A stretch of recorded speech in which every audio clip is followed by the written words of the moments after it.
So will the inhabitants of separate continents talk across the ocean. Imagination is palsied when seeking to foresee the grand results of this marvelous discovery when once it is applied to art and mechanics. In taking the throne which it will force steam to abdicate, dynaspheric force will rule the world with a power so mighty in the interests of civilization that no finite mind can conjecture the results. Lawrence Oliphant, in his preface to Scientific Religion, says, "A new moral future is dawning upon the human race, one certainly of which it stands much in need. In no way could this new moral future be so widely, so universally commenced as by the utilizing of dynaspheric force to the beneficial purposes in life." Unquote.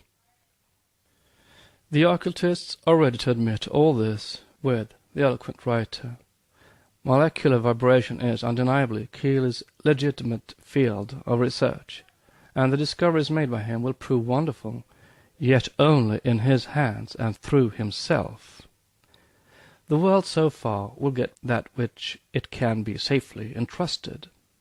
The truth of this assertion has, perhaps, not yet quite dawned upon the discoverer himself, since he writes that he is absolutely certain that he will accomplish all that he has promised, and will then give it out to the world. But it must dawn upon him, and at no very far distant date, and that, he says, in reference to his work, is a good proof of it. Quote, "In considering the operation of my engine, the visitor, in order to have even an approximate conception of its modus operandi, must discard all thought of engines that are operated upon the principle of pressure and exhaustion, by the expansion of steam or other analogous gas, which impinges upon an abutment, such as the piston of a steam engine.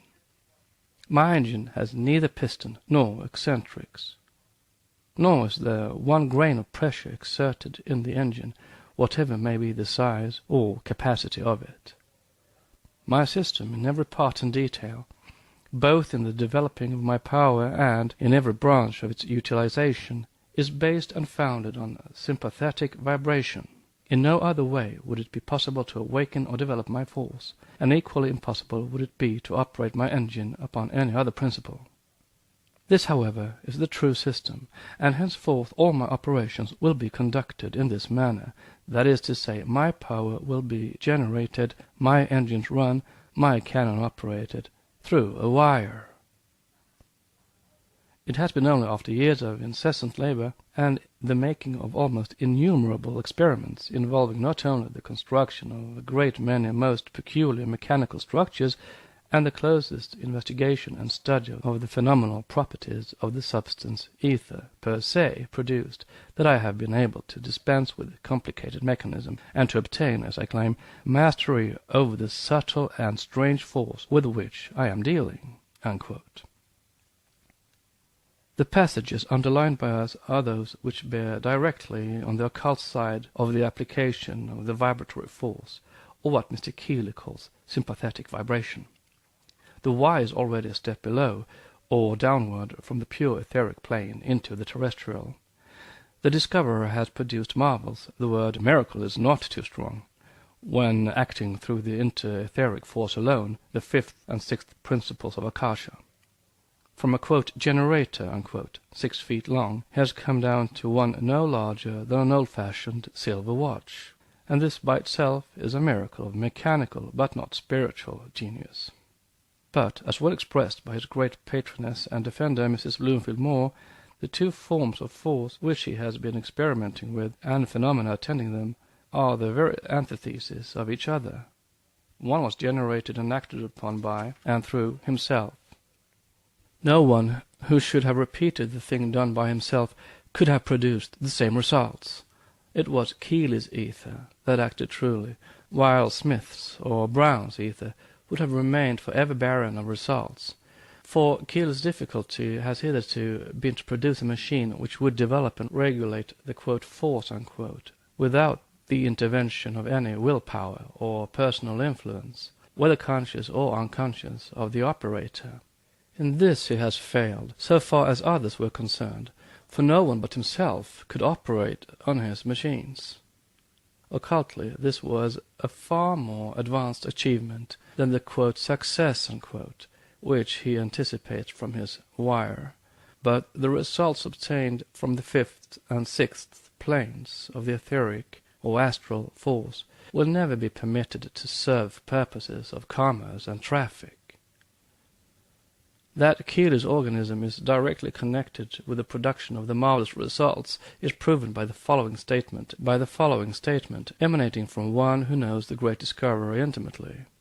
At one time, the shareholders of the Keely Motor Company put a man in his workshop for the express purpose of discovering his secret. After 6 months of close watching, he said to J.W. Keely one day, "I know how it is done now." They had been setting up a machine together, and Keely was manipulating the stopcock, which turned the force on and off. "Well, try it then," was the answer. The man turned the cock, and nothing came. "Let me see you do it again," the man said to Keely. The latter complied, and the machinery operated at once. Again the other tried, but without success. Then Keely put his hand on his shoulder and told him to try once more. He did so with the result of an instantaneous production of the current. This fact, if true, settles the question. We are told that Mr. Keely defines electricity as a certain form of atomic vibration. In this he is quite right. But this is electricity on the terrestrial plane, and through terrestrial correlations he estimates molecular vibrations at 100 million per second, intermolecular 300 million per second, atomic vibrations at 9 million per second, interatomic vibrations at 2,700,000,000 per second, etheric vibrations at 8,100,000,000 per second, interetheric vibrations at 24,300,000,000 per second. This proves our point.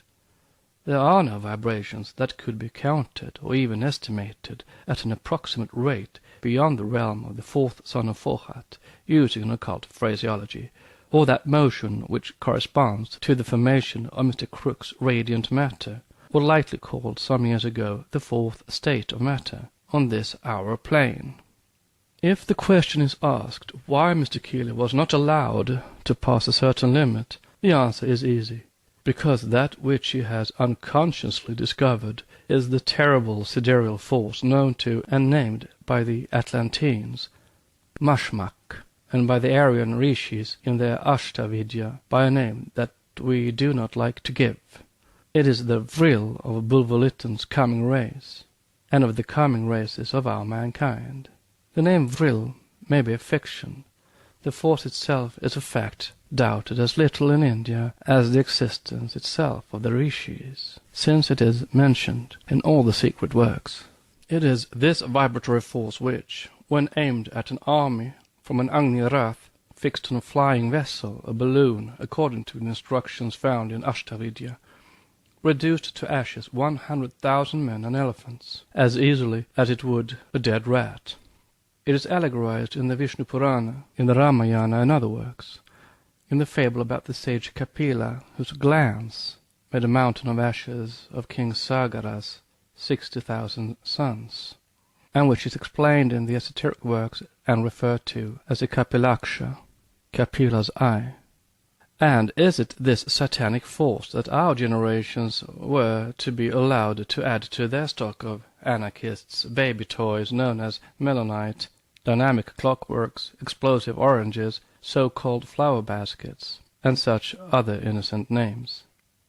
Is it this destructive agency which, once in the hands of some modern Attila, for example a bloodthirsty anarchist, would reduce Europe in a few days to its primitive, chaotic state, with no man left alive to tell the tale? Is this force to become the common property of all men alike? What Mr. Keely has already done is grand and wonderful in the extreme. There is enough work before him in the demonstration of his new system to humble the pride of those scientists who are materialistic by revealing those mysteries which lie behind the world of matter, without revealing it nolens volens to all. For surely psychists and spiritualists, of whom there are a good number in the European armies, would be the first to experience personally the fruits of such mysteries revealed. Thousands of them would find themselves, and perhaps with the populations of whole countries to keep them company, in blue ether very soon, were such a force to be even entirely discovered, let alone made publicly known. The discovery in its completeness is by several thousand, or shall we say 100,000, years too premature. It will be at its appointed place and time only, when the great roaring flood of starvation, misery, and underpaid labor ebbs back again, as it will when happily at last the just demands of the many are attended to, when the proletariat exists but in name, and the pitiful cry for bread that rings throughout the world unheeded has died away. This may be hastened by the spread of learning, and by new openings for work and emigration, with better prospects than exist now, and on some new continent that may appear. Then only will Keely's motor and force, as originally contemplated by himself and friends, be in demand, because it will be more needed by the poor than by the wealthy.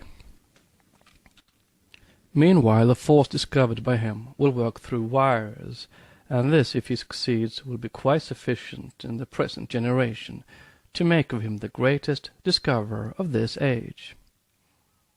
What Mr. Keely says of sound and color is also correct from the occult standpoint.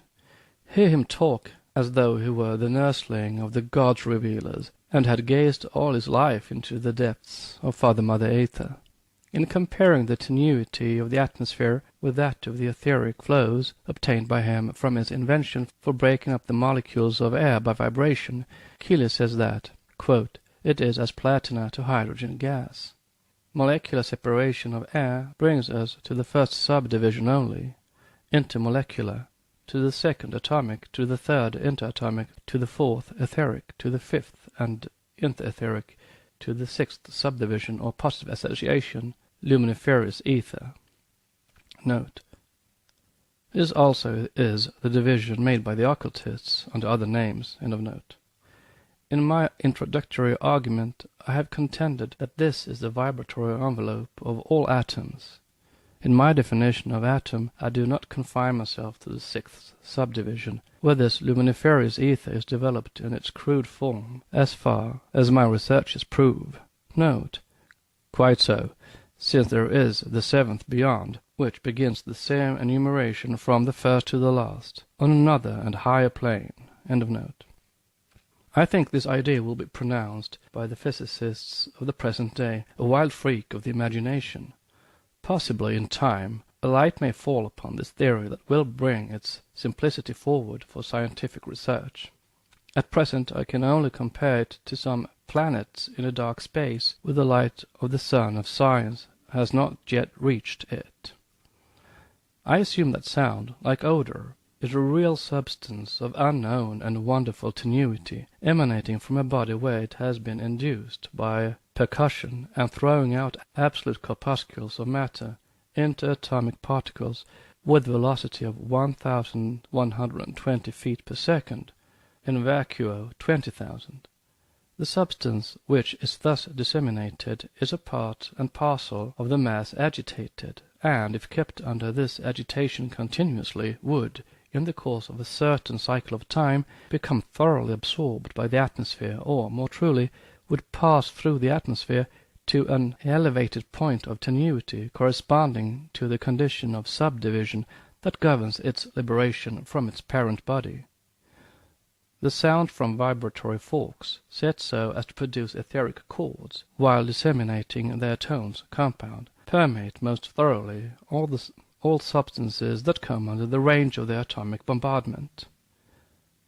The clapping of a bell in vacuo liberates these atoms with the same velocity and volume as one in the open air, and were the agitation of the bell kept up continuously for a few millions of centuries, it would thoroughly return to it, and if the chamber were hermetically sealed and strong enough, the vacuous volume surrounding the bell would be brought to a pressure of many thousands of pounds to the square inch by the tenuous substance evolved. In my estimation, sound truly defined is the disturbance of atomic equilibrium, rupturing actual atomic corpuscles, and the substance thus liberated must certainly be a certain order of etheric flow.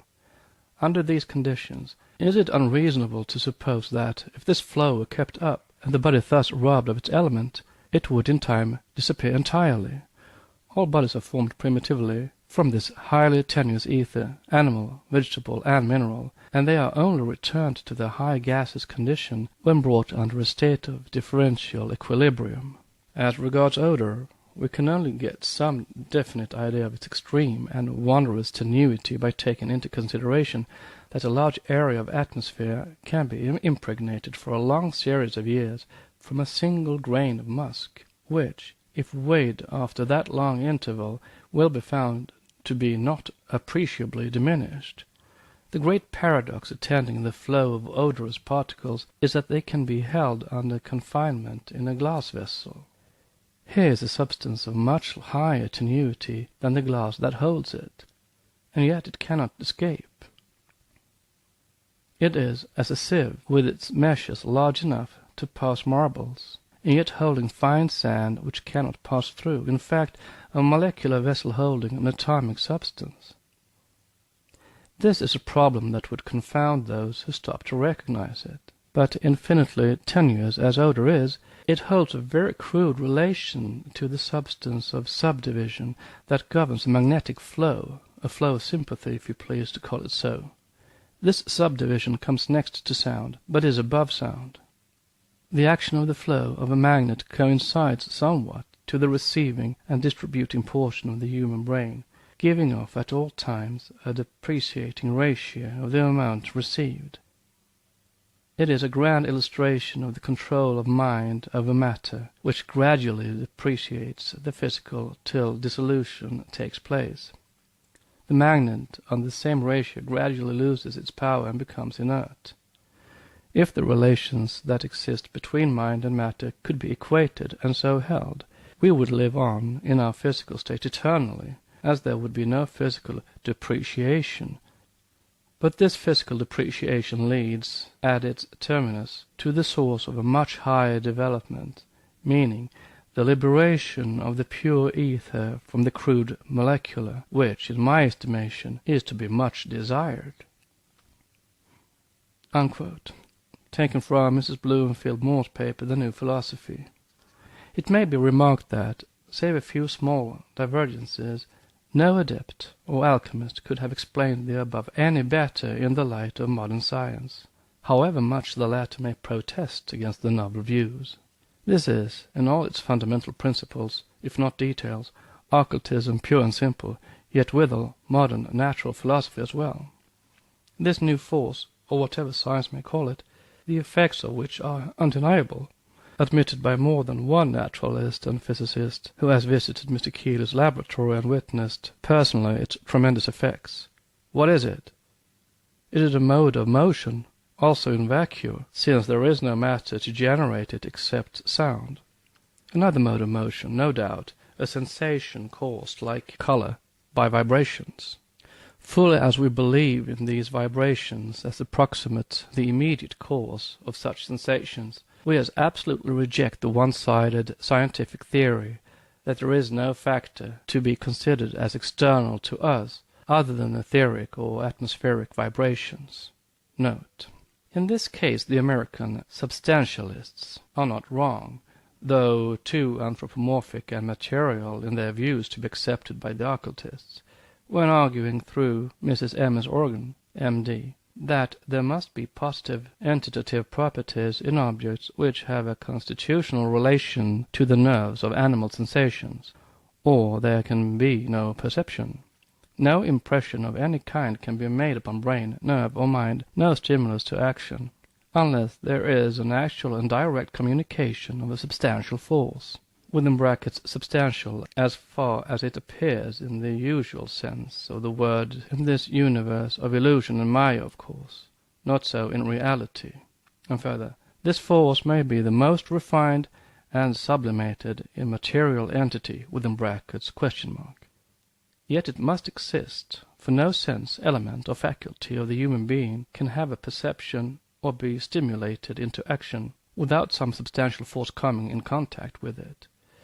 This is the fundamental law pervading the whole organic and mental world.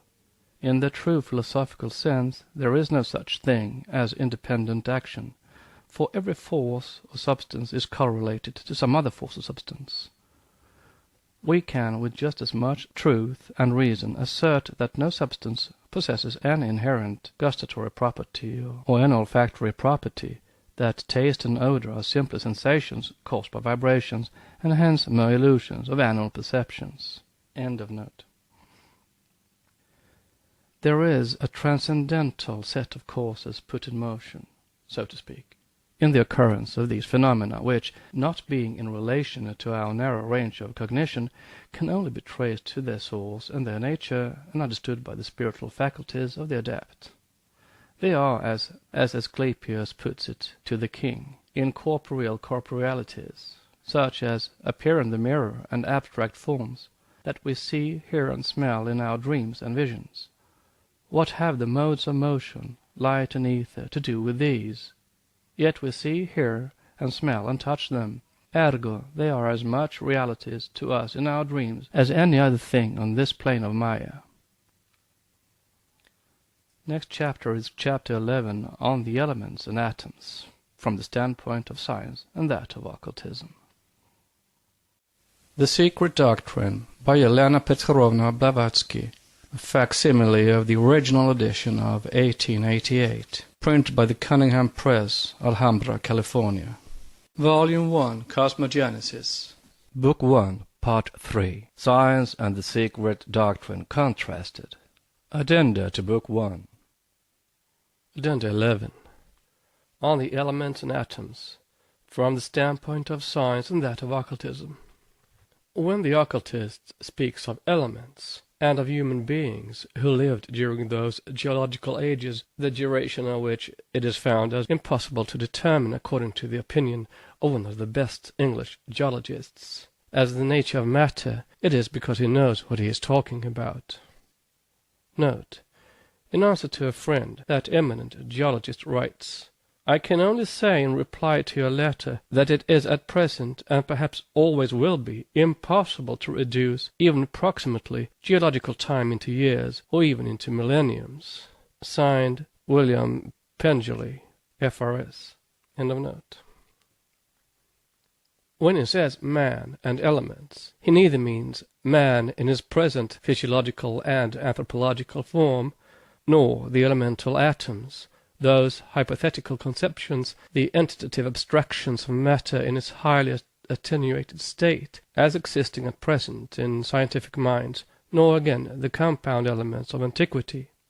In occultism, the word element means rudiment in every case. When we say elementary man, we mean either the proemial, incipient sketch of man in his unfinished and undeveloped condition, hence in that form which now lies latent in physical man during his lifetime, and takes shape only occasionally and under certain conditions, or that form which for a time survives the material body, and which is better known as an elementary. Note: Plato, speaking of the irrational turbulent elements composed of fire, air, water, and earth, means elementary demons. See Timaeus. End of note. With regard to element, when the term is used metaphysically, it means, in distinction to the mortal, the incipient divine man, and in its physical usage, inchoate matter in its first undifferentiated condition, or in the laya state, which is the eternal and the normal condition of substance, differentiating only periodically, and is during that differentiation in an abnormal state, in other words, a transitory illusion of the senses. As to the elemental atoms, so called, the occultists refer to them by that name, with a meaning analogous to that which is given by the Hindu to Brahma when he calls him Anu, the atom. Every elemental atom in search of which more than one chemist has followed the path indicated by the alchemists is, in their firm belief, when not knowledge, a soul. Not necessarily a disembodied soul, but a jiva, as the Hindus call it, a center of potential vitality, with latent intelligence in it, and, in the case of compound souls, an intelligent active existence. From the highest to the lowest order, a form composed of more or less differentiations. It requires a metaphysician, and an Eastern metaphysician, to understand our meaning. All those atom souls are differentiations from the One, and in the same relation to it as the divine soul, the Buddhi, to its informing and inseparable spirit, or Atman. Modern physics, while borrowing from the ancients their atomic theory, forgot one point, the most important of the doctrine. Hence they got only the husks, and will never be able to get to the kernel. They left behind, in the adoption of physical atoms, the suggestive fact that, from Anaxagoras down to Epicurus, the Roman Lucretius, and finally even to Galileo, all those philosophers believed more or less in animated atoms, not in invisible specks of so-called brute matter. Rotatory motion was generated in their views by larger, read more divine and pure, atoms forcing downwards other atoms, the lighter ones being thrust simultaneously upward. The esoteric meaning of this is the ever-cyclic curve downward and upward of differentiated elements through intercyclic phases of existence, until each reaches again its starting point or birthplace. The idea was metaphysical as well as physical, the hidden interpretation embracing, quote, gods, unquote, or souls, in the shape of atoms, as the causes of all the effects produced on earth by the secretions from the divine bodies. Note, Plato uses the words secretions of turbulent elements. See Timaeus, end of note.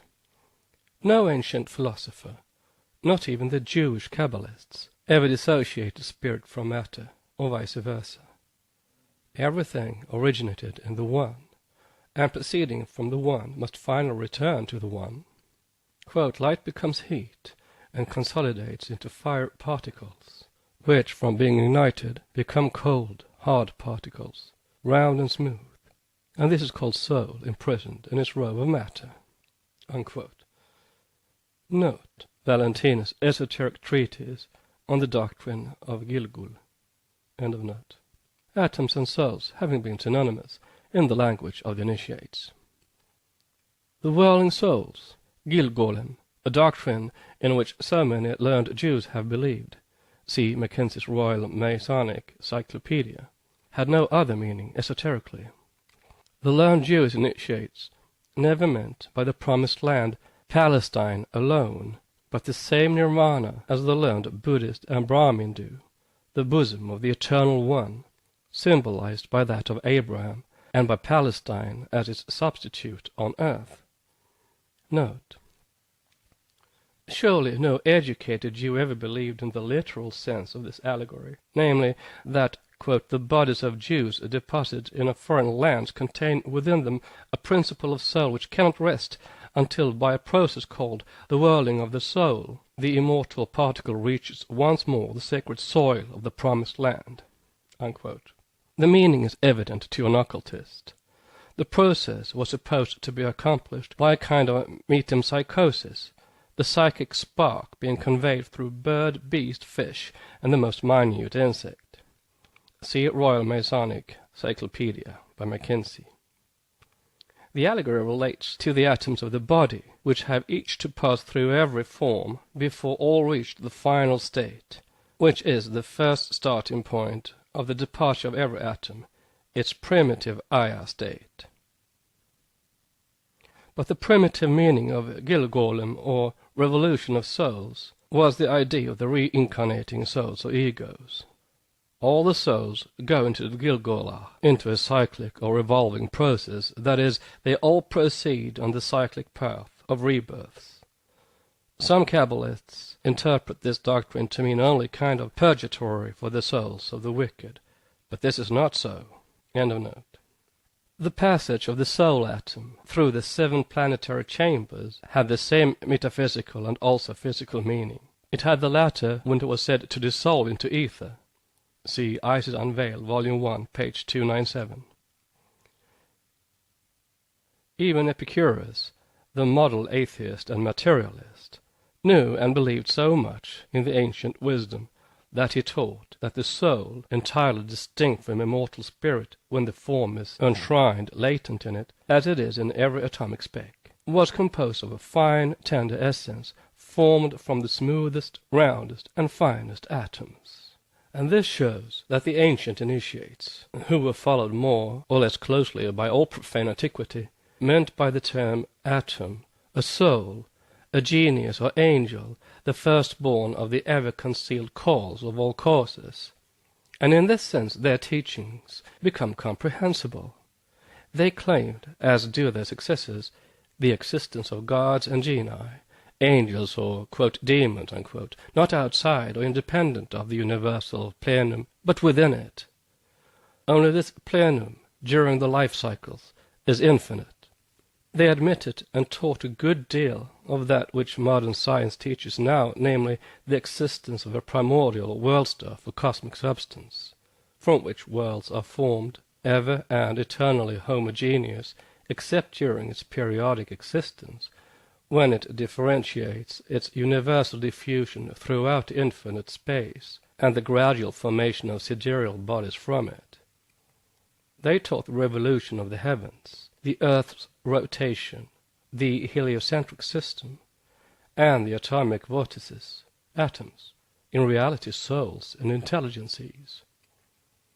But those, quote, atomists, unquote, were spiritual, most transcendental, and philosophical pantheists. It is not they who would have ever conceived or dreamt that monstrous contrasted progeny, the nightmare of our modern civilized race, namely inanimate material, self-guiding atoms on the one hand, and an extra-cosmic God on the other. It may be useful to show what, in the teachings of the old initiates, the monad was, and what its origin. Modern exact science, as soon as it began to grow out of its teens, perceived the great and, to it, hitherto esoteric axiom that nothing, whether in the spiritual, psychic, or physical realm of being, could come into existence out of nothing. There is no cause in the manifested universe without its adequate effects, whether in space or time. Nor can there be an effect without its primal cause, which itself owes its existence to a still higher one, the final and absolute cause having to remain to man forever an incomprehensible causeless cause. But even this is no solution, and must be viewed, if at all, from the highest philosophical and metaphysical standpoints. Otherwise the problem had better be left unapproached. It is an abstraction on the verge of which human reason, however trained to metaphysical subtleties, trembles, threatening to collapse. This may be demonstrated to any European who would undertake to solve the problem of existence by the articles of faith of the true Vedantian, for instance.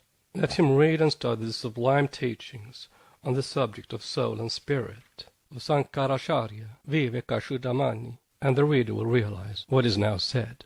Note: translated for the Theosophist by Mohini M. Chatteri as Crest Jewel of Wisdom, 1886. See Theosophist, July and August numbers. End of note. While the Christian is taught that the human soul is a breath of God, being created by him for sempiternal existence, that is, having a beginning but no end, and therefore never to be called eternal, the occult teaching says, nothing is created but is only transformed. Nothing can manifest itself in this universe from a globe down to a vague, rapid thought that was not in the universe already. Everything on the subjective plane is an eternal is, as everything on the objective plane is an ever-becoming, because transitory. The monad, a truly indivisible thing, as defined by Good, who did not give it the sense we do now, is here rendered as the Atma in conjunction with Buddhi and the higher manas.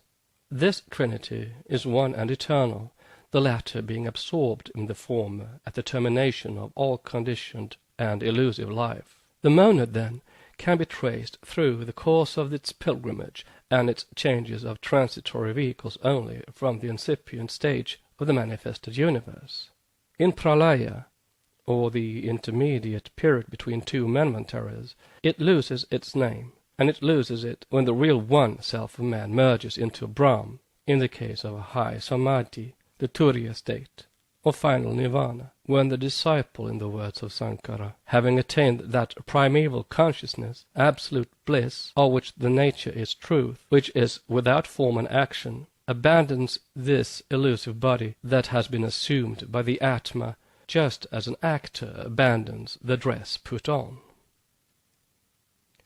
For Buddhi, the Anandamaya sheath is but a mirror which reflects absolute bliss, and, moreover, that reflection itself is yet not free from ignorance, and is not the Supreme Spirit, being subject to conditions, being a spiritual modification of Prakriti, and an effect. Atma alone is the one real and eternal substratum of all, the essence and absolute knowledge, the Kshetragna. Note: now that the revised version of the Gospels has been published, and the most glaring mistranslations of the old versions are corrected, one will understand better the words of St. John, chapter 5, 6, and 7. It is the Spirit that beareth witness, because the Spirit is the truth. The words that follow in the mistranslated version about the three witnesses, hitherto supposed to stand for the Father, the Word, and the Holy Ghost, show the real meaning of the writer, St. John, very clearly, thus still more forcibly identifying his teaching in this respect with that of Sankaracharya. For what can the sentence, "There are three who bear witness, the Spirit, and the water, and the blood," mean, if they bear no relation to or connection with the more philosophical statements of the great Vedanta teacher, who, speaking of the sheaths, the principles in man, Jiva, Vijnanamaya, etc., which are, in their physical manifestation, water and blood, or life, adds that Atma, spirit alone, is what remains after the subtraction of the sheaths, and that it is the only witness, or synthesized unity. The less spiritual and philosophical school, solely with an eye to a trinity, made three witnesses out of one, thus connecting it more with earth than with heaven. End of note. It is called the esoteric philosophy, the one witness, and, while it rests in Devakan, is referred to as the three witnesses to karma. Atma, our seventh principle, being identical with the universal spirit, and man being one with it in his essence. What is then the monad proper? It is that homogeneous spark which radiates in millions of rays from the primeval seven, of which seven further on. It is the emanating spark from the uncreated ray, a mystery.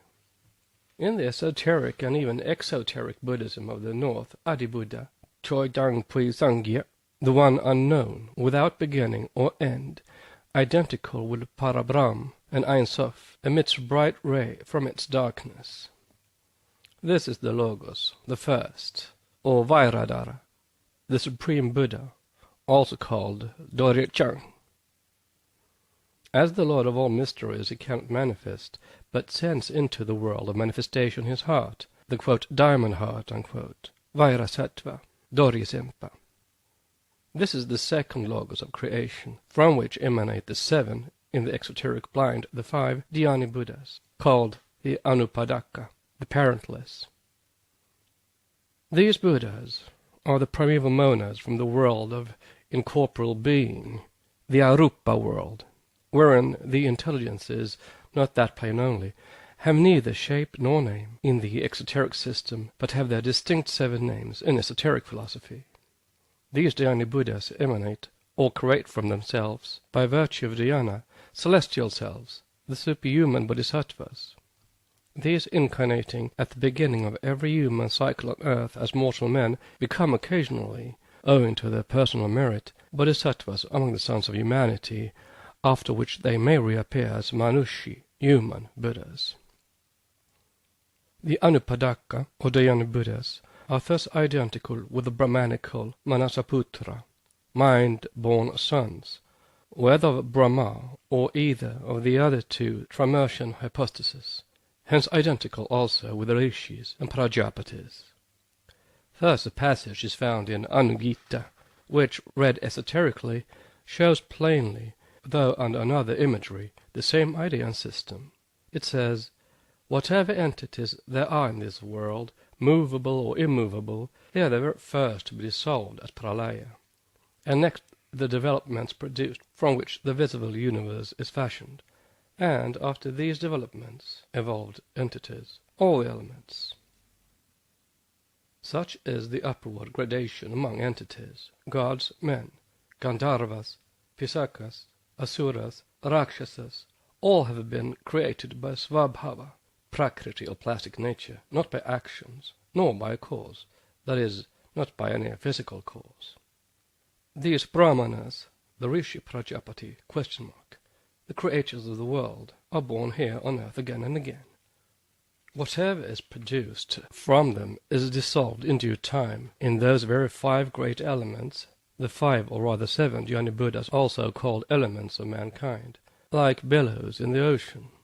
These great elements are in every way beyond the elements that make up the world, the gross elements. And he who is released even from these 5 elements, the Tanmatras, goes to the highest goal. Note on Tanmatras. The Tanmatras are literally the type of rudiment of an element devoid of qualities, but esoterically they are the primeval noumenoi of that which becomes in the progress of evolution a cosmic element in the sense given to the term in antiquity, not in that of physics.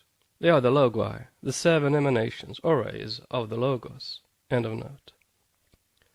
The Lord Prajapati, Brahma, created all this by the mind only, that is, by dhyana, or abstract meditation and mystic powers, like the Dhyana Buddhas, Veda Supra.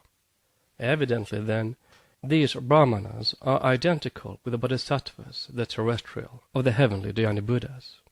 Both, as primordial intelligent elements, become the creators or the emanators of the monads, destined to become human in that cycle, after which they evolve themselves, or, so to say, expand into their own selves as bodhisattvas or brahmanas, in heaven and earth, to become at last simple men. The creators of the world are born here on earth again and again, truly. In the northern Buddhist system, or the popular exoteric religion, it is taught that every Buddha, while preaching the good law on earth, manifests himself simultaneously in 3 worlds, in the formless, as Dhyana Buddha, in the world of forms, as a bodhisattva, and in the world of desire, the lowest, or our world, as a man. Esoterically, the teaching differs. The divine, purely adibuddhic monad manifests as the universal Buddhi, the Mahabuddhi, or Mahat in Hindu philosophies, the spiritual, omniscient, and omnipotent root of divine intelligence, the highest anima mundi, or the Logos. This descends like a flame spreading from the eternal fire, immovable without increase or decrease, ever the same to the end of the cycle of existence, and becomes universal life on the mundane plane. From this plane of conscious life shoot out, like 7 fiery tongues, the sons of light, the logoi of life, then the Dhyana Buddhas of contemplation, the concrete forms of their formless fathers, the 7 sons of light, still themselves, to whom may be applied the Brahmanical mystic phrase, "Thou art that," Brahm. It is from these Dhyana Buddhas that emanate their chayas, shadows, the bodhisattvas of the celestial realms, the prototypes of the super-terrestrial bodhisattvas, and of the terrestrial Buddhas, and finally of men. The 7 sons of light are also called stars. The star under which a human entity is born, says the occult teaching, will remain forever its star throughout the whole cycle of its incarnations in one manvantara. But this is not his astrological star. The latter is concerned and connected with the personality, the former with the individuality. The quote angel, unquote, of that star, or the Dhyana Buddha, will be either the guiding or simply the presiding angel, so to say, in every new rebirth of the monad, which is part of his own essence. Through his vehicle, man may remain forever ignorant of this fact. The adepts have each their Dhyana Buddha, their elder twin soul, and they know it, calling it Father Soul and Father Fire. It is only at the last and supreme initiation, however, that they learn it when placed face to face with the bright image. How much has Buolito known of this mystic fact when describing in one of his highest inspirational moods Zanoni face to face with his Ogoades? The Logos, or both the unmanifested and the manifested word, is called by the Hindus Ishvara, the Lord, though the occultists give it another name. Ishvara, say the Vedantins, is the highest consciousness in nature. This highest consciousness, answer the occultists, is only a synthetic unit in the world of the manifested Logos, or on the plane of illusion, for it is the sum total of the unkohanic consciousnesses. O wise man, remove the conception of that non-spirit is spirit, says Sankaracharya. Atma is not spirit in its final parabrahmic state, Ishvara or Logos its spirit, or as occultism explains, it is a compound unity of manifested living spirits, the parent source and nursery of all the mundane and terrestrial monads, plus their divine reflection, which emanate from and return into the Logos, each in the culmination of its time. There are 7 chief groups of such Dhyan-Kohans, which groups will be found and recognized in every religion, for they are the primeval 7 rays. Humanity, occultism teaches us, is divided into 7 distinct groups and their subdivisions, mental, spiritual, and physical. Note, hence the 7 chief planets, the spheres of the indwelling 7 spirits, under each of which is born one of the human groups, which is guided and influenced thereby. There are only 7 planets specially connected with Earth, and 12 houses, but the possible combinations of their aspects are countless.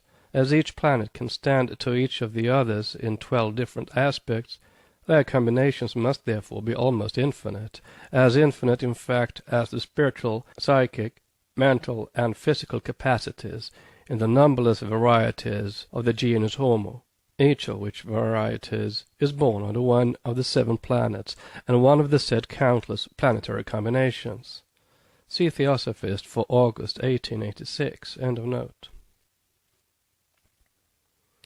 The monad, then, viewed as one, is above the 7th principle in cosmos and man, and as a triad it is the direct radiant progeny of the said compound unit, not the breath and special creation, auto nihil, of, quote, God, unquote, as that unit is called, for such an idea is quite unphilosophical and degrades deity, dragging it down to a finite attributive condition.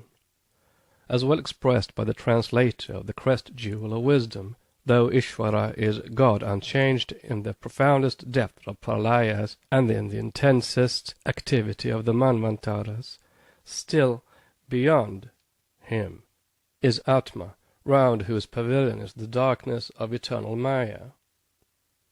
Note. The now universal error of attributing to the ancients the knowledge of only 7 planets simply because they mentioned no others is based on the same general ignorance of their occult doctrines.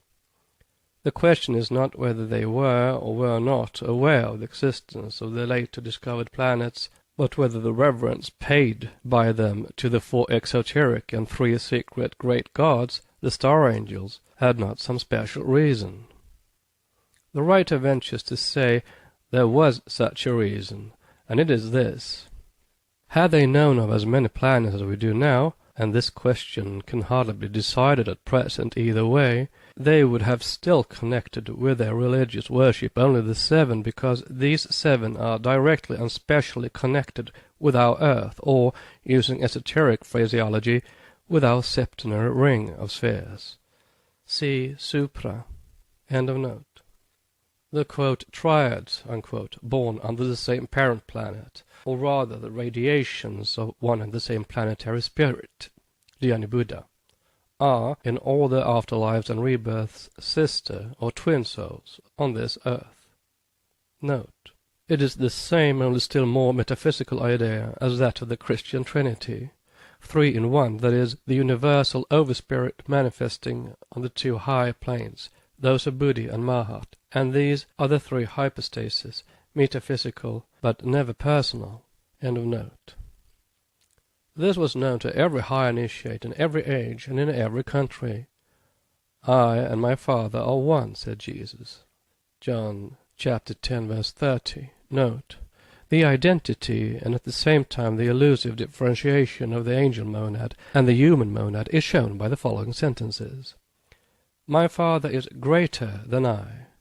John 14:26. Glorify your Father who is in heaven. Matthew 5:16. The righteous will shine in the kingdom of their Father, not our Father. Matthew 13:43. Know ye not ye are a temple of God, and that the Spirit of God dwelleth in you. 1 Corinthians 3:16. I ascend to my Father, etc., etc. End of note. When he is made to say elsewhere, 20:17, I ascend to my Father and your Father, it meant that which has just been stated. It was simply to show that the group of his disciples and followers attracted to him belonged to the same Dhyani Buddha, star or father, again of the same planetary realm and division as he did. It is the knowledge of this occult doctrine that found expression in the review of the Idol of the White Lotus, where Mr. T. Sabaro wrote, every Buddha meets at his last initiation all the great adepts who reached Buddhahood during the preceding ages. Every class of adepts has its own bond of spiritual communion which knits them together. The only possible and effectual way of entering into such brotherhood is by bringing oneself within the influence of the spiritual light which radiates from one's own logos. I may further point out here that such communion is only possible between persons whose souls derive their life and sustenance from the same divine ray, and that, as 7 distinct rays radiate from the central spiritual sun, all adepts and Dhyankokhans are divisible into 7 classes, each of which are guided, controlled, and overshadowed by one of the 7 forms or manifestations of the divine wisdom. See Theosophist, August 1886. It is then the 7 sons of light called after the planets and by the rabble often identified with them, namely Saturn, Jupiter, Mercury, Mars, Venus, and presumably for the modern critic, who goes no deeper than the surface of world religions, the sun and moon, which are, according to the occult teachings, our heavenly parents, or Father, synthetically. Note: these are planets accepted for purpose of judicial astrology only. The astrotheogonical division differed from this one. The sun, being a central star and no planet, stands in more occult and mysterious relation with its 7 planet of our globe than is generally known. The sun was therefore considered the great father of all the 7 fathers, which accounts for the variations found between 7 and 8 great gods of the Chaldean and other countries. Neither the earth nor the moon, its satellite, nor yet stars, for another reason, were anything else than substitutes for esoteric purposes. Yet, even with the sun and the moon thrown out of the calculation, the ancients seem to have known of 7 planets. How many more are known to us so far if we throw out the earth and moon? 7, and no more. 7 primary or principal planets, the rest planetoids rather than planets. End of note. Hence, as already remarked, polytheism is really more philosophical and correct as to fact and nature than anthropomorphic monotheism. Saturn, Jupiter, Mercury, and Venus, the 4 exoteric planets, and the 3 others which must remain unnamed, were the heavenly bodies in direct astral and psychic communication with the earth, its guides and watchers, morally and physically. The visible orbs furnishing our humanity with its outward and inward characteristics, and their, quote, regents, unquote, or rectors, with our monads and spiritual faculties. In order to avoid creating new misconceptions, let it be stated that among the 3 secret orbs, or star angels, neither Uranus nor Neptune entered, not only because they were unknown under these names to the ancient sages, but because they, as all other planets, however many there may be, are the gods and guardians of other septenary chains of globes within our systems. Nor do the two last discovered great planets depend entirely on the Sun, like the rest of the planets. Otherwise, how explain the fact that Neptune receives 900 times less light than our Earth, and Uranus 390 times less, and that their satellites show a peculiarity of inverse rotation found in no other planets of the solar system? At any rate, what we say applies to Uranus, though recently the fact begins again to be disputed. This subject will of course be considered merely vagary by all those who confuse the universal order of being with their own systems of classification. Here, however, simple facts from occult teachings are stated to be either accepted or rejected, as the case may be. There are details which, on account of their great metaphysical abstractions, cannot be entered upon. Hence we merely state that only 7 of our planets are as intimately related to our globe as the Sun is to all the bodies subject to him in his system. Of these bodies, the poor little number of primary and secondary planets known to astronomy looks wretched enough in truth. Note: when one remembers that under the powerful telescope of Sir W. Herschel, that eminent astronomer, gauging merely that portion of heaven in the equatorial plane, the approximate center of which is occupied by our Earth, saw pass in 1/4 of an hour 16,000 stars, and applying this calculation to the totality of the Milky Way, he found in it no less than 18 millions of suns. One wonders no longer that Laplace, in conversation with Napoleon I, should have called God hypothesis, perfectly useless to speculate upon for exact physical science at any rate. Occult metaphysics and transcendental philosophy will alone be able to lift the smallest corner of the impenetrable veil in this direction. End of note. Therefore it stands to reason that there are a great number of planets, small and large, that have not been discovered yet, but of the existence of which ancient astronomers, all of them initiated adepts, must have certainly been aware. But as their relation to the gods was sacred, it had to remain arcane, as also the names of various other planets and stars. Besides which, even the Roman Catholic theology speaks of 70 planets that preside over the destinies of the nations of the globe. And, save the erroneous application, there is more truth in this tradition than in exact modern astronomy. The 70 planets are connected with the 70 elders of the people of Israel, chapter 2:16, because the regions of these planets are meant, not the orbs themselves. And the word 70 is a play and a blind upon the 7 by 7 of the subdivisions. Each people and nation, as said already, has its direct watcher, guardian, and father in heaven, a planetary spirit.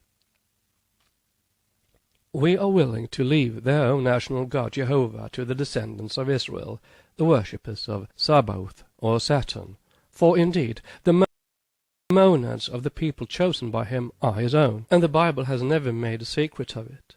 Only the text of the English Protestant Bible is in disagreement, as usual, with those of the Septuagint and the Vulgate.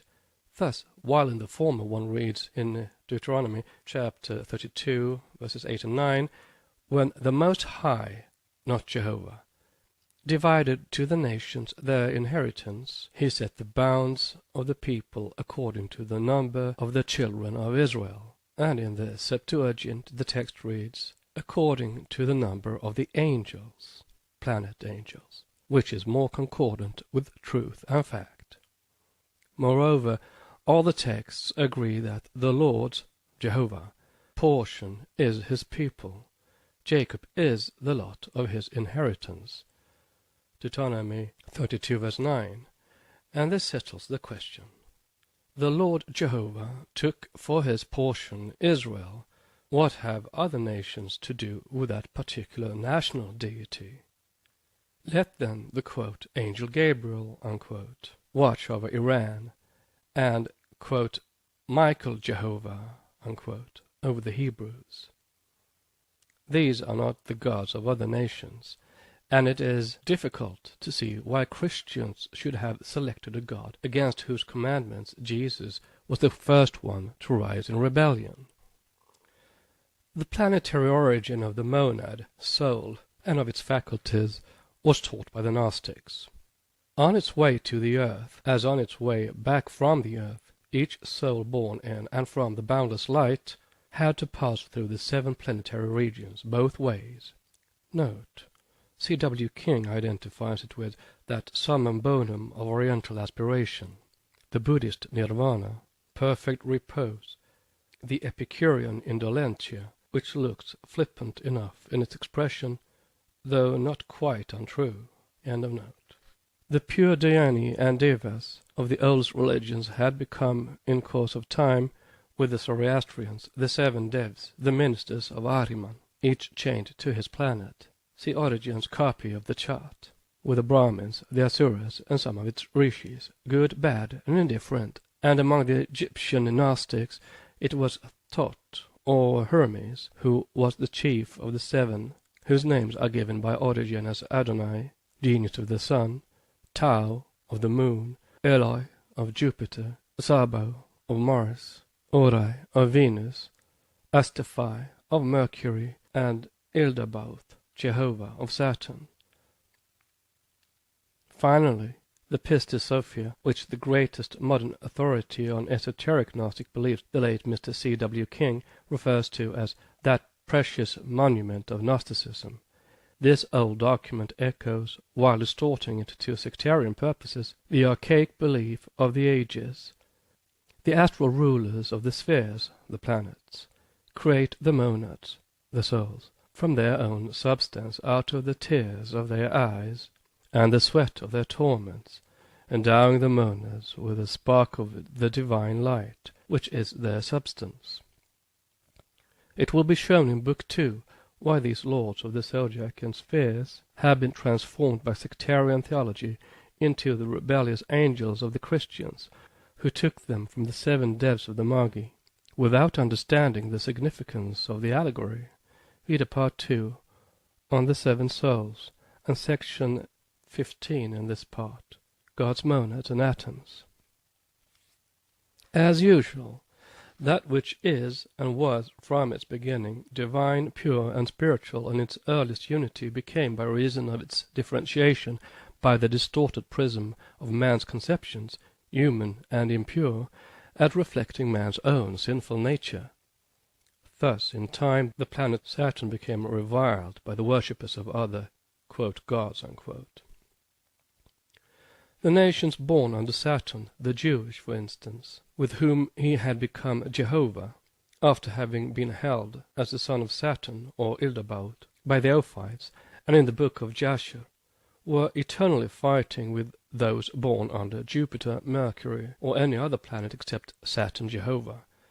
Genealogies and prophecies notwithstanding, Jesus the initiate, or Jeshua, the type from whom the historical Jesus was copied, was not of pure Jewish blood, and thus recognized no Jehovah, nor did he worship any planetary god beside his own Father, whom he knew, and with whom he communed, as every high initiate does, spirit to spirit, and soul to soul.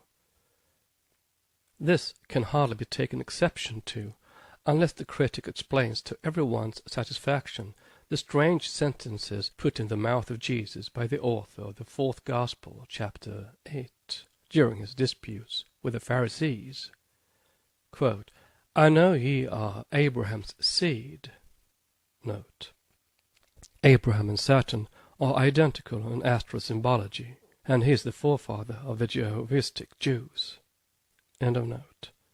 I speak the things which I have seen with my father, and ye do the things which ye heard from your father. Ye do the works of your father. Ye are of your father, the devil. He was a murderer from the beginning, and stood not in the truth, because there is no truth in him. When one speaketh a lie, he speaketh of his own, for his father also is a liar, and the father thereof, etc., etc. That, quote, father, unquote, of the Pharisees was Jehovah, because identical with Cain, Saturn, Vulcan, etc., the planet under which they were born, and the god whom they worshipped. Evidently there must be an occult meaning sought in these words and admonitions, however mistranslated, since they are pronounced by one who threatened with hellfire anyone who says simply raka, fool, to his brother. See Matthew 5:22. And evidently again the planets are not merely spheres, twinkling in space, and made to shine for no purpose, but the domains of various beings with whom the profane are so far unacquainted, nevertheless having a mysterious, unbroken, and powerful connection with men and globes. Every heavenly body is the temple of a god, and these gods themselves are the temples of God, the unknown, not spirit. There is nothing profane in the universe. All nature is a consecrated place, as Young says. Each of these stars is a religious house. Thus can all exoteric religions be shown, the falsified copies of the esoteric teaching. It is the priesthood which has to be held responsible for the reaction in favor of materialism of our day. It is by worshipping and enforcing on the masses the worship of the shells, personified for purposes of allegory, of pagan ideals, that the latest exoteric religion has made of Western lands a pandemonium in which the high classes worship the golden calf, and the low and ignorant masses are made to worship The Secret Doctrine by Helena Petrovna Blavatsky, a facsimile of the original edition of 1888, printed by the Cunningham Press, Alhambra, California. Volume 1, Cosmogenesis. Book 1, Part 3, Science and the Secret Doctrine Contrasted. Addenda to Book 1. Addenda 12. Ancient Thought in Modern Dress. Modern science is ancient thought distorted, and no more. We have seen, however, what intuitional scientists think and are busy about. And now the reader may be given a few more proofs of the fact that more than one FRS is unconsciously approaching the derided secret sciences. With regard to cosmogony and primeval matter, modern speculations are undeniably ancient thought, improved by contradictory theories of recent origin. But the whole foundation belongs to Grecian and Indian archaic astronomy and physics, in those days always called philosophy. In all the Aryan and Greek speculations, one meets with the conception of an all-pervading, unorganized, and homogeneous matter, or chaos, renamed by modern scientists nebula condition of the world stuff. What Anaxagoras called chaos in his Homoeomeria is now called primitive fluid by Sir W. Thomson. The Hindu and Greek atomists, Canada, Leucippus, Democritus, Epicurus, Lucretius, etc., etc., are now reflected as in a clear mirror in the supporters of the atomic theory of our modern days, beginning with Leibniz's monads and ending with the vortical atoms of Sir W. Thomson. Note, the elemental vortices inaugurated by the mind have not been improved by their modern transformation. End of note. True, the corpuscular theory of old is rejected, and the undulatory theory has taken its place, but the question is whether the latter is so firmly established as not to be liable to be dethroned as was its predecessor. Light from its metaphysical aspect was fully treated of in Isis Unveiled. Quote, "Light is the first begotten and the first emanation of the Supreme, and light is life," says the evangelist and the Kabbalists. Both are electricity, the life principle, the anima mundi, pervading the universe, the electric vivifier of all things. Light is the great protean magician, and under the divine will of the architect, or rather the architects, the builders, called one collectively, its multifarious, omnipotent waves gave birth to every form as well as to every living being. Note: I have been often taken to task for using expressions in Isis denoting belief in a personal and anthropomorphic God. This is not my idea. Kabbalistically speaking, the architect is the generic name for the Sephiroth, the builders of the universe, as the universal mind represents the collectivity of the Diana-Kochanic minds. End of note. From its swelling electric bosom spring matter and spirit. Within its beams lie the beginnings of all physical and chemical action, and of all cosmic and spiritual phenomena. It vitalizes and disorganizes, it gives life and produces death, and from its primordial point gradually emerged into existence the myriads of worlds, visible and invisible celestial bodies. It was at the ray of this first mother, one in three, that, quote, God, unquote, according to Plato, lighted a fire which we now call the sun, and which is not the cause of either light or heat, but merely the focus, or as we might say, the lens, by which the rays of the primordial light become materialized, are concentrated upon our solar system, and produce all the correlations of forces. Unquote. Note: see Timaeus. End of note. This is the ether, as just explained in the views of Metcalfe, repeated by Dr. Richardson, save the submission of the former to some details of the modern undulatory theory. We do not say that we deny the theory, but assert only that it needs completion and rearrangement. But the occultists are by no means the only heretics in this respect, for Mr. Robert Hunt, FRS, remarks in his researches on light and its chemical relations that, quote, the undulatory theory does not account for the results of his experiments. Sir David Brewster, in his treatise on optics, showing that the colors of vegetable life arise from a specific attraction which the particles of these bodies exercise over the differently colored rays of light, and that it is by the light of the sun that the color juices of plants are elaborated, that the colors of bodies are changed, etc., remarks that it is not easy to allow that such effects can be produced by the mere vibration of an ethereal medium, and he is forced, he says, by this class of facts to reason as if light was material, within brackets question mark. Professor Josiah P. Cook of Harvard University says that he cannot agree with those who regard the wave theory of light as an established principle of science. Note: see Modern Chemistry. End of note. Herschel's doctrine that the intensity of light in effect of each undulation is inversely as the square of the distance from a luminous body, if correct, damages a good deal, if it does not kill the undulatory theory. That he is right was proved repeatedly by experiments with photometers, and though it begins to be much doubted, the undulatory theory is still alive. Unquote from Isis Unveiled.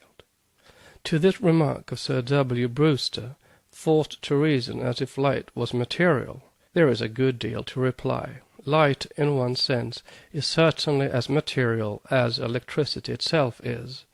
And if electricity is not material, if it is only a mode of motion, how is it that it can be stored up in Fourier's accumulators? Helmholtz says that electricity must be as atomic as matter, and Mr. W. Crookes, FRS, supported the view in his address to the chemical section of the British Association, of which he was president at Birmingham, 1886. This is what Helmholtz says in his Faraday lectures, 1881. If we accept the hypothesis that the elementary substances are composed of atoms, we cannot avoid concluding that electricity also, positive as well as negative, is divided into definite elementary portions, which behave like atoms of electricity. Here we have to repeat that which was already said in section 9. There is but one science that can henceforth direct modern research into the one path which will lead to the discovery of the whole hitherto occult truth, and it is the youngest of all, chemistry, as it now stands reformed. There is no other, not excluding astronomy, that can so unerringly guide scientific intuition as chemistry can. Two proofs of it are to be found in the world of science, two great chemists, each among the greatest in his own country, and these are Mr. Crookes and the late Professor Butterworth. One, a thorough believer in abnormal phenomena, the other as fervid a spiritualist as he was great in natural sciences. It becomes evident that while pondering over the ultimate divisibility of matter, and in the hitherto fruitless chase after the element of negative atomic weight, the scientifically trained mind of the chemist must feel irresistibly drawn towards those ever-shrouded worlds, to the mysterious beyond whose measureless depths seem to close against the approach of the too materialistic hand that would fain draw aside its veil. It is the unknown, and the ever unknowable, warns the monist agnostic. Not so, answers the persevering chemist. We are on the track, and are not daunted, and fain would we enter the mysterious region which ignorance tickets unknown. Note from Mr. Crookes' presidential address at Birmingham. There is but one unknown, the ultimate substratum of spirit, space. That which is not the absolute, and the one is, in virtue of that very differentiation, however far removed from the physical senses, always accessible to the spiritual human mind, which is a coruscation of the undifferentiable integral, from Practical Lessons on the Occult. End of note. A few lines at the very close of his lecture on the genesis of the elements, 2 or 3 sentences, show the eminent scientists to be on the royal road to the greatest discoveries. He has been overshadowing for some time the original protyle, and came to the conclusion that he who grasps the key will be permitted to unlock some of the deepest mysteries of creation. The protyle, as the great chemist explains, is a word analogous to protoplasm, to express the idea of the original primal matter existing before the evolution of the chemical elements. The word I have ventured to use for this purpose is compounded of pro, earlier than, and ule, the stuff of which things are made.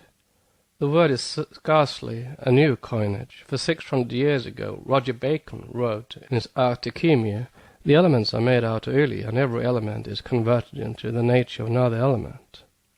The knowledge of Roger Bacon did not come to this wonderful old magician by inspiration, but because he studied ancient works on magic and alchemy, having a key to the real meaning of words. Note, thus, what the writer of the present work said 10 years ago in Isis Unveiled, Volume 1, was prophetic it seems. These are the words. Many of the mystics, by following what they were taught by some treatises, secretly preserved from one generation to another, achieved discoveries which would not be despised even in our modern days of exact sciences.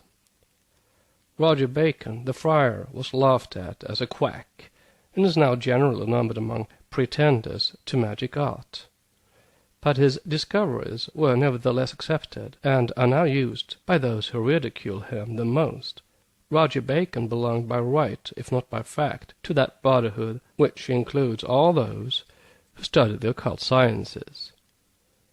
Living in the 13th century, almost a contemporary, therefore, of Albertus Magnus and Thomas Aquinas, his discoveries, such as gunpowder and optical glasses, and his mechanical achievements, were considered by everyone as so many miracles. He was accused of having made a compact with the evil one. End of note. But see what Mr. Crookes says of protyle, next neighbor to the unconscious mula prakriti of the occultists. Let us start at the moment when the first element came into existence. Before this time, matter as we know it was not. It is equally impossible to conceive of matter without energy as of energy without matter. From one point of view both are convertible terms. Before the birth of atoms, all those forms of energy which become evident when matter acts upon matter could not have existed. They were looked up in the protyle as latent potentialities only. Coincident with the creation of atoms, all those attributes and properties which form the means of discriminating one chemical element from another start into existence full endowed with energy. See Presidential Address, page 16. Note, just so, those forms of energy which become evident in the laboratory of the chemist and physicist. But there are other forms of energy wedded to other forms of matter, which are supersensuous, yet known to the adepts. End of note. With every respect due to the great knowledge of the lecturer, the occultists would put it otherwise. They would say that no atom is ever created, for the atoms are eternal within the bosom of the one atom, the atom of atoms, viewed during Manvantara as the Jagat Yoni, the material causative womb of the world. Pradhana, unmodified matter, that which is the first form of Prakriti, or material visible, as well as invisible nature, and Purusha, spirit, are eternally one, and they are Nirupaddi, without adventitious qualities or attributes, only during Pralaya, and when beyond any of these planes of consciousness of existence. The atom, as known to modern science, is inseparable from Purusha, which is spirit, but is now called energy in science. The protyle atom has not been comminuted or subtilized. It has simply passed into that plane which is no plane, but the eternal state of everything beyond the planes of illusion. Both Purusha and Pradhana are immutable and unconsumable, or aparinamin and avayaya in eternity, and both during the Mayavic periods may be referred to as Vyaya and Parinamin, or that which can expand, pass away and disappear, and is modifiable. In this sense, Purusha must, of course, be held distinct in our conceptions from Parabrahman. Nevertheless, that which is called energy or force in science has been explained as dual force by Metcalfe, is never, in fact, and cannot be energy alone, for it is the substance of the world, its soul, the all-permeant sarvaga, in conjunction with Kala, time. The three are the Trinity in one during Manvantara, the all-potential unity, which acts on the plane of illusion, Maya, as three distinct things. In Orphic philosophy in Greece they were called Phanes, Chaos, and Kronos, the triad of the occult philosophers of that period. Let's see how closely Mr. Crookes brushes by the unknowable, and what potentialities there are for the acceptance of occult truths in his discoveries. He continues, speaking of the evolution of atoms, "Let us pause at the end of the first complete vibration and examine the result. We have already found the elements of water, ammonia, carbonic acid, the atmosphere, plant and animal life, phosphorus for the brain, salt for the seeds, clay for the solid earth, phosphates and silicates sufficient for world and inhabitants, not so very different from what we enjoy at present day. True, the human inhabitants would have to live in a state of more than Arcadian simplicity, and the absence of calcic phosphate would be awkward as far as the bone is concerned." Note, it is just the existence of such worlds in other planes of consciousness that is claimed by the occultist. The secret science teaches that the primitive race was boneless, see Book 2, and that there are to us invisible worlds, peopled as our own, besides the populations of the Ankochans. End of note. At the low end of our curve we see a great hiatus.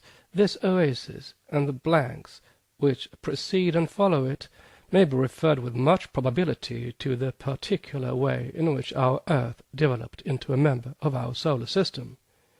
It may be that on our Earth only these blanks occur, and not generally throughout the universe. This justifies several assertions in the occult works. Firstly, that neither stars nor the sun can be said to be constituted of those terrestrial elements with which the chemist is familiar, though they are all present in the sun's outward robes, and a host more of elements so far unknown to science. Secondly, that our globe has its own special laboratory on the far-away outskirts of its atmosphere, crossing which every atom and molecule change and differentiate from their primordial nature. And thirdly, that though no element present on our earth could ever be possibly found wanting in the sun, there are many others which have either not reached or not as yet been discovered on our globe. Some may be missing in certain stars and heavenly bodies in the process of formation, or, though present in them, these elements, on account of their present state, may not respond as yet to the usual scientific tests. Note. See 5 Years of Theosophy, page 258, et sequens. End of note.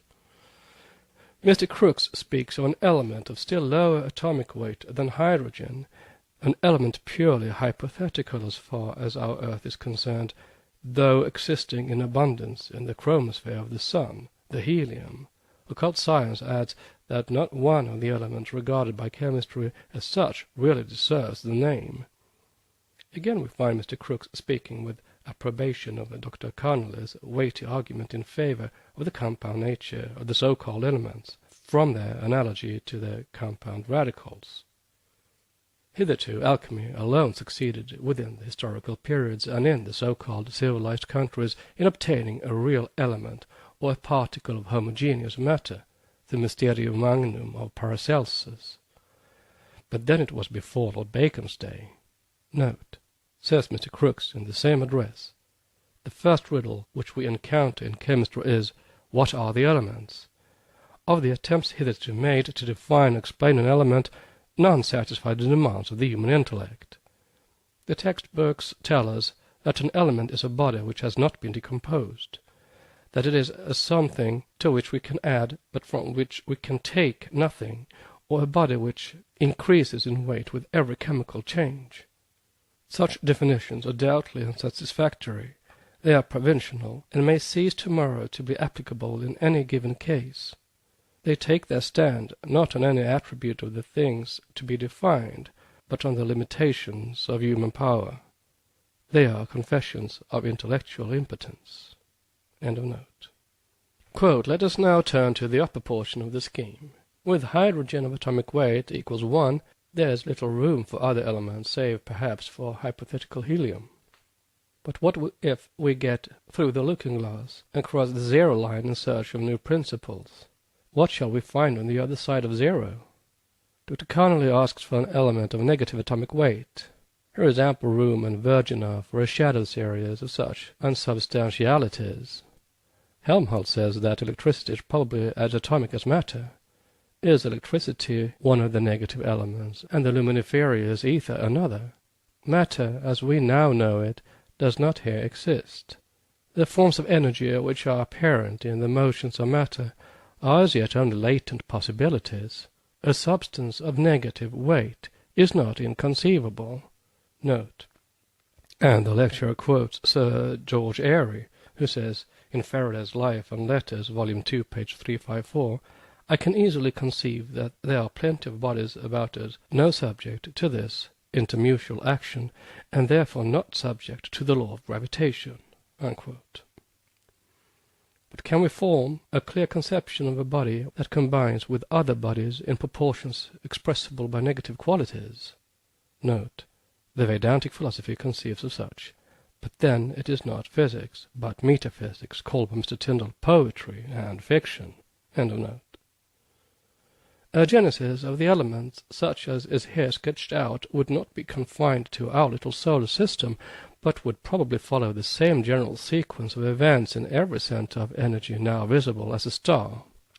Before the birth of atoms to gravitate towards one another, no pressure could be exercised, but at the outskirts of the fire mist sphere, within which all is protile, at the shell on which the tremendous forces involved in the birth a chemical element exert full sway, the fierce heat would be accompanied by gravitation sufficient to keep the newly born element from flying off into space. As temperature increases, expansion and molecular motion increase, molecules tend to fly asunder, and their chemical affinities become deadened. But the enormous pressure of the gravitation of the mass of atomic matter outside what I may for brevity call the birth shell would counteract the action of heat. Beyond the birth shell would be a space in which no chemical action could take place, owing to the temperature there being above what is called the dissociation point for compounds.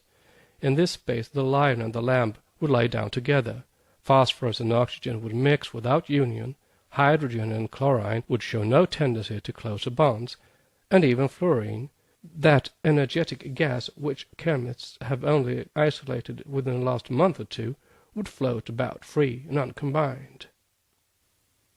Outside this space of free atomic matter would be another shell, in which the formed chemical elements would have cooled down to the combination point, and the sequence of events so graphically described by Mr. Matthew Williams in The Fuel of the Sun would now take place, culminating in the solid earth and the commencement of geological time." Page 19.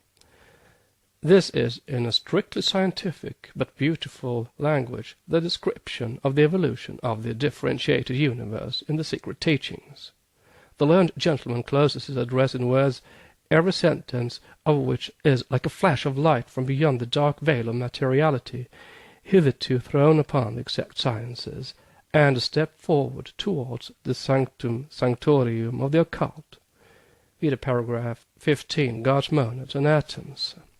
Thus he says, quote, "We have glanced at the difficulty of defining an element. We have noticed, too, the revolt of many leading physicists and chemists against the ordinary acceptation of the term element. We have weighed the improbability of their eternal existence or their origination by chance." Note on their eternal existence. "In the form they are now, we conceive." End of note. As remaining alternative, we have suggested their origin by a process of evolution like that of the heavenly bodies according to Laplace, and the plants and animals of our globe according to Lamarck, Darwin, and Wallace. Note, and to Capilla and Manu, especially and originally. End of note. In the general array of the elements, as known to us, we have seen a striking approximation to that of the organic world. Note, here is a scientific corroboration of the eternal law of correspondences of and analogy. End of note. In lack of direct evidence of the decomposition of any element, we have sought and found indirect evidence. We have next glanced at the view of the genesis of the elements, and lastly we have reviewed a scheme of their origin suggested by Professor Reynolds' method of illustrating the periodic classification.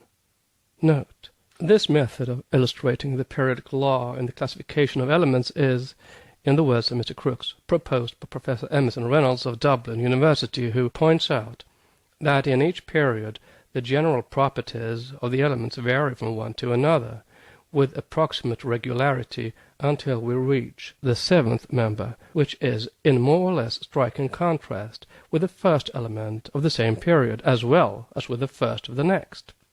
Thus chlorine, the seventh member of Mendeleev's third period, contrasts sharply with both sodium, the first member of the same series, and with potassium, the first member of the next series, while on the other hand sodium and potassium are closely analogous.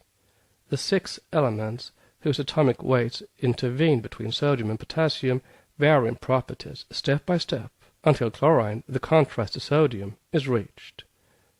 But from chlorine to potassium, the analog of sodium, there is a change of properties per saltum. If we thus recognize a contrast in properties, more or less decided, between the first and the last members of each series, we can scarcely help admitting the existence of a point of mean variation within each system. In general, the fourth element of each series possesses the property we might expect a transition element to exhibit. Thus, for the purpose of graphic translation, Professor Reynolds considers that the fourth member of a period, silicon for example, may be placed at the apex of a symmetrical curve, which shall represent for that particular period the direction in which the properties of the series of elements vary with rising atomic weights. Now the writer humbly confesses complete ignorance of modern chemistry and its mysteries, but he is pretty well acquainted with the occult doctrine with regard to correspondences of types and antitypes of nature, and perfect analogy as fundamental law in occultism. Hence she ventures a remark which will strike every occultist, however it may be derided by orthodox science. This method of illustrating the periodic law in the behavior of elements whether or not still a hypothesis in chemistry is a law in occult sciences. Every well-read occultist knows that the seventh and fourth members, whether in a septenary chain of worlds, the septenary hierarchy of angels, or in the constitution of man, animal, plant, or mineral atom, that the seventh and fourth members, we say, in the geometrically and mathematically uniform workings of the immutable laws of nature, always play a distinct and specific part in the septenary system. From the stars twinkling high in heaven to the sparks flying asunder from the rude fire built by the savage in his forest, from the hierarchies and the essential constitution of the Dyankochans, organized for divine apprehensions and a loftier range of perception than the greatest Western psychologist ever dreamed of, down to nature's classification of species among the humblest insects. Finally, from worlds to atoms, everything in the universe, from great to small, proceeds in its spiritual and physical evolution, psychically and septennially, showing its seventh and fourth number, the latter the turning point, behaving in the same way as shown in that periodic law of atoms. Nature never proceeds per saltum.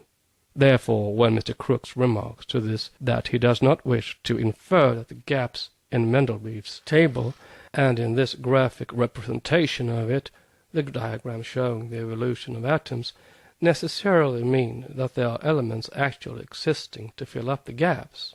These gaps may only mean that at the birth of the elements there was an easy potentiality of the formation of an element which would fit into the place. An occultist would respectfully remark to him that the latter hypothesis can only hold good if the septenary arrangement of atoms is not interfered with. This is the one law and an infallible method that must always lead to success, one who follows it. End of note. Summing up all the above considerations, we cannot indeed venture to assert positively that our so-called elements have been evolved from one primordial matter, but we may contend that the balance of evidence, I think, fairly weighs in favor of this speculation." Unquote.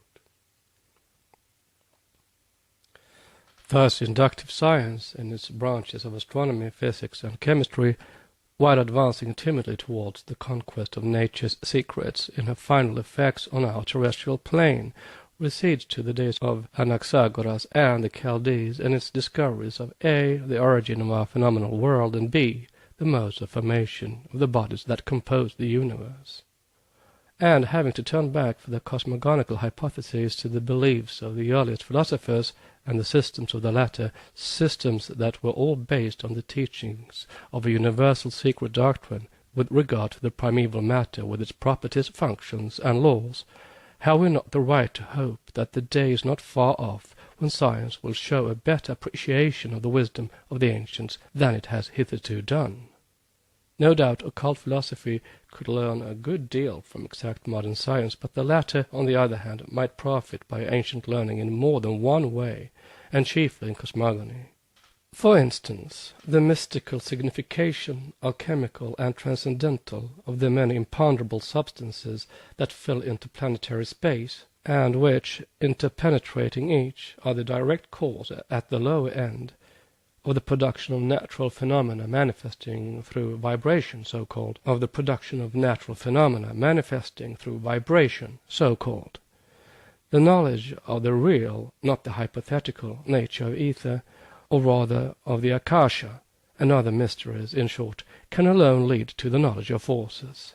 It is that substance against which the materialistic school of the physicists rebels with such fury, especially in France. Note, a group of electricians has just protested against the new theory of Clausius, the famous professor of the University of Bonn. The character of the protest is shown in the signature, which has Gilles Bourdin in the name of the group of electricians, which had the honor of being introduced to Professor Clausius in 1881, and whose war cry, Qui de Raymond, is "A bas l'éther," down with ether, even. They want universal void, you see. End of note. And which exact science has to advocate notwithstanding, They cannot make away with it without incurring the risk, like a modern Samson, of pulling down the pillars of the temple of science and getting buried under its roof. The theories built upon the rejection of force outside and independent of matter pure and simple have been all shown fallacious. They do not and cannot cover the ground, and many of the scientific data are thus proved unscientific. Ether produced sound is said in the Puranas, and the statement is laughed at. It is the vibrations in the air, we are corrected. And what is air? Could it exist if there were no etheric medium in space to buoy up its molecules? The case stands simply thus. Materialism cannot admit the existence of anything outside matter, because with the acceptance of an imponderable force, the source and head of all the physical forces, other intelligent forces, would have to be admitted virtually, and that would lead science very far. For it would have to accept as a sequel the presence in man of a still more spiritual power, entirely independent for once of any kind of matter physicists know anything about.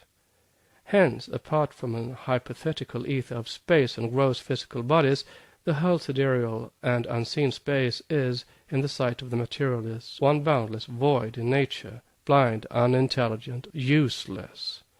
And now the next question is, what is that cosmic substance, and how far can one go to suspect its nature or to wrench from its secrets, and thus feel justified in giving it a name? How far especially has modern science gone in the direction of those secrets, and what is it doing to solve them? The latest hobby of science, the nebula theory, may afford us some answer to this question. Let us then examine the credentials of the nebula theory. Next chapter is Agenda 13, Scientific and Esoteric Evidence for The Secret Doctrine by Helena Petrovna Blavatsky, a facsimile of the original edition of 1888, printed by the Cunningham Press, Alhambra, California. Volume 1, Cosmogenesis. Book 1, Part 3, Science and the Secret Doctrine Contrasted. Addenda to Book 1. Addenda 13. Scientific and Esoteric Evidence for and Objections to the Modern Nebula Theory. Of late, esoteric cosmogony has been frequently opposed by the phantom of this theory and its ensuing hypotheses. Can this most scientific teaching be denied by your adepts? It is asked. Not entirely, is the reply, but the admissions of the men of science themselves kill it, and there remains nothing for the adepts to deny. To make of science an integral whole necessitates indeed the study of spiritual and psychic as well as physical nature. Otherwise it will ever be like the anatomy of man, discussed of old by the profane from the point of view of his shell side and in ignorance of the interior work. Even Plato, the greatest philosopher of his country, became guilty before his initiation of such statements as that liquids pass into the stomach through the lungs. Without metaphysics, as Mr. H. J. Slack says, real science is inadmissible. The nebula exist, yet the nebula theory is wrong. A nebula exists in a state of entire elemental dissociation. It is gases and something else besides, which can hardly be connected with gases as known to physical science, and it is self-luminous. But that is all.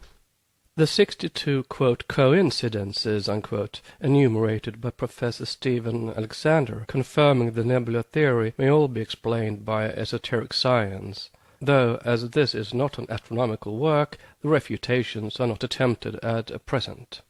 Note C. Smithsonian Contributions 21, Article 1, pages 79 to 97. End of note. Laplace and Fay come nearer to the correct theory than any, but of the speculations of Laplace there remains little in the present theory except its general features. Nevertheless, there is in Laplace's theory, says John Stuart Mill, nothing hypothetical. It is an example of legitimate reasoning from present effect to its past cause. It assumes nothing more than that objects which really exist obey the laws which are known to be obeyed by all terrestrial objects resembling them. See System of Logic, page 229. This from such an eminent logician as Mill was, would be valuable if it could only be proved that terrestrial objects resembling celestial objects at such a distance as the nebula are, resemble those objects in reality, not alone in appearance.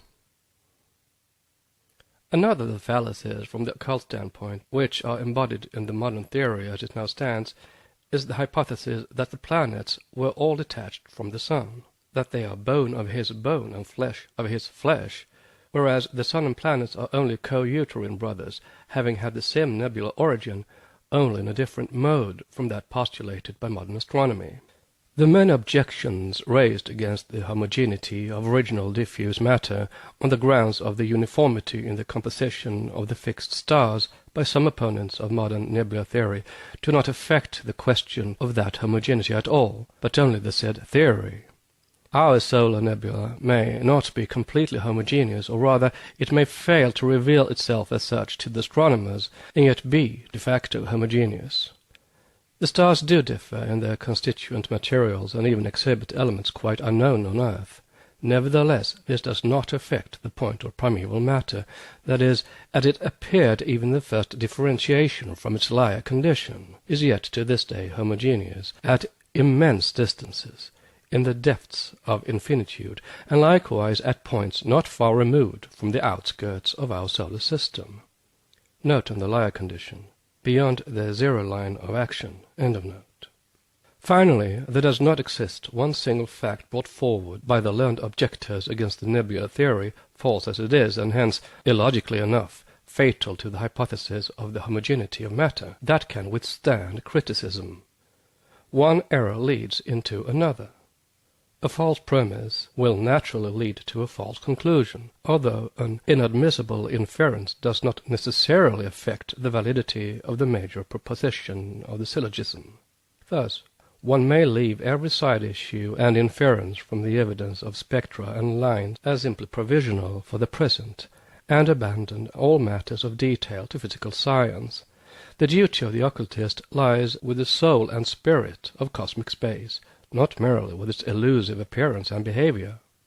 That of official physical science is to analyze and study its shell, the ultima thule of the universe and man, in the opinion of materialism. With the latter, occultism has naught to do. It is only with the theories of such men of learning as Kepler, Kant, Ørsted, and Sir W. Herschel, who believed in a spiritual world, that occult cosmogony might treat and attempt a satisfactory compromise. But the views of those physicists differed vastly from the latest modern speculations.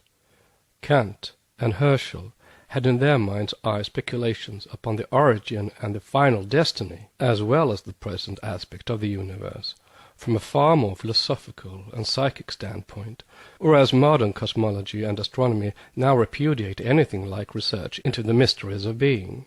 The result is what might be expected: complete failure and inextricable contradictions in the 1,001 varieties of so-called scientific theories, and in this theory as in all others.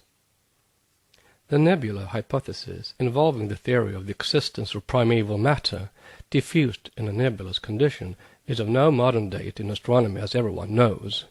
Anaximenes of the Ionian school had already taught that the sidereal bodies were formed through the progressive condensation of a primordial pre-genetic matter, which had almost a negative weight, and was spread out through space in an extremely sublimated condition.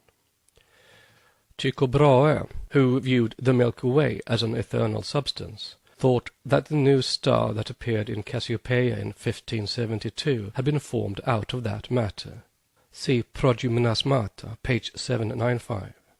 Kepler believed the star of 1606 had been likewise formed out of the ethereal substance that fills the universe. De Stella Nova in Pede Serpentari, page 115.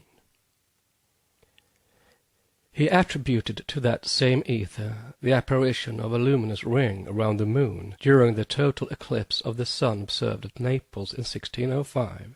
See See Hypothesis cosmogonique by C. Wolf.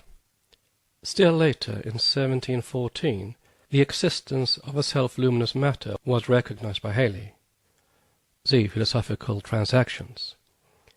Finally, the journal of his name published in 1811 the famous hypothesis on the transformation of the nebula into stars by the eminent astronomer Sir W. Herschel.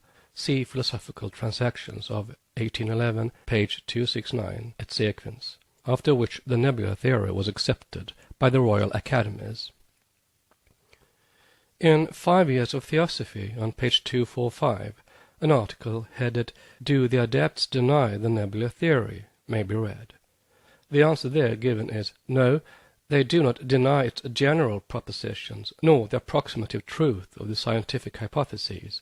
They only deny the completeness of the present, as well as the entire error of the many so-called exploded old theories, which, during the last century, have followed each other in such rapid succession.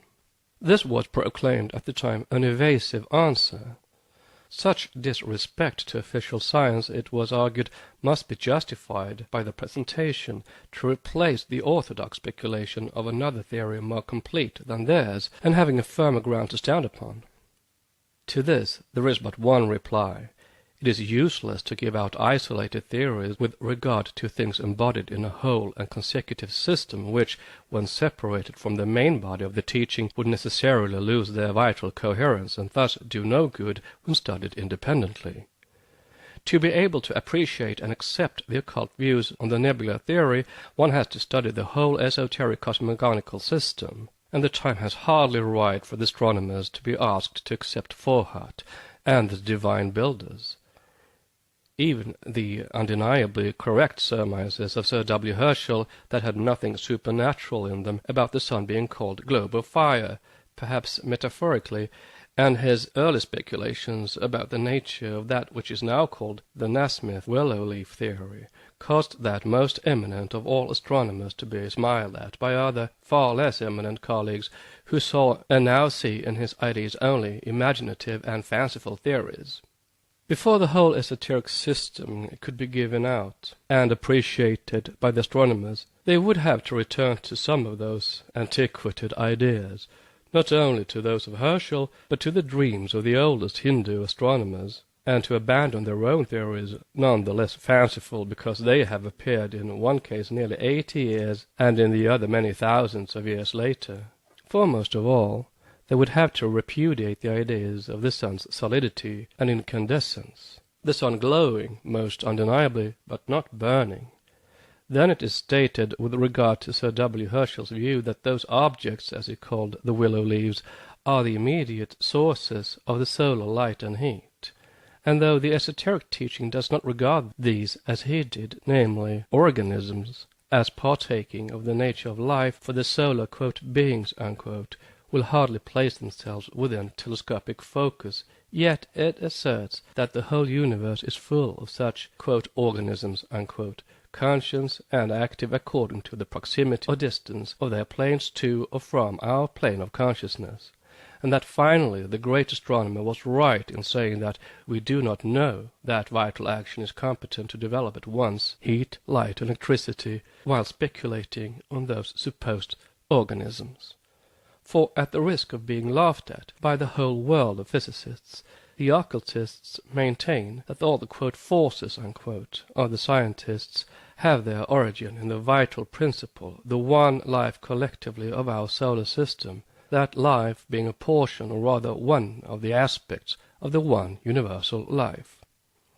We may, therefore, as in the article under consideration, wherein, on the authority of the adepts, it was maintained that it is sufficient to make a résumé of what the solar physicists do not know, we may, we maintain, define our position with regard to the modern nebula theory and its evident incorrectness by simply pointing out facts diametrically opposed to it in its present form.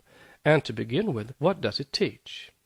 Summarizing their forced hypotheses, it becomes plain that Laplace's theory, now made quite unrecognizable moreover, was an unfortunate one.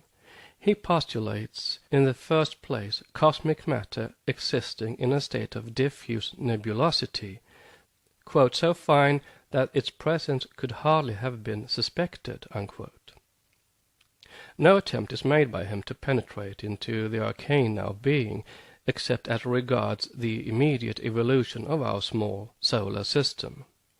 Consequently, whether one accepts or rejects his theory in its bearing upon the immediate cosmological problems presented for solution, he can only be said to have thrown back the mystery a little further, to the eternal query, whence matter itself, whence the evolutionary impetus, determining its cyclic aggregations and dissolutions, whence the exquisite symmetry and order into which the primeval atoms arrange and group themselves, no answer is attempted by Laplace. All we are confronted with is a sketch of the probable broad principles on which the actual process is assumed to be based. And what is this now celebrated note on the said process? What has he given so wonderfully new and original that its groundwork at any rate should have served as a basis for the modern nebular theory? This is what one gathers from various astronomical works. Laplace thought that, consequent to the condensation of the atoms of the primeval nebula, according to the law of gravity, the now gaseous or perhaps partially liquid mass acquired a rotary motion. As the velocity of this rotation increased, it assumed the form of a thin disk. Finally, the centrifugal force overpowering that of cohesion, huge rings were detached from the edge of the whirling incandescent masses, contracting necessarily by gravitation as accepted into spheroidal bodies, which would necessarily still continue to preserve the same orbit occupied previously by the outer zone from which they were separated. Laplace conceived that the external and internal zones of the ring would rotate with the same angular velocity which would be the case with a solid ring, but the principle of equal areas requires the inner zones to rotate more rapidly than the outer. Note: see Word Life. Professor Winchell points to a good many mistakes of Laplace in his work, but as a geologist he is not infallible himself in his astronomical speculations. End of note. The velocity of the outer edge of each nascent planet, he said, exceeding that of the inner, their results are rotary on its axis. The more dense bodies would be thrown off last, and finally, during the preliminary state of their formation, the newly segregated orbs in their turn throw off one or more satellites.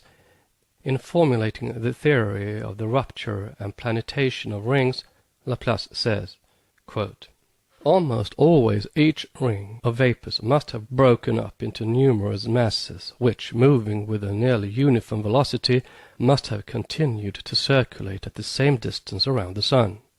These masses must have taken a spheroidal form with a motion of rotation in the same direction as their revolution, since the inner molecules, those nearer to the sun, would have less actual velocity than the exterior ones. They must then have formed as many planets in a state of vapor. But if one of them was sufficiently powerful to unite successively by its attraction all the others around its center, the ring of vapors must have been thus transformed into a single spheroidal mass of vapors circulating around the sun, with a rotation in the same direction as its revolution. The latter case has been the more common, but the solar system presents us the first case in the 4 small planets which move between Jupiter and Mars." Unquote. While few will be found to deny the magnificent audacity of this hypothesis, it is impossible not to recognize the insurmountable difficulties with which it is attended. Why, for instance, do we find that the satellites of Neptune and Uranus display a retrograde motion? That, in spite of its closer proximity to the Sun, Venus is less dense than the Earth? Similarly, the more distant Uranus is more dense than Saturn. How is it that so many variations in the inclination of their axis and orbits are present in the supposed progeny of the central orb? That such startling variations in the size of the planets is noticeable, that the satellites of Jupiter are more dense by 288 than their primary, that the phenomena of meteoric and cometic systems still remain unaccounted for. To quote the words of a master, they, the occultists, find that the centrifugal theory of Western birth is unable to cover all the ground, that, unaided, it can neither account for every oblate spheroid, nor explain away such evident difficulties as are presented by the relative density of some planets. How indeed can any calculation of centrifugal force explain to us, for instance, why Mercury, whose rotation is, we are told, only about 1/3 that of the Earth, and its density only about 1/4 greater than the Earth, should have a polar compression more than 10 times as great as the latter? And again, why Jupiter, whose equatorial rotation is said to be 27 times greater, and its density only about 1/5 that of the Earth, should have its polar compression 17 times greater than that of the Earth? Or why Saturn, with an equatorial velocity of 55 times greater than Mercury for centripetal force to contend with, should have its polar compression only 3 times greater than Mercury's? To crown the above contradictions, we are asked to believe in the central forces, as taught by modern science, even when told that the equatorial matter of the Sun, with more than 4 times the centrifugal velocity of the Earth's equatorial surface, and only about 1/4 part of the gravitation of the equatorial matter, has not manifested any tendency to bulge at the solar equator, nor shown the least flattening of the poles of the solar axis. In other and clear words, the Sun, with only 1/4 of our Earth's density for the centrifugal force to work upon, has no polar compression at all. We find this objection made by more than one astronomer, yet never explained away satisfactorily so far as the adepts are aware. Therefore do they, the adepts, say that the great men of science of the West, knowing next to nothing either about cometary matter, centrifugal and centripetal forces, the nature of the nebulae, or the physical constitution of the Sun, the stars, or even the Moon, are imprudent to speak as confidently as they do about the central mass of the Sun, whirling out into space planets, comets, and what not. We maintain that it, the Sun, evolves out only the life principle, the soul of those bodies giving and receiving it back in our solar system as the universal life-giver in infinitude and eternity. That the solar system is as much the microcosm of the one macrocosm as man is the former when compared with his own little solar cosmos. Note, see 5 Years of Theosophy, pages 249-50. Article, Do the Adepts Deny the Nebula Theory? End of note. The essential faculty persists by all the cosmic and terrestrial elements of generating within themselves a regular and harmonious series of results. The concatenation of causes and effects is an irrefutable proof that they are either animated by an extra or intra-intelligence, or conceal such within or behind the manifested veil. Occultism does not deny the certainty of the mechanical origin of the universe. It only claims the absolute necessity of mechanicians of some sort behind those elements, or within. A dogma with us. It's not the fortuitous assistance of the atoms of Lucretius, who himself knew better, that built the cosmos and all in it. Nature herself contradicts such a theory. Celestial space, containing matter so attenuated as is ether, cannot be called on, with or without attraction, to explain the common motion of the sidereal hosts. Although the perfect accord of their mutual revelation indicates clearly the presence of a mechanical cause in nature, Newton, who of all men had the best right to trust to his deductions and views, was nevertheless forced to abandon the idea of ever explaining by the laws of known nature and its material forces the original impulse given to the millions of orbs. He recognized fully the limits of that separate the action of natural forces from that of the intelligences that set the immutable laws into order and action. And if a Newton had to renounce such hope, which of the modern materialistic pygmies has the right of saying, "I know better"?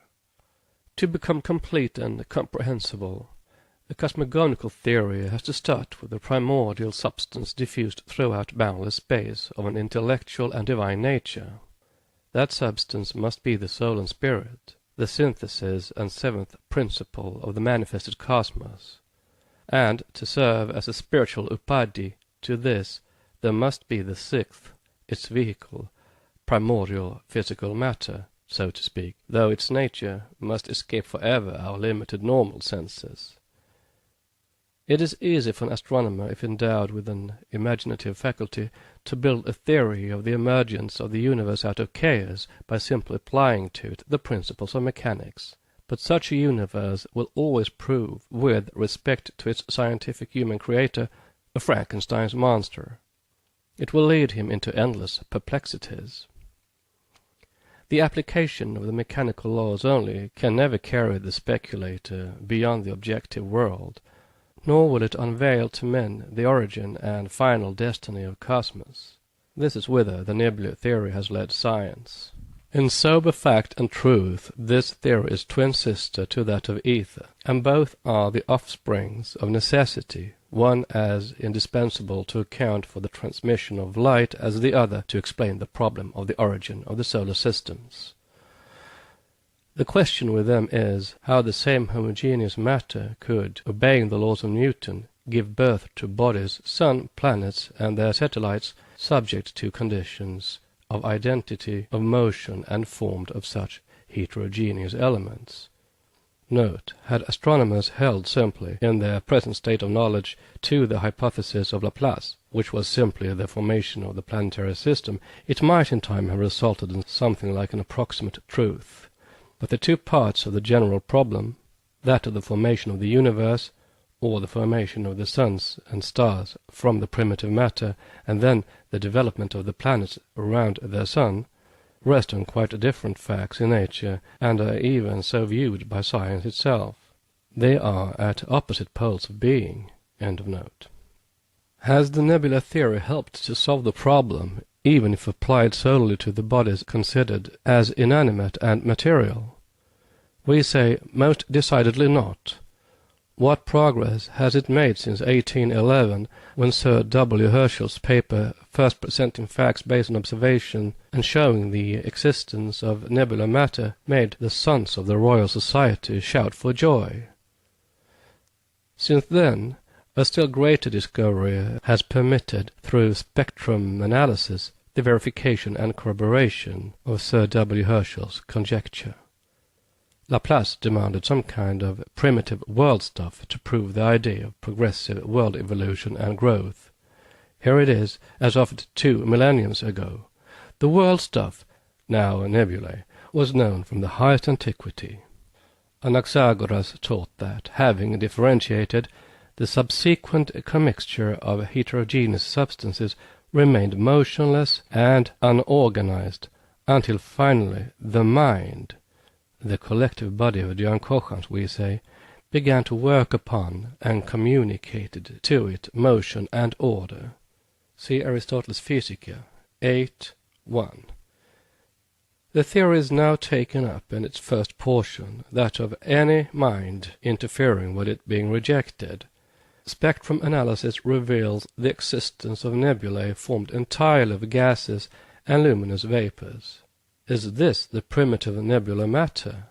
The spectra reveal, it is said, the physical conditions of the matter which emits cosmic light.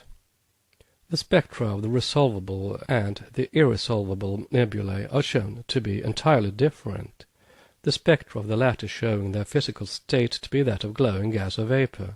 The bright lines of one nebula reveal the existence of hydrogen in it and of other material substances known and unknown.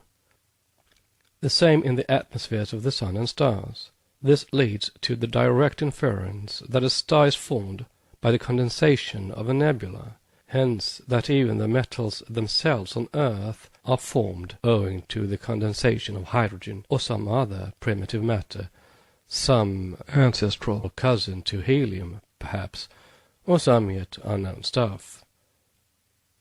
This does not clash with the occult teachings, and this is the problem that chemistry is trying to solve. and it must succeed sooner or later in the task, except in nolens volens, when it does, the esoteric teaching.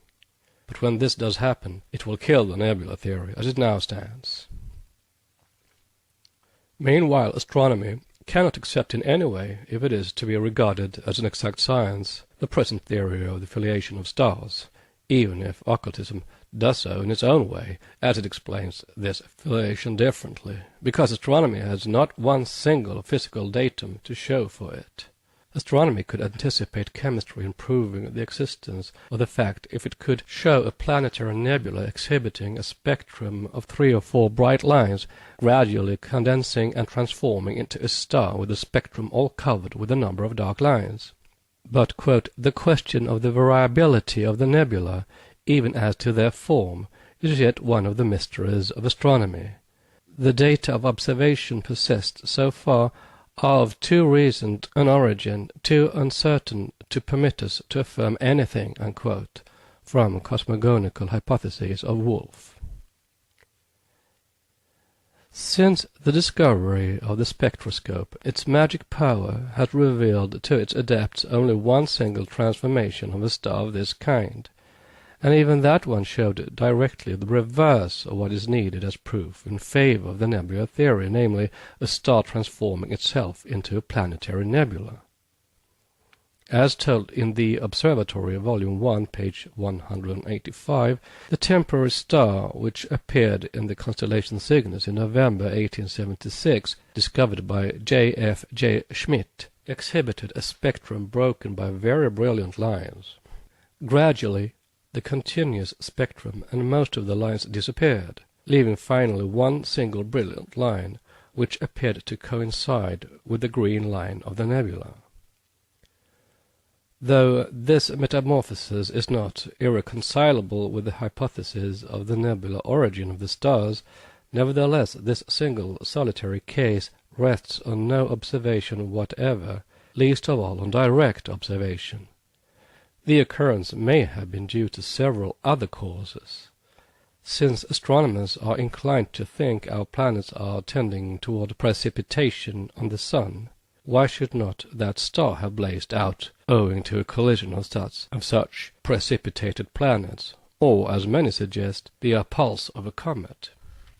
Anyhow, the only known instance of a star transformation since 1811 is not favorable to the nebula theory. Moreover, on the question of this theory, as in all others, astronomers disagree.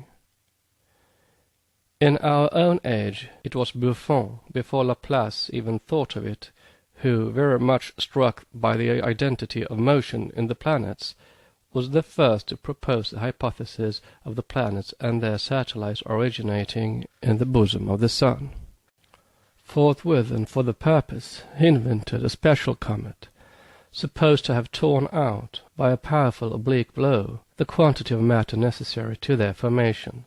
Laplace gave its dues to the, quote, comet, unquote, in his Exposition du Système du Monde, note 7.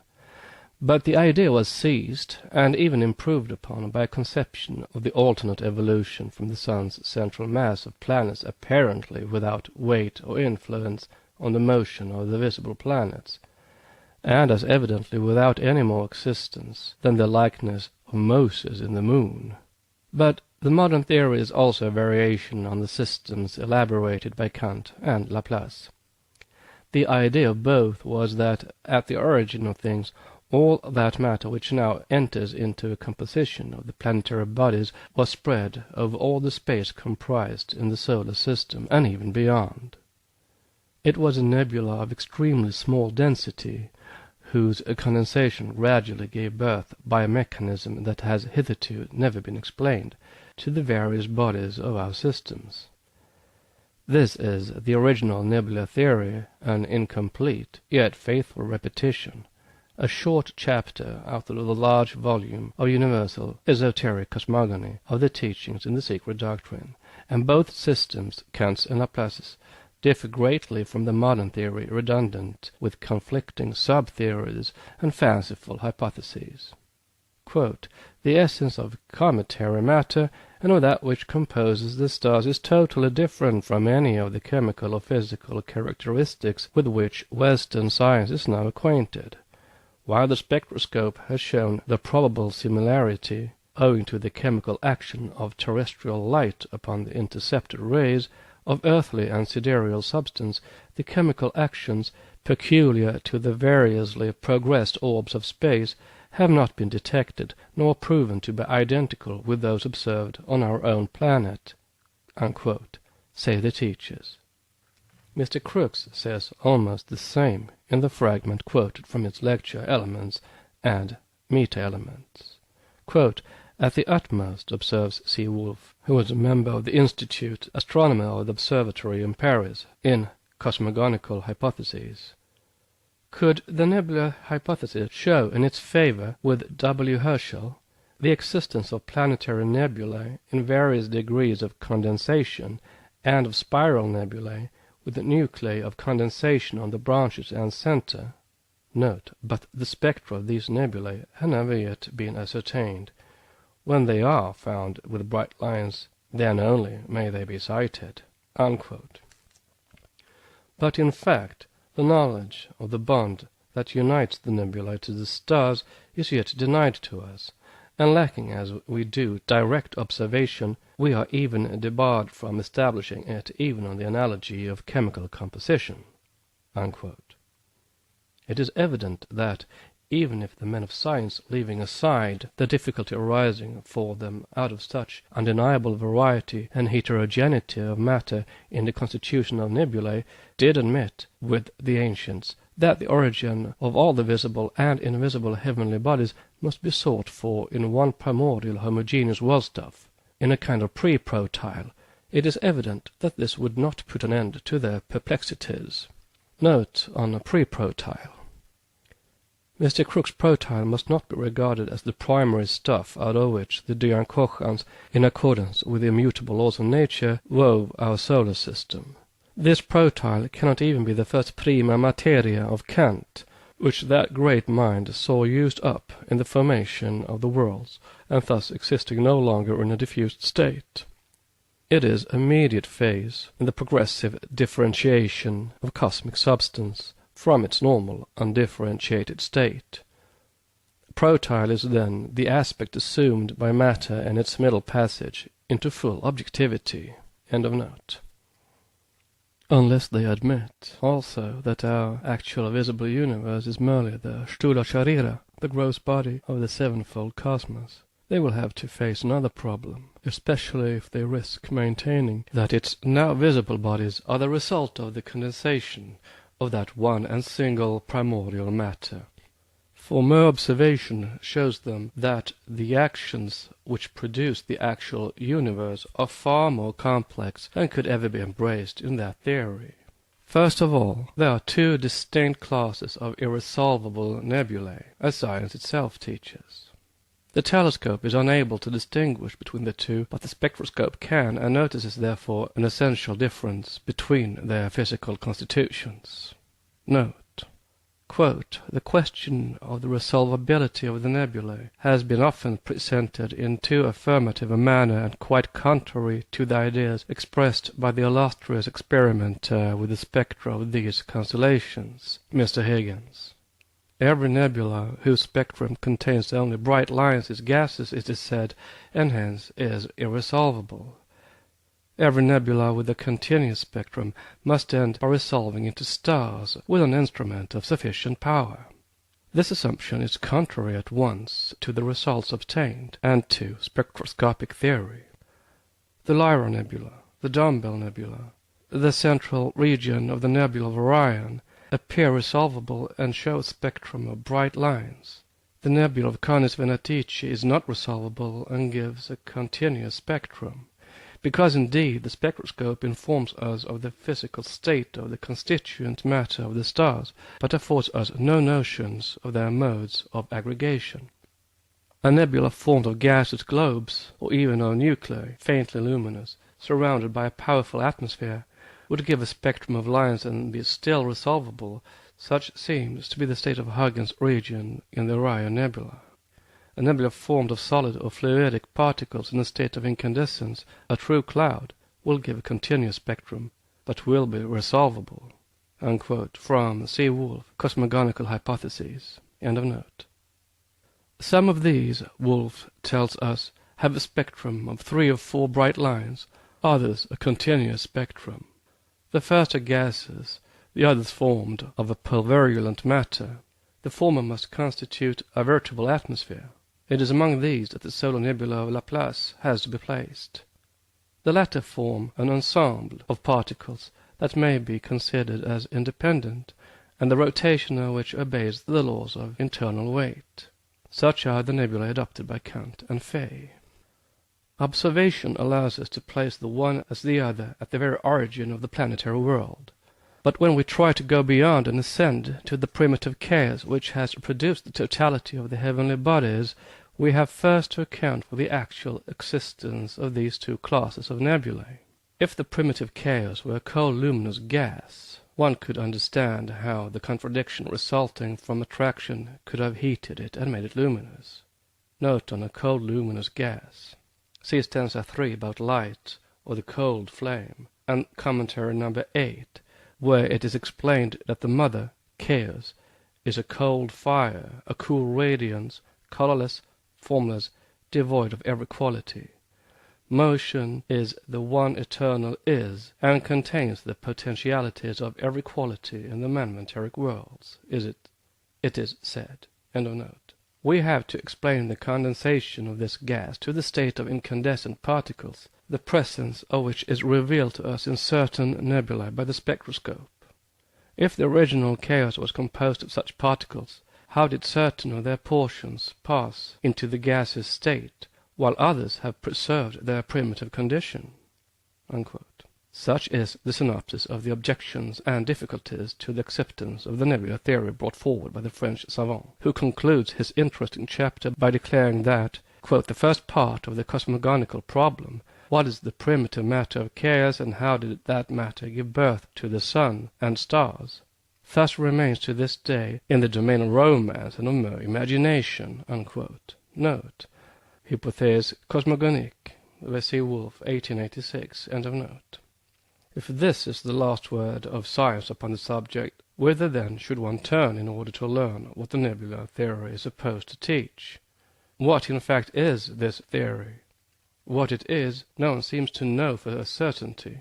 What it is not, we learn from the erudite author of The World Life. He tells us that 1. It is not a theory of the evolution of the universe, but only and primarily a genetic explanation of the phenomena of the solar system, and accessorily a coordination of the principal phenomena in the stellar and nebular firmament, as far as human vision has been able to penetrate. 2. That it does not regard the comets as involved in that particular evolution which has produced the solar system, esoteric doctrine does. It does because it, too, recognizes the comets as forms of cosmic existence coordinated with earlier stages of nebular evolution, and it actually assigns to them chiefly the formation of all worlds. 3. That it does not deny an antecedent history of the luminous fire mist, the secondary stage of evolution in the secret doctrine, further, and makes no claim to have reached an absolute beginning. And it allows that this fire mist may have previously existed in a cold, non-luminous, and invisible condition. 4. And that finally it does not profess to discover the origin of things, but only a stadium in material history, leaving the philosopher and theologian as free as they ever were to seek for the origin of the modes of being. Note. See World Life, page 196. End of note. But this is not all. Even the greatest philosopher of England, Mr. Herbert Spencer, arrayed himself against the fantastic theory by saying that a. the problem of existence is not resolved by it, and b.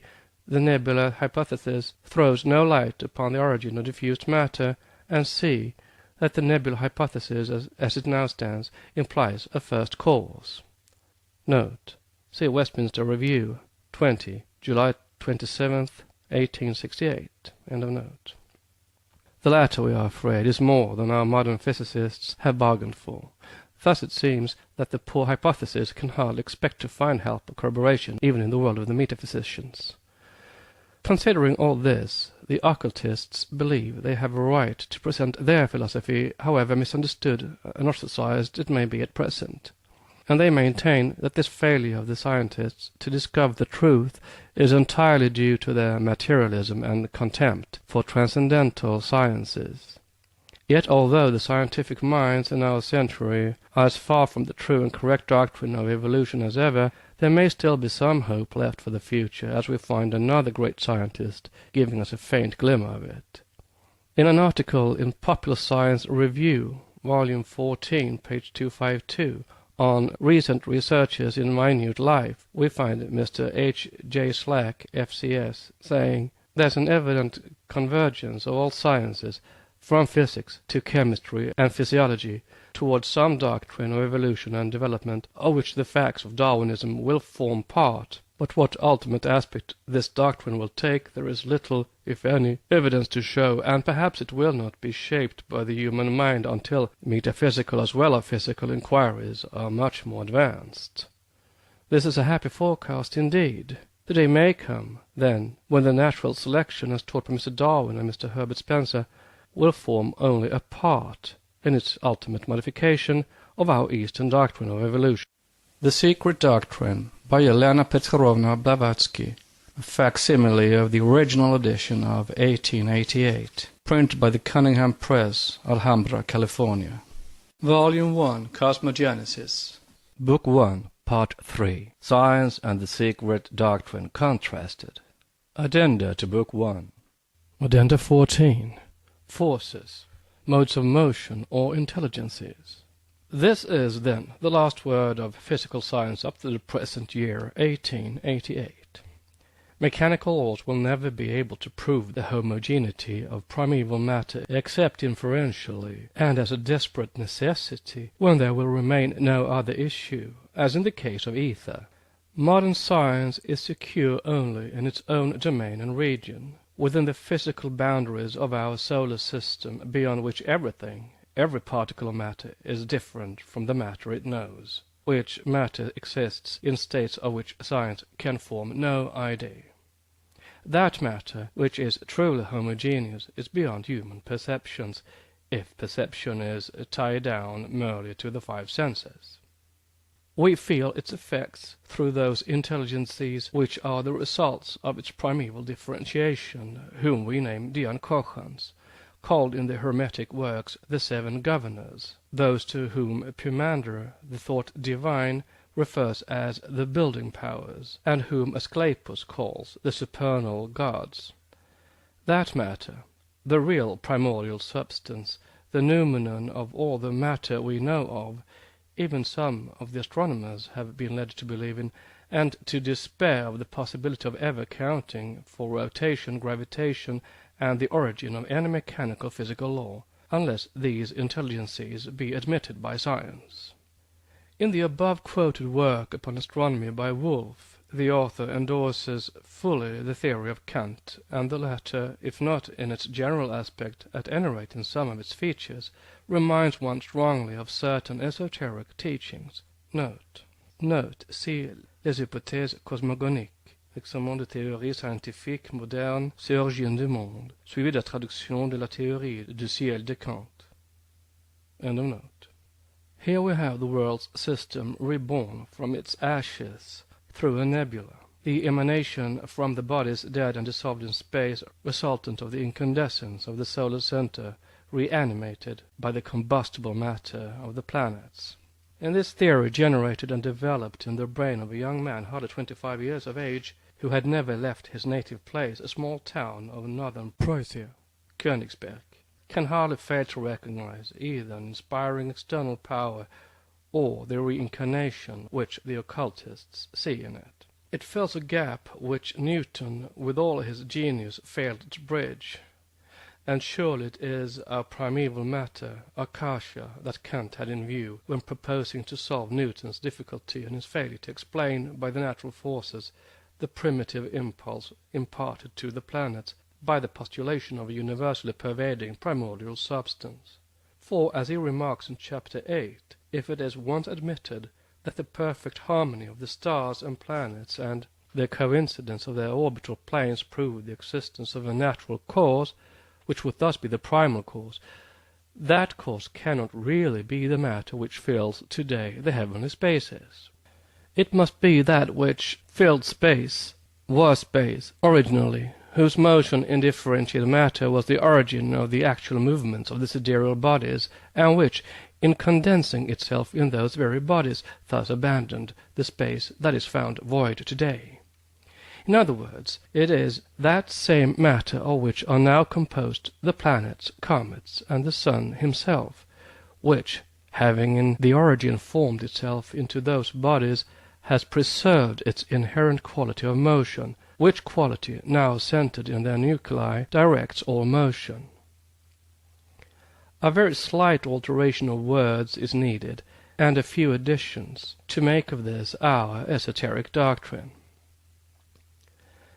The latter teaches that it is this original, primordial prima materia, divine and intelligent, the direct emanation of the universal mind, the Daivi Prakriti, the divine light emanating from the Logos, which form the nuclei of all the self-moving orbs in cosmos. Note on the Logos, which light we call Fohat.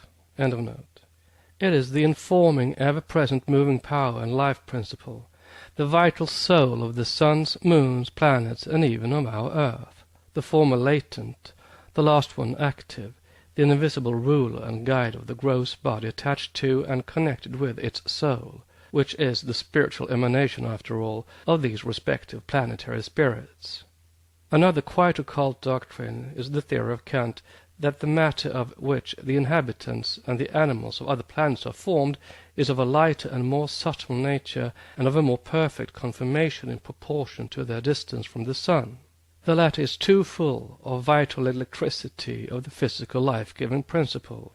Therefore the men on Mars are more ethereal than we are, while those of Venus are more gross, though far more intelligent if less spiritual. The last doctrine is not quite ours, yet those Kantian theories are as metaphysical and as transcendental as any occult doctrines, and more than one man of science would, if he but dare to speak his mind, accept them as a wolf does. From this Kantian mind and soul of the suns and stars to the Mahat, mind, and Prakriti of the Puranas, there is but a step. After all, the admission of this by science would be only the admission of a natural cause, whether it would or would not stretch its belief to such metaphysical heights. But then Mahat, the mind, is a quote, God, unquote, and physiology admits mind only as a temporary function of the material brain and no more.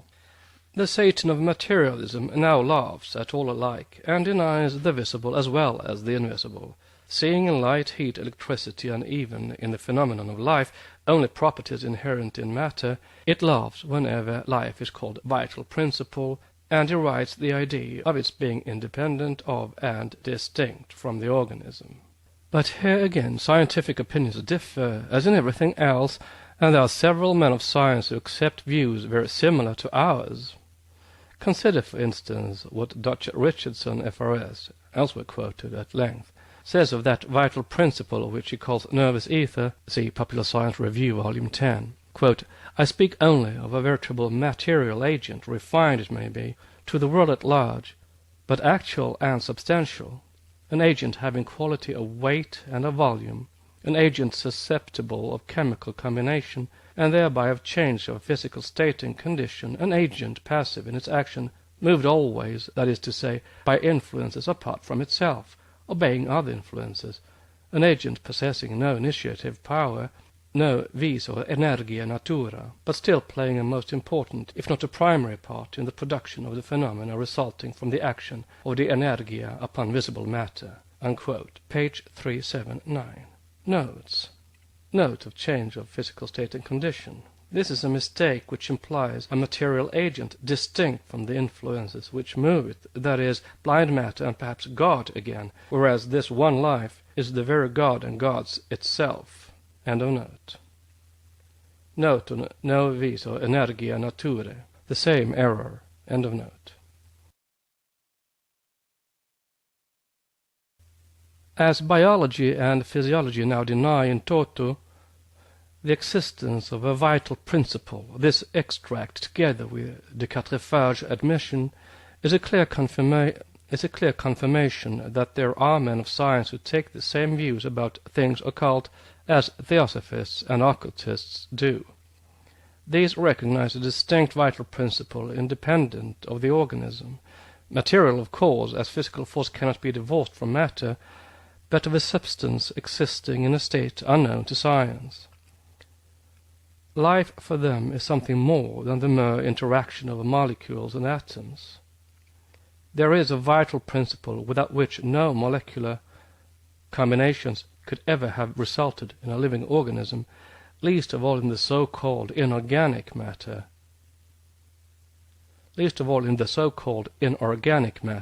Of our plane of consciousness.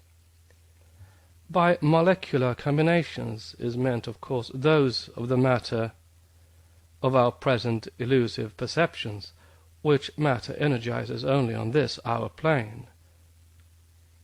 And this is the chief point at issue. Note: is the jiva a myth, as science says, or is it not? Ask some theosophists, wavering between materialistic and idealistic science.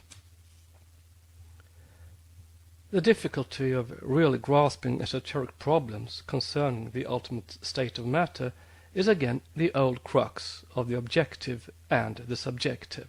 What is matter? Is the matter of our present objective consciousness anything but our sensations? True, the sensations we receive from without.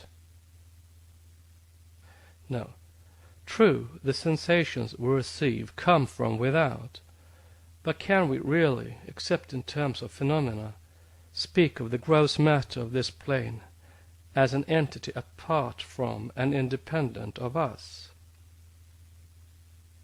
To all such arguments occultism answers: true, in reality matter is not independent of or existent outside of our perceptions. Man is an illusion, granted, but the existence and actuality of others, still more elusive, but not less actual entities than we are not a claim which is lessened, but rather strengthened by this doctrine of Vedantic and even Kantian idealism. End of note. Thus the occultists are not alone in their beliefs. Nor are they so foolish, after all, in rejecting even the gravity of modern science along with other physical laws, and in accepting instead attraction and repulsion. They see, moreover, in these two opposite forces only the two aspects of the universal unit called manifesting mind, in which aspects occultism, through its great seers, perceives an innumerable host of operative beings, cosmic Diankochans, entities whose essence in its dual nature is the cause of all terrestrial phenomena.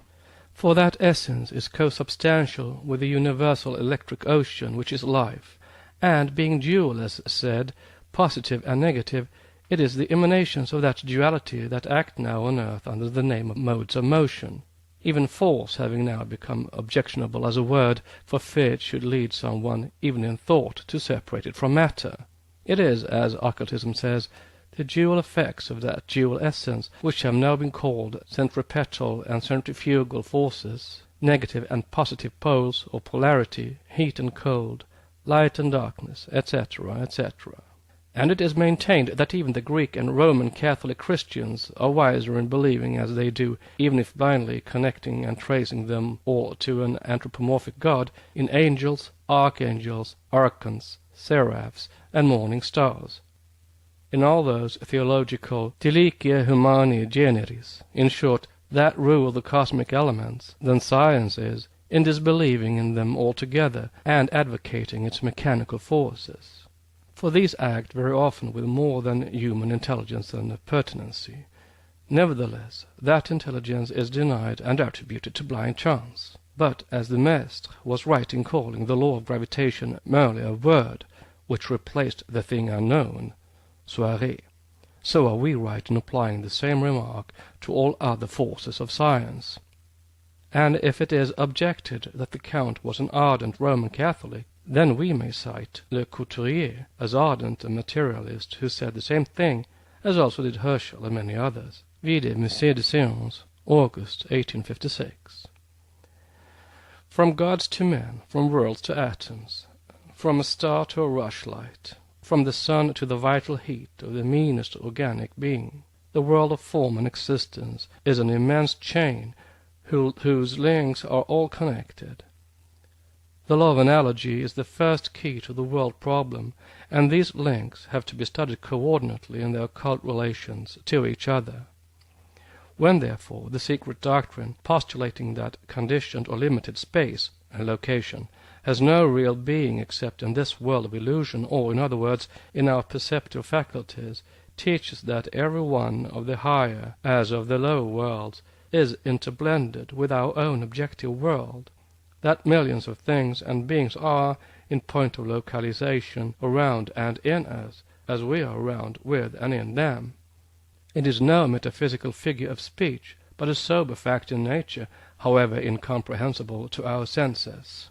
One has to understand the phraseology of occultism before criticizing what it asserts. For example, the doctrine refuses, as science does in one sense, to use the words above and below, high and low, in reference to invisible spheres, as being without meaning. Even the terms east and west are merely conventional, necessary only to aid our human perceptions.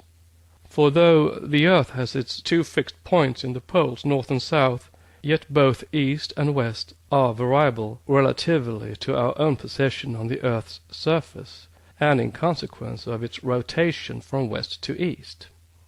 Hence, when other worlds are mentioned, whether better or worse, more spiritual or still more material, though both invisible, the occultist does not locate these spheres either outside or inside our earth, as the theologians and the poets do, for their location is nowhere in the space known to and conceived by the profane. They are, as it were, blended with our world, interpenetrating it, and interpenetrated by it.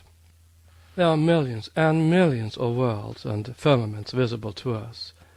There are still greater numbers beyond those visible to the telescopes, and many of the latter kind do not belong to our objective sphere of existence. Although as invisible as if they were millions of miles beyond our solar system, they are yet with us, near us, within our own world, as objective and material to their respective inhabitants as ours is to us. But again, the relation of these worlds to ours is not that of a series of egg-shaped boxes enclosed one within the other, like the toys called Chinese nests. Each is entirely under its own special laws and conditions, having no direct relation to our sphere. The inhabitants of these, as already said, may be, for all we know or feel, passing through and around us, as if through empty space, their very habitations and countries being interblended with ours, though not disturbing our vision, because we have not yet the faculties necessary for discerning them.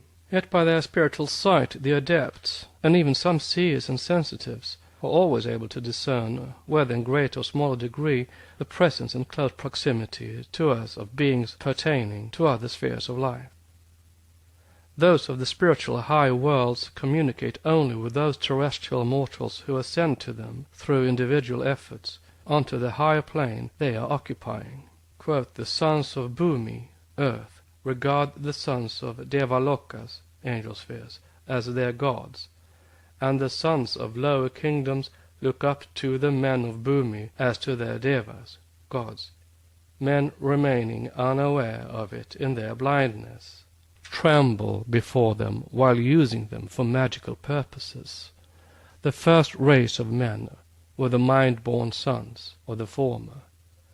They, the Pitris and Devas, are our progenitors. Unquote. Book 2 of the commentary on the book of Jan. Educated people, so-called, deride the science of sylphs, salamanders, undines, and gnomes. The men of science regard as an insult any mention of such superstitions, and with a contempt of logic and common good sense that is often the prerogative of accepted authority. They allow those whom it is their duty to instruct to labor under the absurd impression that in the whole cosmos, or at any rate in our own atmosphere, there are no other conscious, intelligent beings save ourselves. Note: even the question of the plurality of worlds inhabited by sentient creatures is rejected or approached with the greatest caution. And yet see what the great astronomer Camille Flammarion says in his Pluralité des mondes. End of note. Any other humanity composed of distinct human beings than a mankind with 2 legs, 2 arms, and a head with a man's features on it would not be called humans, though the etymology of the word would seem to have little to do with the general appearance of a creature. Thus, while science sternly rejects even the possibility of there being such, to us generally, invisible creatures, society, while believing in it all secretly, is made to deride the idea openly. It hails with mirth such works as the Conte de Goblet, and fails to understand that open satire is the securest mask. Nevertheless, such invisible worlds do exist. Inhabited as thickly as our own is, they are scattered throughout apparent space in immense number, some far more material than our own world, others gradually etherealizing until they become formless and are as breaths. That our physical eye does not see them is no reason to disbelieve in them. Physicists can see neither their ether, atoms, nor modes of motion or forces, yet they accept and teach them. If we find even in the natural world with which we are acquainted matter affording a partial analogy in the difficult conception of such invisible worlds, there seems little difficulty in recognizing the possibility of such a presence. The tail of a comet which, though attracting our attention by virtue of its luminosity, yet does not disturb or impede our vision of objects which we perceive through and beyond it, affords the first stepping stone toward a proof of the same.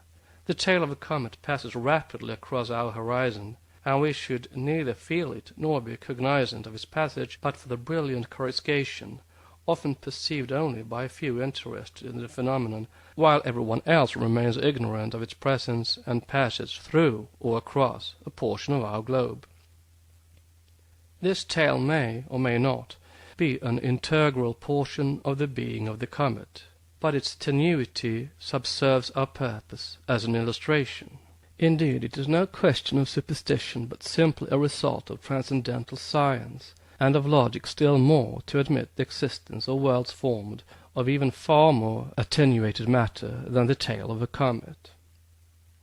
By denying such a possibility, science has played for the last century into the hands of neither philosophy nor true religion, but simply into those of theology. To be able to dispute the plurality of even material worlds, a belief thought by many churchmen incompatible with the teachings and doctrines of the Bible, Maxwell had to culminate the memory of Newton and try to convince his public that the principles contained in the Newtonian philosophy are those which lie at the foundation of all atheistical systems. Read Volume 2, Plurality of Worlds. Note on the Bible. Nevertheless, it will be shown on the testimony of the Bible itself, and of such good Christian theologians as Cardinal Wiseman, that this plurality is taught in both the Old and the New Testaments. End of note. Quote, Dr. Whewell disputed the plurality of worlds by appeal to scientific evidence, unquote, writes Professor Winchell. Note, see the plurality of the worlds, wherein the list of many men of science who wrote to prove the theory is given. End of note. Nay, and if even the habitability of physical worlds, of planets and distant stars which shine in myriads over our heads is so disputed, how little chance is there for the acceptance of invisible worlds within the apparently transparent space of our own? But if we can conceive of a world composed, for our senses, of matter still more attenuated than the tail of a comet, hence of inhabitants in it who are as ethereal in proportion to their globe as we are in comparison with our rocky, hard-crusted earth, no wonder if we do not perceive them, nor sense their presence or even existence. Only in what is the idea contrary to science? Cannot men and animals, plants and rocks be supposed to be endowed with quite a different set of senses from those we possess? Cannot their organisms be born, developed, and exist under other laws of being than those that rule our little world? Is it absolutely necessary that every corporeal being should be clothed in coats of skin, like those that Adam and Eve were provided with in the legend of Genesis? Corporeality, we are told, however, by more than one man of science, may exist under very divergent conditions. Note: Professor A. Winchell, arguing upon the plurality of the worlds, makes the following remarks. It is not at all improbable that substances of a refractory nature might be so mixed with other substances, known or unknown to us, as to be capable of enduring vastly greater vicissitudes of heat and cold than is possible with terrestrial organisms. The tissues of terrestrial animals are simply suited to terrestrial conditions. Yet even here we find different types and species of animals adapted to the trials of extremely dissimilar situations. That an animal should be a quadruped or a biped is something not depending on the necessities of organization or instinct or intelligence. That an animal should possess just 5 senses is not a necessity of a percipient existence. There may be animals on the earth with neither smell nor taste. There may be beings on other worlds, and even on this, who possess more numerous senses than we. The possibility of this is apparent when we consider the high probability that other properties and other modes of existence lie among the resources of the cosmos, and even of terrestrial matter. There are animals which subsist where rational man would perish, in the soil, in the river, and the sea. And why not human beings of different organizations in such case? Nor is incorporated rational existence conditioned on warm blood, nor on any temperature which does not change the forms of matter of which the organisms may be composed. There may be intelligences corporalized after some concept not involving the processes of injection, assimilation, and reproduction. Such bodies would not require daily food and warmth. They might be lost in the abysses of the ocean, or laid upon a stormy cliff through the tempests of an Arctic winter, or plunged in a volcano for 100 years and yet retain consciousness and thought. It is conceivable. Why might not psychic natures be enshrined in indestructible flint and platinum? These substances are no further from the nature of intelligence than carbon, hydrogen, oxygen, and lime, but not to carry the thought to such an extreme, within brackets question mark. Might not high intelligences be embodied in frames as indifferent to external conditions as the sage of the western plains, or the lichens of Labrador, rotifiers that remain dried for years, or the spores of bacteria which pass living through boiling water?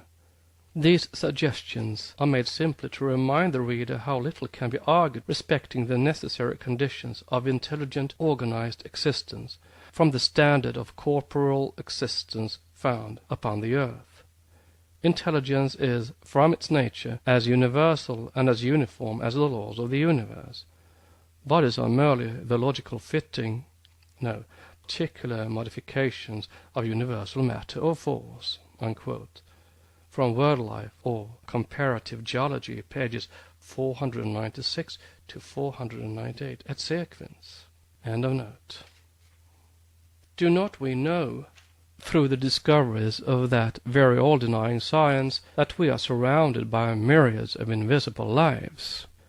If these microbes, bacteria, and the tutti quanti of the infinitesimally small are invisible to us by virtue of their minuteness, cannot there be, at the other pole of it, beings as invisible owing to the quality of their texture or matter, to its tenuity, in fact?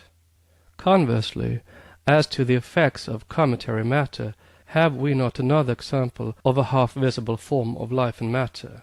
The ray of sunlight entering our apartment reveals in its passage myriads of tiny beings living their little life and ceasing to be, independent and heedless of whether they are perceived or not by our grosser materiality. And so again, the microbes and bacteria and such like unseen beings in other elements. We passed them by during those long centuries of dreary ignorance, after the lamp of knowledge in the heathen and highly philosophical systems had ceased to throw its bright light on the ages of intolerance and bigotry during early Christianity, and we would fain pass them by again now. And yet these lives surrounded us then as they do now. They have worked on obedient to their own laws, and it is only as they were gradually revealed by science that we have begun to take cognise of them as of the effects produced by them. How long has it taken the world as it is now to become what it is? If it can be said of cosmic dust that some of it comes to the present day which had never belonged to the earth before, from word life, how much more logical to believe, as the occultists do, that through the countless ages and millions of years that have rolled away since that dust aggregated and formed the globe we live in around its nucleus of intelligent primeval substance, many humanities, differing from our present mankind as greatly as the one which will evolve millions of years hence will differ from our races, appeared but to disappear from the face of the earth as our own will. Those primitive and far distant humanities having, as geologists think, left no tangible relics of themselves are denied. All trace of them is swept away, and therefore they have never existed. Yet their relics, very few of them truly, are to be found, and they have to be discovered by geological research, though even if they were never to be met with, there is no reason to say that no men could have ever lived in those geological times to which the period of their presence on earth is assigned. For their organisms needed no warm blood, no atmosphere, no feeding. The author of World Life is right, and it is no such great extreme to believe, even as we do, that as there may be, on scientific hypotheses, psychic natures enshrined in indestructible flint and platinum to this day, so there were psychic natures enshrined in forms of equal indestructible primeval matter, the real forefathers of our fifth race.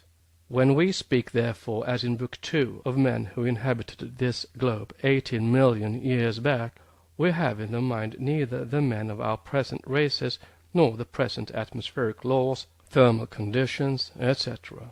The earth and mankind, like the sun, moon, and planets, have all their growth, changes, developments, and gradual evolution in their life periods. They are born, become infants, then children, adolescents, grown-up bodies, grow old, and finally die. Why should not mankind be also under this universal law? Says Uriel to Enoch, Behold, I have showed thee all things. Thou seest the sun, moon, and those which conduct the stars of heaven, which cause all their operations, seasons, and arrivals to return. In the days of sinners the years shall be shortened. Everything done on earth shall be subverted.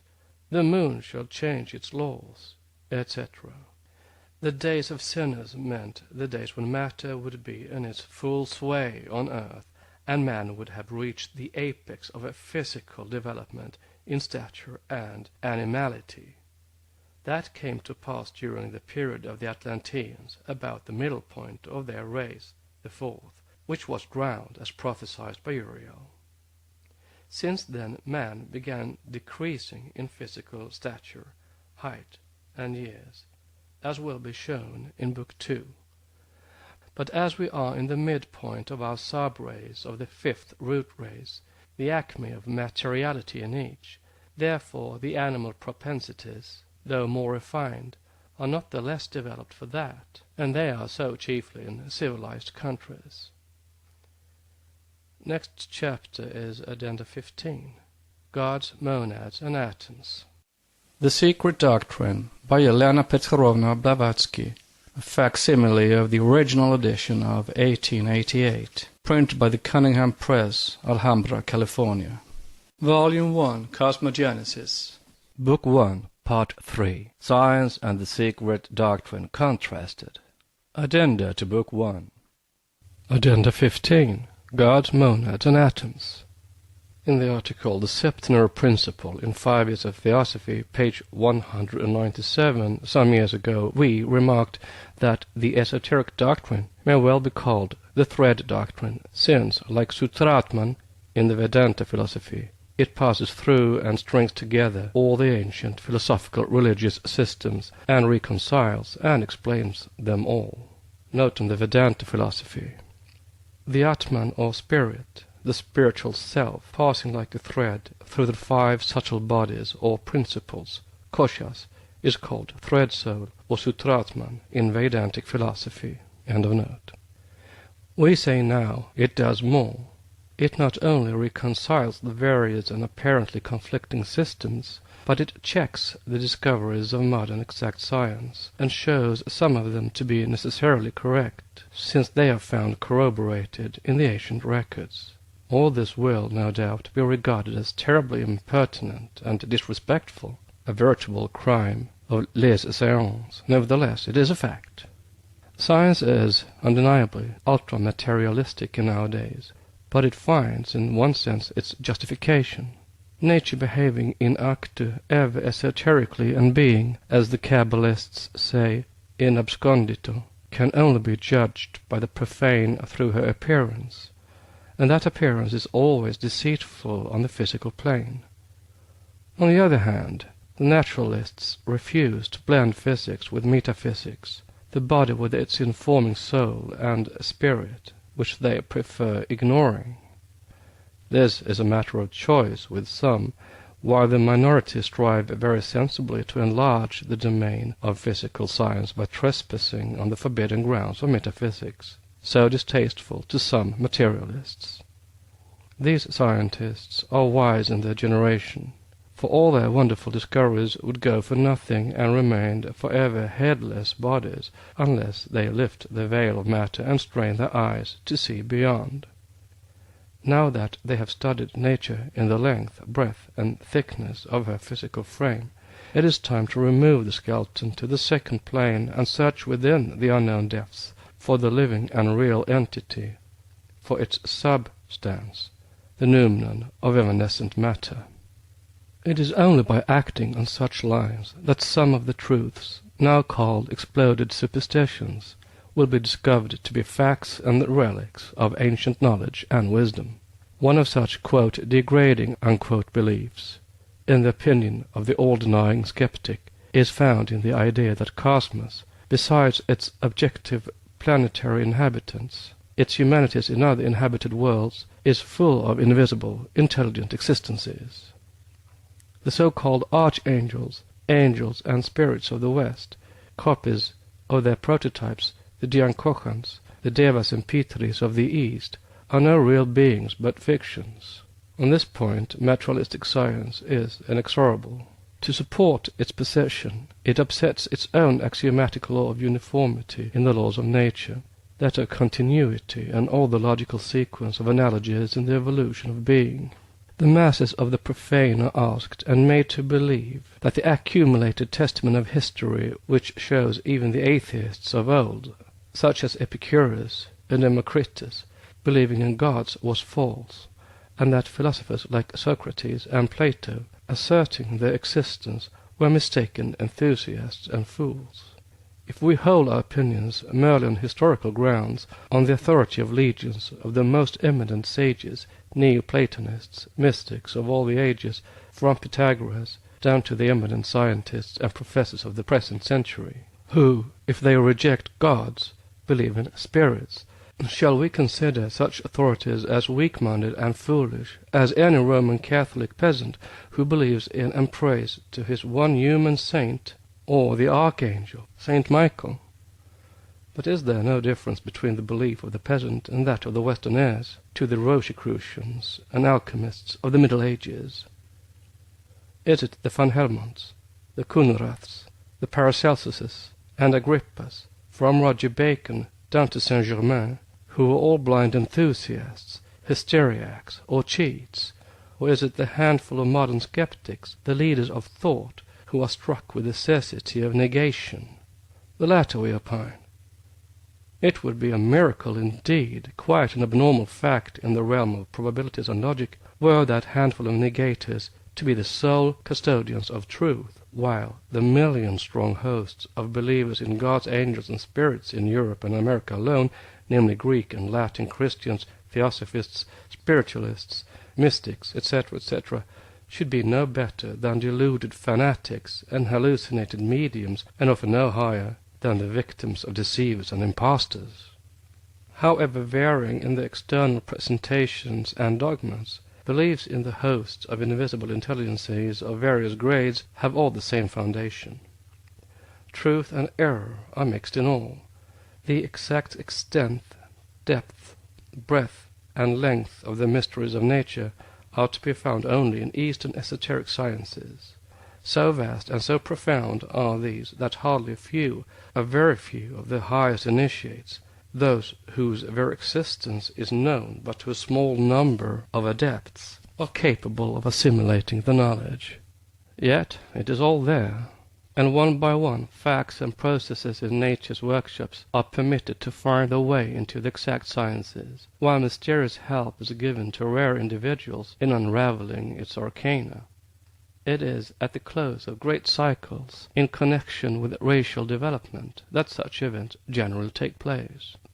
We are at the very close of the cycle of 5,000 years of the present Aryan Kali Yuga, and between this time and 1897 there will be a large rent made in the veiling of nature, and materialistic science will receive a death blow, without throwing any discredit upon time-honored beliefs. In whatever direction, we are forced to draw a marked line between blind faith evolved by theologies and knowledge due to the independent researches of long generations of adepts, between, in short, faith and philosophy. There have been in all ages undeniably learned and good men who, having been reared in sectarian beliefs, died in their crystallized convictions. For Protestants, the Garden of Eden is the primeval point of departure in the drama of humanity, and the solemn tragedy on the summit of Calvary, the prelude to the hoped-for millennium. For Roman Catholics, Satan is at the foundation of cosmos, Christ in its center, and Antichrist at its apex. For both, the hierarchy of beings begins and ends within the narrow frames of their respective theologies. One self-created personal God, and an Empyrean ringing with the hallelujahs of created angels. The rest, false gods, Satan and fiends. Theophilosophy proceeds on broader lines. From the very beginning of aeons, in time and space in our round and globe, the mysteries of nature, at any rate those which it is lawful for our races to know, were recorded by the pupils of those same now invisible heavenly men in geometrical figures and symbols. The keys thereto passed from one generation of, quote, wise men, unquote, to the other. Some of the symbols thus passed from the east to the west were brought therefrom by Pythagoras, who was not the inventor of his famous triangle. The latter figure, along with the plane, cube, and circle, are more eloquent and scientific descriptions of the order of the evolution of the universe, spiritual and psychic, as well as physical, than volumes of descriptive cosmogonies and revealed geneses. The 10 points inscribed within that Pythagorean triangle are worth all the theogonies and angelologies ever emanated from the theological brain. For he who interprets them on their very face and in the order given will find in these 17 points, the 7 mathematical points hidden, uninterrupted series of the genealogies from the first heavenly to terrestrial man. And, as they give the order of beings, so they reveal the order in which were evolved the cosmos, our earth, and the primordial elements by which the latter was generated. Begotten in the invisible depths and in the womb of the same mother as its fellow globes, he who will master the mysteries of our earth will have mastered those of all others. Whatever ignorance, pride, or fanaticism may suggest to the contrary, esoteric cosmology can be shown inseparably connected with both philosophy and modern science. The gods of the ancients, the monads, from Pythagoras down to Leibniz, and the atoms of the present materialistic schools, as borrowed by them from the theories of the old Greek atomists, are only a compound unit, or a graduated unity, like the human frame, which begins with body and ends with spirit. In the occult sciences they can be studied separately, but never mastered unless viewed in their mutual correlations during their life cycle, and as a universal unity during pralayas. Lapluche shows sincerity, but gives a poor idea of his philosophical capacities when declaring his personal views on the monad or the mathematical point. A point, he says, is enough to put all the schools in the world in a combustion.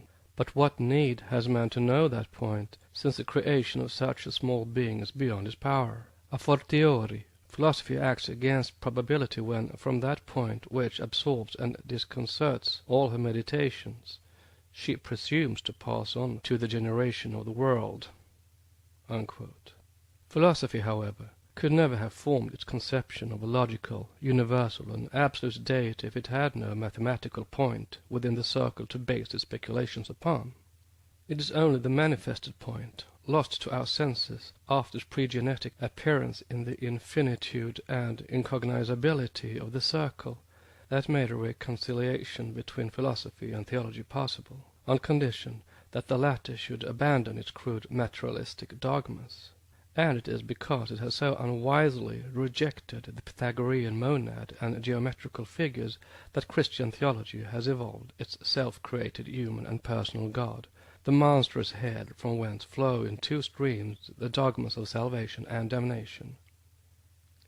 This is so true that even those clergymen who would be philosophers and who were mentioned have, in their arbitrary interpretations, feathered upon the ancient sages the queer idea that the monad represented with them the throne of the omnipotent deity, placed in the center of the empyrean to indicate TJAOTU, read the great architect of the universe. Note, Science of Numbers, by the Reverend G. Oliver, page 36, end of note. A curious explanation this, more Masonic than strictly Pythagorean. Nor did the hierogram within a circle, or equilateral triangle, ever mean the exemplification of the unity of the divine essence, for this was exemplified by the plane of the boundless circle, matter, and the universe, their son, who proceed from the point, the real esoteric logos, or the Pythagorean monad. For the Greek monas signifies unity in its primary sense. Those unable to seize the difference between the monad, the universal unit, and the monads, or the manifested unity, as also between the ever-hidden and the revealed logos, or the word, ought never to meddle in philosophy, let alone the esoteric sciences. It is needless to remind the educated reader of Kant's thesis to demonstrate his second antimony. Note, see Kant's Critique de la raison pure, Barnes' translation, Volume 2, page 54, end of note. Those who have read and understood it will see clearly the line we draw between the absolutely ideal universe and the invisible though manifested cosmos. Our gods and monads are not the elements of extension itself, but only those of the invisible reality which is the basis of the manifested cosmos. Neither esoteric philosophy, nor Kant, nor Leibniz would ever admit that extension can be composed of simple or unextended parts. But theologian philosophers will not grasp this. The circle and the point, which latter retires into and merges with the former, after having emanated the first 3 points and connected them with lines, thus forming the first noumenal basis of the second triangle in the manifested world, have ever been an insuperable obstacle to theological flights into dogmatic empyreans.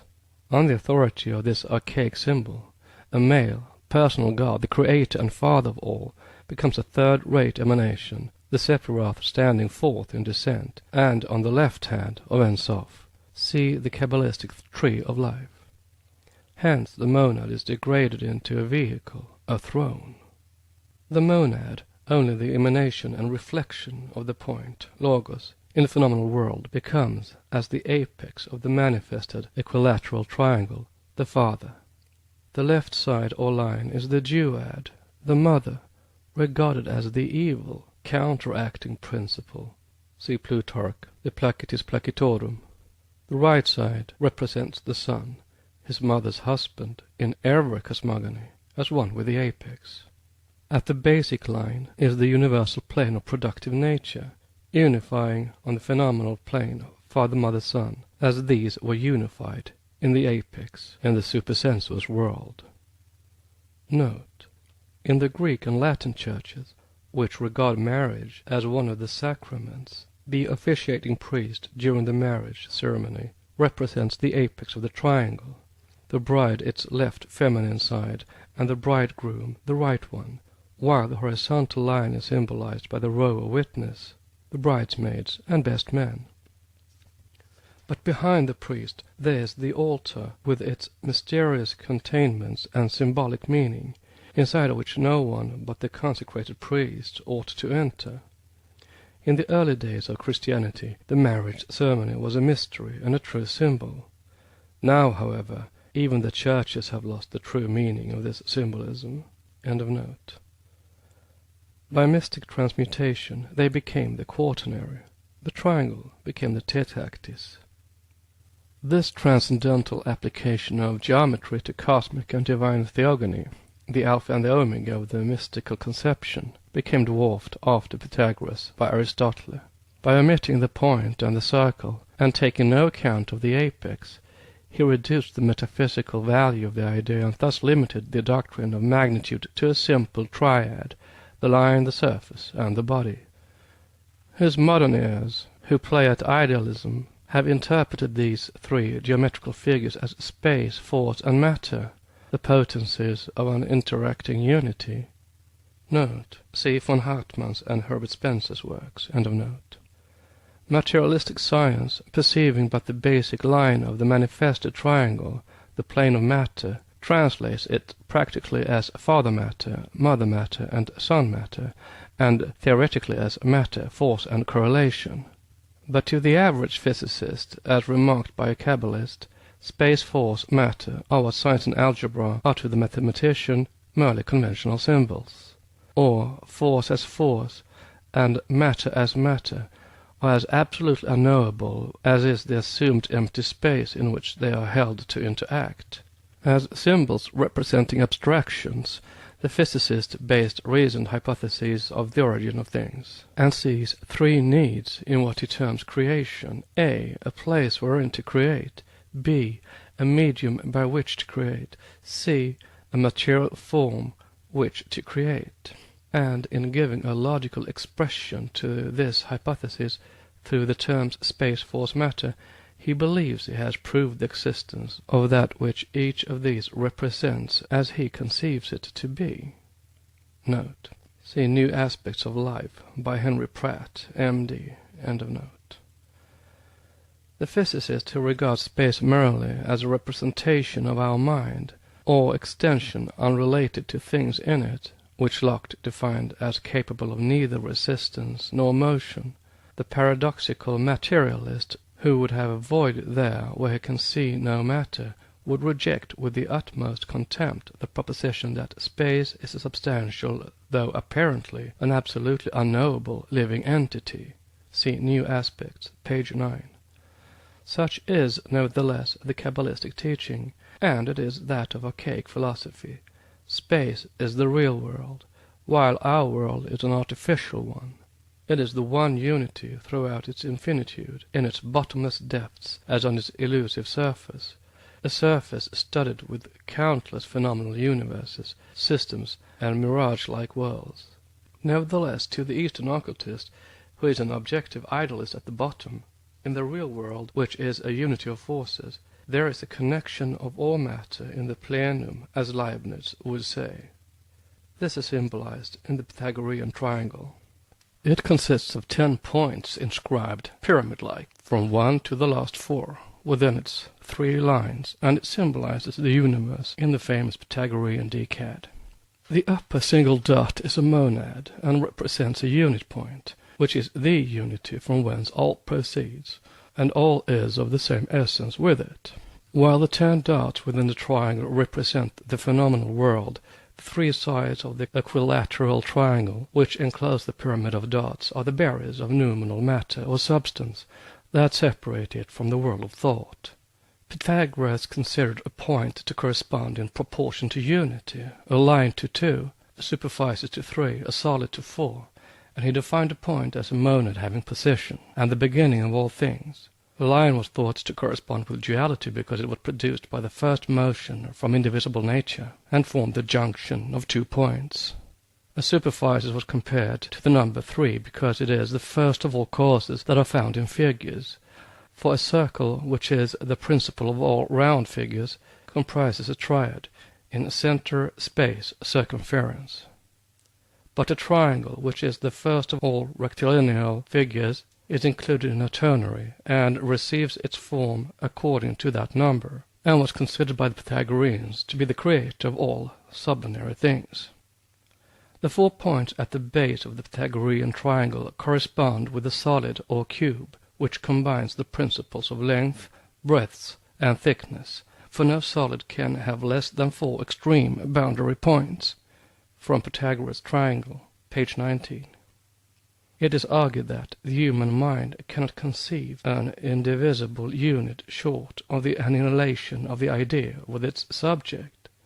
This is an error, as the Pythagoreans have proved, and a number of seers before them, although there is a special training for it, and although the profane mind can hardly grasp it. But there are such things as meta-mathematics and meta-geometry. Even mathematics pure and simple proceed from the universal to the particular, from the mathematical, hence indivisible point, to solid figures.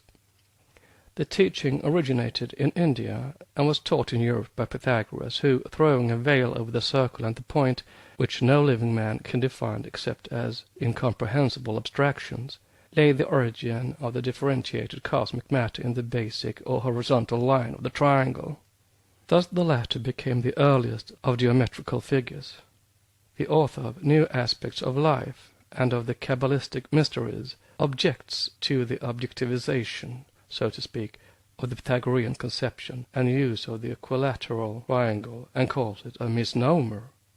His argument that a solid equilateral body, one whose base and each of its sides form equal triangles, must have 4 co-equal sides or surfaces with a triangular plane, will as necessarily possess 5, demonstrates on the contrary the grandeur of the conception in all its esoteric application to the idea of pre-genesis and the genesis of cosmos. Granted that an ideal triangle depicted by mathematical imaginary lines can have no sides at all, being simply phantom of the mind, if sides be imputed to which they must be the sides of the object it constructively represents. But in such case, most of the scientific hypotheses are no better than phantoms of the mind. They are unverifiable except on inference, and have been adopted merely to answer scientific necessities. Furthermore, the ideal triangle, as the abstract idea of a triangular body, and therefore as the type of an abstract idea, accomplished and carried out to perfection the double symbolism intended. As an emblem applicable to the objective idea, the simple triangle became a solid. When repeated in stone on the 4 cardinal points, it assumed the shape of the pyramid, the symbol of the phenomenal merging into the noumenal universe of thought, at the apex of the 4 triangles, and, as an imaginary figure constructed of 3 mathematical lines, it symbolized the subjective spheres, those lines enclosing a mathematical space, which is equal to nothing enclosing nothing. Because, to the senses and the untrained consciousness of profane scientist, everything beyond the line of differentiated matter, that is, outside of and beyond the realm of even the most spiritual substance, has to remain forever equal to nothing. It is the Ein Sof, the no thing. Yet these phantoms of the mind are in truth no greater abstractions than the abstract ideas in general upon evolution and physical development, for example, gravity, matter, force, etc., on which the exact sciences are based. Our most eminent chemists and physicists are earnestly pursuing their not hopeless attempt of finally tracing to its hiding place the protile, or the basic line of the Pythagorean triangle. The latter is, as said, the grandest conception imaginable, as it symbolizes both the ideal and the visible universes. Note, in the world of form, having found its expression in the pyramids, symbolism has in them both a triangle and a square, with their 4 co-equal triangles or surfaces, the 4 basic points, and the 5th, the apex. End of note. For if the possible unit is only a possibility as an actuality of nature, as an individual of any kind, and as every individual natural object is capable of division, and by division loses its unity or ceases to be a unit, it is so only in the realm of exact sciences in a world as deceptive as it is elusive. Note, see New Aspects of Life. End of note. In the realm of the esoteric sciences, the unit divided ad infinitum, instead of losing its unity, approaches with every division the planes of the only eternal reality. The eye of the seer can follow and behold it in all its pre-genetic glory. The same idea of the reality of the subjective and the unreality of the objective universes is found at the bottom of the Pythagorean and Platonic teachings, limited to the elect alone. For Porphyry, speaking of the monad and the duad, says that the former only was considered substantial and real, that most simple being, the cause of all unity and the measure of all things. But the duad, although the origin of evil, or matter, thence unreal in philosophy, is still substance during Manvantara, and is often called the third monad in occultism, and the connection line as between 2 points, or numbers which proceeded from that which was before all numbers as expressed by Rabbi Barachiel, and from this duad proceeded all the scintillas of the 3 upper and the 4 lower worlds or planes, which are in constant interaction and correspondence. This is a teaching which the Kabbalah has in common with Eastern occultism, for in the occult philosophy there are the one cause and the primal cause, which latter thus becomes paradoxically the second, as clearly expressed by the author of the Kabbalah from the philosophical writings of Ibn Gabirol. In the treatment of the primal cause, 2 things must be considered: the primal cause per se, and the relation and connection of the primal cause with the visible and unseen universe. Thus he shows the early Hebrews following in the steps of the Oriental philosophy, Chaldean, Persian, Hindu, Arabic, etc. Their primal cause was designated at first by the triadic Shaddai, the triune, almighty, subsequently by the tetragrammaton, Yahweh, symbol of the past, present, and future, and, let us add, the eternal eyes, or the I Am. Moreover, in the Kabbalah the name Yahweh, or Jehovah, expresses a he and a she, male and female, 2 in 1, or Hokmah and Bina, and his, or rather their, Shekinah, or synthesizing spirit, grace, which makes again of the duad a triad. This is demonstrated in the Jewish liturgy for Pentecost and the prayer in the name of unity of the holy and blessed Hu, he, and his Shekinah, the hidden and concealed Hu, blessed the Yahweh, the quaternary forever. Hu is said to be masculine and Yah feminine. Together they make the one Yahweh, one but of a male-female nature. The Shekinah is always considered in the Kabbalah as feminine. See page 175. And so it is considered in the exoteric Puranas, for Shekinah is no more than Shakti, the female double or lining of any god in such case. And so it was with the early Christians, whose Holy Spirit was feminine, as Sophia was with the Gnostics. But in the transcendental Chaldean Kabbalah, or Book of Numbers, Shekinah is sexless, and the purest abstraction, a state like nirvana, not subject or object or anything except an absolute presence. Thus it is only in the anthropomorphized systems, such as the Kabbalah has now greatly become, that Shekinah Shakti is feminine. As such, she becomes the duad of Pythagoras, the 2 straight lines of the symbol that can never meet, which therefore form no geometrical figure and are the symbol of matter. Out of this duad, when united in one basic line of the triangle on the lower plane, the upper triangle of the sephirothal tree, emerged the Elohim, or deity in cosmic nature, with the true Kabbalists the lowest designation, translated in the Bible, God. See the same work in page. Note: such recent works as the Kabbalah of Mr. Isaac Mayer and of Mr. S.L. MacGregor Mathers fully justify our attitude towards the Jehovistic deity. It is not the transcendental, philosophical, and highly metaphysical abstraction of the original Kabbalistic thought, Ein Sof, Shekinah, Adam, Kadmon, and all that follows, that we oppose, but the crystallization of all these into the highly unphilosophical, repulsive, and anthropomorphic Jehovah, the androgynes and finite deity for which eternity, omnipotence, and omniscience are claimed. We do not war against the ideal reality, but the hideous theological shadow. End of note. Out of these issue the scintillas. The scintillas are the souls, and these souls appear in the threefold form of monads, units, atoms, and gods, according to our teaching. Every atom becomes a visible complex unit, a molecule, and once attracted into the sphere of terrestrial activity, the monadic essence, passing through the mineral, vegetable, and animal kingdoms, becomes man, from Esoteric Catechism. Again, God, monad, and atom are the correspondences of spirit, mind, and body, Atma, Manas, and Stula Sharira, in man. In their septenary aggregation, they are the heavenly man. See Kabbalah for the latter term. Thus, terrestrial man is the provisional reflection of the heavenly. The monads, jivas, are the souls of the atoms. Both are the fabric in which the kochans, dhyanis, gods, clothe themselves when a form is needed. From Esoteric Catechism.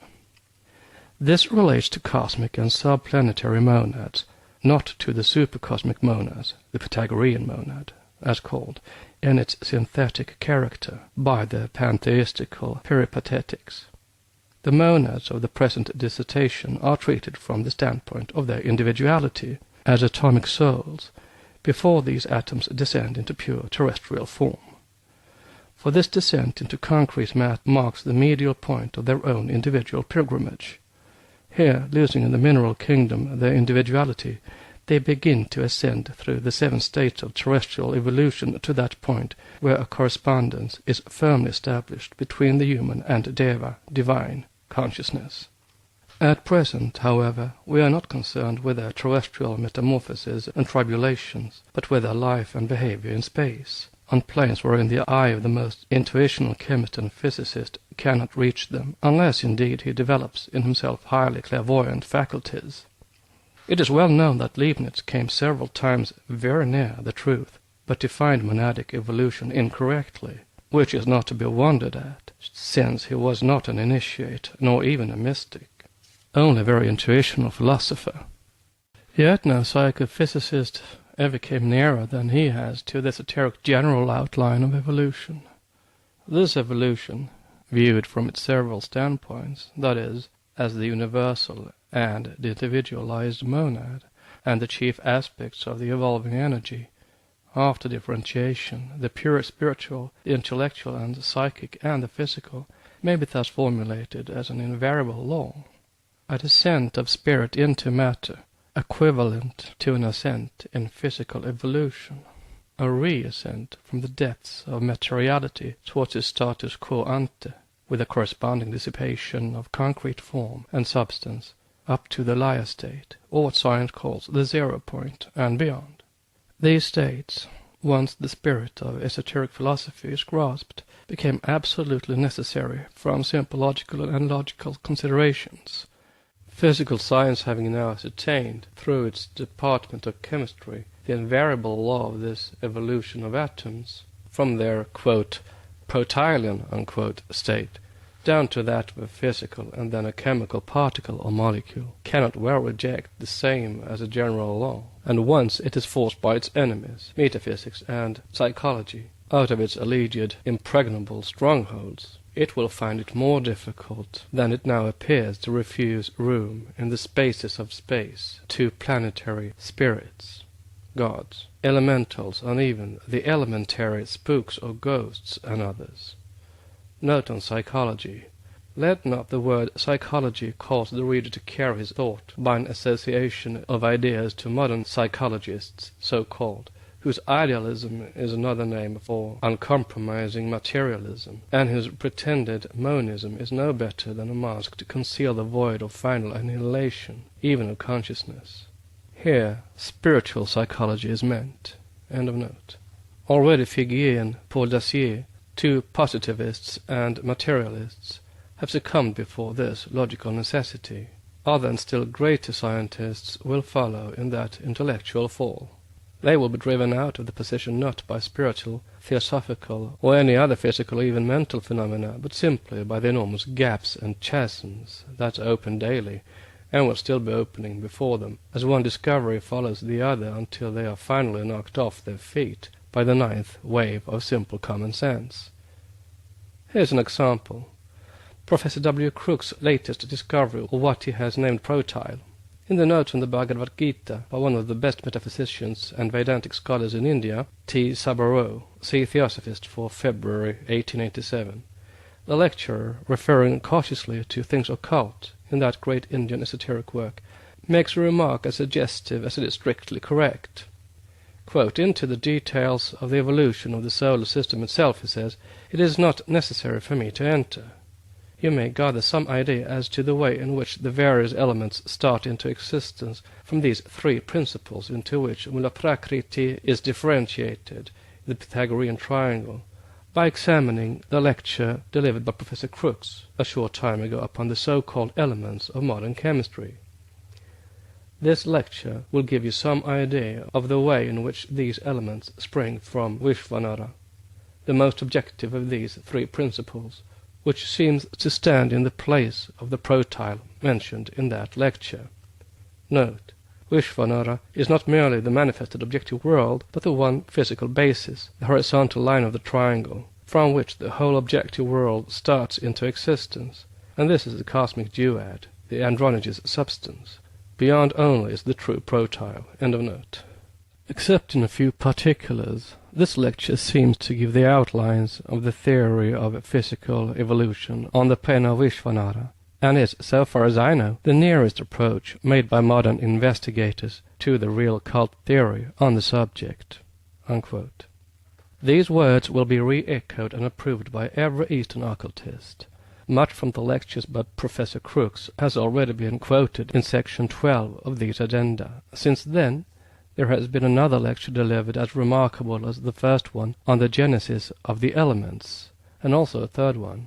Note on Genesis of the Elements lecture by W. Crookes, FRS VPCS, delivered at the Royal Institution, London, on Friday, February the 18th, 1887. End of note.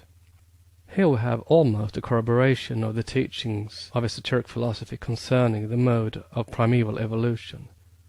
It is indeed as near an approach made by a great scholar and specialist in chemistry to the secret doctrine as could be made apart from the application of the monads and atoms to the dogmas of pure transcendental metaphysics and their connection and correlation with gods and intelligent conscious monads.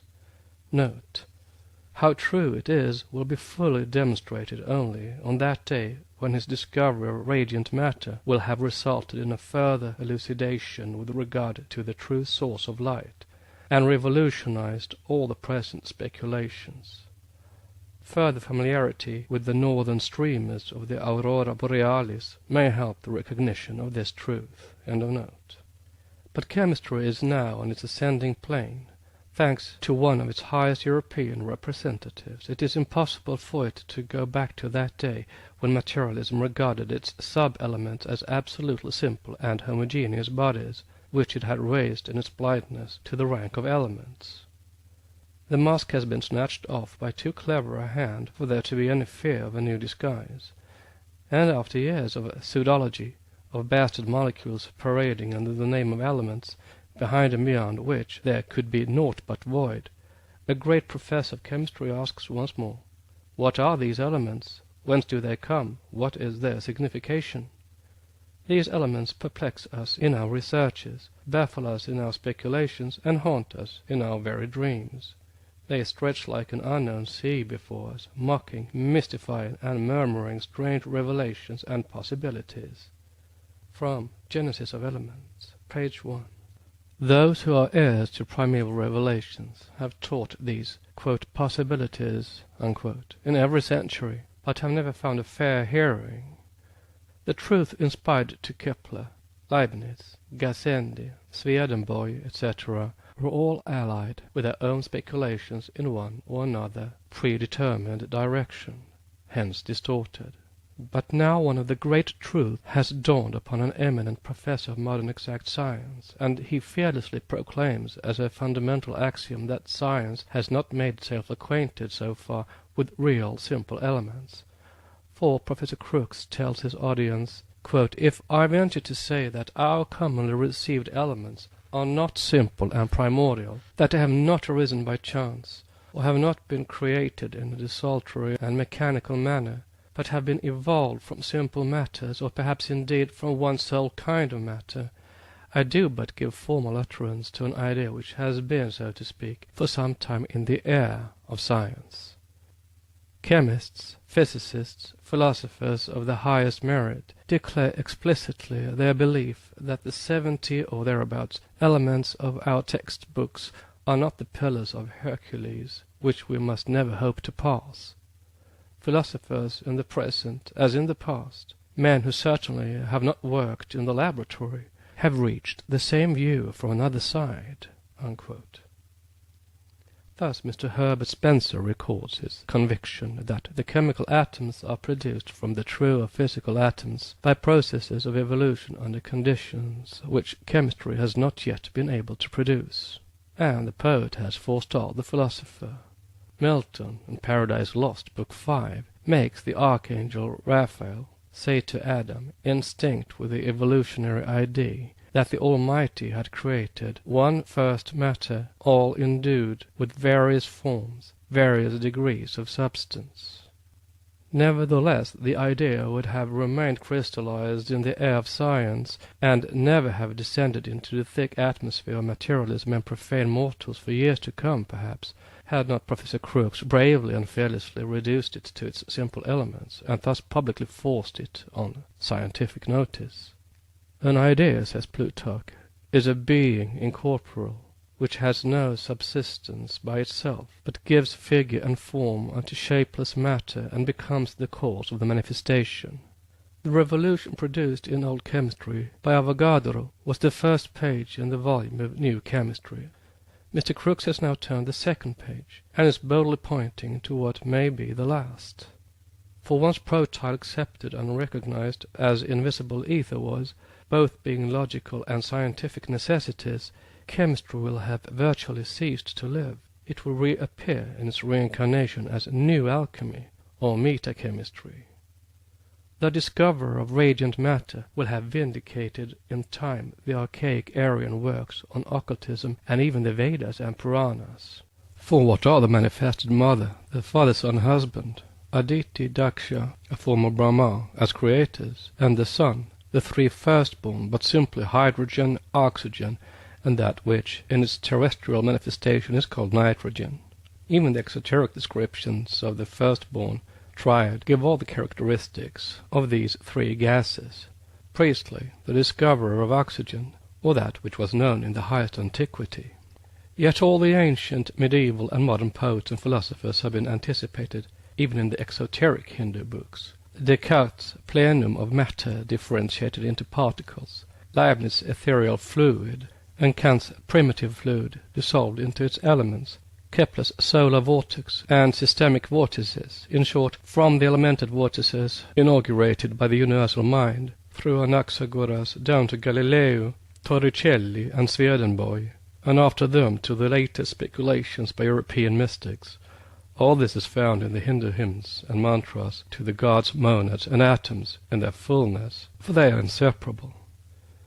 In esoteric teachings, the most transcendental conceptions of the universe and its mysteries, as the most seemingly materialistic speculations, are found reconciled, because those sciences embrace the whole scope of evolution from spirit to matter. As declared by an American theosophist, the monads of Leibniz may, from one point of view, be called force, from another matter. To occult science, force and matter are only two sides of the same substance. See Path, number 10, page 297.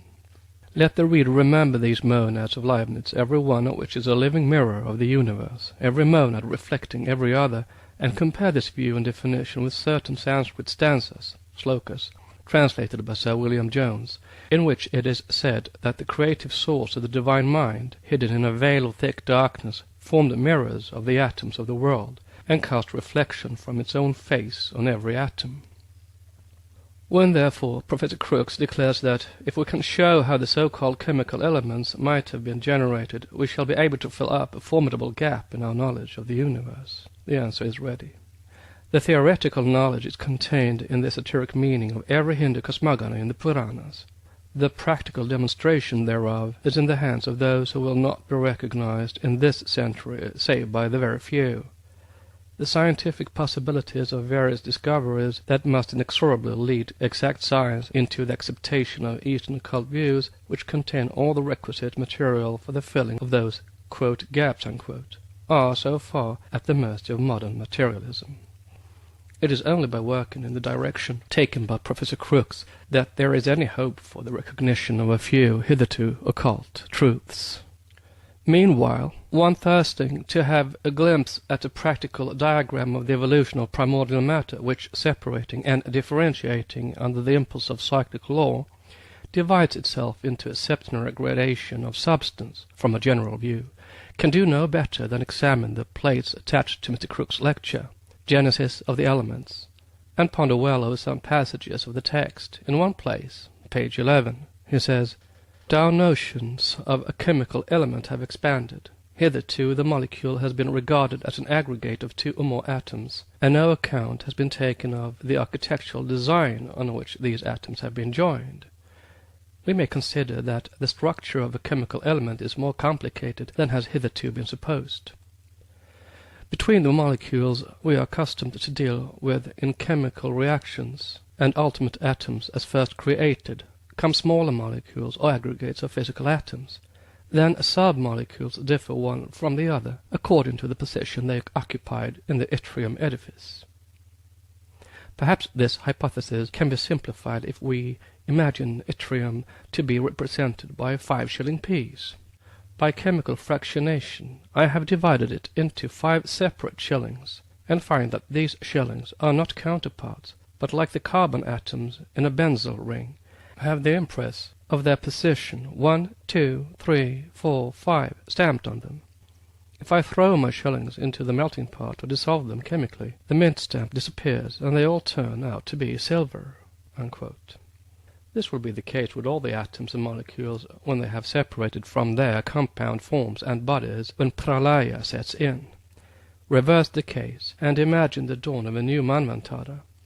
The pure, quote, silver, unquote, of the absorbed material will once more separate into substance, which will generate divine essences, whose principles are the primary elements, the sub-elements, the physical energies, and subjective and objective matter, or, as these are epitomized, God's monads and atoms.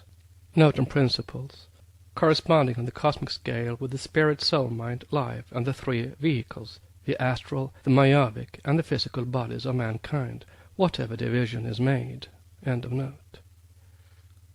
If leaving for one moment the metaphysical or transcendental side of the question, dropping out of the present consideration and supersenses and intelligent beings and entities believed in by the Kabbalists and Christians, we turn to the atomical theory of evolution. The occult teachings are still found corroborated by exact science in its confessions, as far at least as regards the supposed, quote, simple, unquote, elements, now suddenly degraded into poor and distant relatives, not even second cousins to the latter. For we are told by Professor Crookes that, quote, hitherto it has been considered that if the atomic weight of a metal, determined by different observers setting out from different compounds, was always found to be a constant, then such metal must rightly take rank among the simple or elementary bodies. We learn that this is no longer the case. Again, we have here wheels within wheels. Gadolinium is not an element but a compound. We have shown that yttrium is a complex of 5 or more new constituents. And who shall venture to gainsay that each of these constituents, if attacked in some different manner, and if the result was submitted to a test more delicate and searching than the radiant matter test, might not be still further divisible? Where, then, is the actual ultimate element? As we advance it recedes, like the tantalizing mirage, lakes and groves seen by the tired and thirsty traveller in the desert. Are we in our quest for truth to be thus deluded and balked? The very idea of an element as something absolutely primary and ultimate seems to be growing less and less distinct." Unquote, from page 16. On page 429 of Isis Unveiled, Volume 1, we say that the mystery of first creation, which was ever the despair of science, is unfathomable unless they, the scientists, accept the doctrine of Hermes. They will have to follow in the footsteps of the Hermetists. Our prophecy begins to assert itself. But between Hermes and Huxley there is a middle course and point. Let the men of science only throw a bridge halfway and think seriously over the theories of Leibniz. We have shown our theories with regard to atomic evolution, their last formation into compound chemical molecules being produced within our terrestrial workshops in the Earth's atmosphere and not elsewhere, as strangely agreeing with the evolution of atoms shown on Mr. Crookes' plates. Several times already it was stated in this volume that Martanda, the sun, had evolved and aggregated together with his smaller 7 brothers from his mother's, Aditi's, bosom, that bosom being prima mater ea, the lecture's primordial protyle. Esoteric doctrines teach the existence of an antecedent form of energy having periodic cycles of ebb and swell, rest and activity, page 21. And behold this great scholar in science now asking the world to accept this as one of the postulates. We have shown the, quote, mother, unquote, fire and heart becoming gradually cool and radiant, and that same scientist claims as his second postulate a scientific necessity, it would seem, quote, an internal action akin to cooling, operating slowly in the protyle, unquote. Occult science teaches that, quote, mother, unquote, lies stretched in infinity during pralaya, as the great deep, the dry waters of space, according to the quaint expression in the Catechism, and becomes wet only after the separation and the moving over its face of Narayana, the spirit which is invisible flame, which never burns but sets on fire all that it touches and gives it life and generation. Note, the Lord is a consuming fire. In him was life, and the life was the light of men. End of note. And now science tells us that the firstborn element, most nearly allied to protyle, would be hydrogen, which for some time would be the only existing form of matter in the universe. What says old science? It answers, just so, but we would call hydrogen and oxygen, which instills the fire of life into the, quote, mother, unquote, by incubation in the pre-genetic and even pre-geological ages, the spirit, the noumenon, of that which becomes, in its grossest form, oxygen and hydrogen and nitrogen on earth, nitrogen being of no divine origin but merely an earthborn cement to unite other gases and fluids, and serve as a sponge to carry in itself the breath of life, pure air. Note, which if separated alchemically would yield the spirit of life and its elixir. Unquote. Before these gases and fluids become what they are in our atmosphere, they are interstellar ether, still earlier and on a deeper plane something else, and so on in infinitum. The eminent and learned gentleman must pardon an occultist for quoting him at such length, but such is the penalty of a fellow of the Royal Society who approaches so near their precincts of the sacred adytum of occult mysteries as virtually to overstep the forbidden boundaries. But it is time to leave modern physical science and turn to the psychological and metaphysical side of the question. We would only remark that to the two very reasonable postulates required by the eminent lecturer to get a glimpse of some few of the secrets so darkly hidden behind the door of the unknown, a third should be added, lest no battering at it should avail: the postulate that Leibniz, in his speculations, stood on a firm groundwork of fact and truth. Note, foremost of all, the postulate that there is no such thing in nature as inorganic substance or bodies. Stones, minerals, rocks, and even chemical, quote, atoms, unquote, are simply organic units in profound lethargy. Their coma has an end, and their inertia becomes activity. End of note.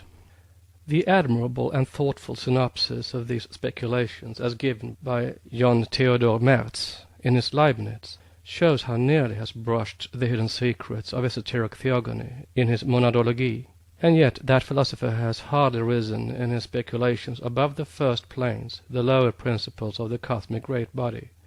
His theory soars to no loftier heights than those of the manifested life, self-consciousness and intelligence leaving the regions of the earlier post-genetic mysteries untouched, as his ethereal fluid is post-planetary.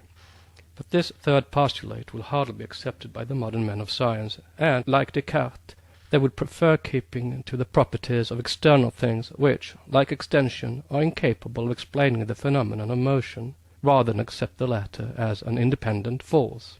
They will never become anti-Cartesian in this generation, nor will they admit that this property of inertia is not a purely geometrical property, that it points to the existence of something in external bodies which is not extension merely.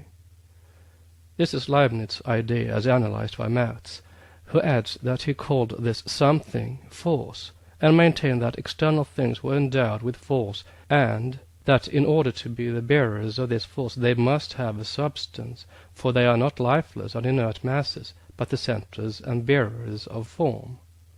A pure esoteric claim, since force was with Leibniz an active principle, the division between mind and matter disappearing by this conclusion.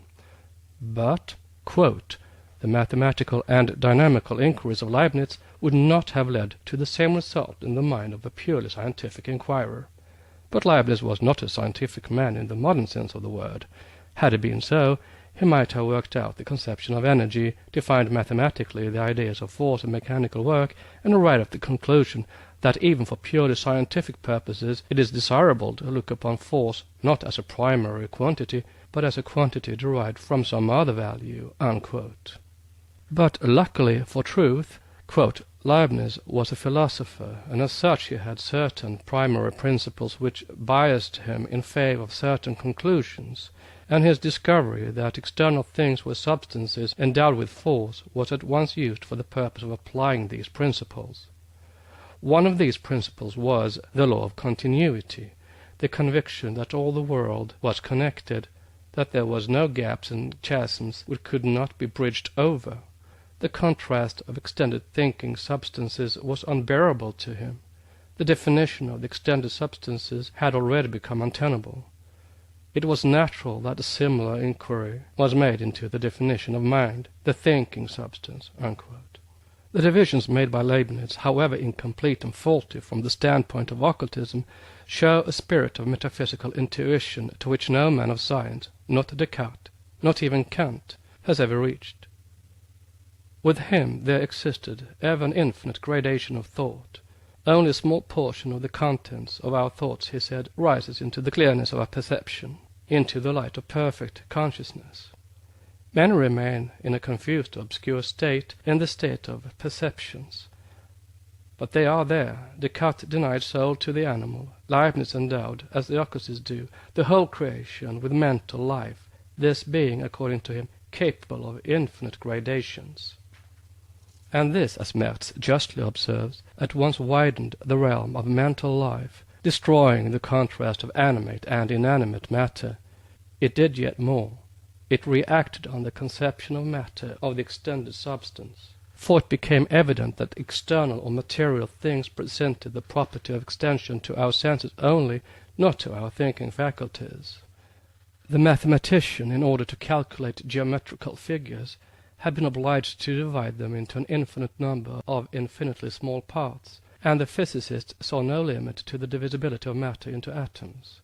The bulk through which external things seemed to fill space was a property which they acquired only through the coarseness of our senses. Leibniz followed these arguments to some extent, but he could not rest content in assuming that matter was composed of a finite number of very small parts. His mathematical mind forced him to carry out the argument in infinitum. And what became of the atoms then? They lost their extension, and they retained only their property of resistance. They were the centers of force. They were reduced to mathematical points.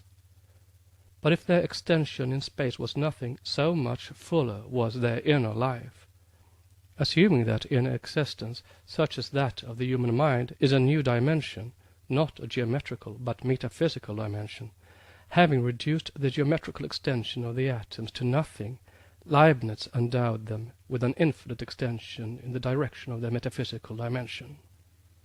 After having lost sight of them in the world of space, the mind has, as it were, to dive into a metaphysical world to find and grasp the real essence of what appears in space merely as a mathematical point. As a cone stands on its point, or a perpendicular straight line cuts a horizontal plane only in one mathematical point, but may extend infinitely in height and depth, so the essence of things real have only a punctual existence in this physical world of space, but have an infinite depth of inner life in the metaphysical world of thought." Unquote. From page 144. This is the spirit, the very root of occult doctrine and thought. The spirit matter and matter spirit extend infinitely in depths, and like the essence of things of Leibniz, our essence of things real is at the seventh depth, while the unreal and gross matter of science and the external world is at the lowest end of our perceptive senses. The occultist knows the worth or worthlessness of the latter. The student must now be shown the fundamental distinction between the system of Leibniz and that of occult philosophy on the question of the monads, and this may be done with his monadology before us. Note: it may be correctly stated that were Leibniz and Spinoza's systems reconciled, the essence and spirit of esoteric philosophy would be made to appear. From the shock of the two, as opposed to the Cartesian system, emerged the truths of the archaic doctrine. Both opposed the metaphysics of Descartes. His idea of the contrast of two substances, extension and thought, radically differing from each other and mutually irreducible, was too arbitrary and too unphilosophical for them. Thus Leibniz made of the two Cartesian substances two attributes of the one universal unity in which he saw God. Spinoza recognized but one universally indivisible substance and absolute all, like Parabrahman. Leibniz, on the contrary, perceived the existence of a plurality of substances. There was but one for Spinoza, for Leibniz an infinitude of beings from and in the one. Hence, though both admitted but one real entity, while Spinoza made it impersonal and indivisible, Leibniz divided his personal deity into a number of divine and semi-divine beings. Spinoza was the subjective, Leibniz an objective pantheist, yet both were great philosophers in their intuitive perceptions. Now if these two teachings were blended together and each corrected by the other, and foremost of all the one reality weeded of its philosophy in them, the impersonal, attributeless, absolute divine essence, which is no being but the root of all being. Draw a deep line in your thought between that ever-incognizable essence and the as invisible yet comprehensible presence, Mula Prakriti or Shekinah, from beyond and through which vibrates the sound of the verbum, and from which evolve the numberless hierarchies of intelligent egos, of conscious as of semi-conscious, perceptive and aperceptive beings, whose essence is spiritual force, whose substance is the elements, and whose bodies, where needed, are the atoms, and our doctrine is there. For, says Leibniz, the primitive element of every material body being force, which has none of the characteristics of objective matter, it can be conceived but can never be the object of any imaginative representation. Unquote. That which was for him the primordial and ultimate element in every body and object was thus not the material atoms or molecules, necessarily more or less extended, as those of Epicurus and Gassendi, but, as Merz shows, immaterial and metaphysical atoms, mathematical points, or real souls, as explained by Henri Lachelier, professeur agrégé de philosophie, his French biographer. That which exists outside of us in an absolute manner are souls whose essence is false. See Monadology, Introduction. Thus, reality in the manifested world is composed of a unity of units, so to say, immaterial from our standpoint and infinite. This Leibniz calls monads, Eastern philosophy jivas, and occultism gives it, with the Kabbalists and all the Christians, a variety of names. They are with us, as with Leibniz, the expression of the universe, and every physical point is but the phenomenal expression of the noumenal metaphysical point. His distinction between perception and apperception is the philosophical, though dim expression of the esoteric teachings. His reduced universes, of which these are as many as there are monads, is the chaotic representation of our septenary system with its divisions and subdivisions. As to the relation his monads bear to our Diankochans, cosmic spirits, divas, and elementals, we may reproduce briefly the opinion of a learned and thoughtful theosophist, Mr. H. A. Bjerregaard, on the subject, in an excellent paper on the elementals, the elementary spirits, and the relationship between them and human beings, read by him before the Aryan Theosophical Society of New York, see Path number 10 and 11 of January and February 1887, Mr. Bjerregaard formulates distinctly his opinion. To Spinoza, the substance is dead and inactive, but to Leibniz's penetrating mind everything is living activity and active energy. In holding this view, he comes infinitely nearer the Orient than any other thinker of his day or after him. His discovery that an active energy forms the essence of substance is a principle that places him in direct relationship to the seas of the East." Unquote. And the lecturer proceeds to show that Leibniz's atoms and elements are centers of force, or rather spiritual beings whose very nature is to act, for the elementary particles are not acting mechanically, but from an internal principle. They are incorporeal spiritual units, substantial, however, but not immaterial in our sense, inaccessible to all changes from without, and indestructible by an external force.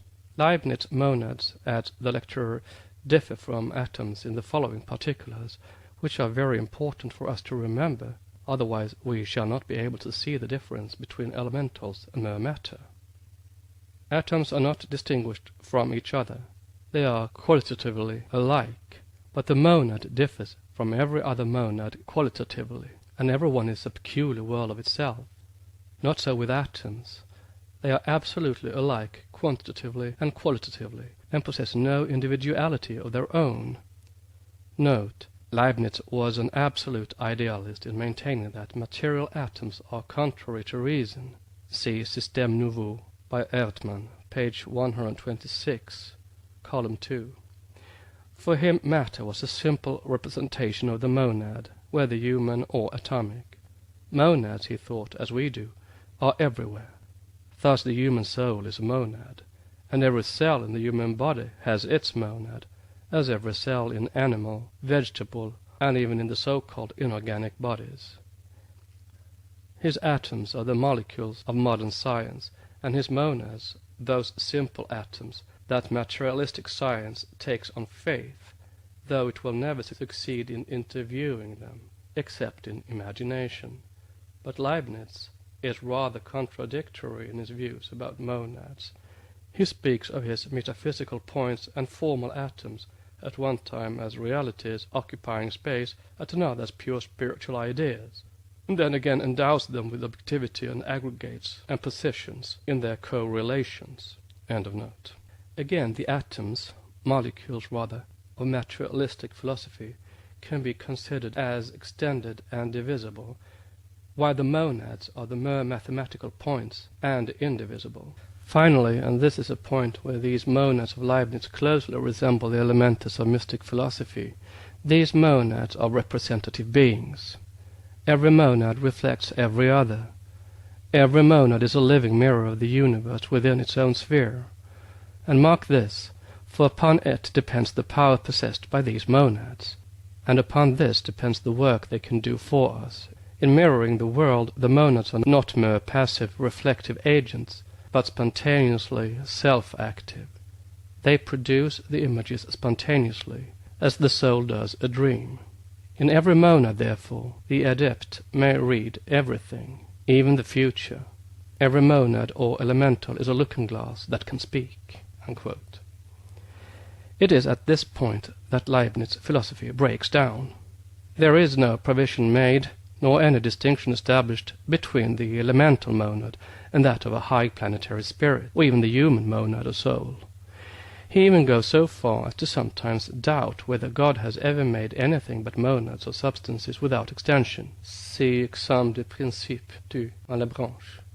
It was a distinction between monads and atoms, because, as he repeatedly states, bodies with all their qualities are only phenomenal, like the rainbow. Corpora omnia cum omnibus qualitatibus sui non sunt aliud quam phenomena bene fundata ut iris. Letter to Father de Bos, Correspondance, letter 18. But soon after he finds a provision for this in a substantial correspondence, a certain metaphysical bond between the monads, vinculum substantiale. Note: the atoms of Leibniz have, in truth, nothing but the name in common with the atoms of the Greek materialists, or even the molecules of modern science. He calls them formal atoms and compares them to the substantial forms of Aristotle. See Système Nouveau, section 3. End of note. Esoteric philosophy, teaching an objective idealism, though it regards the objective universe and all in it as Maya, temporary illusion, draws a practical distinction between collective illusion, Mahamaya, from the purely metaphysical standpoint, and the objective relations in it between various conscious egos, so long as this illusion lasts. The adept, therefore, may read the future in an elemental monad, but he has to draw for this object a great number of them, as each monad represents only a portion of the kingdom it belongs to. It is not in the object, but in the modification of the cognition of the object, that the monads are limited. They all go confusedly to the infinite, to the all, but they are all limited and distinguished by the degrees of distinct perceptions. See section 60 in Monadology. Note: Leibniz, like Aristotle, calls the created or emanated monads, the elementals issued from cosmic spirits or gods, entelechis, from Greek entelechia, and incorporeal automata. Section 18 in Monadology. End of note. And as Leibniz explains, all the portions of the universe are distinctly represented in the monads, but some are reflected in one monad, some in another. But a number of monads could represent simultaneously the thoughts of the 2 millions of inhabitants of Paris. But what say the occult science to this, and what do they add?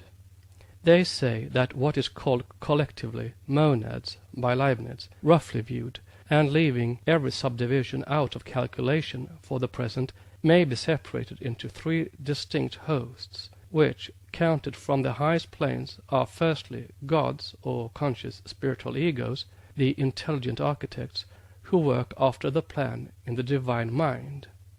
Then come the elementals or monads, who form collectively and unconsciously the grand universal mirrors of everything connected with their respective realms. Lastly, the atoms or material molecules, which are informed in their turn by their apperceptive monads, just as every cell in the human body is so informed. See the closing pages of Book 1. Note: these 3 rough divisions correspond to spirit, mind, or soul, and body in the human constitution. End of note. There are shoals of such informed atoms which, in their turn, inform the molecules, an infinitude of monads, or elementals proper, and countless spiritual forces, monadless, for they are pure incorporealities, except under certain laws, when they assume a form not necessarily human. Note: Brother C.H.A. Bjergård, in his lecture already mentioned, warns his audience not to regard the Sephiroth too much as individualities, but to avoid at the same time seeing in them abstractions. We shall never arrive at the truth he says, much less the power of associating with those celestials, until we return to the simplicity and fearlessness of the primitive ages, when men mixed freely with the gods, and the gods descended among men and guided them in truth and holiness. See number 10 of Path. There are several designations for angels in the Bible which clearly show that beings like the elementals of the Kabbalah and the monads of Leibniz must be understood by that term rather than that which is commonly understood. They are called morning stars, flaming fires, the mighty ones, and St. Paul sees them in his cosmogonic vision as principalities and powers. Such names as these preclude the idea of personality, and we find ourselves compelled to think of them as impersonal existences, as an influence, a spiritual substance, or conscious force. See Path number 11, page 322. An end of note. Whence the substance that clothes them, the apparent organism they evolve around their centers, the formless, arupa, radiations, existing in the harmony of universal will, and being what we term the collective or the aggregate of cosmic will on the plane of the subjective universe, unite together an infinitude of monads, each the mirror of its own universe, and thus individualize for the time being an independent mind, omniscient and universal. And by the same process of magnetic aggregation, they create for themselves objective visible bodies out of the interstellar atoms. For atoms and monads, associated or dissociated, simple or complex, are, from the moment of the first differentiation, but the principles, corporeal, psychic, and spiritual, of the gods, themselves a radiation of primordial nature. Thus, to the eye of the seer, the higher planetary powers appear under two aspects, the subjective as influences, and the objective as mystic forms, which under karmic law become a presence, spirit and matter being one, as repeatedly stated. Spirit is matter on the seventh plane. Matter is spirit on the lowest point of its cyclic activity, and both are Maya. Atoms are called vibrations in occultism, also sound, collectively. This does not interfere with Mr. Tyndall's scientific discovery. He traced on the lower rung of the ladder of monadic being the whole course of the atmospheric vibrations, and this constitutes the objective part of the process in nature. He has traced and recorded the rapidity of their motion and transmission, the force of their impact, their setting up vibrations in the tympanum and their transmission of these to the stolphus, etc., etc., till the vibration of the auditory nerve commences, and a new phenomenon now takes place, the subjective side of the process, or the sensation of sound. For his speciality is to discover the behavior of matter. But why should not a psychic see it, a spiritual seer, whose inner eye is opened and who can see through the veil of matter? The waves and undulations of science are all produced by atoms propelling their molecules into activity from within. Atoms fill the immensity of space, and by their continuous vibration are that motion which keeps the wheels of life perpetually going. It is that inner work that produces the natural phenomena called the correlation of forces. Only at the origin of every such force there stands the conscious guiding noumenon thereof, angel or god, spirit or demon, ruling powers, yet the same.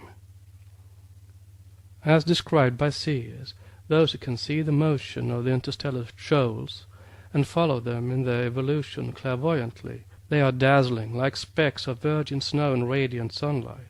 Their velocity is swifter than thought, quicker than any mortal physical eye could follow, and, as well as can be judged from the tremendous rapidity of their course, the motion is circular. Standing on an open plain, on a mountain summit especially, and gazing into the vast vault above and the spatial infinitudes around, the whole atmosphere seems ablaze with them, the air soaked through with these dazzling coruscations. At times, the intensity of their motion produces flashes, like the northern lights during the aurora borealis. The sight is so marvelous that, as the seer gazes into this inner world and feels the scintillating points shoot past him, he is filled with awe at the thought of other still greater mysteries that lie beyond and within this radiant ocean. However imperfect and incomplete this explanation on gods, monads, and atoms, The Secret Doctrine by Helena Petrovna Blavatsky, a facsimile of the original edition of 1888, printed by the Cunningham Press, Alhambra, California. Volume 1, Cosmogenesis. Book 1, Part 3, Science and the Secret Doctrine Contrasted. Addenda to Book 1. Addenda 16, Cyclic Evolution and Karma. It is the spiritual evolution of the inner, immortal man that forms the fundamental tenet in the occult sciences.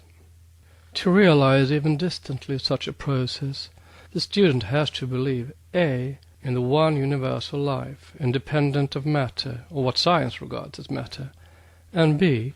in the individual intelligences that animate the various manifestations of this principle. Mr. Huxley does not believe in the vital force. Others do.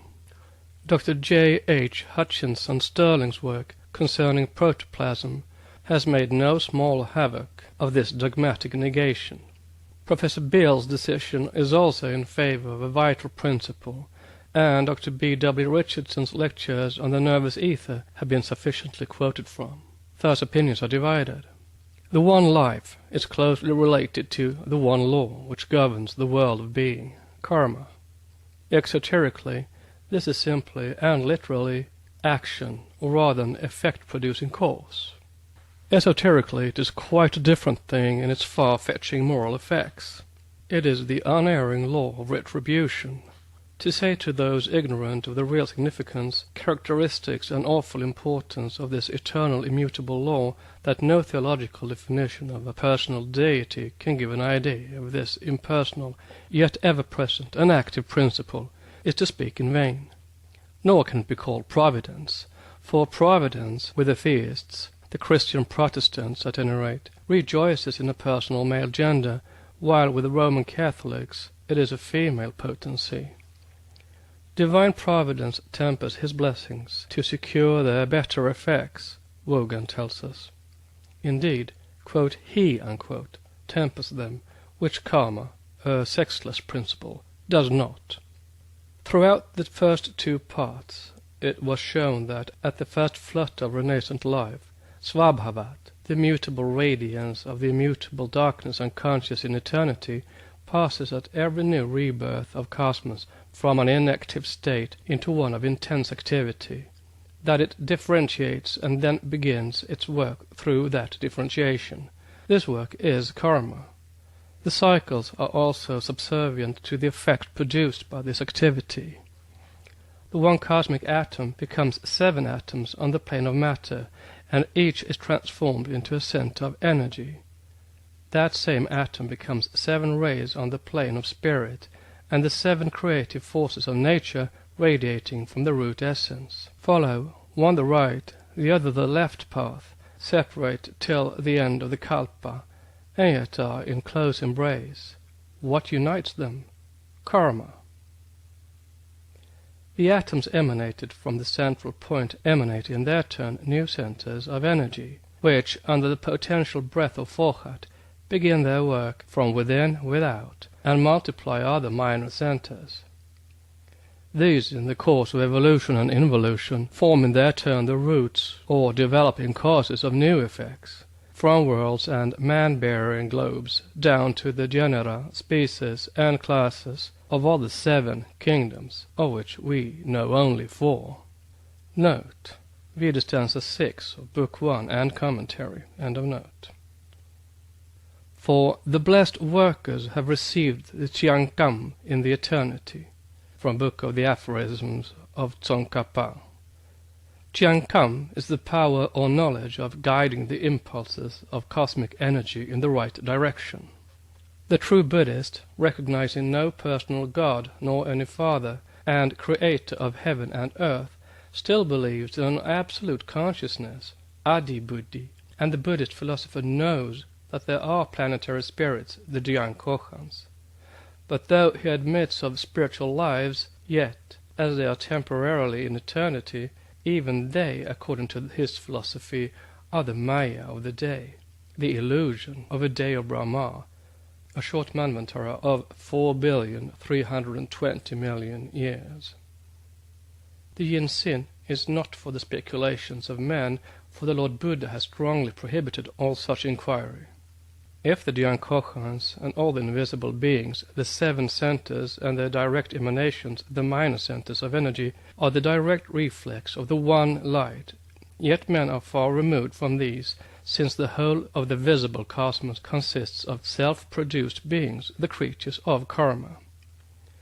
Thus regarding a personal God as only a gigantic shadow thrown upon the void of space by the imagination of ignorant men, they teach that only two things are objectively central, namely Akasha and Nirvana, and that these are one in reality and but a maya when divided. Note: Buddhist Catechism by H.S. Olcott, President of the Theosophical Society. End of note. Buddhists deny creation and cannot conceive of a creator. Everything has come out of Akasha or Svabhavat on our earth in obedience to a law of motion inherent in it, and after a certain existence passes away. Nothing ever came out of nothing. From Buddhist Catechism. If a Vedantic Brahmin of the Advaita sect, when asked whether he believes in the existence of God, is always likely to answer, as Jacques was answered, "I am myself God." A Buddhist, a Sinhalese especially, would simply laugh and say in reply, "There is no God, no creation." Yet the root philosophy of both Advaita and Buddhist scholars is identical, and both have the same respect for animal life, for both believe that every creature on earth, however small and humble, is an immortal portion of the immortal matter, for matter with them has quite another significance than it has with either Christian or materialist, and that every creature is subject to karma. The answer of the Brahmin is one which would suggest itself to every ancient philosopher, Kabbalist, and Gnostic of the early days. It contains the very spirit of the Delphic and Kabbalistic commandments, for esoteric philosophy solved ages ago the problem of what man was, is, and will be, of man's origin, life cycle, interminable in its duration of successive incarnations or rebirths, and finally his absorption into the source from which he started. But it is not physical science that we can ever ask to read man for us as the riddle of the past, or that of the future, since no philosopher is able to tell us even what man is, as he is known both to physiology and psychology. In doubt whether man was a god or beast, he is now connected with the latter and derived from an animal. No doubt that the care of analyzing and classifying the human being as a terrestrial animal may be left to science, which occultists, of all men, regard with veneration and respect. They recognize its ground and the wonderful work done by it, the progress achieved in physiology, and even to a degree in biology, but man's inner, spiritual, psychic, or even moral nature cannot be left to the tender mercies of an ingrained materialism. For not even the higher psychological philosophy of the West is able in its present incompleteness and tendency towards a decided agnosticism to do justice to the inner, especially to his higher capacities and perceptions, and those states of consciousness across the road to which such authorities as Mill draw a strong line, saying, "So far and no farther shalt thou go." No occultist would deny that man, no less than the elephant and the microbe, the crocodile and the lizard, the blade of grass or the crystal, is, in his physical formation, the simple product of the evolutionary forces of nature through a numberless series of transformations, but he puts the case differently. It is not against zoological and anthropological discoveries based on the fossils of man and animal that every mystic and believer in a divine soul inwardly revolts, but only against the uncalled-for conclusions built on preconceived theories and made to fit in with certain prejudices. Their premises may or may not be always true, and as some of these theories live but a short life, the deductions therefrom must ever be one-sided with materialistic evolutionists. Yet it is on the strength of such very ephemeral authority that most of the men of science frequently receive undue honors where they deserve them the least. Note: we refer those who would regard the statement as an impertinence or irreverence against accepted science to Mr. James Hutchinson Sterling's work concerning protoplasm, which is a defense of a vital principle versus the molecularists, Huxley, Tyndall, Vogt and company, and requested them to examine whether it is true or not to say that the scientific premises may not be always correct, but that they are accepted nevertheless to fill up a gap or a hole in some beloved materialistic hobby. Speaking of protoplasm and the organs of man as viewed by Mr. Huxley, the author says, "Probably then, in regard to any continuity in protoplasm of power, of form, or of substance, we have seen lacuna enow. Nay, Mr. Huxley himself can be adduced in evidence on the same side. Not rarely do we find in his essay admissions of probability where it is certainty that is alone in place. He says, for example, it is more than probable that when the vegetable world is thoroughly explored, we shall find all plants in possession of the same powers. When a conclusion is decidedly announced, it is rather disappointing to be told, as here, that the promises are still to collect." Again, here is a passage in which he seems to cut his own basis from beneath his own feet. After telling us that all forms of protoplasm consist of carbon, hydrogen, oxygen and nitrogen in every complex union, he continues, "To this complex combination, the nature of which has never been determined with exactness, the name of protein has been applied." This, plainly, as an identification on Mr. Huxley's own part of protoplasm and protein, and what is said of one being necessarily true of the other, it follows that he admits the nature of protoplasm never to have been determined with exactness, and that even in his eyes the li is still sub judice. This admission is strengthened by the words too, if we use this term protein with such caution as may properly arise out of our comparative ignorance of the things for which it stands, etc., etc., page 33 and 34 in reply to Mr. Huxley's In Yeast. This is the eminent Huxley, the king of physiology and biology, who is proven playing at blind man's buff with premises and facts. What may not the smaller fry of science do after this? End of note. To make the working of karma in the periodical renovations of the universe more evident and intelligible to the student when he arrives at the origin and evolution of man, he has now to examine with us the esoteric bearing of the karmic cycles upon universal ethics. The question is, do those mysterious divisions of time called yugas and kalpas by the Hindus, and so very graphically kyklos, cycle, ring or circle by the Greeks, have any bearing upon or any direct connection with human life? Even exoteric philosophy explains that these perpetual circles of time are ever returning on themselves periodically and intelligently in space and eternity. There are cycles of matter, and there are a cycle of spiritual evolution, racial, national, and individual cycles. Note, the cycle of matter, a name given by Professor Winchell to an essay of his, written in 1860, end of note. May not esoteric speculation allow us a still deeper insight into the workings of these? This idea is beautifully expressed in a very clever scientific work. Quote, "The possibility of rising to a comprehension of a system of coordination so far outreaching in time and space all reach of human observations is a circumstance which signalizes the power of man to transcend the limitations of changing and inconsistent matter, and assert his superiority over all unstable and perishable forms of being. There is a method in the succession of events, and in the relation of coexistent things which the mind of man seizes hold of, and by means of this as a clue he runs back or forward over aeons of material history of which human experience can never testify. Events germinate and unfold. They have a past which is connected with their present, and we feel well-justified confidence that a future is appointed which will be similarly connected with the present and the past. This continuity and unity of history repeat themselves before our eyes in all conceivable stages of progress.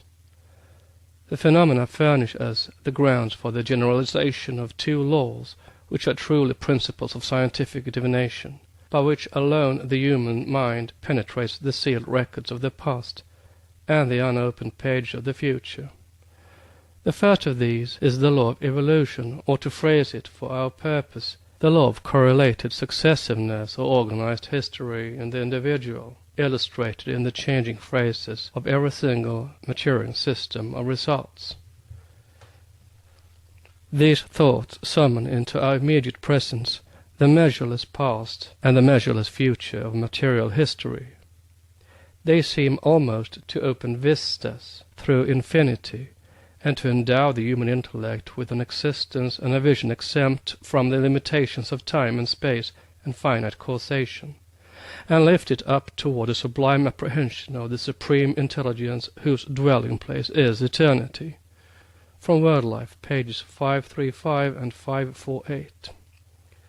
According to the teachings, Maya, or the elusive appearance of the marshalling of events and actions on this earth, changes, varying with nations and places, but the chief features of one's life are always in accordance with the constellation one is born under, or, we should say, with the characteristics of its animating principle, or the deity that presides over it, whether we call it a Diankochan, as in Asia, or an archangel, as with the Greek and the Latin churches.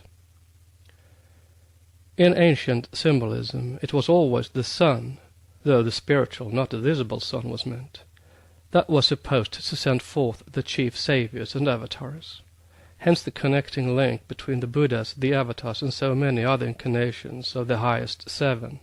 The closer the approach to one's prototype in heaven, the better for the mortal whose personality was chosen by his own personal deity, the seventh principle, and its terrestrial abode. For, with every effort of will toward purification and unity with that self-God, one of the lower rays breaks, and the spiritual entity of man is drawn higher and ever higher to the ray that supersedes the first, until from ray to ray the inner man is drawn into the one and highest beam of the parent sun. Thus the events of humanity do run coordinately with the number forms, since the single units of that humanity proceed one and all from the same source, the central and its shadow, the visible sun.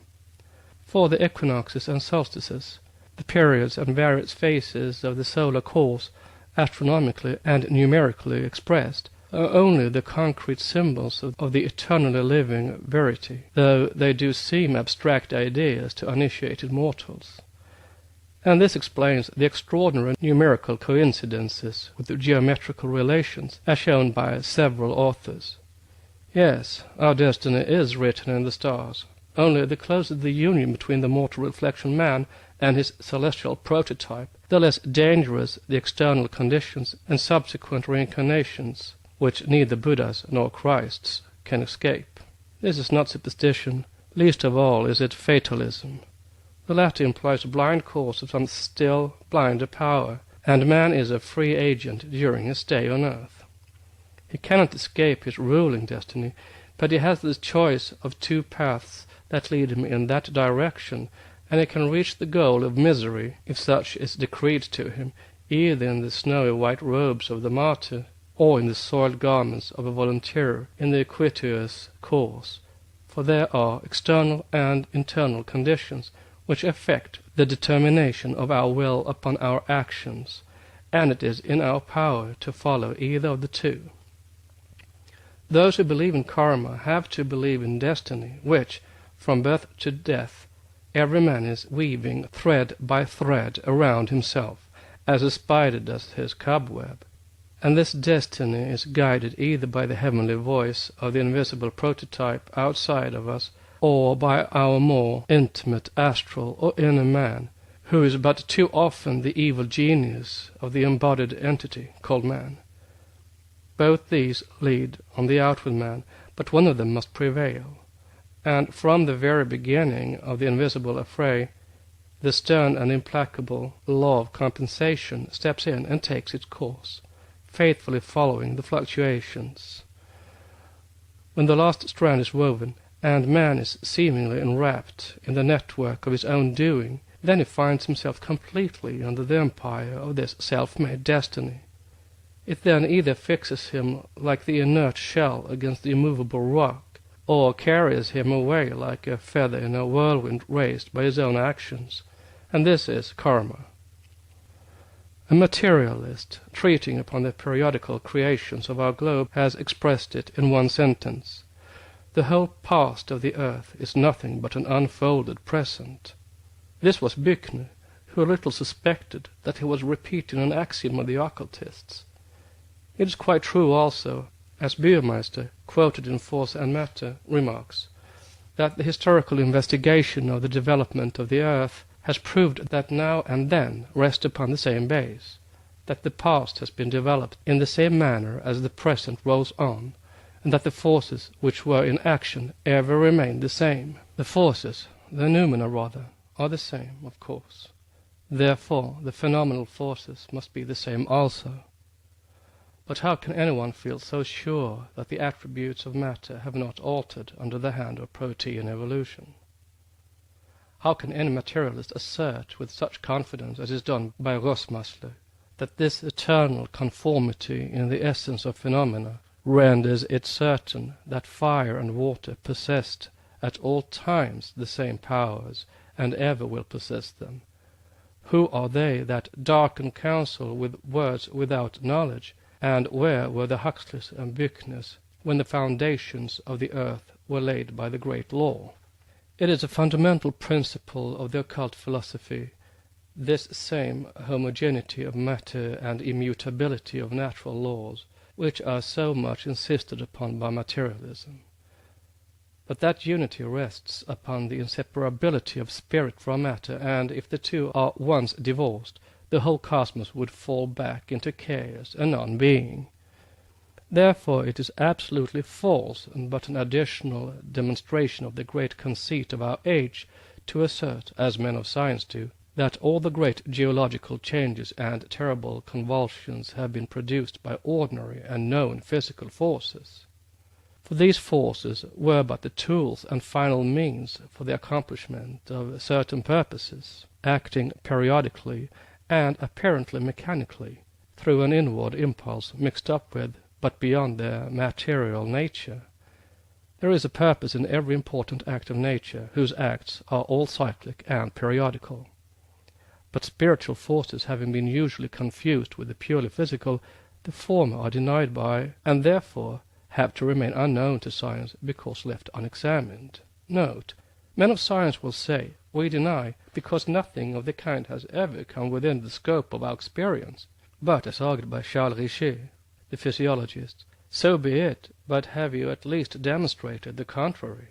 Do not at any rate deny a priori. Actual science is not sufficiently advanced to give you such right. From La suggestion mentale et le calcul de probabilité. End of note. The history of the world begins with its general aim, says Hegel, the realization of the idea of spirit, only in an implicit form, an sich, that is, as nature, a hidden, most profoundly hidden unconscious instinct, and the whole process of history is directed to rendering this unconscious impulse a conscious one. Thus appearing in the form of merely natural existence, natural will, that which has been called the subjective side, physical craving, instinct, passion, private interest, as also opinion and subjective conception, spontaneously present themselves at the very commencement. This vast convergence of volitions, interests, and activities constitute the instruments and means of the world spirit for attaining its object, bringing it to consciousness and realizing it. And this aim is none other than finding itself, coming to itself, and contemplating itself in concrete actuality. But that those manifestations of vitality on the part of individuals and peoples, in which they seek and satisfy their own purposes, are at the same time the means and instruments of a higher power, of a high and broader purpose of which they know nothing, which they realize unconsciously, might be made a matter of question, rather has been questioned. On this point I announced my view at the very outset, and asserted our hypothesis, and I believe that reason governs the world, and has consequently governed its history.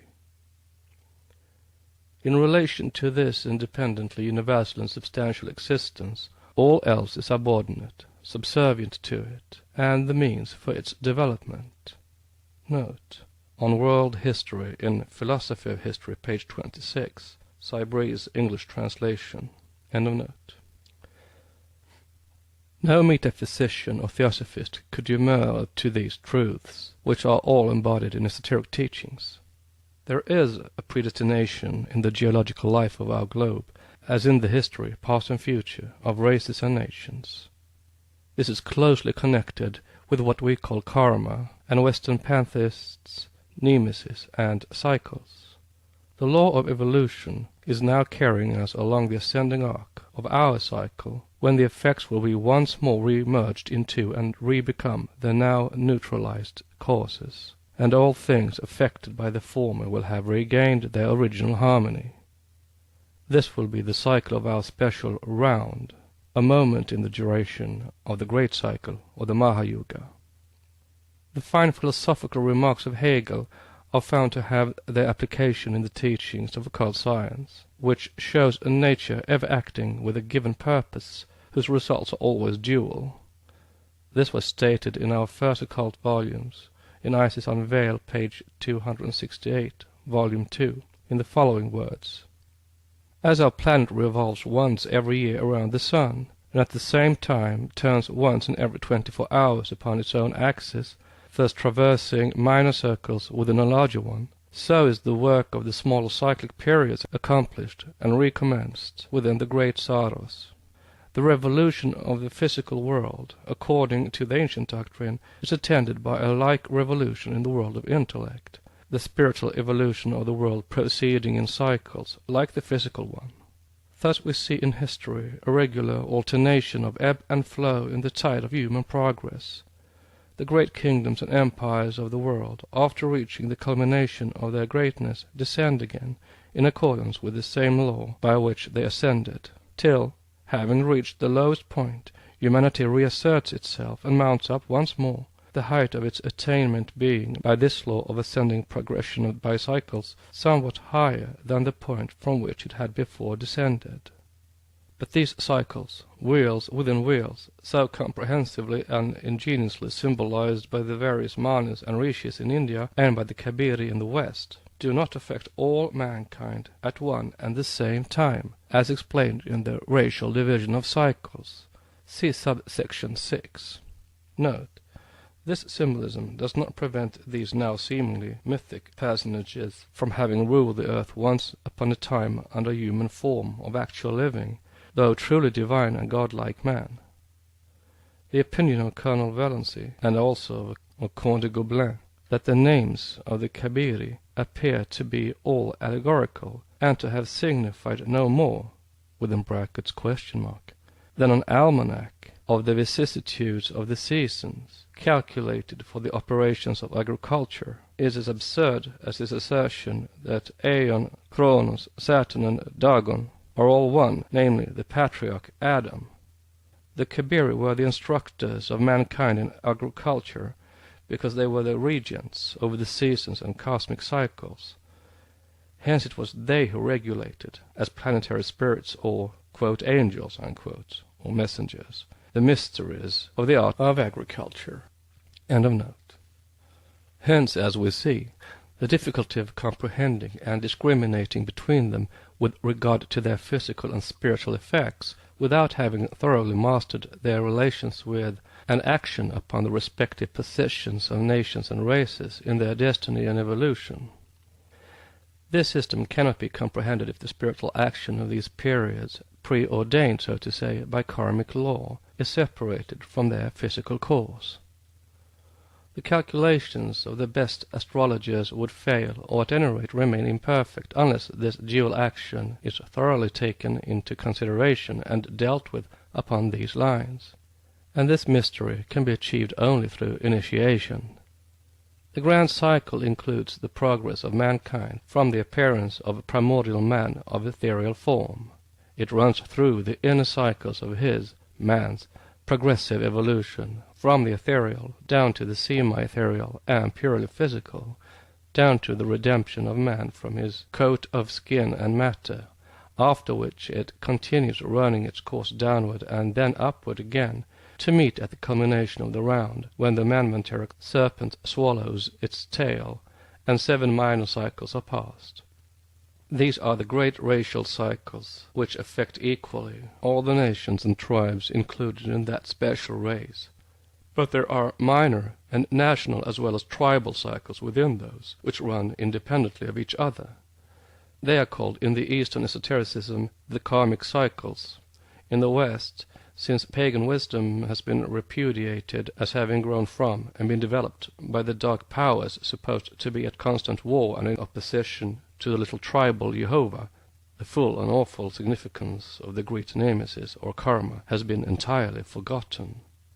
Otherwise Christians would have better realized the profound truth that nemesis is without attributes, that while the dreaded goddess is absolute and immutable as a principle, it is we ourselves, nations and individuals, who propel her to action and give the impulse to its direction.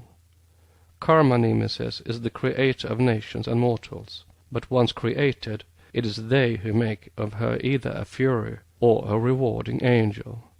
Ye, quote, wise are they who worship nemesis, unquote. Note, who dread karma nemesis would be better, unquote, as the chorus tells Prometheus. And as unwise they who believe that the goddess may be propitiated by whatever sacrifice and prayers, or have her will diverted from the path it has once taken. The triform fates and ever-mindful furies are her attributes only on earth, and begotten by ourselves. There is no return from the paths she cycles over. Yet those paths are of our own making, for it is we, collectively or individually, who prepare them. Karma nemesis is the synonym of providence minus design, goodness, and every other finite attribute and qualification, so unphilosophically attributed to the latter. An occultist or a philosopher will not speak of the goodness or cruelty of providence, but identifying it with karma nemesis, he will teach that nevertheless it guards the good and watches over them in this as in future lives, and that it punishes the evildoer, even to his 7th rebirth. So long, in short, as the effect of his having thrown into perturbation even the smallest atom in the infinite world of harmony has not been finally readjusted. For the only decree of karma, an eternal and immutable decree, is absolute harmony in the world of matter as it is in the world of spirit. It is not, therefore, karma that rewards or punishes, but it is we who reward or punish ourselves according to whatever we work with, through and along with nature, abiding by the laws on which that harmony depends, or break them. Nor would the ways of karma be inscrutable were men to work in union and harmony instead of disunion and strife. For our ignorance of those ways which one portion of mankind calls the ways of providence, dark and intricate, while another sees in them the action of blind fatalism, and a third simple chance, with neither gods nor devil to guide them, would surely disappear, if we would but attribute all these to their correct cause. With right knowledge, or at any rate with a confident conviction that our neighbors will no more work to hurt us than we would think of harming them, the 2/3 of the world's evil would vanish into thin air. Were no man to hurt his brother, karma nemesis would have neither cause to work for, nor weapons to act through. It is the constant presence in our midst of every element of strife and opposition, and the division of races, nations, tribes, societies, and individuals into Cains and Abels, wolves and lambs, that is the chief cause of the, quote, ways of providence, unquote. We cut these numerous windings in our destinies daily with our own hands, while we imagine that we are pursuing a track on the royal high road of respectability and duty, and then complain of those ways being so intricate and so dark.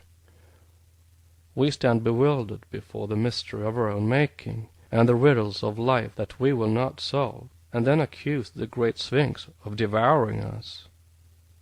But verily, there is not an accident in our lives, not a mishappened day, or a misfortune, that could not be traced back to our own doings in this or in another life. If one breaks the laws of harmony, or as a theosophical writer expresses it, the laws of life, one must be prepared to fall into the chaos one has oneself produced. For, according to the same writer, the only conclusion one can come to is that these laws of life are their own avengers, and consequently that every avenging angel is only a typified representation of their reaction. Therefore, if anyone is helpless before these immutable laws, it is not ourselves, the artificers of our destinies, but rather those angels, the guardians of harmony. Karma nemesis is no more than the spiritual dynamical effect of causes produced and forces awakened into activity by our own actions. It is a law of occult dynamics that a given amount of energy expended on the spiritual or astral plane is productive of far greater results than the same amount expended on the physical objective plane of existence. This state will last till man's spiritual intuitions are fully opened, which will not happen before we fairly cast off our thick coats of matter, until we begin acting from within, instead of ever following impulses from without, namely those produced by our physical senses and gross selfish body. Until then, the only palliative to the evils of life is union and harmony, a brotherhood in actu, and altruism not simply in name. The suppression of one single bad cause will suppress not one, but a variety of bad effects.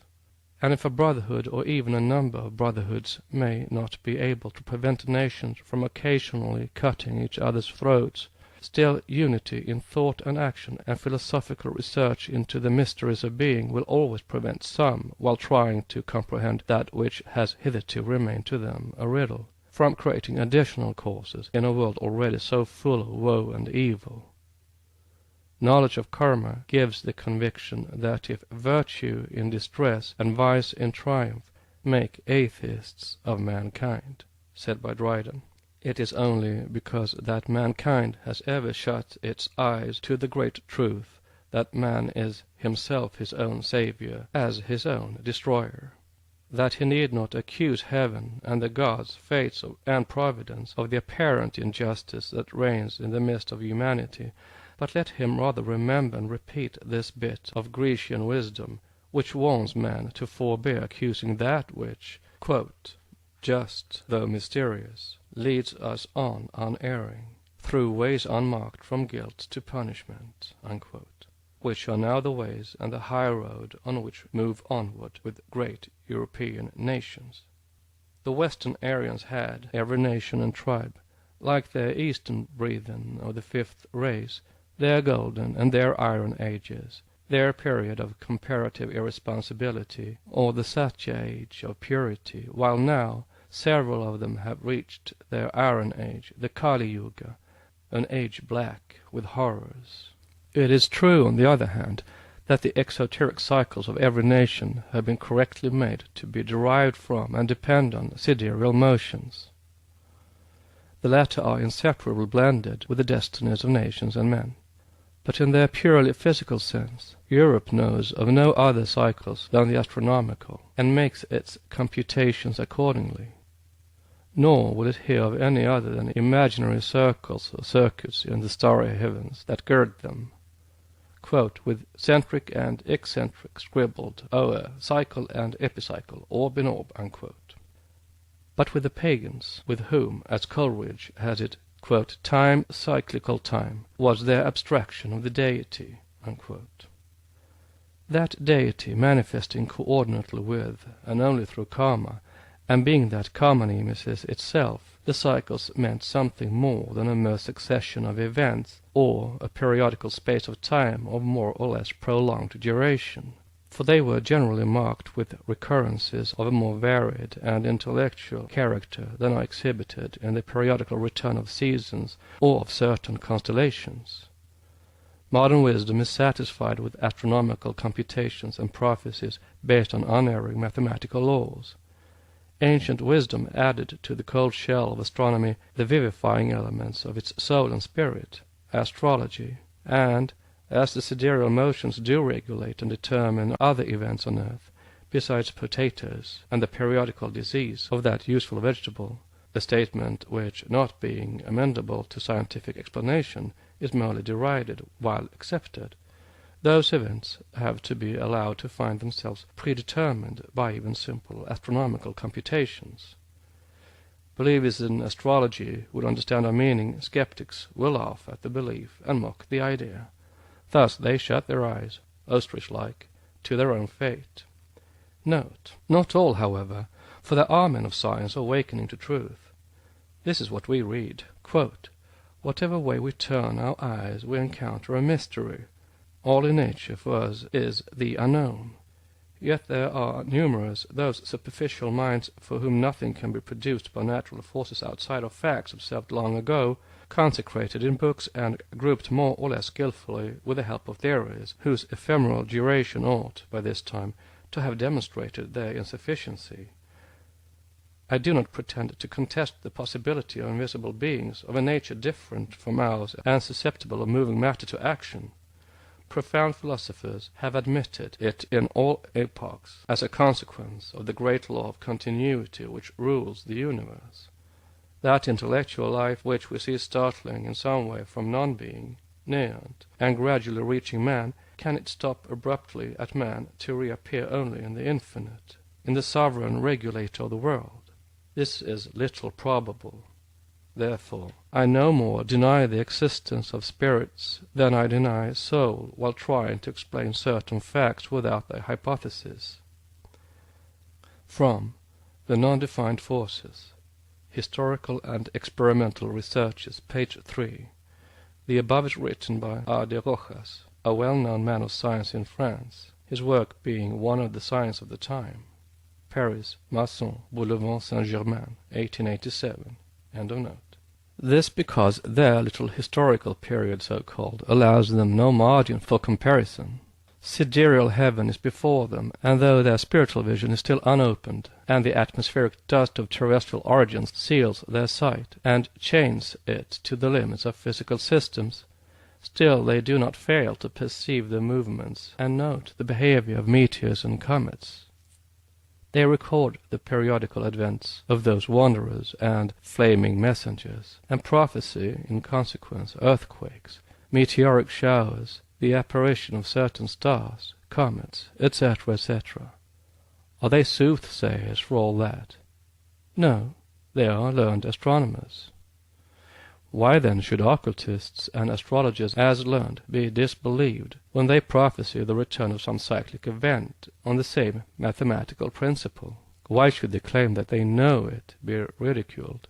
Their forefathers and predecessors, having recorded the recurrence of such events in their time and day, throughout a period embracing hundreds of thousands of years, the conjunction of the same constellations must necessarily produce, if not quite the same, at any rate similar effects.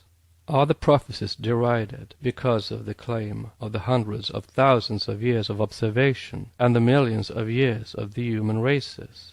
In its turn, modern science is laughed at for its far more modest geologic and anthropological figures by those who hold to biblical chronology. Thus karma adjusts even human laughter at the mutual expense of sects, learned societies, and individuals. Yet in the prognostication of such future events, at any rate, all foretold on the authority of cyclic recurrencies, there is no psychic phenomenon involved. It is neither prevision nor prophecy, no more than is the signaling of a comet or star several years before its appearance.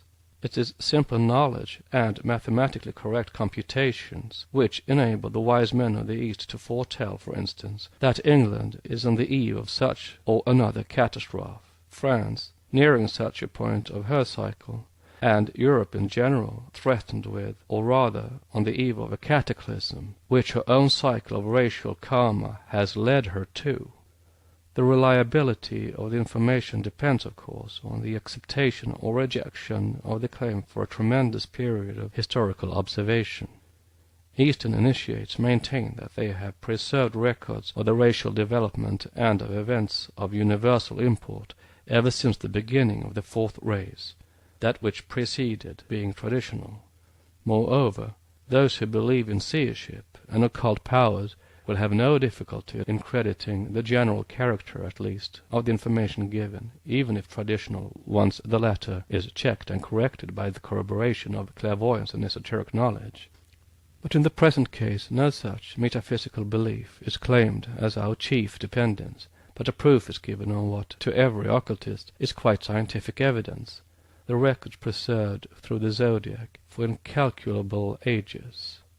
It is now amply proved that even horoscopes and judiciary astrology are not quite based on fiction, and that stars and constellations consequently have an occult and mysterious influence on, and connection with, individuals.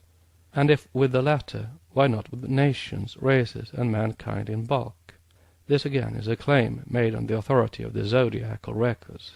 We shall examine them, if you please, how far the zodiac was known to the ancients, and how far it is forgotten by the moderns. The Secret Doctrine by Helena Petrovna Blavatsky, a facsimile of the original edition of 1888, printed by the Cunningham Press, Alhambra, California. Volume 1, Cosmogenesis. Book 1, Part 3, Science and the Secret Doctrine Contrasted. Addenda to Book 1. Addenda 17, The Zodiac and its Antiquity. Quote, all men are apt to have a high conceit of their own understanding, and to be tenacious of the opinions they profess, said Jordan, justly adding to this, and yet almost all men are guided by the understanding of others, not by their own, and may be said more truly to adopt than to beget their opinions. Unquote. This becomes doubly true in the matter of scientific opinions upon hypotheses offered for consideration, the prejudice and preconceptions of authorities, so-called, often deciding upon questions of the most vital importance for history. There are several such predetermined opinions among our learned Orientalists, yet few are more unjust or illogical than the general error with regard to the antiquity of the zodiac. Thanks to the hobby of some German Orientalists, English and American Sanskritists have accepted Professor Weber's opinion that the peoples of India had no idea or knowledge of the zodiac prior to the Macedonian invasion, and that it was from the Greeks that the ancient Hindus imported it into their country. We are further told, by several other, quote, authorities, unquote, that no Eastern nation knew of the zodiac before the Hellenes kindly acquainted their neighbors with their invention. This, in the face of the Book of Job declared even by themselves to be the oldest in the Hebrew canon, certainly prior to Moses, and which speaks of the making of Arcturus, Orion, and Pleiades, that is Ash, Kesil, and Tema, and the chambers of the south, unquote. Of Scorpio and the Mazzaroth, the 12 signs, which words, if they mean anything, imply knowledge of the zodiac even among the nomadic Arabic tribes. The Book of Job, they say, precedes Homer and Hesiod by at least 1,000 years, the two Greek poets having themselves flourished some 8 centuries before the Christian era, within brackets double exclamation mark. One who prefers, by the by, to believe Plato, who shows Homer flourishing far earlier, could point to a number of zodiacal signs mentioned in the Iliad and the Odyssey, the Orphic poems, and elsewhere. But since the cock and bull hypothesis of some modern critics to the effect that neither Orpheus, not yet Homer and Hesiod, ever existed, it would seem time lost to mention these archaic authors at all. The Arabian Job will suffice, unless indeed his volume Lamentations, along with the poems of the two Greeks, adding to them those of Linus, should now be also declared to be the patriotic forgery of the Jew Aristobulus. But if the zodiac was known in the days of Job, how could the civilized and philosophical Hindus have remained ignorant of it? Risking the errors of modern criticism, rather blunted by misuse, The reader may be made acquainted with Bailey's learned opinion upon the subject. Inferred speculations may be shown to be erroneous. Mathematical calculations stand on more secure grounds. Taking as his starting point several astronomical references in Job, Bailey devised a very ingenious means of proving that the earliest founders of the science of the zodiac belonged to an antediluvian primitive people. The fact that he seems willing to see in Tot, Set, and in Fohi of China some of the biblical patriarchs does not interfere with the validity of his proof as to the antiquity of the zodiac. Note: Astronomie antique. End of note. Even accepting for argument's sake his cautious 3,700 years before Christ as the correct age of the science, this date proves in the most irrefutable way that it was not the Greeks who invented the zodiac, for the simple reason that they did not yet exist as a nation 37 centuries before Christ. Not as an historical race, as admitted by the critics at any rate. Bailey then calculated the period at which the constellations manifested the atmospheric influence called by Job sweet influences of the Pleiades, in Hebrew Chima, see Job, chapter 38, verse 31, of the Cecil, Orion, and that of the desert rains with reference to Scorpio, the 8th constellation, and found that in presence the eternal conformity of those divisions of the zodiac and names of the planets applied in the same order everywhere and always, and in presence of the impossibility of attributing it all to chance and coincidence, which never creates such similarities, there must be allowed for the zodiac a great antiquity indeed. See Astronomie Antique, pages 63 to 74. Note: the Pleiades, as all know, are the 7 stars beyond the bull, which appear at the beginning of spring. They have a very occult meaning in the Hindu esoteric philosophy, and are connected with sound and other mystic principles in nature. End of note. Again, if the Bible is supposed to be an authority on any matter, and there are some who still believe so, whether from Christian or Kabbalistical considerations, then the zodiac is clearly mentioned in Kings 2, chapter 23, verse 5, before the book of the law was, quote, found, unquote, by Hilkiah, the high priest, in chapter 22. The signs of the zodiac were known and worshipped. They were held in the same adoration as the sun and moon, since the, quote, priests whom the kings of Judah had ordained to burn incense unto Baal, to the sun, moon, and to the planets, and to all the host of heaven, unquote, or the 12 signs of constellations, as the marginal note in the English Bible explains. See Kings 2, chapter 23, verse 5, had followed the injunction for centuries. They were stopped in their idolatry only by King Josiah, 624 years before Christ. The Old Testament is full of allusions to the 12 zodiacal signs, and the whole scheme is built upon it. Heroes, personages, and events. Thus in the dream of Joseph, who saw 11 stars bowing to the 12th, which was his star, the zodiac is meant. The Roman Catholics have discovered in it, moreover, a prophecy of Christ, who is that 12th star, they say, and the 11 apostles, the absence of the 12th being also regarded as a prophetic allusion to the treachery of Judas. The 12 sons of Jacob are again a reference to the same, as justly point out by Villapandus, Temple of Jerusalem, Volume 2, page 2nd part, chapter 30.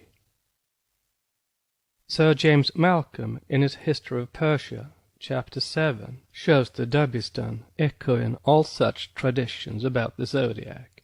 He traces the invention of it to the palmy days of the Golden Age of Iran, remarking that one of the said traditions maintains that the genii of the planets are represented under the same shapes and figures they had assumed when they showed themselves to several holy prophets, and have thus led to the establishment of the rites based on the zodiac.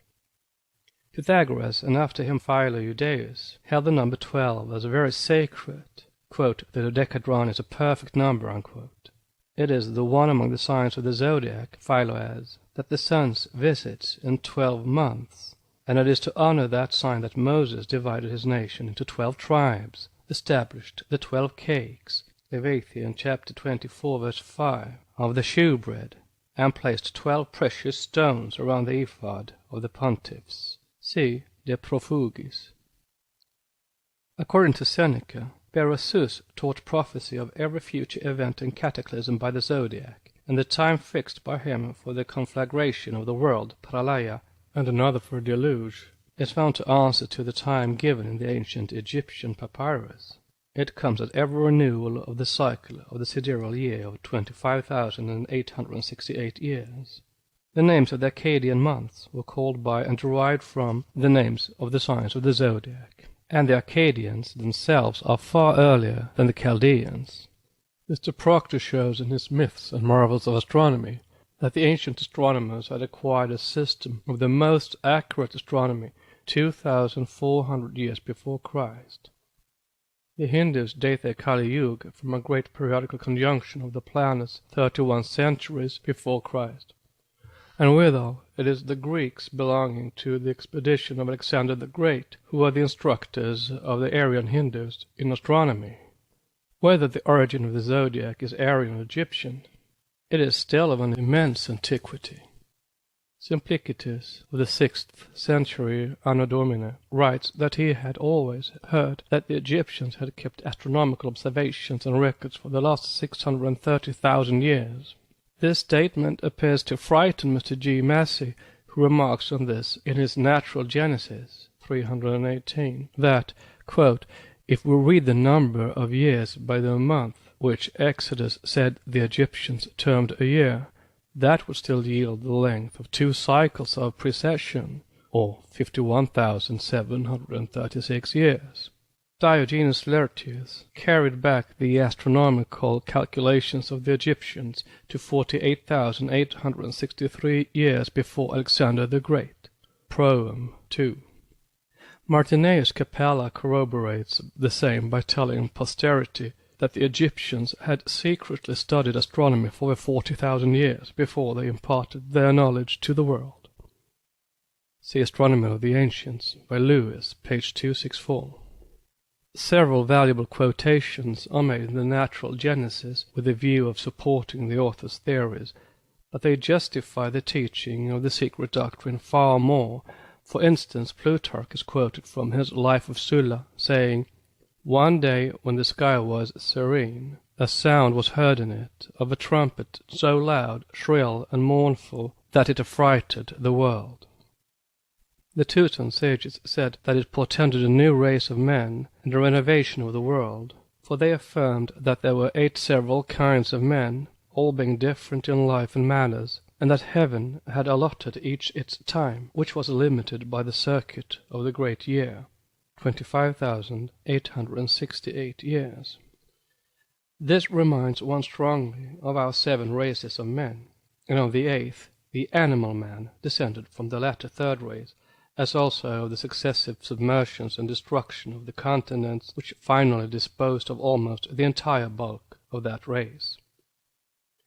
The Assyrians, said Iamblichus, have not only preserved the memorials of 27 myriads of years, meaning 270,000 years, as Hipparchus says they have, but likewise of the whole apocatastases and periods of the 7 rulers of the world, from Proclus in Timaeus Book 1.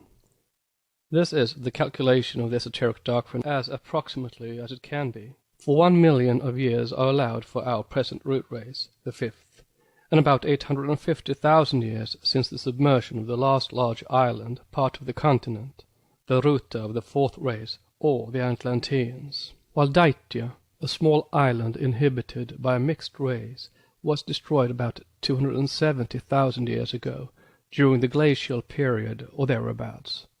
Read Book 2. But the 7 rulers, or the 7 great dynasties of the divine kings, belong to the traditions of every great people of antiquity. Wherever 12 are mentioned, these are invariably the 12 signs of the zodiac. So patent is the fact that Roman Catholic writers, especially among the French ultramonatists, have tacitly agreed to connect the 12 Jewish patriarchs with the signs of the zodiac. This is done in a kind of prophetic or mystic way, which would sound to pious and ignorant ears like a portentous sign, a tacit divine recognition of the chosen people of God, whose finger has purposely traced in heaven from the beginning of creation the numbers of these patriarchs. For instance, these writers, de Merville among others, recognize, curiously enough, all the characteristics of the 12 signs of the zodiac. In the words addressed by the dying Jacob to his sons, and in his definitions of the future of each tribe, read Genesis chapter 49. Moreover, the respective banners of the same tribes are claimed to have exhibited the same symbols and the same names as the signs, repeated in the 12 stones of the Urim and Thummim, and on the 12 wings of the cherub. Leaving the proof of exactitude in the alleged correspondence to the said mystics, it is as follows. Man, or the Aquarius, is in the sphere of Reuben, who is declared as unstable as water. The Vulgate has it to be rushing like water. Gemini in the strong fraternal association of Simeon and Levi. Leo in that of Judah, the strong lion of his tribe, the lion's whelp. The Pisces in Zabulon, who shall dwell at the heaven of the sea. Taurus in Issachar, because he is a strong ass couching down, etc., and therefore associated with the stables. Virgo Scorpio in Dan, who is described as a serpent, an adder in the path that biteth, etc. Capricornus in Naphtali, who is a hind, a deer, let loose. Cancer in Benjamin, for he is ravenous. Libra, the balance in Asher, whose bread shall be fat. Sagittarius in Joseph, because his bow abode in strength. To make up for the 12th sign, Virgo, made independent of Scorpio, is Dinah, the only daughter of Jacob. See Genesis 49. Tradition shows the alleged tribes carrying the 12 signs in their banners, but the Bible is, besides these, full of theocosmological and astronomical symbols and personifications. It remains to wonder and query if the actual living patriarch's destiny was so indissolubly wound up with the zodiac. How is it that after the loss of the 10 tribes, 10 signs out of the 12 have not also miraculously disappeared from the sidereal fields? But this is of no great concern. Let us rather busy ourselves with the history of the zodiac itself. Now the reader may be reminded of some opinions expressed on the subject by several of the highest authorities in science. Newton believed the invention of the zodiac could be traced as far back as the expedition of the Argonauts, and Deleuze fixed its origin at 6,500 years B.C., just 2,496 years before the creation of the world according to the Bible chronology. Kreutzer believes it is very easy to show that most of the theogonies are intimately connected with religious calendars, and point to the zodiac as their prime origin. If not identical with the zodiac known to us now, then something very analogous to it.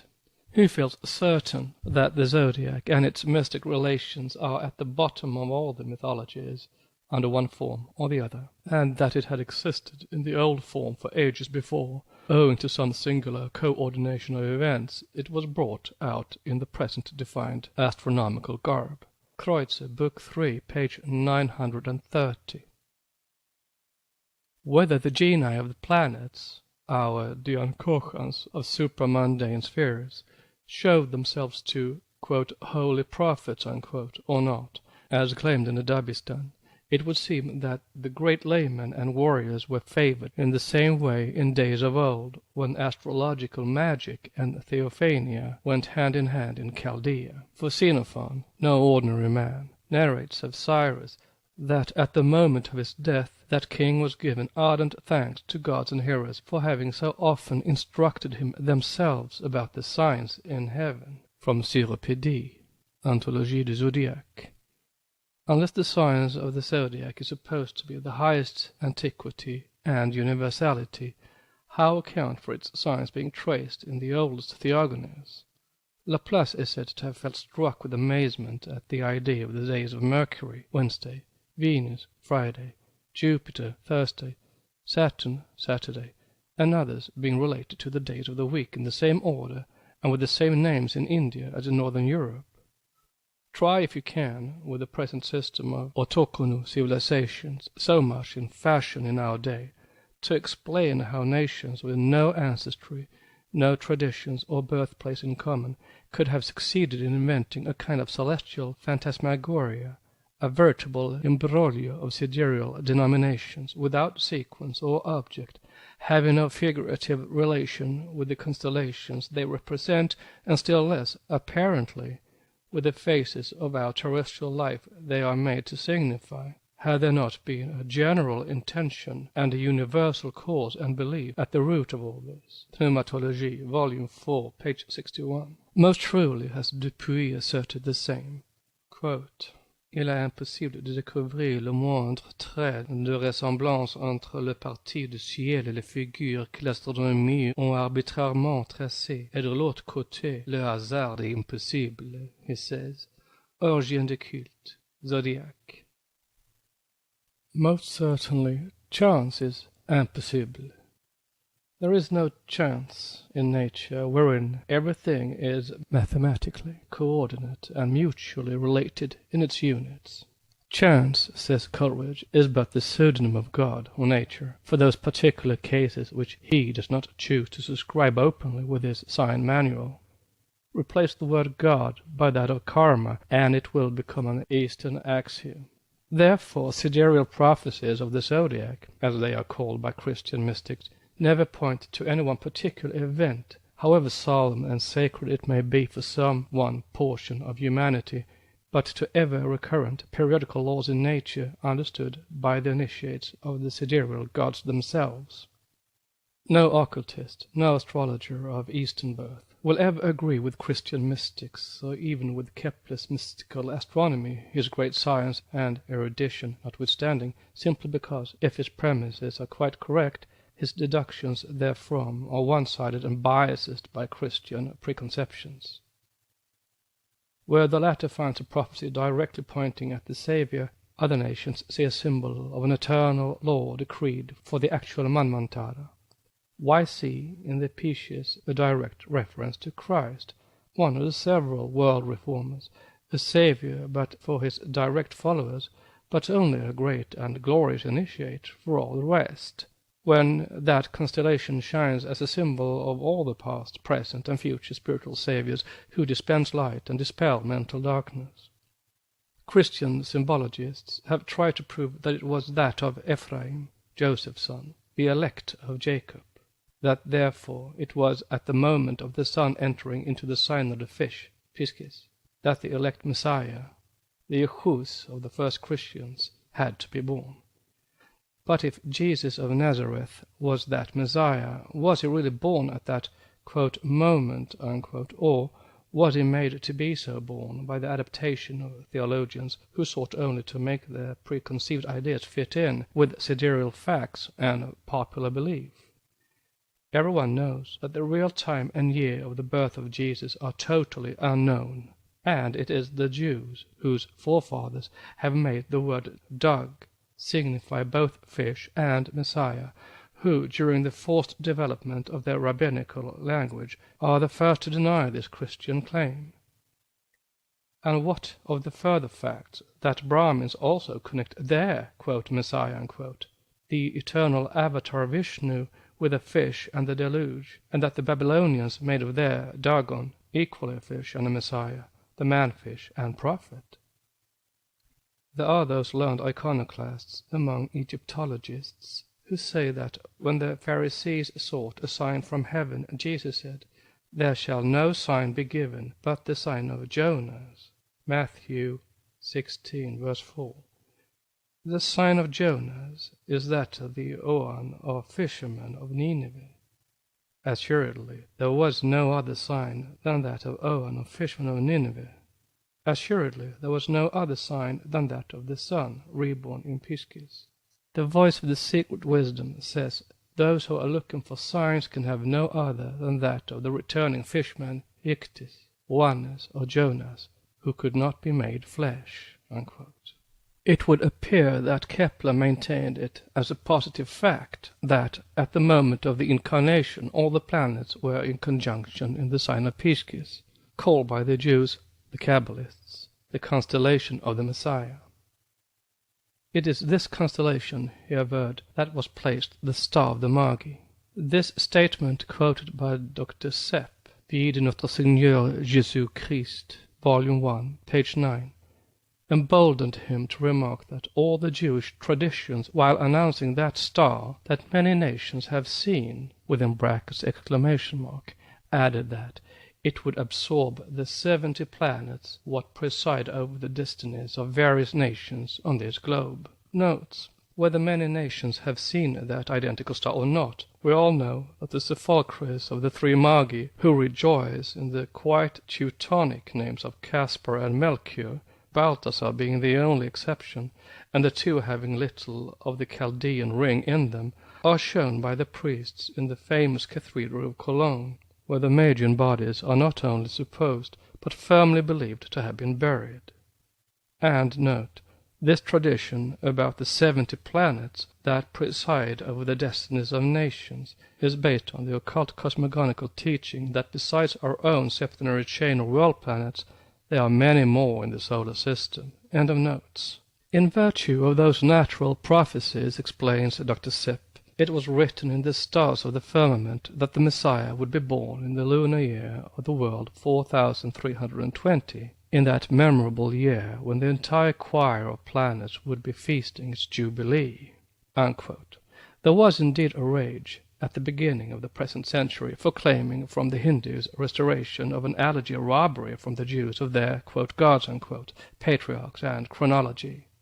It was Wilfrid who had recognized Noah in Priti and in Satyavrata, Enos in Dhruva, and even Asur in Ishvara.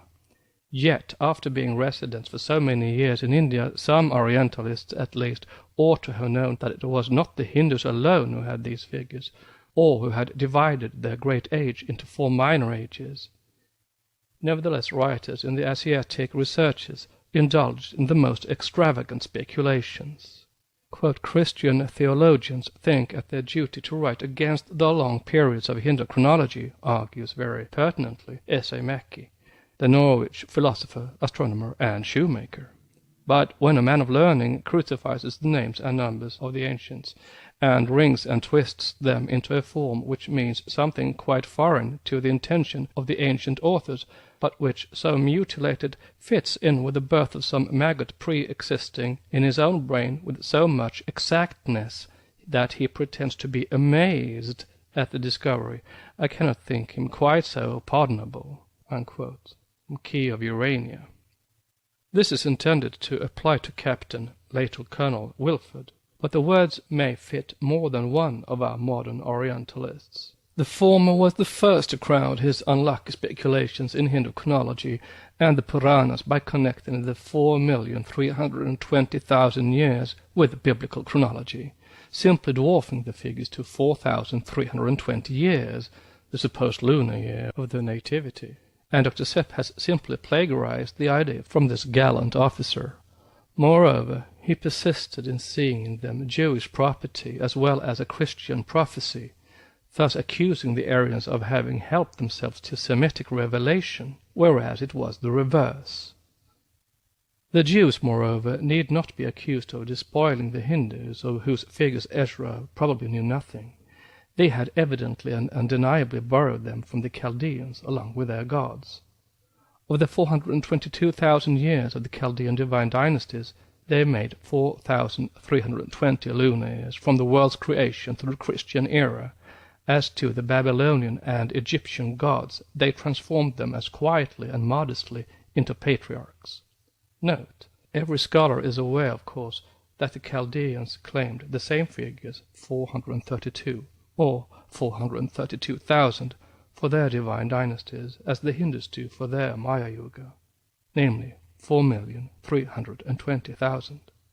Therefore has Dr. Sepp of Munich undertaken to support Kepler and Wilfrid in their charge that the Hindus had borrowed them from the Christians, and the Chaldeans from the Jews, who, as claimed, expected their Messiah in the lunar year of the world 4320!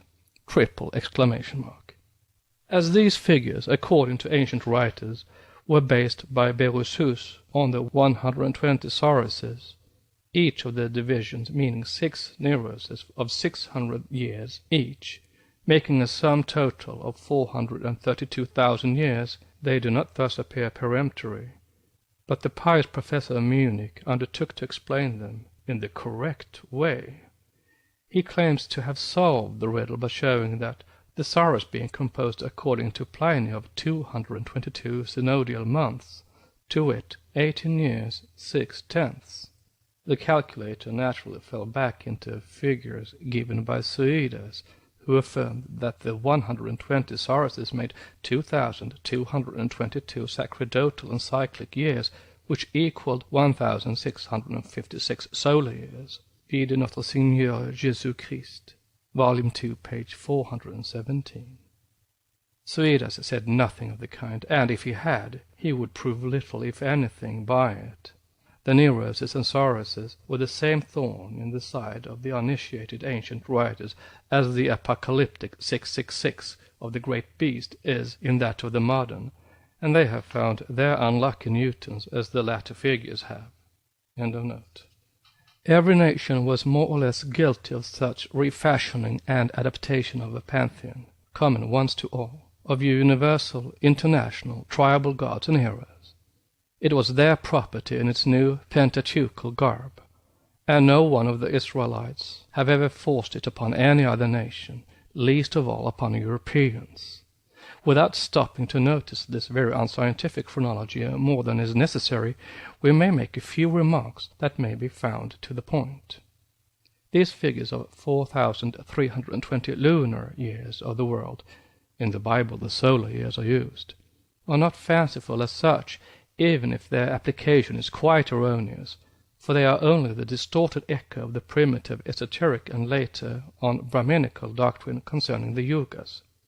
A day of Brahma equals 4,320,000,000 years, as also a night of Brahma, or the duration of Pralaya, after which a new sun rises triumphantly over a new Manvantara for the septenary chain it illuminates.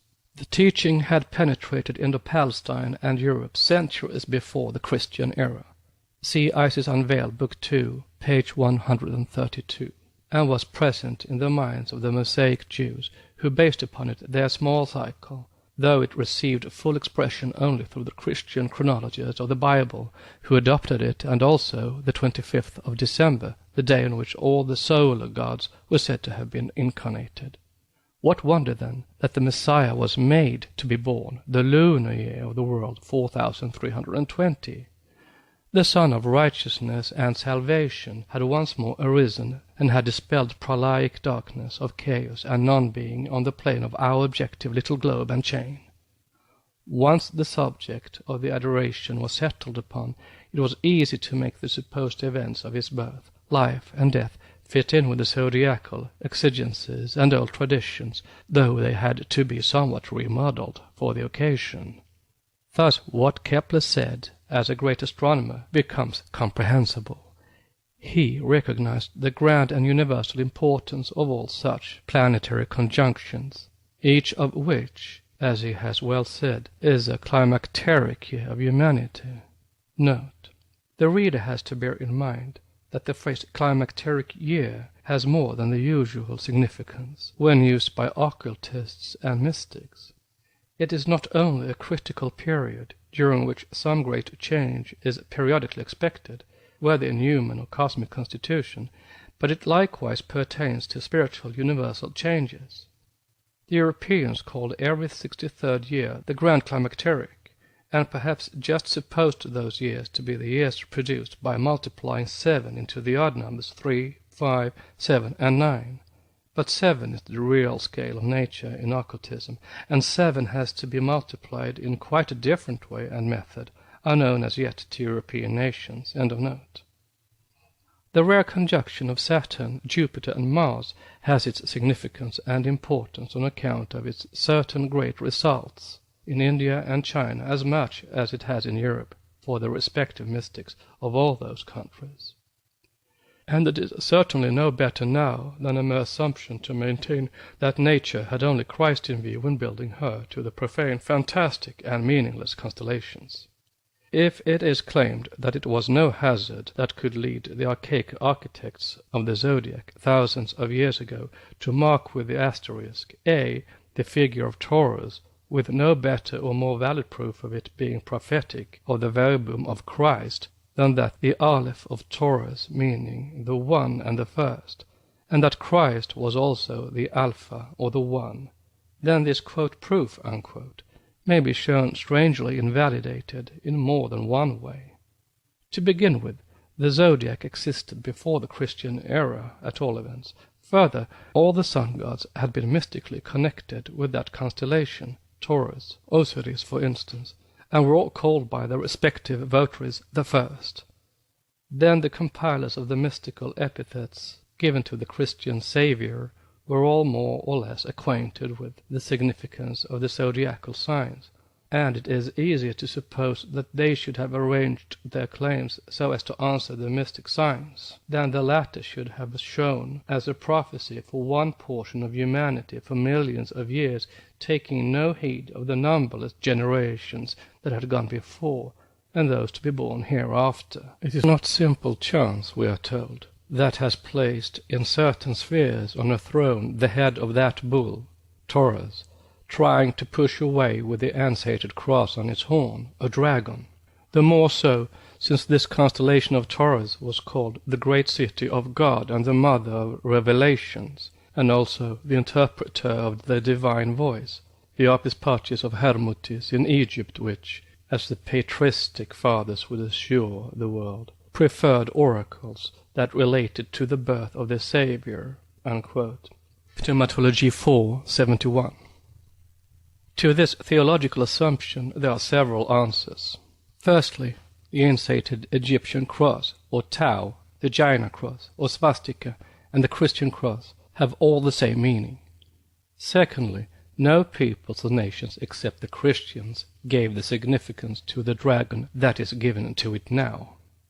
The serpent was the symbol of wisdom, and the bull, Taurus, the symbol of physical or terrestrial generation. Thus the latter pushing off the dragon, or spiritual divine wisdom, with the Tau or cross, which is esoterically the foundation and framework of all construction, would have an entirely phallic, physiological meaning, had it not still another significance unknown to our biblical scholars and symbologists. At any rate, it shows no special reference to the verbum of St. John, except perhaps in a general sense.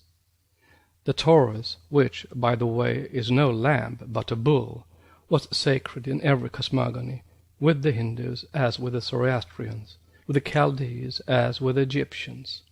So much every schoolboy knows. It may help to refresh the memory of our Theosophists by referring them to what was said of the Virgin and the Dragon, and the universality of periodical births and rebirths of world saviours, solar gods, in Isis, Book 2, page 490, with reference to certain passages in Revelations. In 1853, the savant known as Erard Moyen read before the Institute of France a paper tending to prove the antiquity of the Indian zodiac, in the signs of which were found the root and philosophy of all the most important religious festivals of that country, the origin of which religious ceremonies goes back into the night of time at least 3000 before Christ, as the lecturer tried to demonstrate. The zodiac of the Hindus, he thought, was far anterior to the zodiac of the Greeks, and differed from it in some particulars vastly. In it one sees the dragon on a tree, at the foot of which the Virgin, Kanya Durga, one of the most ancient goddesses, is placed on a lion, dragging after him the solar car.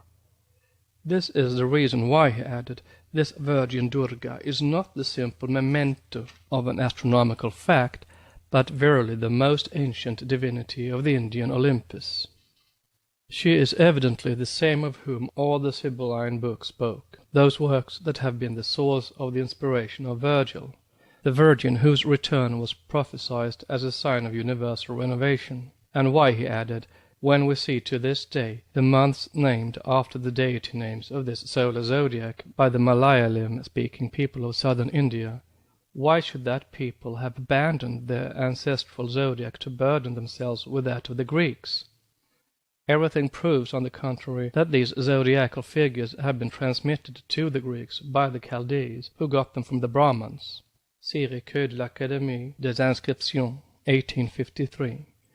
But all this is a very poor testimony. Let us remember, however, also that which was said and accepted by the contemporaries of Volney, who in his Ruins of Empires, page 360, remarks that as Arius was in his 15th degree, 1447 before Christ, it follows that the first degree of Libra could not have coincided with the vernal equinox more lately than 15,194 years before Christ, to which, if you add 1,790 years since Christ, it appears that 16,984 years have elapsed since the origin of the zodiac.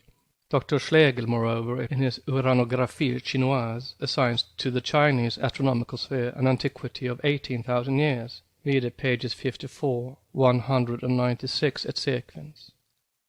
Nevertheless, as opinions quoted without adequate proofs are of little avail, it may be more useful to turn to scientific evidence. M. Bailly, the famous French astronomer of the last century, member of the Academy, etc., etc., asserts that the Hindu systems of astronomy are by far the oldest, and that from them the Egyptians, Greeks, Romans, and even the Jews derived their knowledge. In support of these views he says, quote, "The astronomers who preceded the epoch 1491 are, first, the Alexandrian Greeks, Hipparchus, who flourished 125 years before our era, and Ptolemy, 260 years after Hipparchus. Following these were the Arabs, who revived the study of astronomy in the 9th century. These were succeeded by the Persians and the Tartars, to whom we owe the tables of Masireddin in 1269, and those of Ulugh Beg in 1437. Such is the succession of events in Asia as known prior to the Indian epoch 1491. What then is an epoch? It is the observation of the longitude of a star at a given moment, the place in the sky where it was seen, and which serves as a point of reference, a starting point from which to calculate both the past and future positions of the star from its observed motion. But an epoch is useless unless the motion of the star has been determined. A people, new to science and obliged to borrow a foreign astronomy, finds no difficulty in fixing an epoch, since the only observation needed is one which can be made at any moment. But what it needs above all, what it is obliged to borrow, are those elements which depend on accurate determination and which require continuous observation. Above all, those motions which depend on time and which can only be accurately determined by centuries of observation. These motions, then, must be borrowed from a nation which has made such observations, and has behind it the labors of centuries. We conclude, therefore, that a new people will not borrow the epochs of an ancient one without also borrowing from them the average motions. Starting from this principle, we shall find that the Hindu epochs 1491 and 3102 could not have been derived from those of either Ptolemy or Ulugh Beg." Unquote. There remains the supposition that the Hindus, comparing their observations in 1491 with those previously made by Ulugh Beg and Ptolemy, used the intervals between these observations to determine the average motions. The date of Ulugh Beg is too recent for such a determination, while those of Ptolemy and Hipparchus were barely remote enough. But if the Hindu motions had been determined from these comparisons, the epochs would be connected together. Starting from the epochs of Ulugh Beg and Ptolemy, we should arrive at all those of the Hindus. But this is not the case. Hence foreign epochs were either unknown or useless to the Hindus. Note: for a detailed scientific proof of this conclusion, see page 121 of Mr. Bailly's work, where the subject is discussed technically. End of note. We may add to this another important consideration. When a nation is obliged to borrow from its neighbors the methods or the average motions of its astronomical tables, it has even greater need to borrow, besides these, the knowledge of the inequalities of the motions of the heavenly bodies, the motions of the apogee, of the nodes, and of the inclination of the ecliptic. In short, all those elements, the determination of which requires the art of observing, some instrumental appliances, and great industry. All those astronomical elements, differing more or less with the Greeks of Alexandria, the Arabs, the Persians, and the Tartars, exhibit no resemblance whatever with those of the Hindus. The latter, therefore, borrowed nothing from their neighbors. Considering these remarks, he comes to the following conclusions. If the Hindus did not borrow their epoch, they must have possessed a real one of their own, based on their own observations, and this must be either the epoch of the year 1491 after, or that of the year 3102 before our era, the latter preceding by 4,592 years the epoch 1491. We have to choose between these two epochs and to decide which of them is based on observation. But before stating the arguments which can and must decide the question, we may be permitted to make a few remarks to those who may be inclined to believe that it is modern observations and calculations which have enabled the Hindus to determine the past positions of the heavenly bodies. It is far from easy to determine the celestial movements with sufficient accuracy to ascend the stream of time for 4,592 years, and to describe the phenomena which must have occurred at that period. We possess today excellent instruments.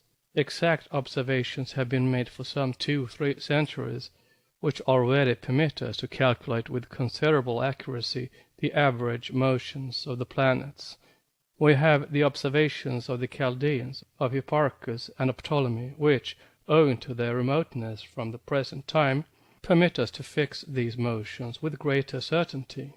Still, we cannot undertake to represent with invariable accuracy the observations throughout the long period intervening between the Chaldeans and ourselves, and still less can we undertake to determine with exactitude events occurring 4,592 years before our day.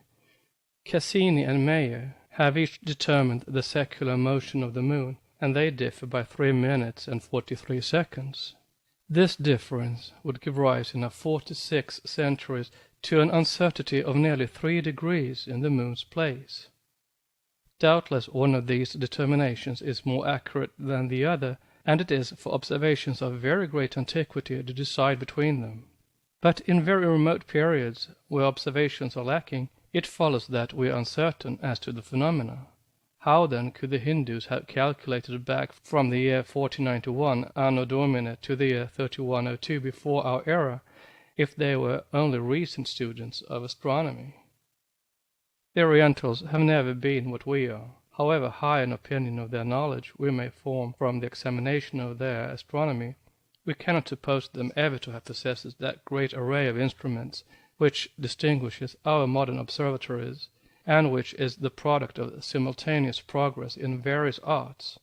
Nor could they have possessed that genius for discovery which has hitherto seemed to belong exclusively to Europe, and which, supplying the place of time, causes the rapid progress of science and of human intelligence.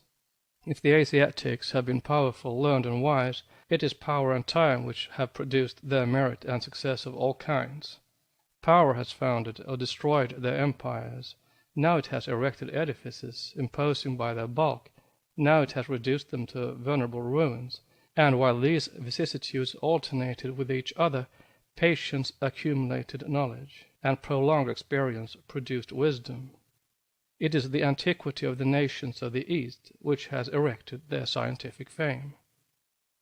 If the Hindus possessed in 1491 a knowledge of the heavenly motions sufficiently accurate to enable them to calculate backwards for 4,592 years, it follows that they could only have obtained this knowledge from very ancient observations. Grant them with such knowledge, while refusing them observations from which it is derived, is to suppose an impossibility.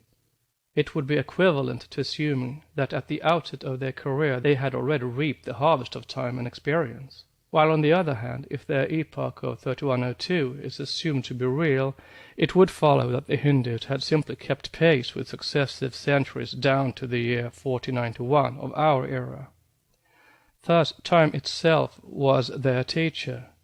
They knew the motions of the heavenly bodies during these periods because they had seen them, and the duration of the Hindu people on earth is the cause of the fidelity of its records and the accuracy of its calculations.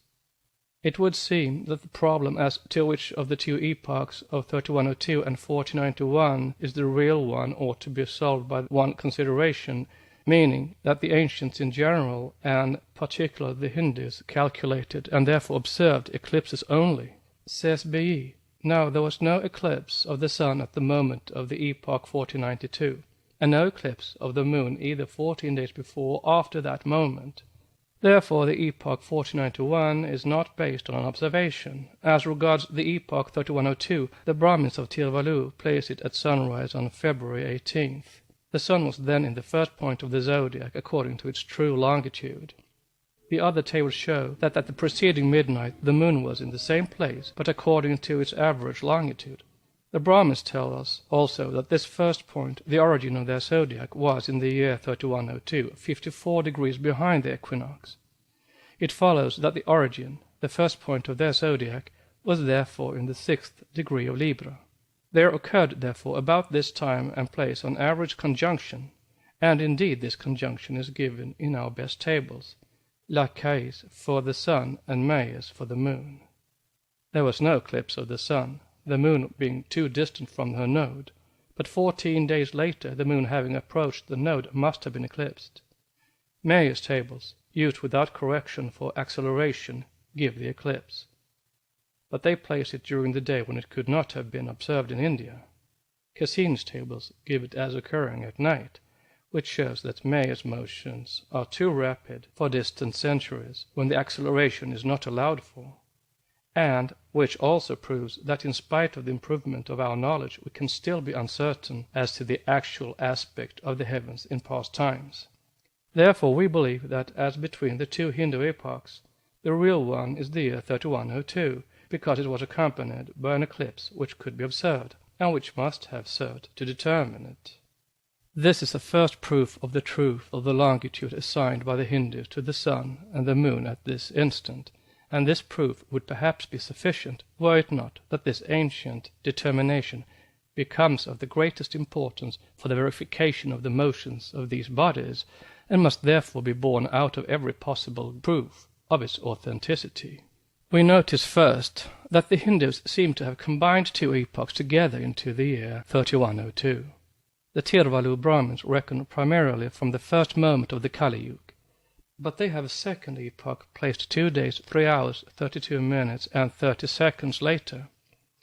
The latter is the true astronomical epoch, while the former seems to be a civil era. But if this epoch of the Kali Yuga had no reality, and was the mere result of a calculation, why should it be thus divided? Their calculated astronomical epoch would have become that of the Kali Yuga, which would have been placed at the conjunction of the sun and the moon, as is the case with the epochs of the 3 other tables. They must have had some reason for distinguishing between the two, and this reason can only be due to the circumstances and the time of the epoch, which therefore could not be the result of calculation. This is not all. Starting from the solar epoch, determined by the rising of the sun on February 18th, 3102, and tracing back events 2 days, 3 hours, 32 minutes, and 30 seconds, we come to 2 hours, 27 minutes, 30 seconds a.m. of February 16th, which is the instant of the beginning of Kali Yuga. It is curious that this age has not been made to commence at one of the 4 great divisions of the day. It might be suspected that the epoch should be midnight, and that the 2 hours, 27 minutes, and 30 seconds are a meridian correction.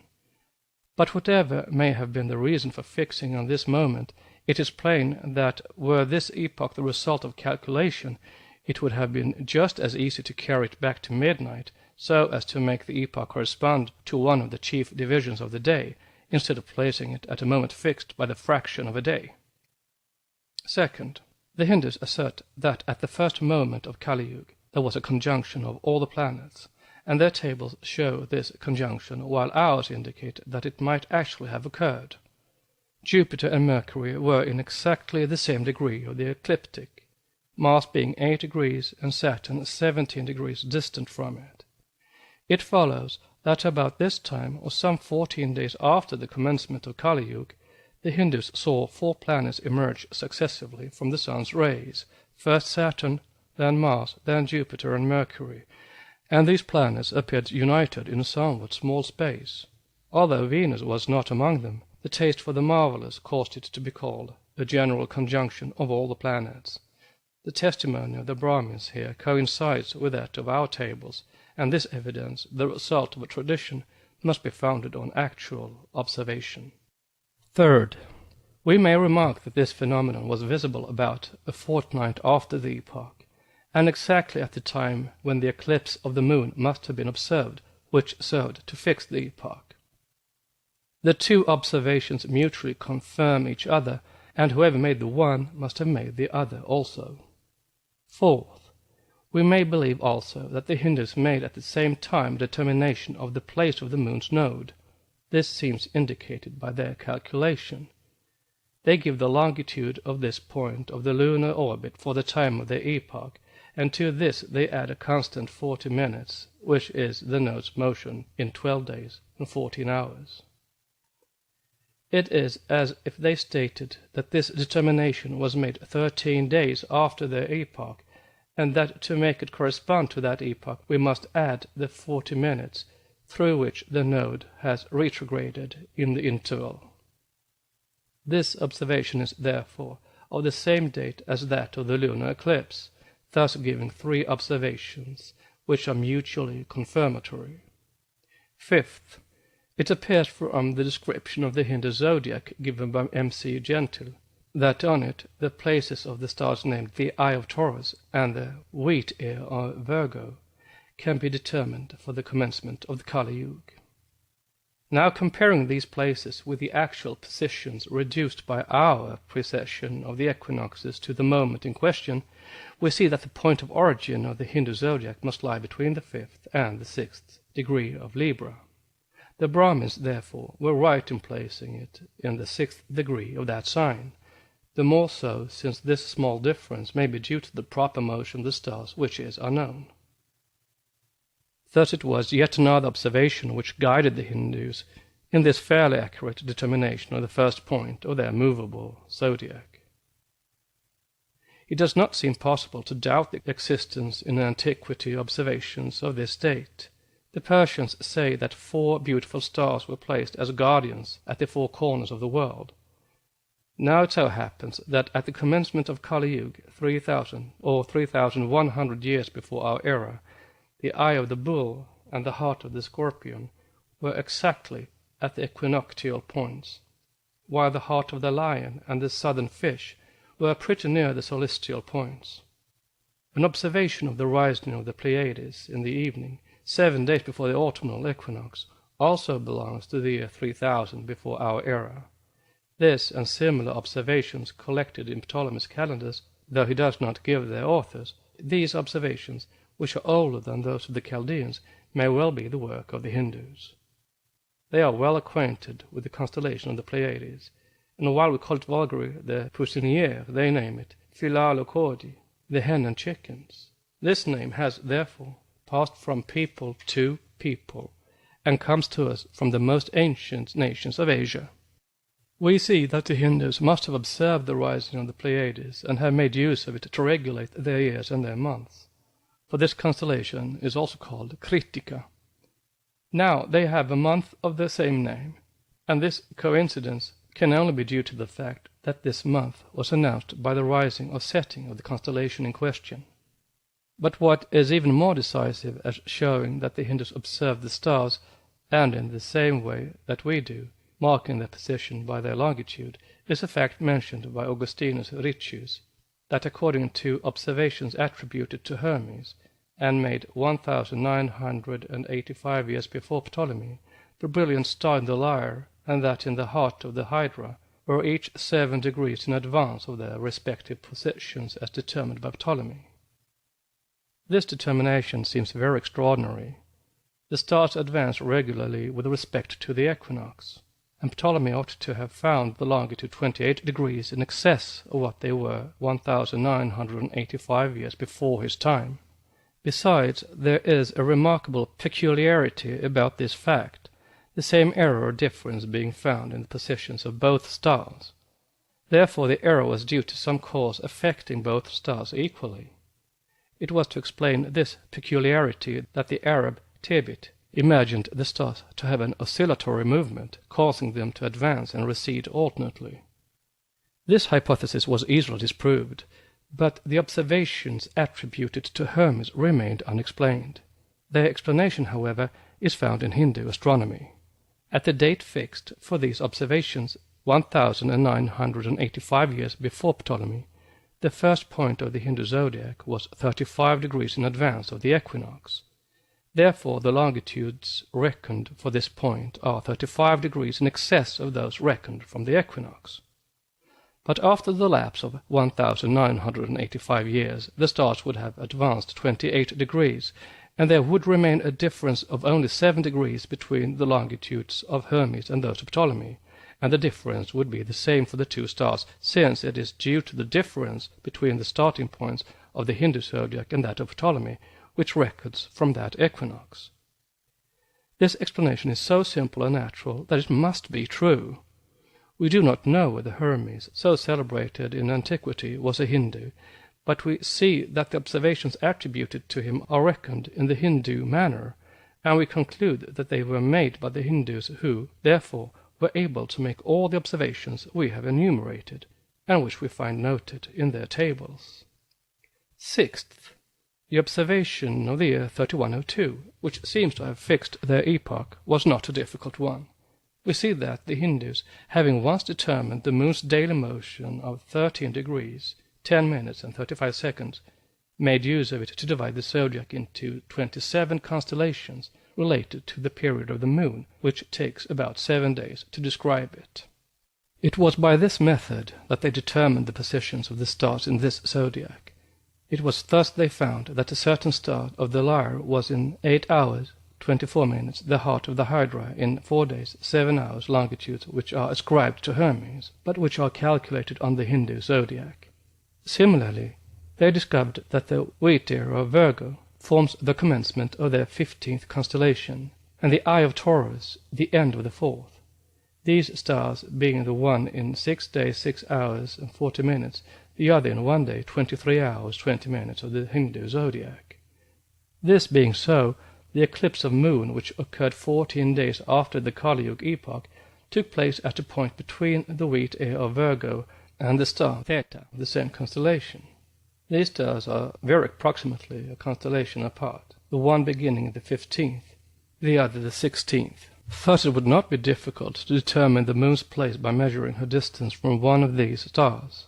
From this they deduced the position of the sun, which is opposite to the moon, and then, knowing their average motions, they calculated that the moon was at the first point of the zodiac according to her average longitude at midnight on the 17th, 18th February of the year 3102 before our era, and that the sun occupied the same place 6 hours later according to his true longitude, an event which fixes the commencement of the Hindu year. Seventh, the Hindus state that 20,400 years before the age of Kali Yuga, the first point of their zodiac coincided with the vernal equinox, and that the sun and moon were in conjunction there. This epoch is obviously fictitious, but we may inquire from what point, from what epoch the Hindus set out in establishing it. Note on fictitious. Why it should be fictitious can never be made plain by European scientists. End of note. Taking the Hindu values for the revolution of the sun and moon, meaning 365 days, 6 hours, 12 minutes and 30 seconds, and 27 days, 7 hours, 43 minutes and 13 seconds, we have 20,400 revolutions of the sun equals 7,451,277 days and 2 hours, and 272,724 revolutions of the moon, which equals 7,451,277 451,277 days and 7 hours. Such is the result obtained by starting from the Kali Yuga epoch, and the assertion of the Hindus that there was a conjunction at the time stated is founded on their tables. But if, using the same elements, we start from the era of the year 1491, or from another placed in the year 1282, of which we shall speak later, there will always be a difference of almost 1 or 2 days. It is both just and natural in verifying the Hindu calculations to take those among their elements which give the same result as they had themselves arrived at, and set out from that one among their epochs, which enables us to arrive at the fictitious epoch in question. Hence, since to make this calculation they must have set out from their real epoch, the one which was founded on observation, and not from any of those which were derived by this very calculation from the former, it follows that their real epoch was that of the year 3102 before our era. 8th. The Theravada Brahmins give the moon's motion as 7 days, 2 hours, 8 minutes on the movable zodiac, and as 9 days, 7 hours, 45 minutes and 1 second, as referred to the equinox in the great period of 1,600,984 days, or 4,386 years and 94 days. We believe this motion to have been determined by observation, and we must state at the outset that this period is of an extent which renders it but ill-suited to the calculation of the mean motions. In their astronomical calculations, the Hindus make use of periods of 248, 3031, and 12,372 days, but apart from the fact that these periods, though much too short, do not present the inconvenience of the former, they contain an exact number of revolutions of the moon referred to its apogee. They are in reality mean motions. The great period of 1,600,984 is not the sum of accumulated revolutions. There is no reason why it should contain 1,600,984 rather than 1,600,985 days. It would seem that observation alone must have fixed the number of days and marked the beginning and end of the period. This period ends on the 21st of May, 1282 of our era at 5 hours, 15 minutes, 30 seconds at Benares. The moon was then in apogee according to the Hindus, and her longitude was 7 days, 13 hours, 45 minutes, 1 second, and her longitude was 7 days, 13 hours, 45 minutes, and 1 second. Maya gives the longitude as 7 days, 13 hours, 53 minutes, and 48 seconds, and places the apogee at 7 days, 14 hours, 6 minutes, and 54 seconds. The determination of the moon's place by the Brahmins thus differs only by 9 minutes from ours, and that of the apogee by 22 minutes, and it is very evident that they could only have obtained this agreement with our best tables and this exactitude in the celestial positions by observation. If then observation fixed the end of this period, there is every reason to believe that it determined its commencement. But then this motion, determined directly and from nature, would of necessity be in close agreement with the true motions of the heavenly bodies, and in fact the Hindu motion during this long period of 4,883 years does not differ by a minute from that of Cassini, and agrees equally with that of Maya. Thus two peoples, the Hindus and the Europeans, placed at the two extremities of the world, and perhaps as distant by their institutions, have obtained precisely the same results as regards the moon's motions, and an agreement which would be inconceivable if it were not based on the observation and mutual imitation of nature. We must remark that the 4 tables of the Hindus are all copies of the same astronomy. It cannot be denied that the Siamese tables in 1687, when they were brought from India by M. de la Loubert. At that time the tables of Cassini and Maya were not in existence, and thus the Hindus were already in possession of the exact motion contained in these tables, while we did not yet possess it. Note: The following is an answer to those men of science who might suspect that our astronomy was carried to India and communicated to the Hindus by our missionaries. First, the Hindu astronomy has its own peculiar forms characterized by their originality. If it had been our astronomy translated, great skill and knowledge would have been needed to disguise the theft.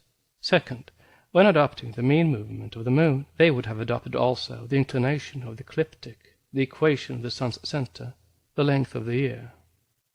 These elements differ completely from ours, and are remarkably accurate as applying to the epoch of 3102, while they would be exceedingly erroneous if they had been calculated for last century. Third, finally, our missionaries could not have communicated to the Hindus in 1687 the tables of Cassini, which were not then in existence. They could have known only the mean motions of Tycho, Riccioli, Copernicus, Bouillard, Kepler, Longomontanus, and those of the tables of Alfonso. I will now give a tabular view of these mean motions for 4,383 years and 94 days. Alfonso, 9 days, 7 hours, 2 minutes, and 47 seconds.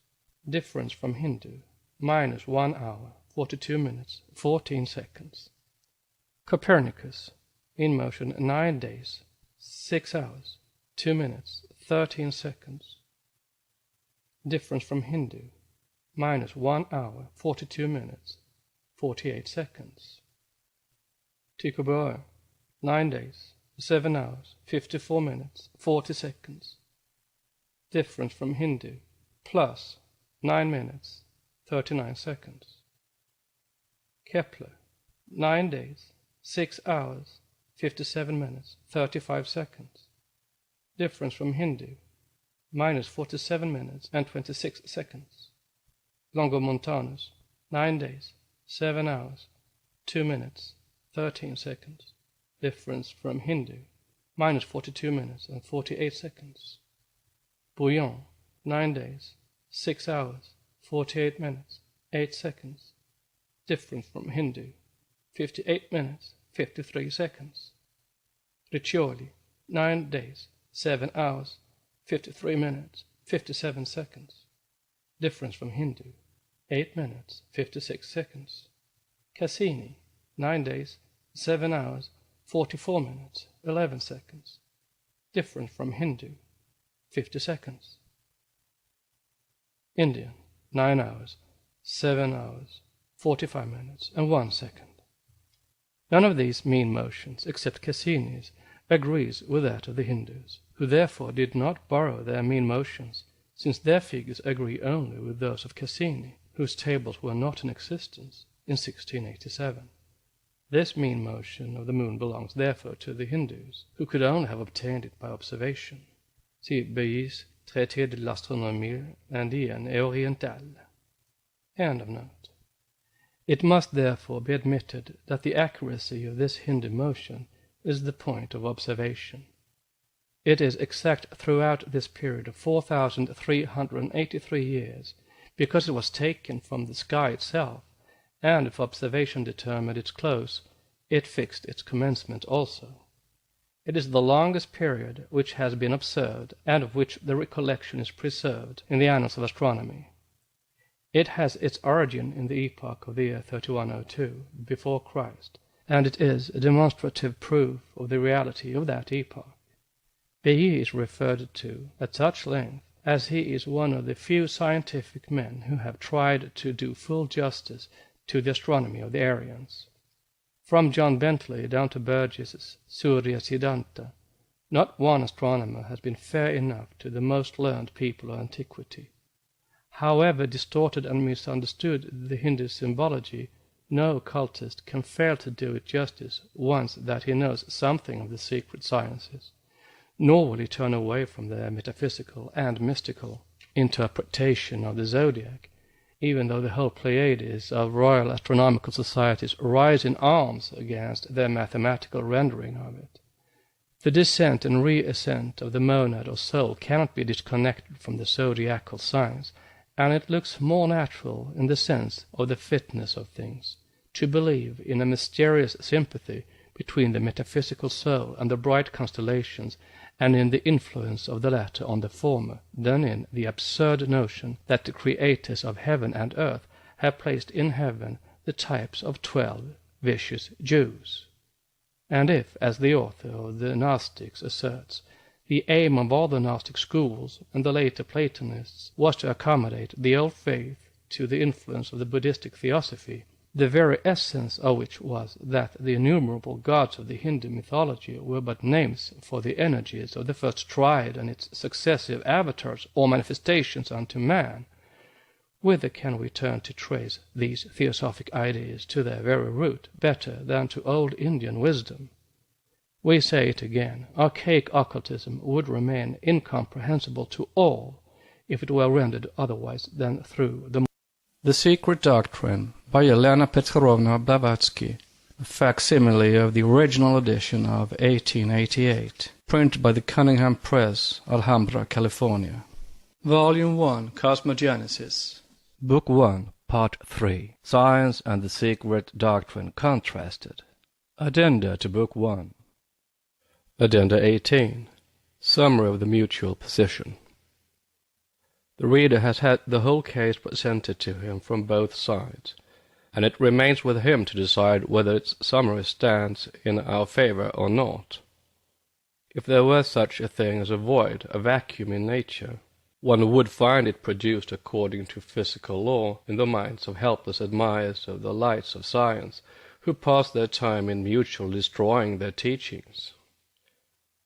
If ever the theory that 2 lights make darkness found its application, it is in this case, when one half of the lights imposes its forces and modes of motion on the belief of the faithful, and the other half opposes the very existence of the same.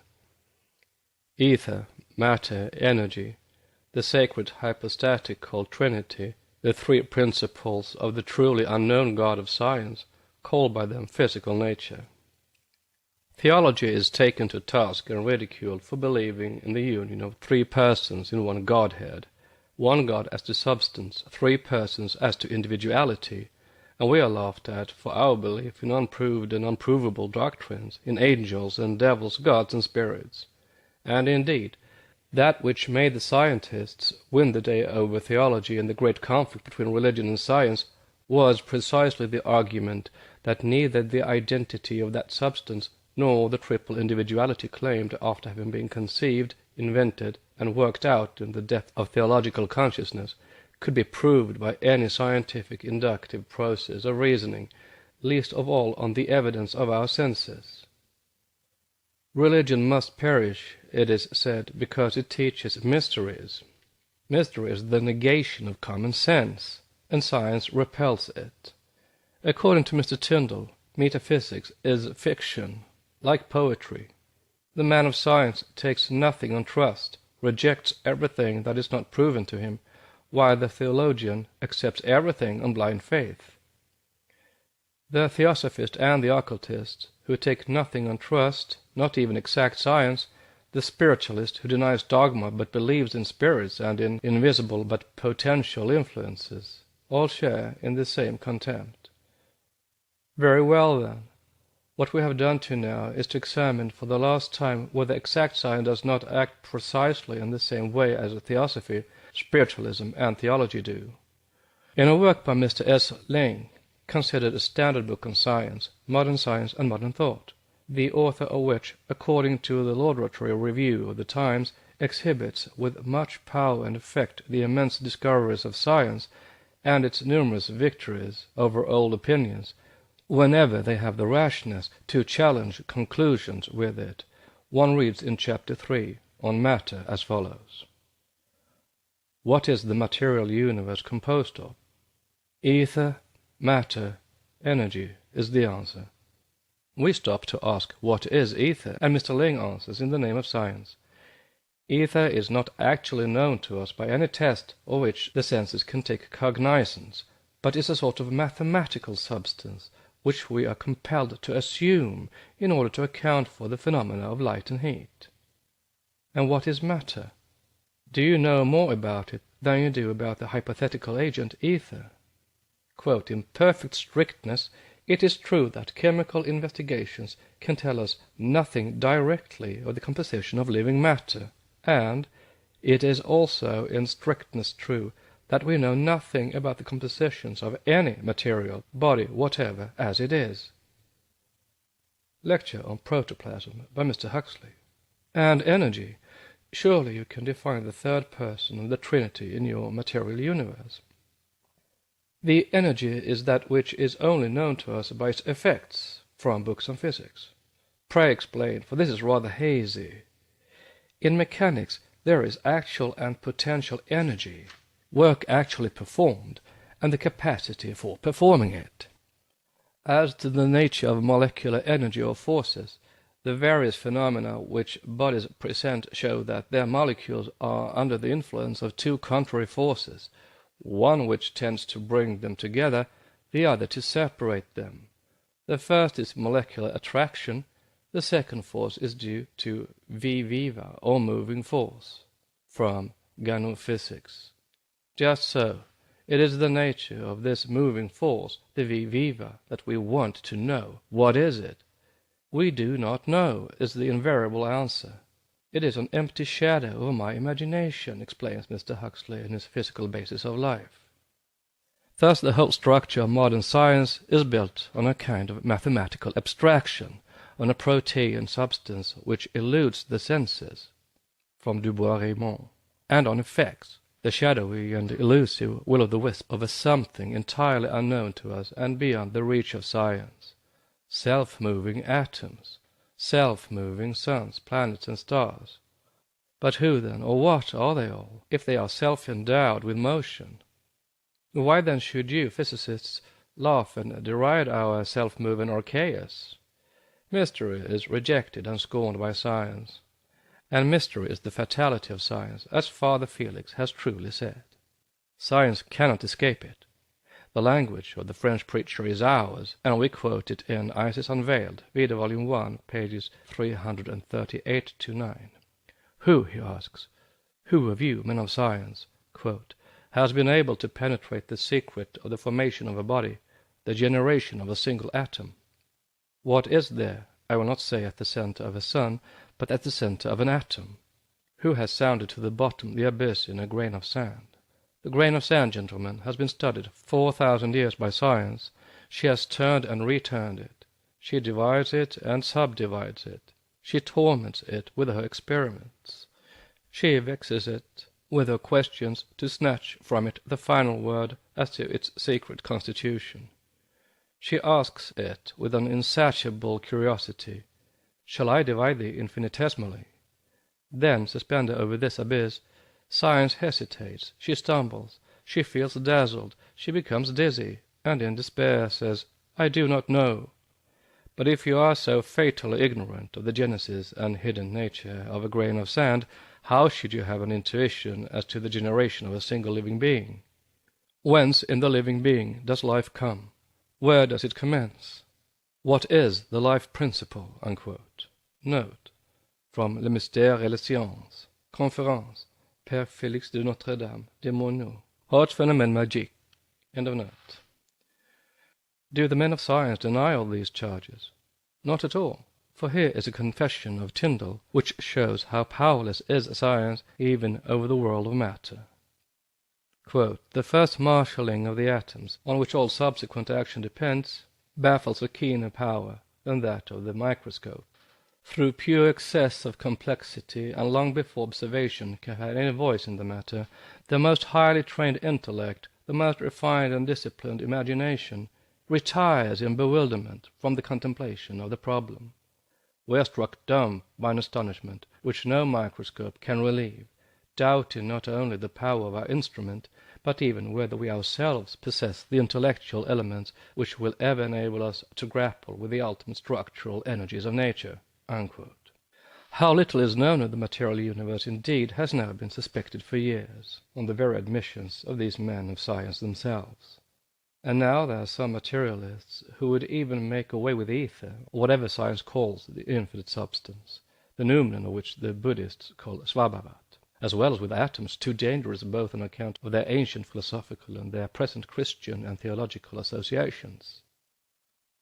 From the earliest philosophers whose records passed to posterity down to our present age, which, if it denies invisible beings in space, can never be so insane as to deny a plenum of some sort. The fullness of the universe was an accepted belief, and what it was said to contain one learns from Hermes Trismegistus in Mrs. Kingsford's able rendering, who is made to say, quote, "Concerning the void, my judgment is that it does not exist, that it never existed, and that it never will exist, for all the various parts of the universe are filled, as the earth also is complete and full of bodies, differing in quality and in form, having their species and their magnitude, one larger, one smaller, one solid, one tenuous.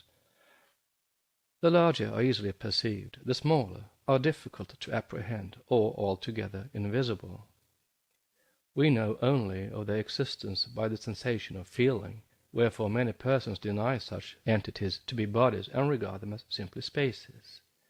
But it is impossible there should be such spaces. Note, behold the work of cycles in their periodical return. Those who denied such entities, forces, to be bodies, and called them spaces, were the prototypes of our modern science-struck public, and their official teachers who speak of the forces of nature as the imponderable energy of matter and modes of motion, and yet hold electricity, for one, as being as atomic as matter itself. From Helmholtz. Inconsistency and contradiction reign as much in official as in heterodox science. End of note. For if indeed there should be anything outside the universe, then it would be a space occupied by intelligent beings analogous to its, the universe's, divinity. I speak of the genii, for I hold they dwell with us, and of the heroes who dwell above us, between the earth and the highest airs, wherein are neither clouds nor any tempest." Unquote. Page 84.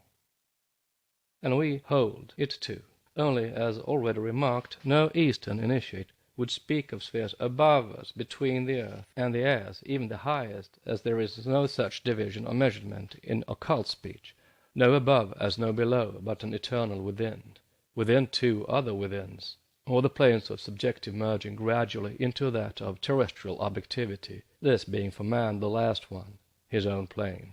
This necessary explanation may be closed here by giving, in the words of Hermes, the belief on this particular point of the whole world of mystics.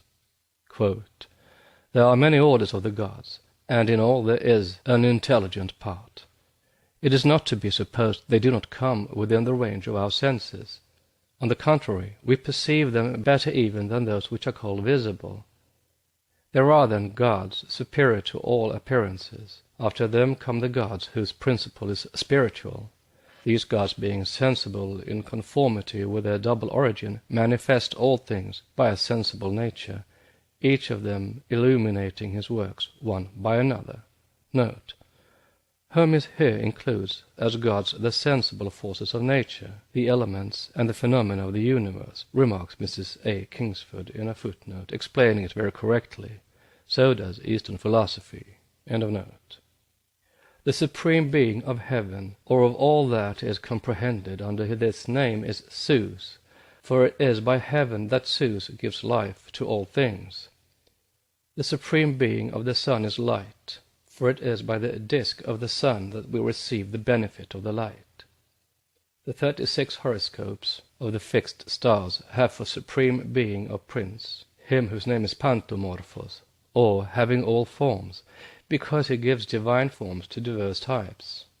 The 7 planets, or wandering spheres, have for supreme spirits fortune and destiny, who uphold the eternal stability of the laws of nature throughout incessant transformation and perpetual agitation. The ether is the instrument or medium by which all is produced." Unquote. This is quite philosophical and in accordance with the spirit of Eastern esotericism, for all the forces, such as light, heat, electricity, etc., etc., are called the gods esoterically. It must be so, since the esoteric teachings in Egypt and India were identical, and therefore the personification of forehead synthesizing all the manifesting forces in nature is a legitimate result. Moreover, as will be shown in the division that follows this one, the real and occult forces in nature only now begin to be known, and even in this case by heterodox, now orthodox science, See also section 10, the coming force, though their existence, in one instance at any rate, is corroborated and certified to by an immense number of educated people and even by some official men of science. This sentence, moreover, in stanza 6, Fohat sets in motion the primordial world germs, or the aggregation of cosmic atoms and matter, some one way, some another, in the opposite direction, looks orthodox and scientific enough.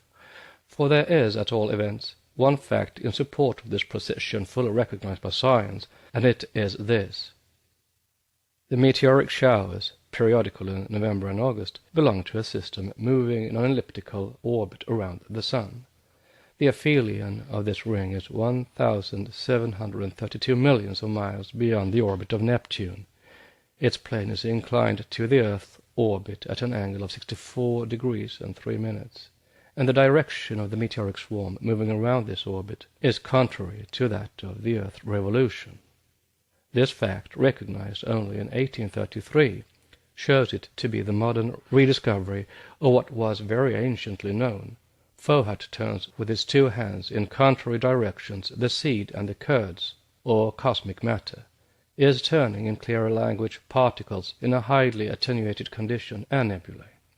Outside the boundaries of the solar system, it is other suns, and especially in the mysterious central sun, the abode of the invisible deity, as some reverend gentlemen have called it, that determines the motion of bodies and their direction. That motion serves also to differentiate the homogeneous matter, round and between the several bodies, into elements and sub-elements unknown to our Earth, which are regarded by modern science as distinct individual elements, whereas they are merely temporary appearances, changing with every small cycle within the Manvantara, some esoteric works calling them Kelpic masks.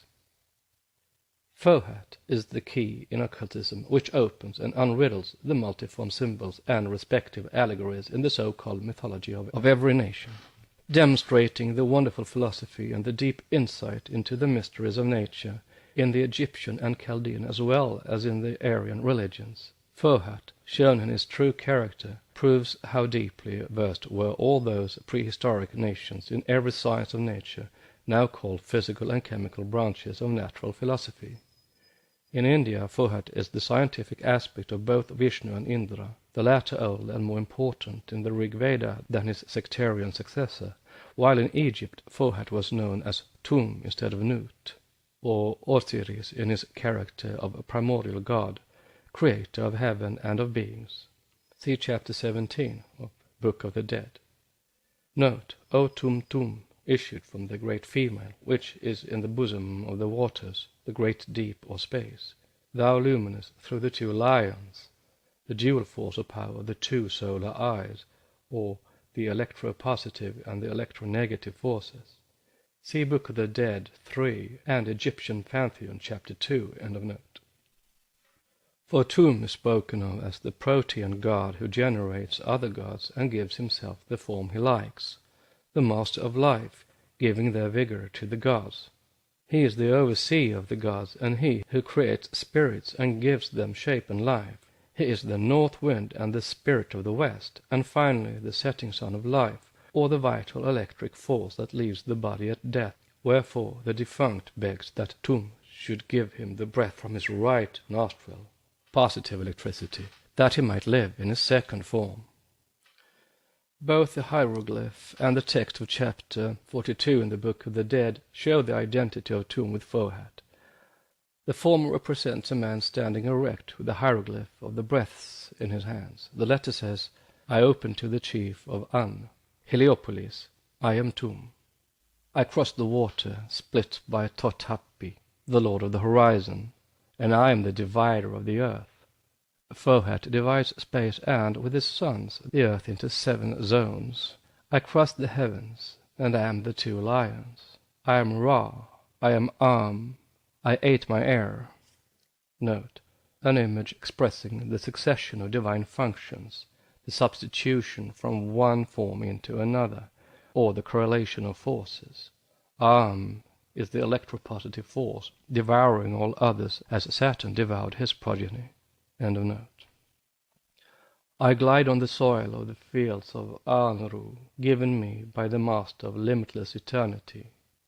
Note: Anru is in the domain of Osiris, a field divided into 14 sections, surrounded with an iron enclosure, within which grows the corn of life, 7 cubits high, the Kamaloka of the Egyptians. Those only of the dead who know the names of the janitors of the 7 halls will be admitted into Amenti forever, that is, those who have passed through the 7 races of each round, otherwise they will rest in the lower fields, and it represents also the 7 successive Devakans or Lokas. In Amenti one becomes pure spirit for the eternity. Chapter 30, verse 4. While the Anru, the soul of the spirit or the defunct, is devoured each time by Uraeus, the serpent, son of the earth, in another sense the primordial vital principles in the sun, that is, the astral body of the deceased, or the elementary, fades out and disappears in the sun of the earth, limited time. The soul quits the fields of Anru and goes on earth under any shape it likes to assume. See chapter 99 of Book of the Dead. End of note. I am the germ of eternity. I am Tum, to whom eternity is accorded. Unquote. The very words used by Fohat in the 11th book, and the very titles given him. In the Egyptian papyri, the whole cosmogony of the secret doctrine is found scattered about in isolated sentences, even in the Book of Dead. Number 7 is quite as much insisted upon and emphasized therein as in the Book of Jan. The great water, the deep or chaos, is said to be 7 cubits deep, cubits standing here of course for divisions, zones, and principles. Therein, in the Great Mother, all the gods and the 7 great ones are born. See chapter 108, verse 4, Book of the Dead and Egyptian Pantheon. Both Fohat and Tum are addressed as the great ones of the 7 magic forces who conquer the serpent Apap, or matter. No student of occultism, however, ought to be betrayed by the usual phraseology used in the translation of Hermetic works into believing that the ancient Egyptians or Greeks spoke of and referred, monk-like, at every moment in conversation to a supreme being, God, the one Father and Creator of all, etc., as found on every page of such translations. No such thing indeed, and those texts are not the original Egyptian texts. They are Greek compilations, the earliest of which does not go beyond the early period of Neoplatonism. No Hermetic work written by Egyptians, read the Book of the Dead, would speak of the one universal God of the monotheistic system. The one absolute cause of all was an unnameable and unpronounceable in the mind of the ancient philosopher of Egypt, as it is forever unknowable in the conception of Mr. Herbert Spencer. As for the Egyptian in general, as M. Maspero well remarks, whenever he arrived at the notion of divine unity, the God One was never God simply, and Le Page Renouf very justly observed that the word nuti, God, had never ceased being a generic name with the Egyptians, nor had it ever become a personal pronoun. Every God was the one living and unique God with them. Their monotheism was purely geographical. If the Egyptian of Memphis proclaimed the unity of Phat to the exclusion of Ammon, the Theban Egyptian proclaimed the unity of Ammon to the exclusion of Phat, as we now see done in India in the case of the Saivas and the Vaishnavas. Ra, the one god at Heliopolis, is not the same as Osiris, the one god at Abydos, and can be worshipped side by side with him without being absorbed by his neighbor. The one god is but the god of the nome, or the city, nuti, and does not exclude the existence of the one god of that town or of the neighboring nome. In short, whenever speaking of Egyptian monotheism, one ought to speak of the gods one of Egypt, and not of the one god. Maspero, in the Guide au Musée de Boulac, is by this feature preeminently Egyptian that the authenticity of the various so-called Hermetic books ought to be tested, and that is totally absent from the Greek fragments known as such. This proves that a Greek Neoplatonic or even a Christian hand had no small share in the editing of such works. Of course the fundamental philosophy is there and in many places intact, but the style has been altered and smoothed in a monotheistic direction as much, if not more, than that of the Hebrew Genesis in its Greek and Latin translations. There may be Hermetic works, but not works written by either of the two Hermes, or rather by Tot Hermes, the directing intelligence of the universe. See chapter 94, Book of the Dead. Or by Thot, his terrestrial incarnation called Trismegistus of the Rosetta Stone. But all is doubt, negation, iconoclasm, and brutal indifference in our age of the 100 isms, and no religion. Every idol is broken, save the golden calf. Unfortunately, no nation or nations can escape their karmic fate any more than units and individuals do. History itself is dealt with by the so-called historians as unscrupulously as legendary lore. For this Augustin Thierry has made the amende honorable, if one may believe his biographers. He deplores the erroneous principle that made them all, the would-be historiographers, lose their way, and each presume to correct tradition, that vox populi, which 9 times out of 10 is vox Dei, and finally admitted that in legend alone rests real history, for legend, he adds, is a living tradition, and 3 times out of 4 it is truer than what we call history. Note: Revue du Deux Mondes, 1865, pages 157 and 158. While materialists deny everything in the universe save matter, archaeologists are trying to dwarf antiquity and seek to destroy every claim to ancient wisdom by tampering with chronology. Our present-day Orientalists and historical writers are to ancient history that which the white ants are to the buildings in India, more dangerous even than those termites the modern archaeologists, the authorities of the future in the matter of universal history, are preparing for the history of past nations, the fate of certain edifices in tropical countries. History will tumble down and break into atoms in the lap of the 20th century, devoured to its foundations by her annalists, said Michelet. Very soon indeed, under their combined efforts, most malevolent criticism.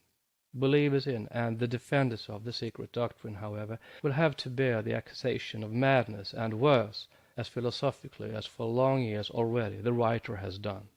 Whenever a theosophist is taxed with insanity, he ought to reply by quoting from Montesquieu's Lettres Persanes. By opening so freely their lunatic asylums to the supposed madmen, men only seek to assure each other that they are not themselves mad. End of Volume 1. Next is from Book 2, Part 1, Anthropogenesis. The stanzas translated with The Secret Doctrine by Helena Petrovna Blavatsky, a facsimile of the original edition of 1888, printed by the Cunningham Press, Alhambra, California. Book 2, Part 1, Anthropogenesis. Stanzas translated with commentaries from the Secret Book of John. First, Rune 1 from the Kalevala. In primeval times, a maiden, beauteous daughter of the ether, passed for ages her existence in the great expanse of heaven. 700 years she wandered, 700 years she labored, ere her firstborn was delivered. Ere a beauteous duck descending hastens toward the water-mother. Lightly on the knee she settles, finds a nesting place befitting, where to lay her eggs in safety, lays her eggs within at pleasure. 6, the golden eggs, she lays them, then a 7th, an egg of iron. From the Kalevala, Rune 1. Anthropogenesis in the secret volume. Verbatim extracts. Note: only 49 shlokas out of several hundred are here given. Not every verse is translated verbatim. A periphrasis is sometimes used for the sake of clearness and intelligibility, where a literal translation would be quite unintelligible. End of note. Stanza 1. Beginnings of sentient life. Note: All the words and sentences placed in brackets in the stanzas and commentaries are the writer's. In some places they may be incomplete and even inadequate from the Hindu standpoint, but in the meaning attached to them in trans-Himalayan esotericism they are correct. In every case the writer takes any blame upon herself, having never claimed personal infallibility. That which is given on her own authority may leave much to be desired in the very abstruse cases where too deep metaphysic is involved. The teaching is offered as it is understood, and as there are 7 keys of interpretation to every symbol and allegory, that which may not fit a meaning, say from the psychological or astronomical aspect, will be found quite correct from the physical or metaphysical. End of note. Subsections 1. The law or spirit of the earth. 2. Invocation of the earth to the sun. 3. What the sun answers. 4. Transformation of the earth. 1. The law. Law is the ancient word in trans-Himalayan regions for spirit, any celestial or superhuman being, and it covers the whole series of heavenly hierarchies from archangel to Dhyani down to an angel of darkness or terrestrial spirit, which turns the 4th globe or our earth, is servant to the last of the 7, the planetary spirits. This expression shows in plain language that the spirit guardians of our globe, which is the 4th in the chain, is subordinate to the chief spirit or god of the 7 planetary genii or spirits. As already explained, the ancients had in their kyriel of gods 7 chief mystery gods, whose chief was exoterically the visible sun, or the 8th, and esoterically the 2nd logos, the demiurge. The 7, who have now become the 7 eyes of the Lord in the Christian religion, were the regents of the 7 chief planets. But these were not reckoned according to the enumeration devised later by people who had forgotten or who had an inadequate notion of the real mysteries, and included neither the sun, the moon, nor the earth.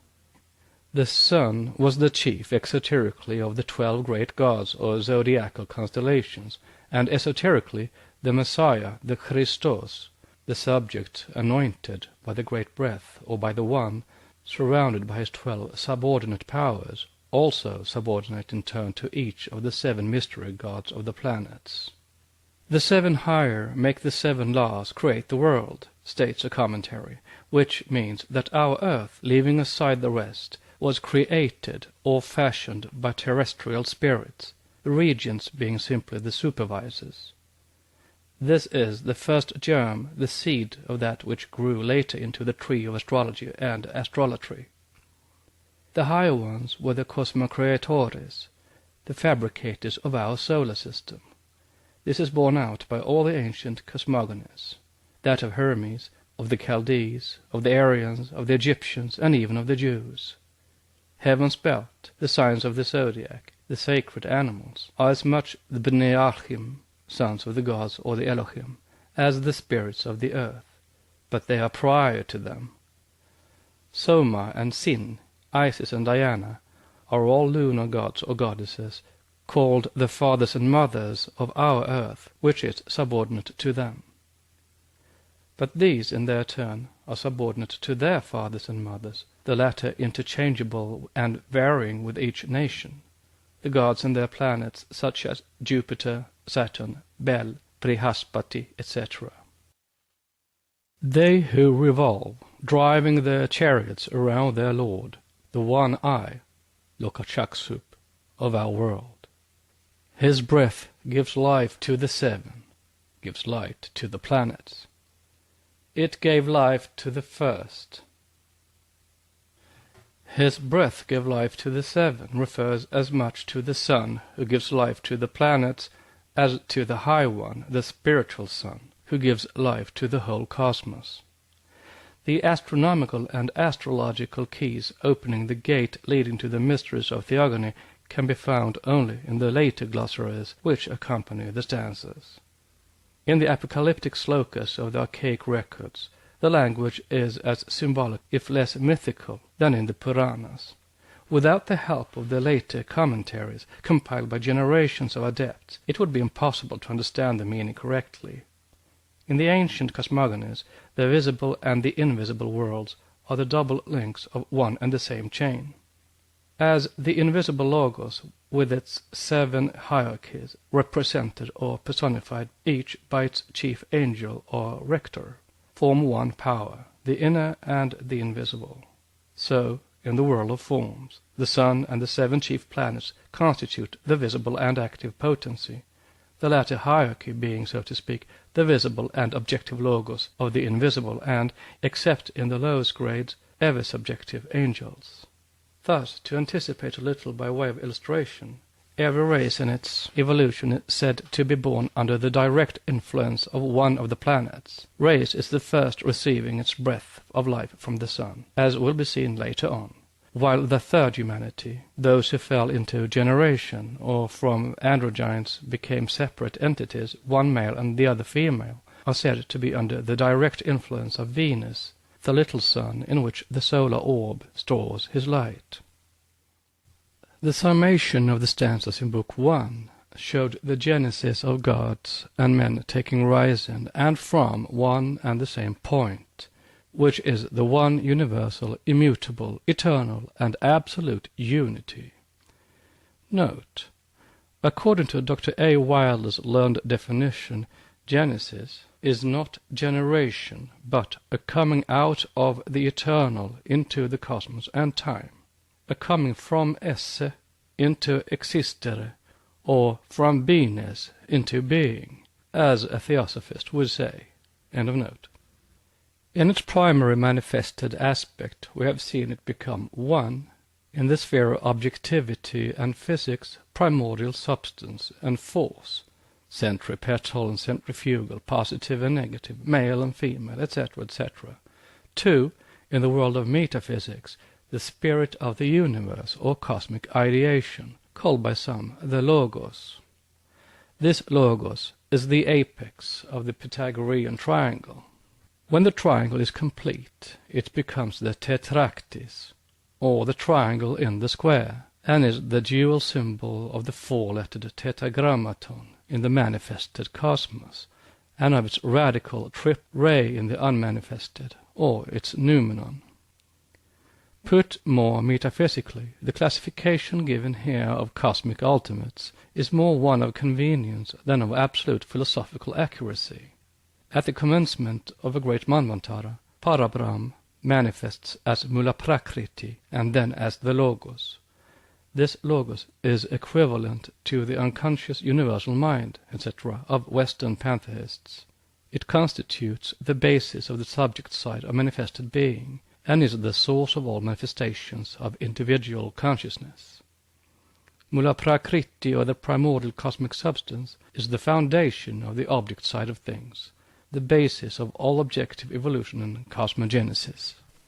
Force, then, does not emerge with primordial substance from parabrahmic latency.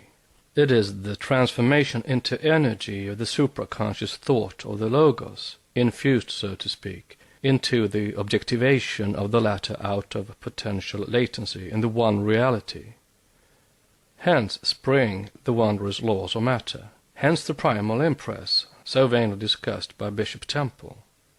Force thus is not synchronous with the first objectivation of Mula Prakriti, but as, apart from it, the latter is absolutely and necessarily inert, a mere abstraction, it is unnecessary to weave too fine a cobweb of subtleties as to the order of succession of the cosmic ultimates.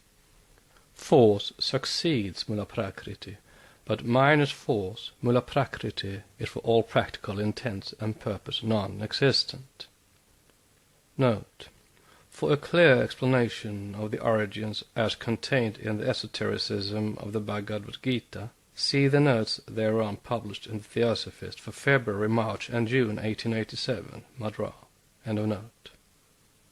The quote heavenly man, unquote, Tetragrammaton, who is the protogonos, Tikkun, the firstborn from the passive deity and the first manifestation of that deity's shadow, is the universal form and idea which engenders the manifested Logos, Adam Kadmon, or the four-lettered symbol in the Kabbalah of the universe itself, also called the second Logos.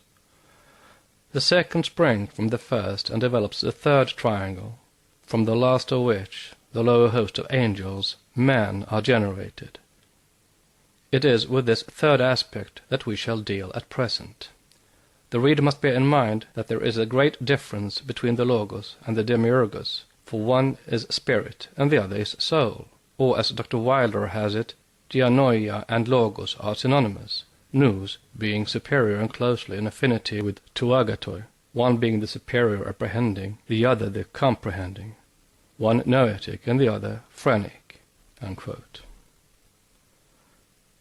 Moreover, man was regarded in several systems as the third Logos. The esoteric meaning of the word Logos, speech or word, verbum, is the rendering in objective expression, as in a photograph, of the concealed thought.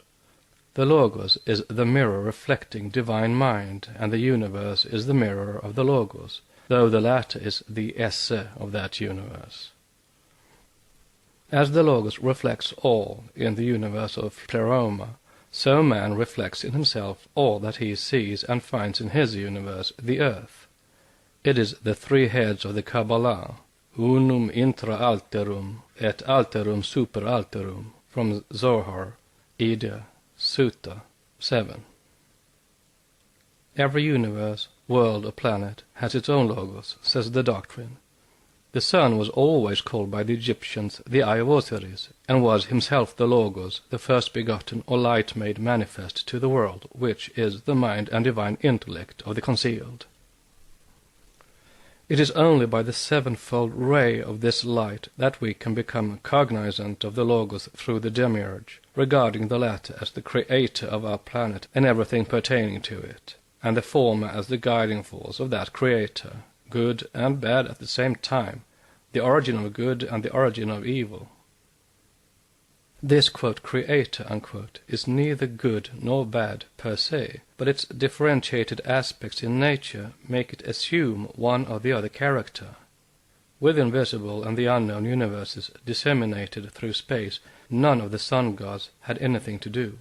The idea is expressed very clearly in the Book of Hermes and in every ancient folklore.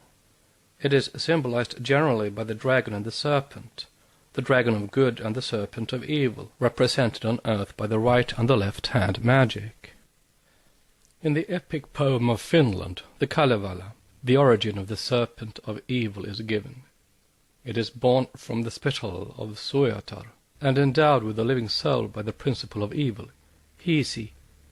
The strife is described between the two, the thing of evil, the serpent or sorcerer, and Ahti, the dragon, magic Lemminkainen.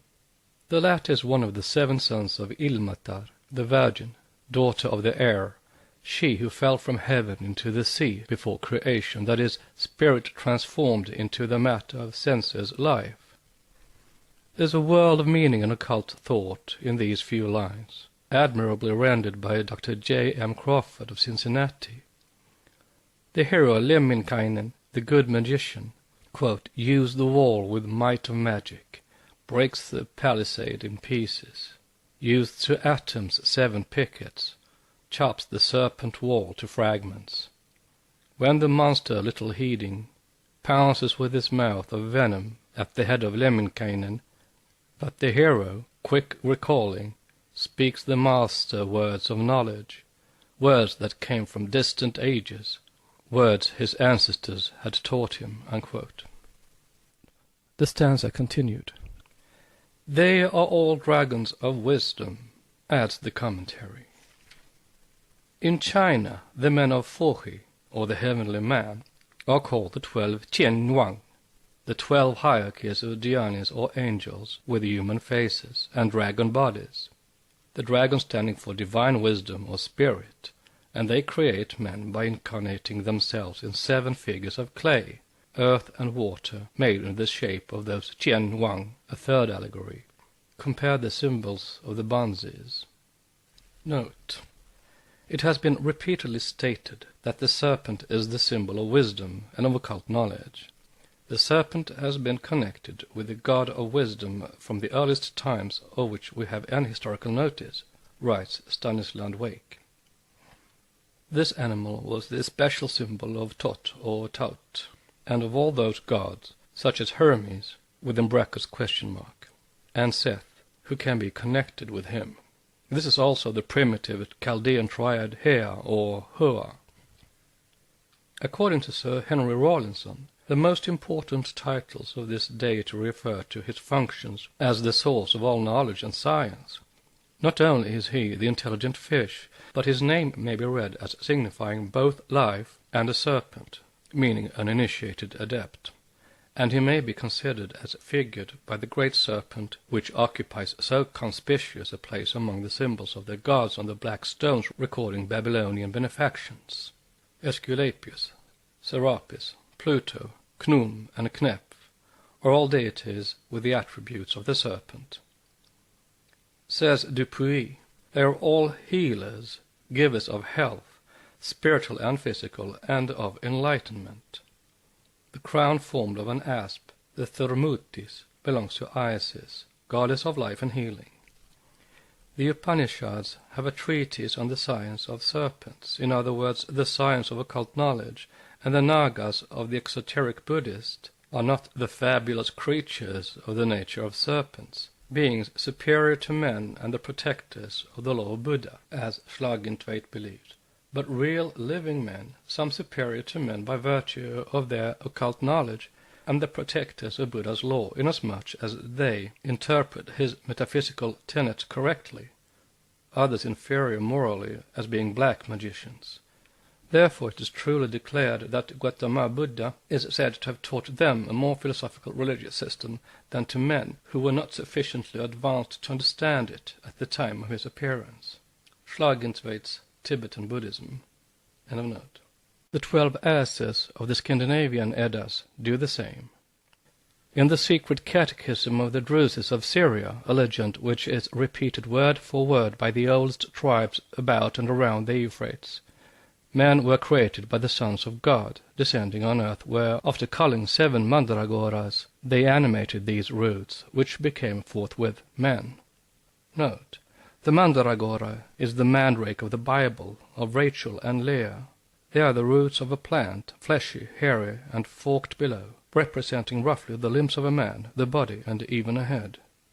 Its magical and mysterious properties have been proclaimed in fable and play from the most archaic ages, from Rachel and Leah, who indulged in witchcraft with them, down to Shakespeare, who speaks of shrieking. Like mandrakes torn out of the earth, that living mortals, hearing them, run mad. The mandragora was the magic plant par excellence. These roots, without any stalk, and with large leaves growing out of the head of the root like a gigantic crop of hair, present little similitude to man when found in Spain, Italy, Asia Minor, or Syria, but on the Isle of Candia and in Carmania near the city of Adan they have a wonderfully human form, being very highly prized as amulets. They are also worn by women as a charm against sterility and for other purposes. They are especially effective in black magic. End of note. All these allegories point to one and the same origin, to the dual and the triple nature of man, dual as male and female, triple as being of spiritual and psychic essence within, and of material fabric without. Next is verse 2 of stanza 1. The Secret Doctrine by Helena Petrovna Blavatsky, a facsimile of the original edition of 1888, printed by the Cunningham Press, Alhambra, California. Book 2, Part 1. Anthropogenesis. Stanzas translated with commentaries from the Secret Book of John. Stanza 1, verse 2. Said the earth, Lord of the shining face, the sun, my house is empty. Send thy sons to people this wheel, earth. Thou hast sent thy 7 sons to the Lord of Wisdom. The Lord of Wisdom is Mercury, or Buddha. 7 times doth he see thee nearer to himself. 7 times more doth he feel thee. Thou hast forbidden thy servants, the small rings, to catch thy light and heat, thy great bounty to intercept on its passage. Send now thy servant the same.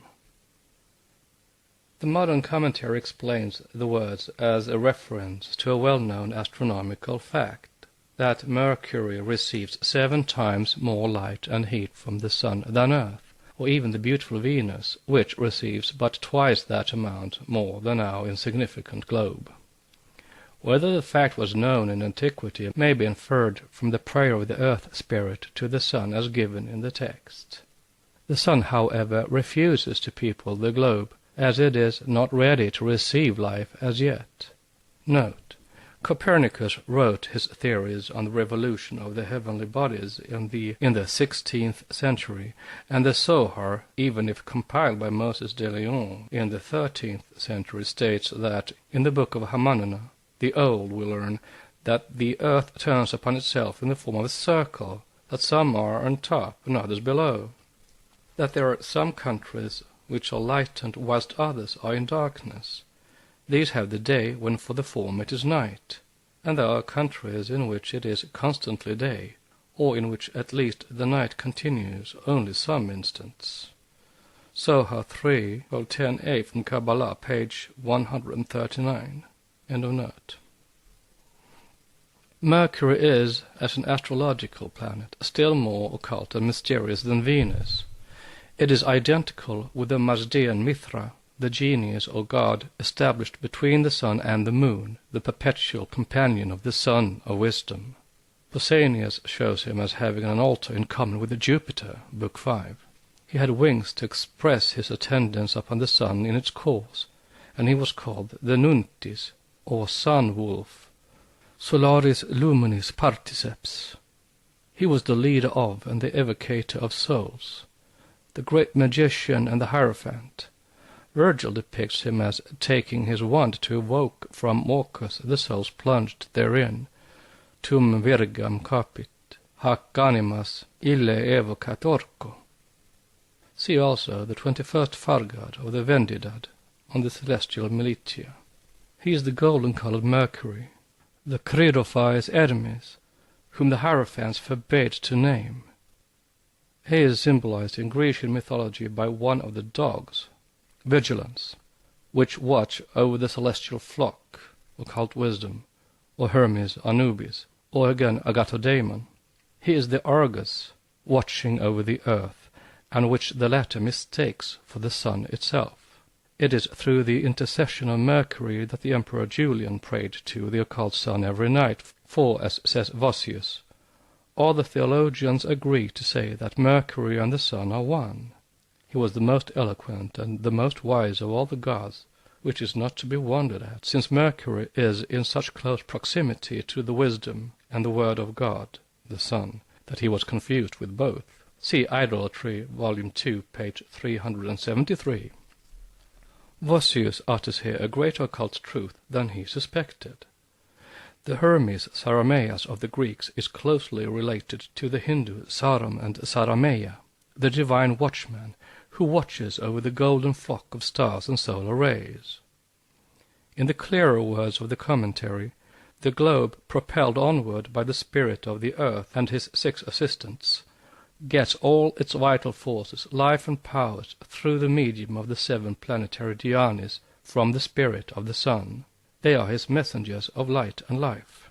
Like each of the 7 regions of the earth, each of the 7 firstborn, the primordial human groups, receives its light and life from its own especial dhyani, spiritually, and from the palace, house, the planet, of that dhyani physically. So with the 7 great races to be born, on it. Note: science teaches that Venus receives from the sun twice as much light and heat as the earth. Thus the planet, precursor of the dawn and the twilight, the most radiant of all the planets, said to give the earth 1/3 of the supply she receives, has 2 parts left for herself. This has an occult as well as an astronomical meaning. End of note. The first is born under the sun, the second under Brihaspati, Jupiter, the third under Lohitanga, the fire-bodied Venus. or Sukra. The fourth under Soma, the moon, our globe also, the fourth sphere being born under and from the moon. And Sani, Saturn, the Krura Lokana, evil-eyed, and the Ashita, the dark, the fifth, under Buddha, Mercury. Note: as it is above, so it is below, is the fundamental axiom of occult philosophy. As the Logos is sevenfold, that is, throughout cosmos it appears as seven Logoi, under seven different forms, or as taught by learned Brahmins, each of these is the central figure of one of the seven main branches of the ancient wisdom religion, and as the seven principles which correspond to the seven distinct states of prajna, or consciousness, are allied to seven states of matter and the seven forms of force, the division must be the same in all that concerns the earth. End of note. So also with man and every man in man, every principle, that is. Each gets its specific quality from its primary, the planetary spirit.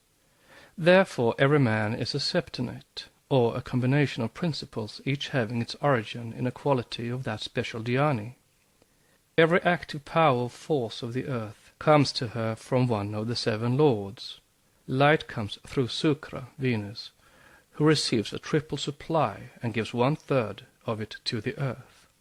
Therefore the two are called twin sisters, but the spirit of the earth is subservient to the lord of Sukra. Our wise men represent the two globes, one over, the other under the double sign, the primeval svastika, bereft of its 4 arms, or the cross. The double sign is, as every student of occultism knows, the symbol of the male and the female principles in nature, of the positive and the negative, for the svastika is all that and much more. All antiquity, ever since the birth of astronomy, imparted to the fourth race by one of its divine kings of the divine dynasty, and also of astrology, represented Venus and its astronomical tables as a globe poised over a cross, and the earth as a globe under a cross. The esoteric meaning of this is earth fallen into generation, or into the production of its species through sexual union.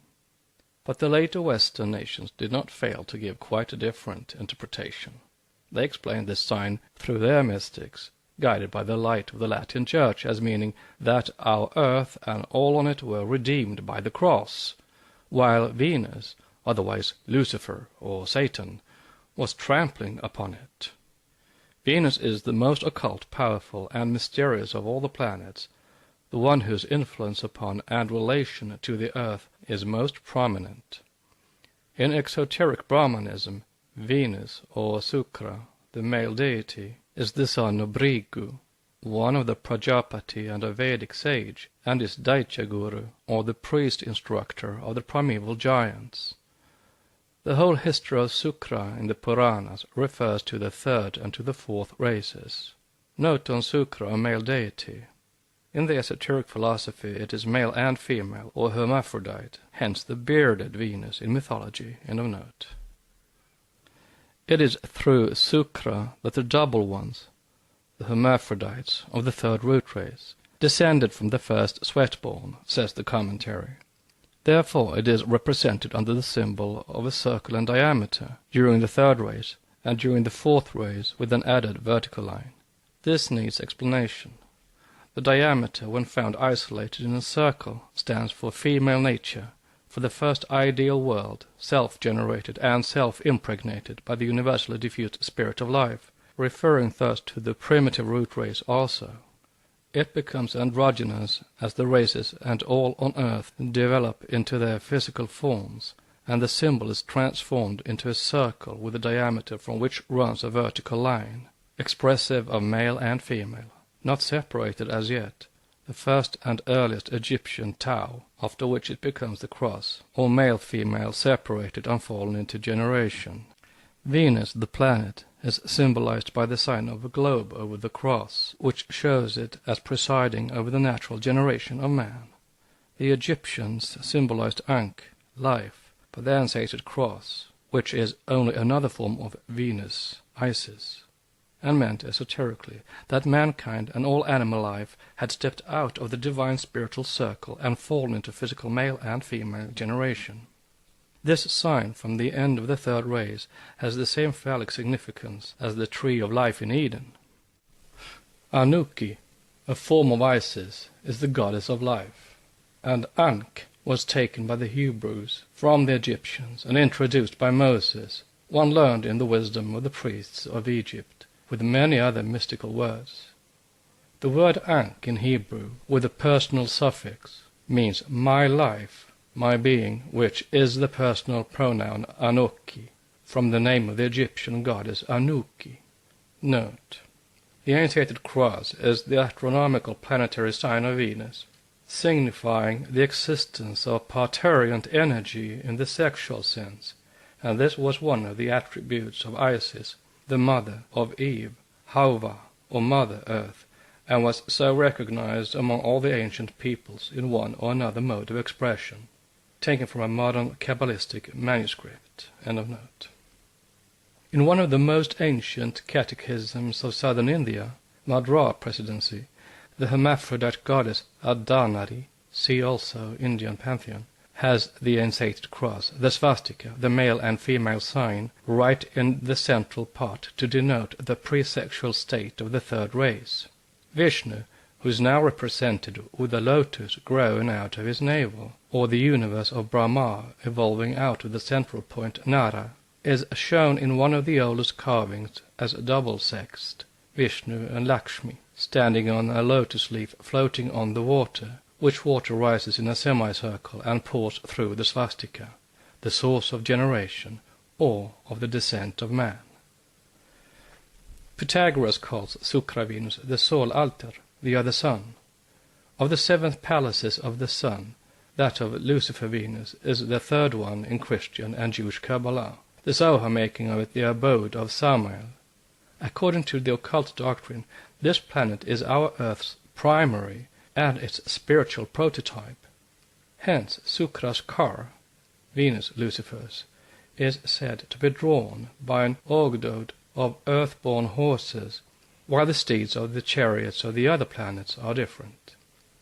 Every sin committed on earth is felt by Sanas Sukra. The guru of the Daityas is the guardian spirit of the earth and men. Every change on Sukra is felt on and reflected by the earth. Sukra, or Venus, is thus represented as the preceptor of the Daityas, the giants of the fourth race who, in the Hindu allegory, obtained at one time the sovereignty of all the earth, and defeated the minor gods. The Titans of the Western allegory are as closely connected with Venus Lucifer identified by later Christians with Satan. Therefore, as Venus, equally with Isis, was represented with cow's horns on her head, the symbol of mystic nature, and one that is convertible with and significant of the moon, since all these were lunar goddesses, the configuration of this planet is now placed by theologians between the horns of the mystic Lucifer. Note: Athenaeus shows that the first letter of Satan's name was represented in days of old by an arc and crescent, and some Roman Catholics, good and kind men, would persuade the public that it is in honor of Lucifer's crescent-like horns that Mussulmen have chosen the crescent for their national arms. Venus has always been identified, since the establishment of Roman Catholic dogmatism, with Satan and Lucifer, or the great dragon, contrary to all reason and logic. As shown by the symbologists and astronomers, the association between the serpent and the idea of darkness had an astronomical foundation. The position which the constellation of Draco at one time occupied showed that the great serpent was the ruler of the night. This constellation was formerly at the very center of the heavens, and is so extensive that it was called the Great Dragon. Its body spreads over 7 signs of the zodiac, and Dupuy, who says Stanislav Wake, sees in the dragon of the Apocalypse a reference to the celestial serpent, remarks that it is not astonishing that a constellation so extended should be represented by the author of that book as a great dragon with 7 heads, who drew the third part of the stars from heaven and cast them to earth. Dupuy, tome 3, page 255. Only Dupuy never knew why Draco, once the pole star, the symbol of guide, guru and director, had been thus degraded by posterity. The gods of our fathers are our devils, says an Asiatic proverb. When Draco ceased to be the lodestar, the guiding sidereal divinity, it shared the fate of all the fallen gods. Set and Typhon was at one time, Bunsen tells us, a great god universally adored throughout Egypt, who conferred on the sovereigns of the 18th and 19th dynasties the symbols of life and power. But subsequently, in the course of the 20th dynasty, he is suddenly treated as an evil demon, insomuch that his effigies and name are obliterated on all the monuments and inscriptions that could be reached.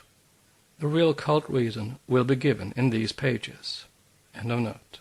It is owing to the fanciful interpretation of the archaic tradition which states that Venus changes simultaneously geologically with the Earth, that whatever takes place on the one takes place on the other, and that many and great were their common changes.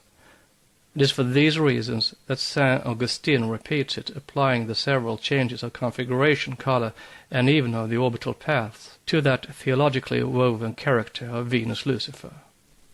He even goes so far in his pious fancy as to connect the last changes of the planet with a Noachian and mythical deluge alleged to have taken place 1796 years before Christ.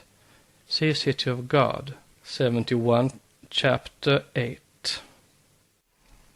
As Venus has no satellites, it is stated allegorically that Asbujit, this planet, adopted the Earth, the progeny of the Moon, who overgrew its parent and gave much trouble, a reference to the occult connection between the two. The regent of the planet Sukra loved his adopted child so well that he incarnated as Usanas and gave it perfect laws, which were disregarded and rejected in late ages. Note on the regent of the planet Sukra.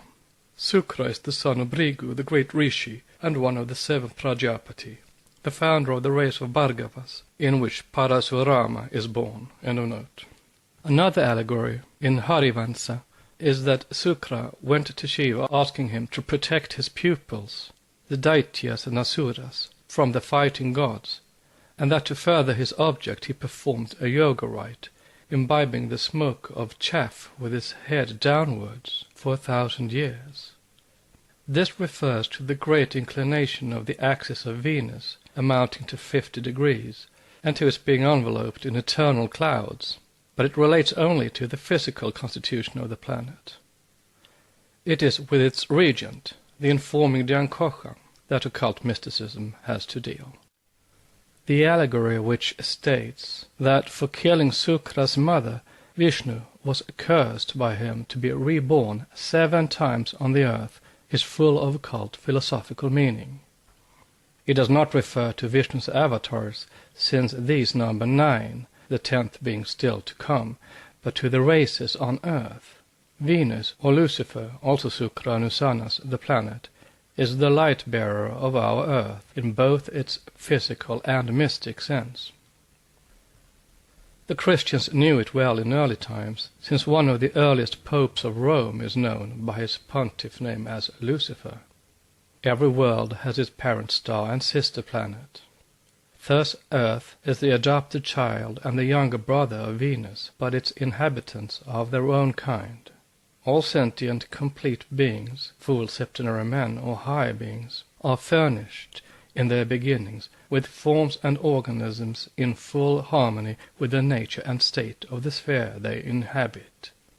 Note: this is a flat contradiction of Swedenborg, who saw in the first earth of the astral world inhabitants dressed as are the peasants in Europe, and on the fourth, earth women clad as are the shepherdesses in a bal masqué.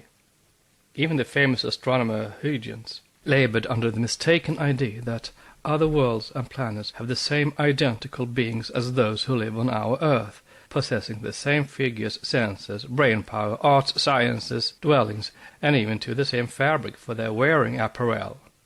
See Théorie du Monde. For the clear comprehension of the statement that the earth is the progeny of the moon, see Book 1, stanza 6. End of note. The spheres of being, or centers of life, which are isolated nuclei, breeding their men and their animals, are numberless. Not one has any resemblance to its sister companion or to any other in its own special progeny. Note: this is a modern gloss. It is added to the old commentaries for the clear comprehension of those disciples who study esoteric cosmogony after having passed through Western learning. The earlier glosses are too redundant with adjectives and figures of speech to be easily assimilated. End of note. All have a double physical and spiritual nature. The nucleoles are eternal and everlasting. The nuclei periodical and finite. The nucleoles form part of the Absolute.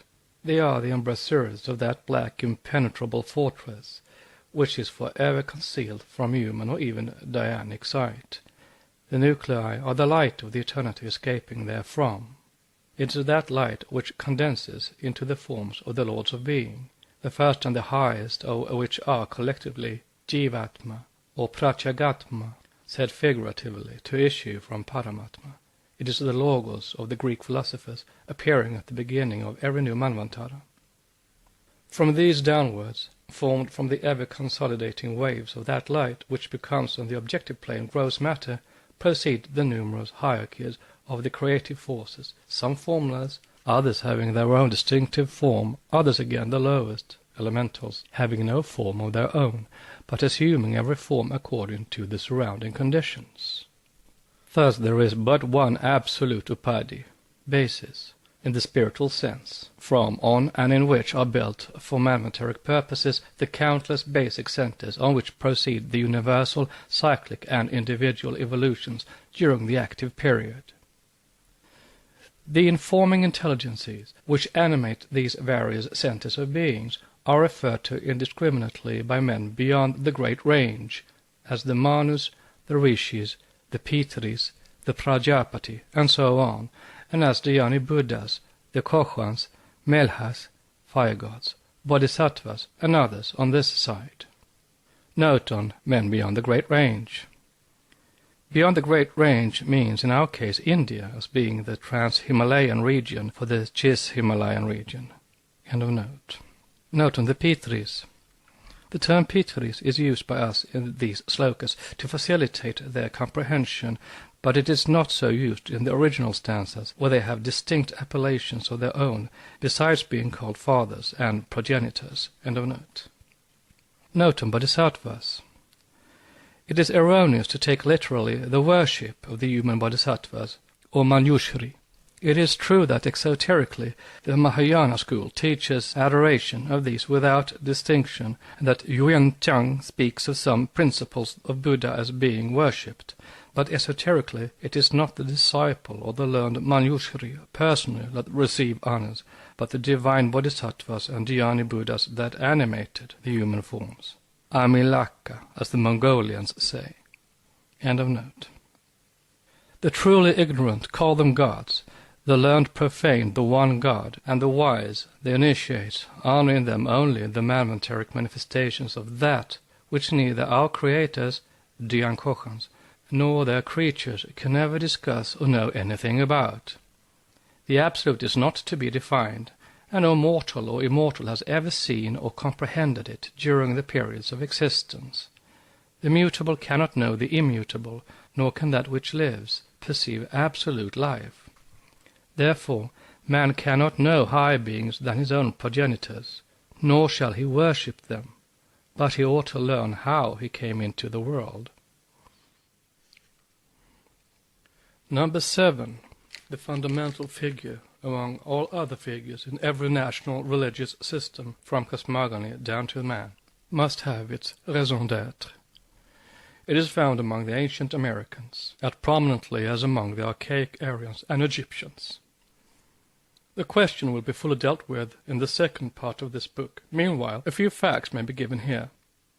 Says the author of the Sacred Mysteries among the Mayas and Quiches, 11,500 years ago. Note: the author of this work is Augustus Le Plongeon. He and his wife are well known in the United States for their untiring labors in Central America. It is they who discovered the sepulchre of the royal Canco at Chichen Itza. The author seems to believe and to seek to prove that the esoteric learning of the Aryans and the Egyptians was derived from the Mayas. But although certainly coeval with Plato's Atlantis, the Mayas belonged to the fifth continent, which was preceded by Atlantis and Lemuria. End of note. Quote, 7 seems to have been the sacred number par excellence among all civilized nations of antiquity. Why? Each separate people has given a different explanation according to the peculiar tenets of their exoteric religion. That it was the number of numbers for those initiated into the sacred mysteries, there can be no doubt. Pythagoras calls it the vehicle of life containing body and soul, since it is formed of a quaternary, that is, wisdom and intellect, and of a trinity, or action and matter. The Emperor Julian, in Matrem, etc., expresses himself thus. Were I to touch upon the initiation into our sacred mysteries, which the Chaldees baptized, respecting the seven-rayed God, lighting up the soul through him, I should say things unknown to the rabble, very unknown, but well known to the blessed theologists. Page 141. And who, acquainted with the Puranas, the Book of the Dead, the Zendavesta, the Assyrian tiles, and finally the Bible, and who has observed the constant occurrence of the number 7 in these records of people living from the remotest times unconnected and so far apart, can regard as a coincidence the following fact given by the same explorer of ancient mysteries. Speaking of the prevalence of 7 as a mystic number among the inhabitants of the western continent of America, he adds that it is not less remarkable, for, quote, it frequently occurs in the Popol Vuh. We find it besides in the 7 families said by Sahagun and Clavigero to have accompanied the mystical personage named Wotan, the reputed founder of the great city of Nakan, identified by some with Palenque. In the 7 caves, from which the ancestors of the Nahuatl are reported to have emerged. In the 7 cities of Cibola, described by Coronado and Nizza. In the 7 Antilles. In the 7 heroes who, we are told, escaped the deluge, unquote. Heroes, moreover, whose number is found the same in every deluge story, from the 7 rishis who were saved with Vaivashvata Manu, down to Noah's Ark, into which beasts, fowls, and living creatures were taken by 7s. Thus we see the figures 1, 3, 5, 7 as perfect, because thoroughly mystic, numbers playing a prominent part in every cosmogony and evolution of living beings. In China, 1, 3, 5, and 7 are called celestial numbers in the canonical Book of Changes, Yiqing, or transformation, as in evolution.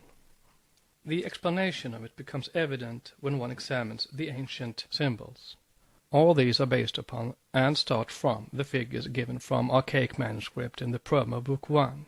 The symbol of evolution and fall into generation or matter is reflected in the old Mexican sculptures or paintings, as it is in the Kabbalistic Sephiroth and the Egyptian Tao. Examine the Mexican manuscripts.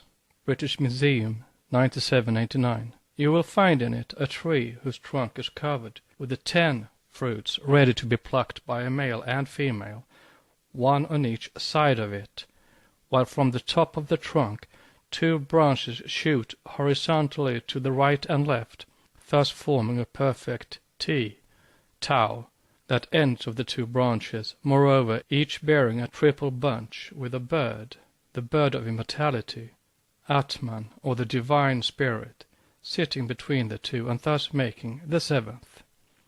This represents the same idea as the Sephirothal tree, 10 in all, yet when separated from its upper triad, leaving 7. These are the celestial fruits, the 10, born out of the 2 invisible male and female seeds, making up the 12, or the dodecahedron of the universe. The mystic system contains the central point, the 3 or triangle, the 5 or 5-pointed star, and the 7, or again, the triangle in the square and the synthesizing point in the interlaced double triangles. This for the world of the archetypes. The phenomenal world receives its culmination and the reflex of all in man. Therefore he is the mystic square in his metaphysical aspect, the tetractys, and becomes the cube on the creative plane. His symbol is the cube unfolded, and 6 becoming 7, or the 3 crossways, the female and 4 vertically, and this is man, the culmination of the deity on earth, whose body is the cross of flesh, on, through, and in which he is ever crucifying and putting to death the divine Logos or his higher self. The universe, says every philosophy and cosmogony, hath a ruler, rulers collectively, set over it, which is called the Word, Logos. The fabricating spirit is its queen, which two are the first power after the one. These are the spirit and nature, which two form our illusory universe.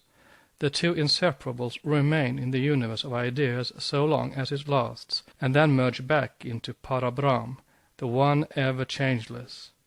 The spirit, whose essence is eternal, one and self-existent, emanates a pure ethereal light, a dual light not perceptible to the elementary senses, in the Puranas, in the Bible, in the Sefer Yezaira, the Greek and Latin hymns, in the Book of Hermes, in the Chaldean Book of Numbers, in the esotericism of Lao Tse, everywhere.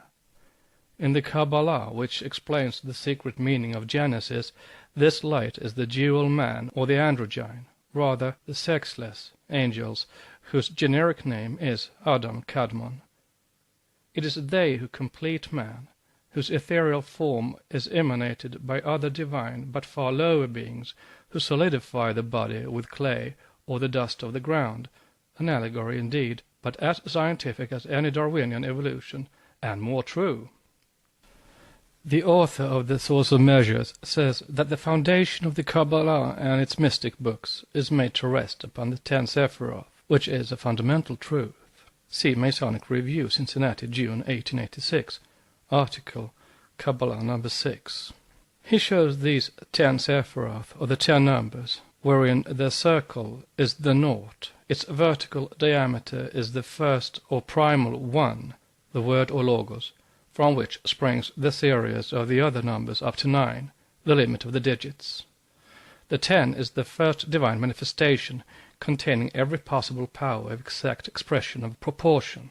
See Isis Unveiled, Volume 2, pages 300 et sequens, for a proof of the antiquity of the decimal system of figures. By this Kabbalistic speculation we are taught that the Sephiroth were the numbers or emanations of the heavenly light, figures 20612 to 6561. They were the 10 words, the Rim, 41224, the light, of which they were the flux, was the heavenly man, the Adam Kadm, the 144 to 144, and the light by the New Testament a covenant, or 41224, created God, just as by the Old Testament God, Achim, 31415, creates light, 20612 to 6561. Now there are 3 kinds of light in occultism, as in the Kabbalah. 1. The abstract and absolute light, which is darkness. 2. The light of the manifested, unmanifested, called by some the Logos. And 3. The latter light reflected in the Yankochans, the minor Logoi, the Elohim collectively, who in their turn shed it on the objective universe. But in the Kabbalah, re-edited and carefully adjusted to fit the Christian tenets by the Kabbalists of the 13th century, the 3 lights are described as 1. The clear and penetrating, and that of Jehovah, 2. Reflected light, and 3. Light in the abstract. This light abstractly is taken, in a metaphysical or symbolical sense, is Alchim, Elohim God, while the clear penetrating light is Jehovah. The light of Alchim belongs to the world in general, in its allness and general fullness, but the light of Jehovah is that pertaining to the chiefest production, man, whom this light penetrated and made. The author of the Source of Measures pertinently refers the reader to Inman's Ancient Faiths Embodied in Ancient Names, Volume 2, page 648. There, an engraving of the Vesica Piscis Mary and the female emblem, copied from a rosary of the Blessed Virgin, printed at Venice 1542, and therefore, as Inman remarks, with a license from the Inquisition, consequently orthodox, will show the reader what the Latin Church understood by this penetrating power of light and its effects. How sadly disfigured, applied as they were to the grossest anthropomorphic conceptions, have become under Christian interpretation the noblest and grandest as the most exalted ideas of deity of the Eastern philosophy. The occultists call this light Daivi Prakriti in the East, and light of Christos in the West. It is the light of the Logos, the direct reflection of the ever unknowable on the plane of universal manifestation.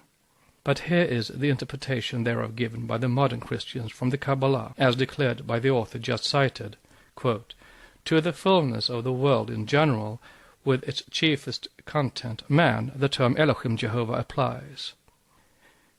In extract from the Zohar, the Reverend Dr. Kessel, a Kabbalist, to prove that Kabbalah sets forth the doctrine of the Trinity, among other things, says, Jehovah is Elohim, Alchim. By 3 steps, God, Alchim, and Jehovah become the same. And though separated each and together, they are of the same one. Unquote. Similarly, Vishnu becomes the sun, the visible symbol of the impersonal deity. Vishnu is described as striding through the 7 regions of the universe in 3 steps, but with the Hindus this is an exoteric account, a surface tenet and an allegory, while the Kabbalists give it out as the esoteric and final meaning.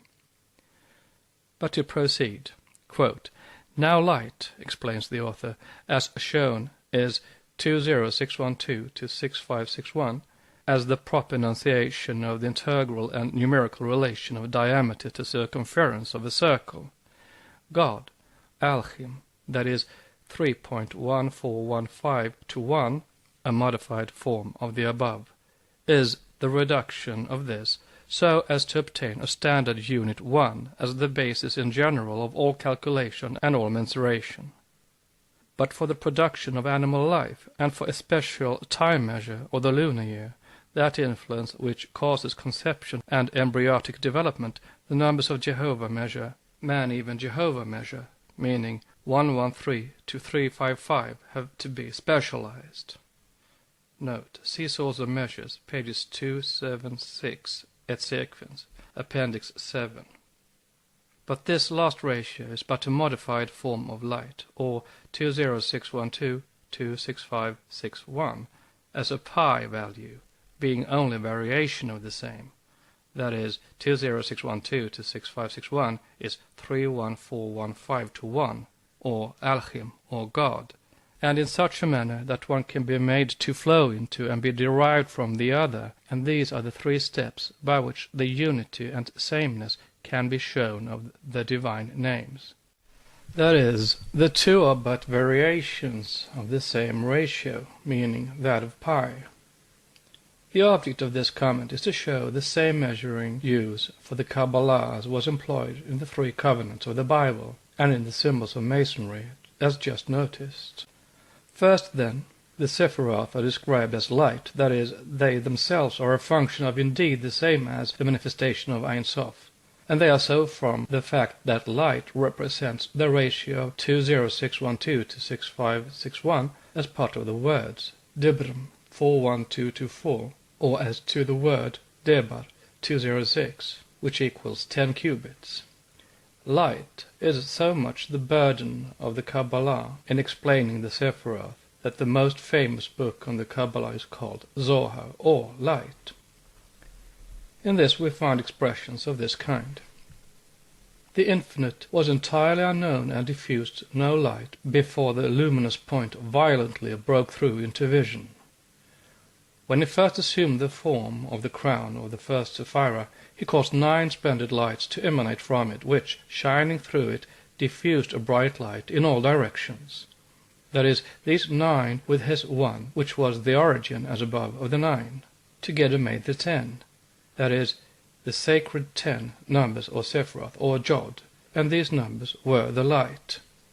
Just as in the Gospel of St. John, God, Alchim, 31415 to 1, was that light, 20612-26561, by which light all things were made."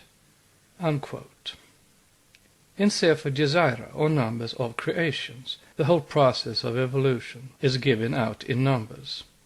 In its 32 paths of wisdom, the number 3 is repeated 4 times, and the number 4 5 times. Therefore, the wisdom of God is contained in numbers, Sephrim or Sephiroth. For Sefer, or Esfra when unvoweled, means to cipher. And therefore, also we find Plato stating that the deity geometrizes in fabricating the universe. The Kabbalistic book, the Sefer Desire, opens with the statement of the hidden wisdom of Alchem in Sephrim, that is, the Elohim in the Sephiroth. In 32 paths, hidden wisdom established Yahweh, Tzabaut, Elohim of Israel, Alchem of life, El of grace and mercy, exalted, uplifted dweller on high, and King of everlasting, and his name holy in 3 Sephrim, meaning Vesfer, Vesfer, Visifer. This comment sets forth the hidden wisdom of the original text by hidden wisdom, that is, by the use of words carrying a special set of numbers and a special phraseology, which will set forth the very explanatory system which we find to fit so accurately in the Hebrew Bible. In setting forth his schemes to enforce it, and to finish out his detailed exposition in general postulate, meaning the one word Sephrim, Sephiroth, of the number Desire, the author explains the separation of this word into 3 subordinate ones, a play upon a common word, a Sefer, or number. Unquote. The Prince Al-Khazari says to the rabbi, in the book Al-Khazari by Jehuda Halevi, translated by Dr. D. Cassell, quote, "I wish now that thou wouldest impart to me some of the chiefest or leading principles of natural philosophy, which, as thou sayest, were in the former times worked out by them, the ancient wise ones." To which the rabbi makes answer, "To such principles appertains the number of creation of our race father Abraham, that is, Abram and Abraham, or numbers 41224 and 41252. He then says that this book of number treats of the teaching of alchemness and oneness through dibrim, meaning the numbers of the word words. That is, it teaches the use of the ratio 31415 to 1 through 41224, which last, in the description of the Ark of the Covenant, was divided into 2 parts by 2 tables of stone, on which these dibrim, or 41224, were written or engraved, or 20612 by 2. He then comments on these 3 subordinately used words, and takes care as to one of them to make the comment, "And Alchim, 31415 to 1, said, 'Let there be light,' 20612 to 6561. Unquote. The rabbi says, it teaches the alchemness, 31415, and oneness, the diameter to alchem, through words, dibrim, 41224, by which on the one side there is infinite expression in heterogeneous creations, and on the other final harmonic tendency to oneness, which, as everyone knows, is the mathematical function of pi, of the schools which measures and weighs and numbers the stars of heaven, and yet resolves them back into the final oneness of the universe through words. And their final accord perfects itself in that oneness that ordains them. Book of Al-Khazari. That is, the rabbi, in his first comment, leaves the jod, or I, out of one of the words, whereas afterwards he restores it again. If we take the values of those subordinate words, we find them to be 340, 340, 346. We find them to be 340, 340, 346. Together these are 1026. And the division of the general word into these has been to produce these numbers, which, by chimura, may be changed in various ways for various purposes." Unquote. Kabbalah. The reader is asked to turn to stanza 4, book 1, and its 4th commentary to find that the 3, 4, 7, and the thrice 7, or 1065, the number of Jehovah, is the number of the 21 Prajapati mentioned in the Mahabharata, or the 3 Sephrim, words in cipher figures. And this comparison between the creative powers of archaic philosophy and the anthropomorphic creator of exoteric Judaism, since the esotericism shows its identity with the secret doctrine, will lead the student to perceive and discover that in truth Jehovah is but a lunar and generation god. See Book 1, Part 2, Deus Lunus. It is a fact well known to every conscientious student of the Kabbalah that the deeper he dives into it, the more he feels convinced that unless the Kabbalah, or what is left of it, is read by the light of the Eastern esoteric philosophy, its study leads only to the discovery that on the lines traced by exoteric Judaism and Christianity, the monotheism of both is nothing more exalted than ancient astrology, now vindicated by modern astronomy. The Kabbalists never cease to repeat that primal intelligence can never be understood. It cannot be comprehended, nor can it be located, therefore it has to remain nameless and negative. Hence the Ein Sof, the unknowable and the unnameable, which, as it could not be made manifest, was conceived to emanate manifesting powers. It is then with its emanations alone that human intellect has to and can deal. Christian theology, having rejected the doctrine of emanations and replaced them with direct conscious creations of angels and the rest out of nothing, now finds itself hopelessly stranded between supernaturalism or miracle and materialism. An extracosmic God is fatal to philosophy. An intracosmic deity, that is, spirit and matter inseparable from each other, is a philosophical necessity. Separate them, and that which is left is a gross superstition under a mask of emotionalism. But why geometrize, as Plato has it? Why represent these emanations under the form of an immense arithmetical table? The question is well answered by the author just cited. His remarks are quoted in Part 2, section The Theogony of the Creative Gods. Mental perception, he says, to become physical perception, must have the cosmic principle of light, and by this our mental circle must become visible through light, or, for its complete manifestation, the circle must be that of physical visibility, or light itself. Such conceptions, thus formulated, became the groundwork of the philosophy of the divine manifesting in the universe. This is philosophy. It is otherwise when we find the rabbi in Al-Khazari saying that under Isfr is to be understood calculation and weighing of created bodies, for the calculation by means of which a body must be constructed in harmony or symmetry, by which it must be in construction rightly arranged and made to correspond to the object in design, consists at last in number, extension, mass, weight, coordinate relation of movements. Then harmony of music must consist altogether by number, that is, sifr. By sifr, sfr, is to be understood the words of Alchim, whereunto joins or adapts itself the design of the frame or form of construction. For example, it was said, "Let light be."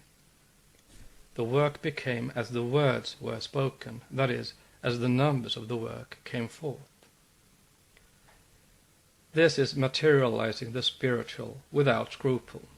But the Kabbalah was not always so well adapted to anthropomonotheistic conceptions. Compare this with any of the 6 schools of India. For instance, in Kapila's Sankhya philosophy, unless allegorically speaking, Purusha mounts on the shoulders of Prakriti, the latter remains irrational, while the former remains inactive without her. Therefore nature in man must become a compound of spirit and matter before he becomes what he is, and the spirit latent in matter must be awakened to life and consciousness gradually. The monad has to pass through its mineral, vegetable, and animal forms before the light of the Logos is awakened in the animal man. Therefore, till then, the latter cannot be referred to as man, but has to be regarded as a monad imprisoned in ever-changing forms. Evolution, not creation, by means of words, is recognized in the philosophies of the East, even in their exoteric records. Ex oriente lux, even the name of the first man in the Mosaic Bible had its origin in India, Professor Max Müller's negation notwithstanding. The Jews got their Adam from Chaldea, and Adam Adami is a compound word, and therefore a manifold symbol, and proves the occult dogmas. There is no place for philological disquisitions, but the reader may be reminded that the words ad and adi mean in Sanskrit the first, in Aramean one, adad the only one, in Assyrian father, whence akkad or father creator. Note: the appellation Akkad or Akkadians is of the same class as Adm, Hava, Eve, Ad and Eden. Akkad meaning son of Ad, like the sons of Ad in ancient Arabia. Adad, the only one and the first, was the Adon or lord of Syria and consort of Adargat or Astert, the Assyrian goddess.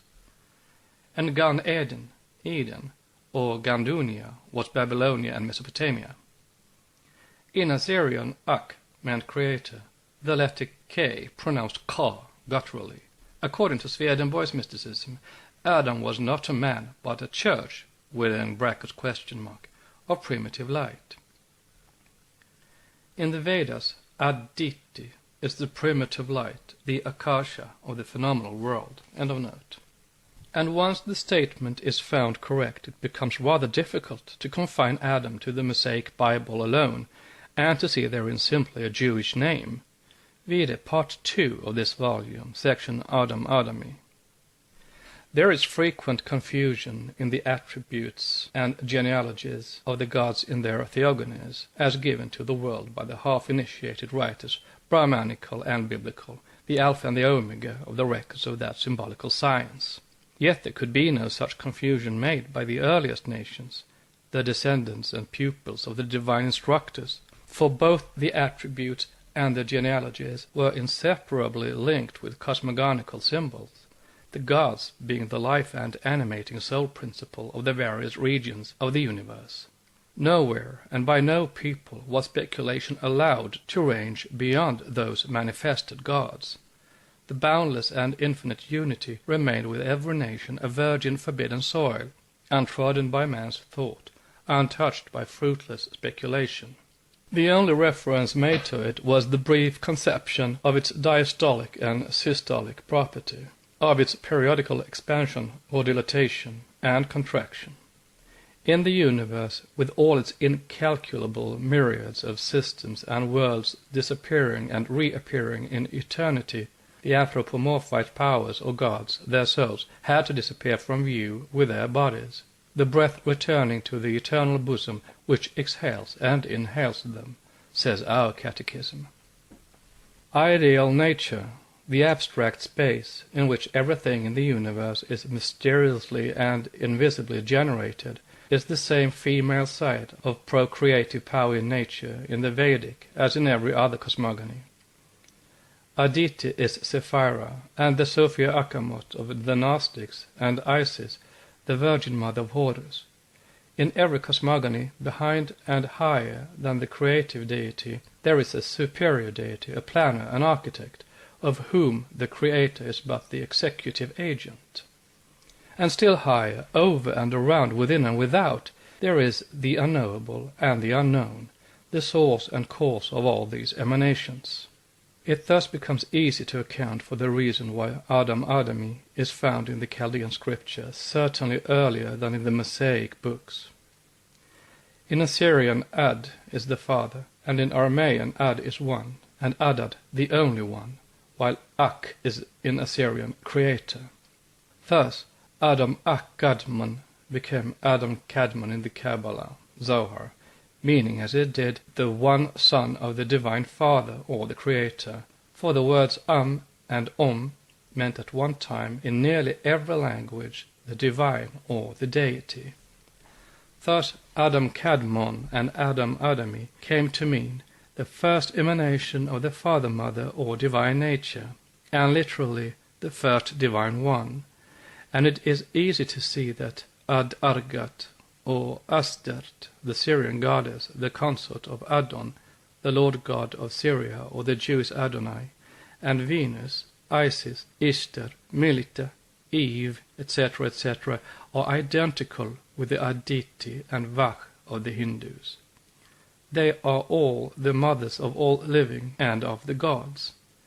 On the other hand, cosmically and astronomically, all the male gods became at first sun gods, then theologically the sons of righteousness, and the logoi, all symbolized by the sun.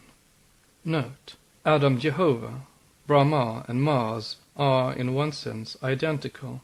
They are all symbols for primitive or initial generative powers for the purposes of human procreation. Adam is red, and so also are Brahma, Virai, and Mars, God and planet. Water is the blood of the earth. Therefore, all these names are connected with earth and water. It takes earth and water to create a human soul, says Moses. Mars is identical with Kartikeya, god of war, in one sense, which god is born of the sweat of Shiva, Karmaya, and the earth. In the Mahabharata he is shown as born without the intervention of a woman, and he is also called Lohita, the red, like Adam and the other first men. Hence the author of The Source of Measures is quite right in thinking that Mars and all the other gods of like attributes, being the god of war and of bloodshed, was but a secondary idea flowing out of the primary one of shedding of blood in conception for the first time. Hence Jehovah became later a fighting god, lord of hosts, and one who commands war. He is the aggressive Zod, or Cain by permutation, who slew his female, quote, brother, unquote, whose blood crieth from the ground, the earth having opened her mouth to receive the blood. In Genesis chapter 3, end of note.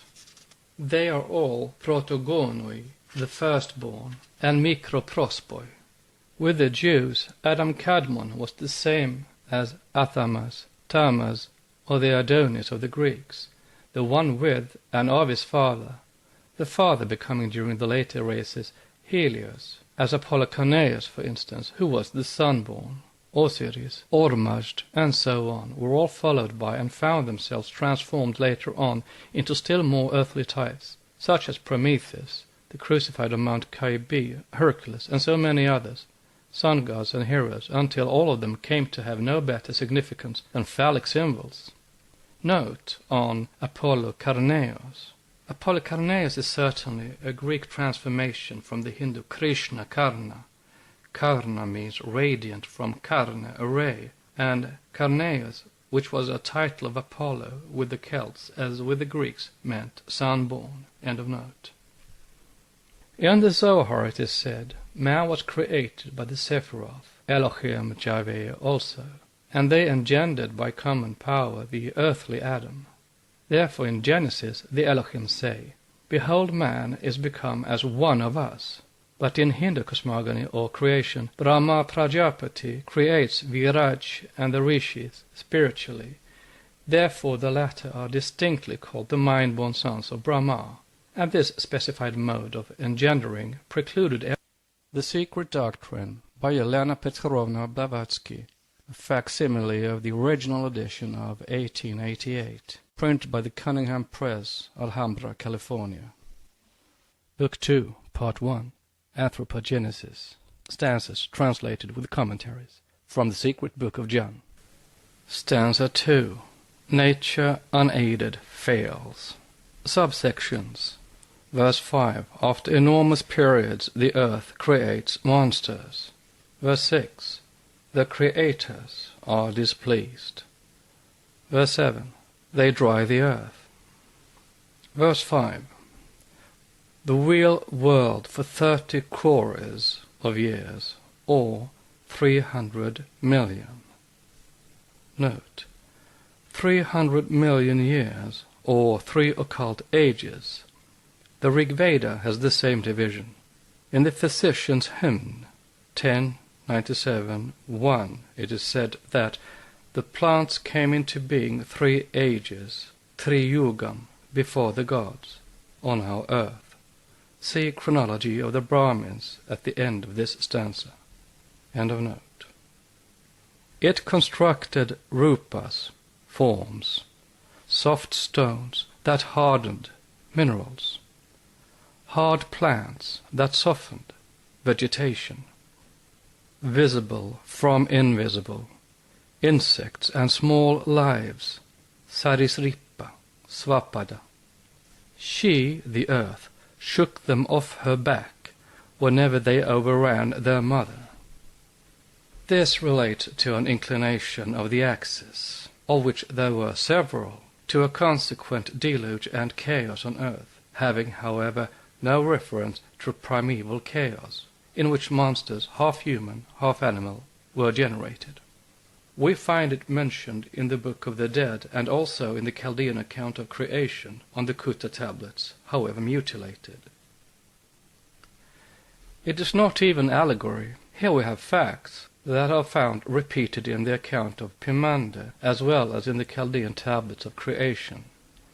The verses may almost be checked by the cosmogony as given by Berosus, which has been disfigured out of recognition by Eusebius. But some of the features of which may yet be found in fragments left by ancient Greek authors, Apollodorus, Alexander Polyester, etc., etc.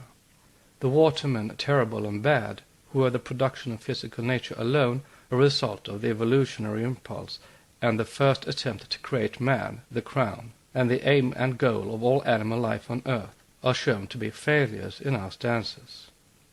Do we not find the same in the Berosian cosmogony, denounced with such vehemence as the culmination of heathen absurdity?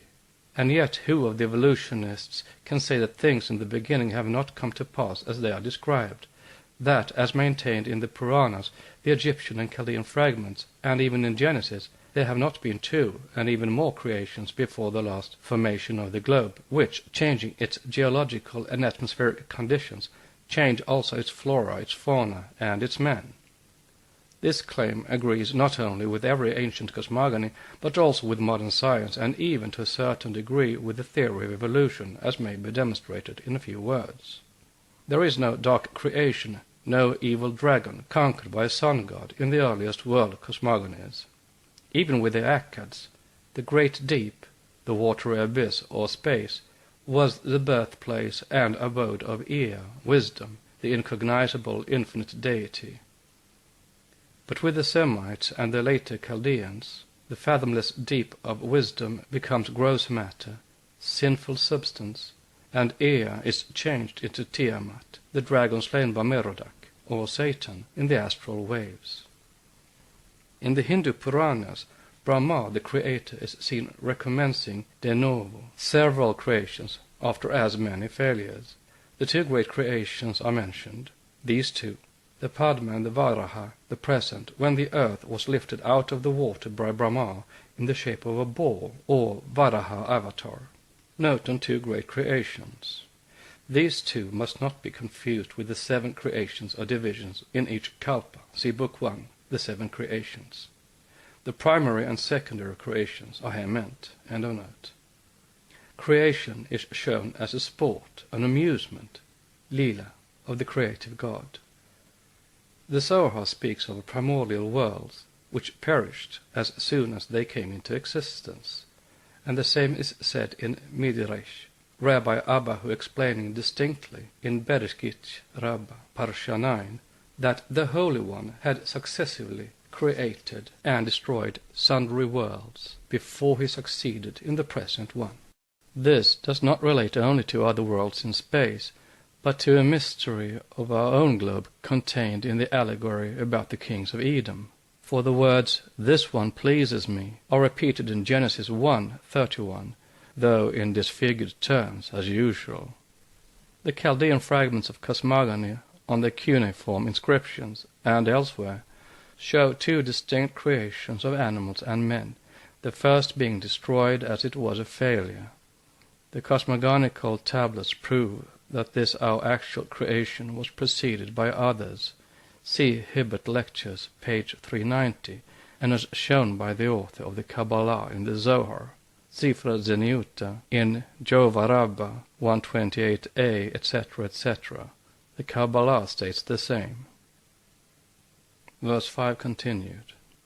After 30 crores of years, She turned round. She laid on her back, on her side. She would call no sons of heaven. She would ask no sons of wisdom. She created from her own bosom.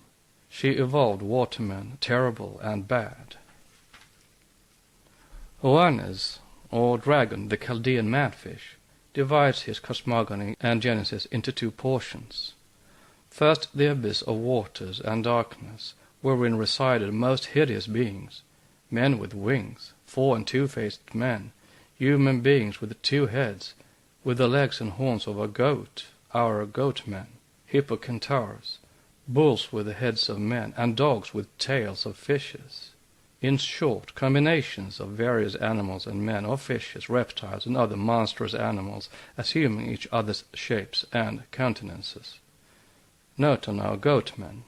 Whence the identity of the ideas? The Chinese have the same traditions, according to the commentator Kuo Po in the work called Shanghai King, Wonders by Sea and Land, a work which was written by the historiographer Chung Ku from engravings on 9 urns made by the Emperor Yu before Christ 2255. An interview is mentioned with men having 2 distinct faces on their heads, before and behind, monsters with bodies of goats and human faces, etc. Gould, in his Mythical Monsters, page 27, giving the names of some authors of natural history, mentions Shanghai King. According to Kwompo, Anno Domini 276 to 324, this work was compiled 3,000 years before his time, or at 7 dynasties' distance. Yang Sun of the Ming dynasty, commencing Anno Domini 1368, states that it was compiled by Chung Tia and Chung Ku, as stated above. Chung Ku, at the time of the last emperor of the Hia dynasty, before Christ 1818, fearing that the emperor might destroy the books treating of the ancient time, carried them in his flight to Yin. See Mythical Monsters by C. Gould, page 27, end of note. The feminine element they resided in is personified by Talat, the sea or water, which was finally conquered by Belus, the male principle. And Polyhistor says, Belus came and cut the woman asunder, and of one half of her he formed the earth, and of the other half the heavens. And at the same time he destroyed the animals within her. As pertinently remarked by I. Meyer, with the Akkadians each object and power of nature had its Z, spirit. The Akkadians formed their deities into triads, usually males, within brackets sexless rather, ? The Semites also had triadic deities, but introduced sex. The Semites also had triadic deities, but introduced sex, page 246, or phallicism. With the Aryans and the earliest Akkadians, all things are emanations through, not by, a creator or logos. With the Semites, everything is begotten. Verse 6. The watermen, terrible and bad, she herself created. From the remains of others, from the mineral, vegetable, and animal remains, from the first, second, and third rounds, she formed them. The Dhyani came and looked. The Dhyani from the bright father-mother, from the white solar lunar regions, they came, from the abodes of the immortal mortals. Note on the Dhyani came, gods and planetary spirits, especially Ribhus, the 3 Ribhus, who yet become thrice 7 in number of their grifts. End of note. The explanations given in our stanzas are far more clear than that which the legend of creation from the Kutta tablet would give, even were it complete. What is preserved on it, however, corroborates them. For in the tablet the Lord of Angels destroys the men in the abyss when there were not left their carcasses and waste, after they were slaughtered. After which they, the great gods, create men with the bodies of birds of the desert, human beings, 7 kings' brothers of the same family, etc., which is a reference to the locomotive qualities of the primary ethereal bodies of men, which could fly as well as they could walk, but who were destroyed because they were not, quote, perfect, unquote. That is, they were sexless, like the kings of Edom. Note. Remember the winged races of Plato. the Popol Vuh accounts of the first human race, which could walk, fly, and see objects however distant. End of note. With their metaphors and allegories, what will science say to this idea of a primordial creation of species? It will object to the angels and spirits having anything to do therewith. But if it is nature and the physical law of evolution that are the creators of all there is now on earth, why could there be no such abyss, when the globe was covered with waters, in which numbers of monstrous beings were generated? Is it the human beings and animals with human heads and double faces which are a point of the objection? But if man is only a higher animal and has evolved from the brute species by an infinite series of transformations, why could not the, quote, missing links, unquote, have had human heads attached to the bodies of animals, or, being two-headed, have heads of beasts, and vice versa, in nature's early efforts? Are we not shown during the geological periods in the agents of the reptiles and the mammalia, lizards with birds' wings, and serpents' heads on animal bodies? Note, see Mythical Monsters by Charles Gould. End of note. And arguing from the standpoint of science, does not even our modern human race occasionally furnish us with monster specimens, two-headed children, animal bodies with human heads, dog-headed babies, etc., etc., and this proves that, if nature will still play such freaks now that she has settled for ages into the order of her evolutionary work, monsters like those described by Berossus were a possibility in her opening program, which possibility may even have existed once upon a time as a law, before she sorted out her species and began regular work upon them, which indeed now admits of definite proof by the bare fact of reversion, as science puts it. This is what the doctrine teaches and demonstrates by numerous proofs. But we shall not wait for the approval of either dogmatic theology or materialistic science, but proceed with the stanzas. Let these speak for themselves, with the help of the light thrown by the commentaries and their explanations. The scientific aspect of these questions will be considered later on. Thus, physical nature, when left to herself in the creation of animal and man, is shown to have failed. She can produce the first two and the low animal kingdoms, but when it comes to the turn of man, spiritual, independent, and intelligent powers are required for his creation, besides the coats of skin and the breath of animal life. The human monads of preceding rounds need something higher than purely physical materials to build their personalities with, under the penalty of remaining even below any Frankenstein animal. Note: in the first volume of the lately published Introduction à l'étude des races humaines by M. de Quatrefages, there is proof that since the post-tertiary period, and even before that time, since many races were already scattered during that age on the face of the earth, man has not altered one iota in his physical structure.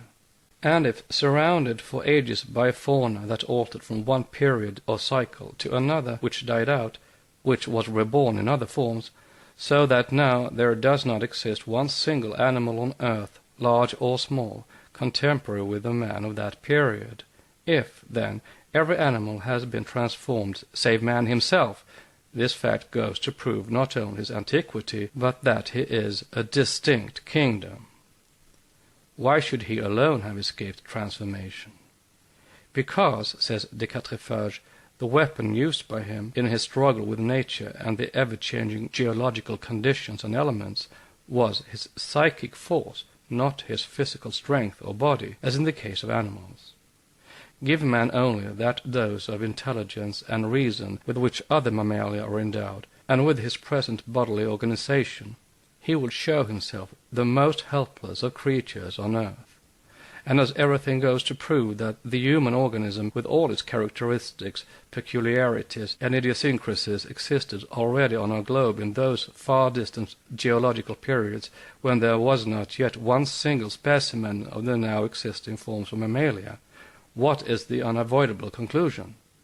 Why this: since all the human races are of one and the same species, it follows that this species is the most ancient of all the now living mammalia.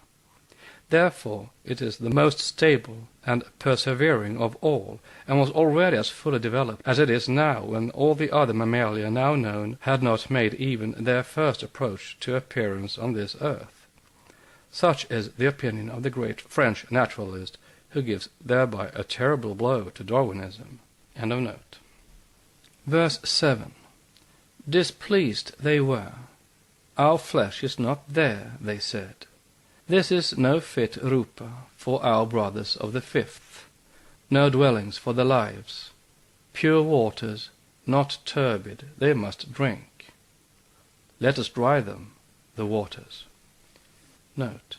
The monads of the presentments of men of the third round, the huge ape-like forms. End of note. It is from the material worlds that descend they, who fashion physical man at the new manvantaras. They are inferior law spirits, possessed of a dual body, an astral within an ethereal form. They are the fashioners and creators of our body of illusion. Into the forms projected by the law, pitris, the two letters, the monad called also the double dragon, descend from the spheres of expectation, but they are like a roof with no walls, nor pillars to rest upon. Notes. In the esoteric system, the 7 principles in man are represented by 7 letters. The first 2 are more sacred than the 4 letters of the tetragrammaton, and the intermediate spheres, wherein the monads which have not reached nirvana are said to slumber in unconscious inactivity between the manvantaras. End of notes. Man needs 4 flames and 3 fires to become one on earth, and he requires the essence of the 49 fires to be perfect. Note. Explained elsewhere. The 3 fires, Pavaka, Pavamana, and Sukhi, who had 45 sons, who, with their 3 fathers and their father Agni, constitute the 49 fires. Pavamana, fire produced by friction, is the parent of the fire of the Asuras. Sukhi, solar fire, is the parent of the fire of the gods, and Pavaka, electric fire, is the father of the fire of the Pitris. See Vaya Purana. But this is an explanation on the material and the terrestrial plane. The flames are evanescent and only periodical, the fires eternal in their triple unity.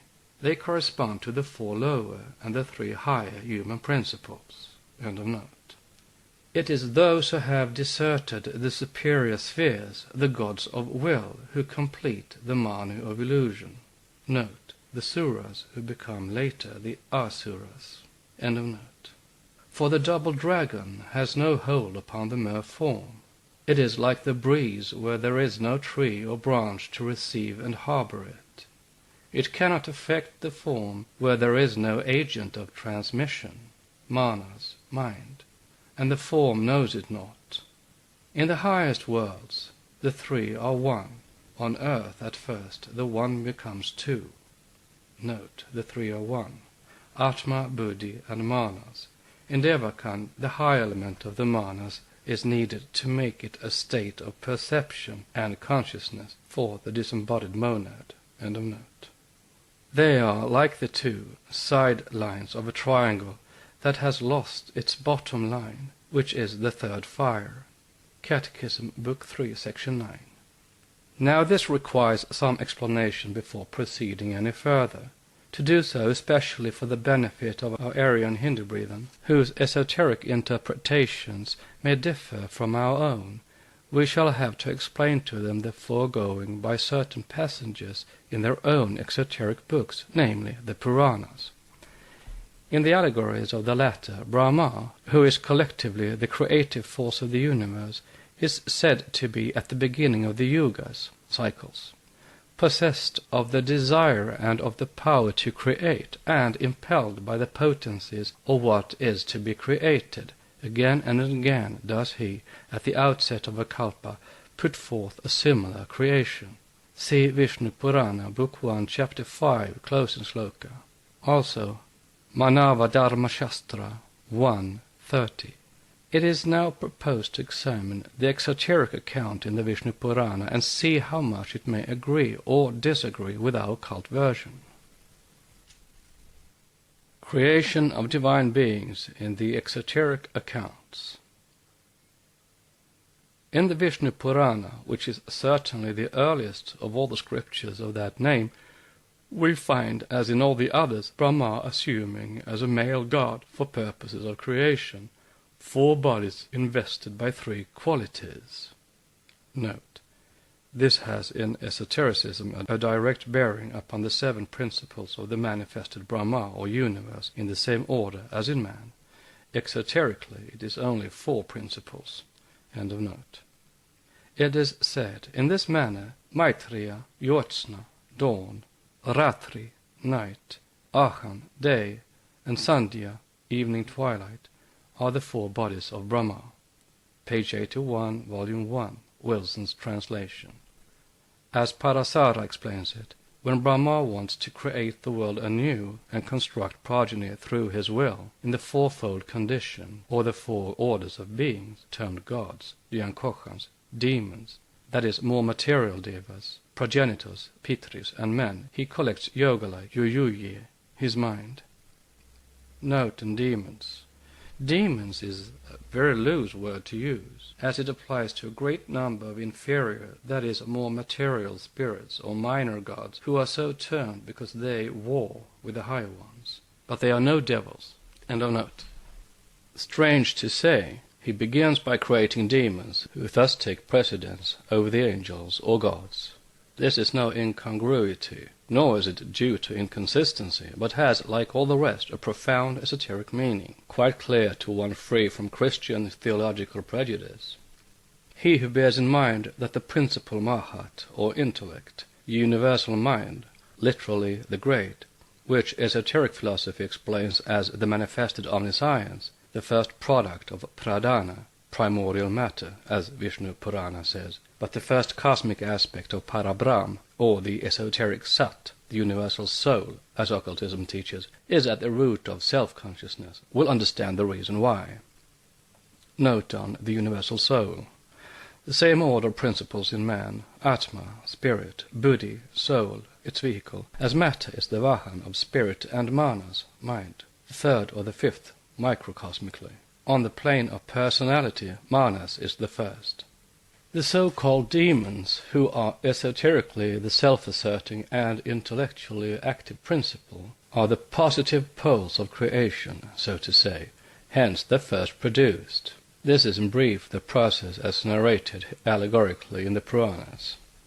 Having concentrated his mind into itself and the quality of darkness pervading Brahma's assumed body, the Asuras issuing from his thigh were first produced, after which, abandoning this body, it was transformed into night. See Part 2, section The Fallen Angels. 2 important points are involved herein.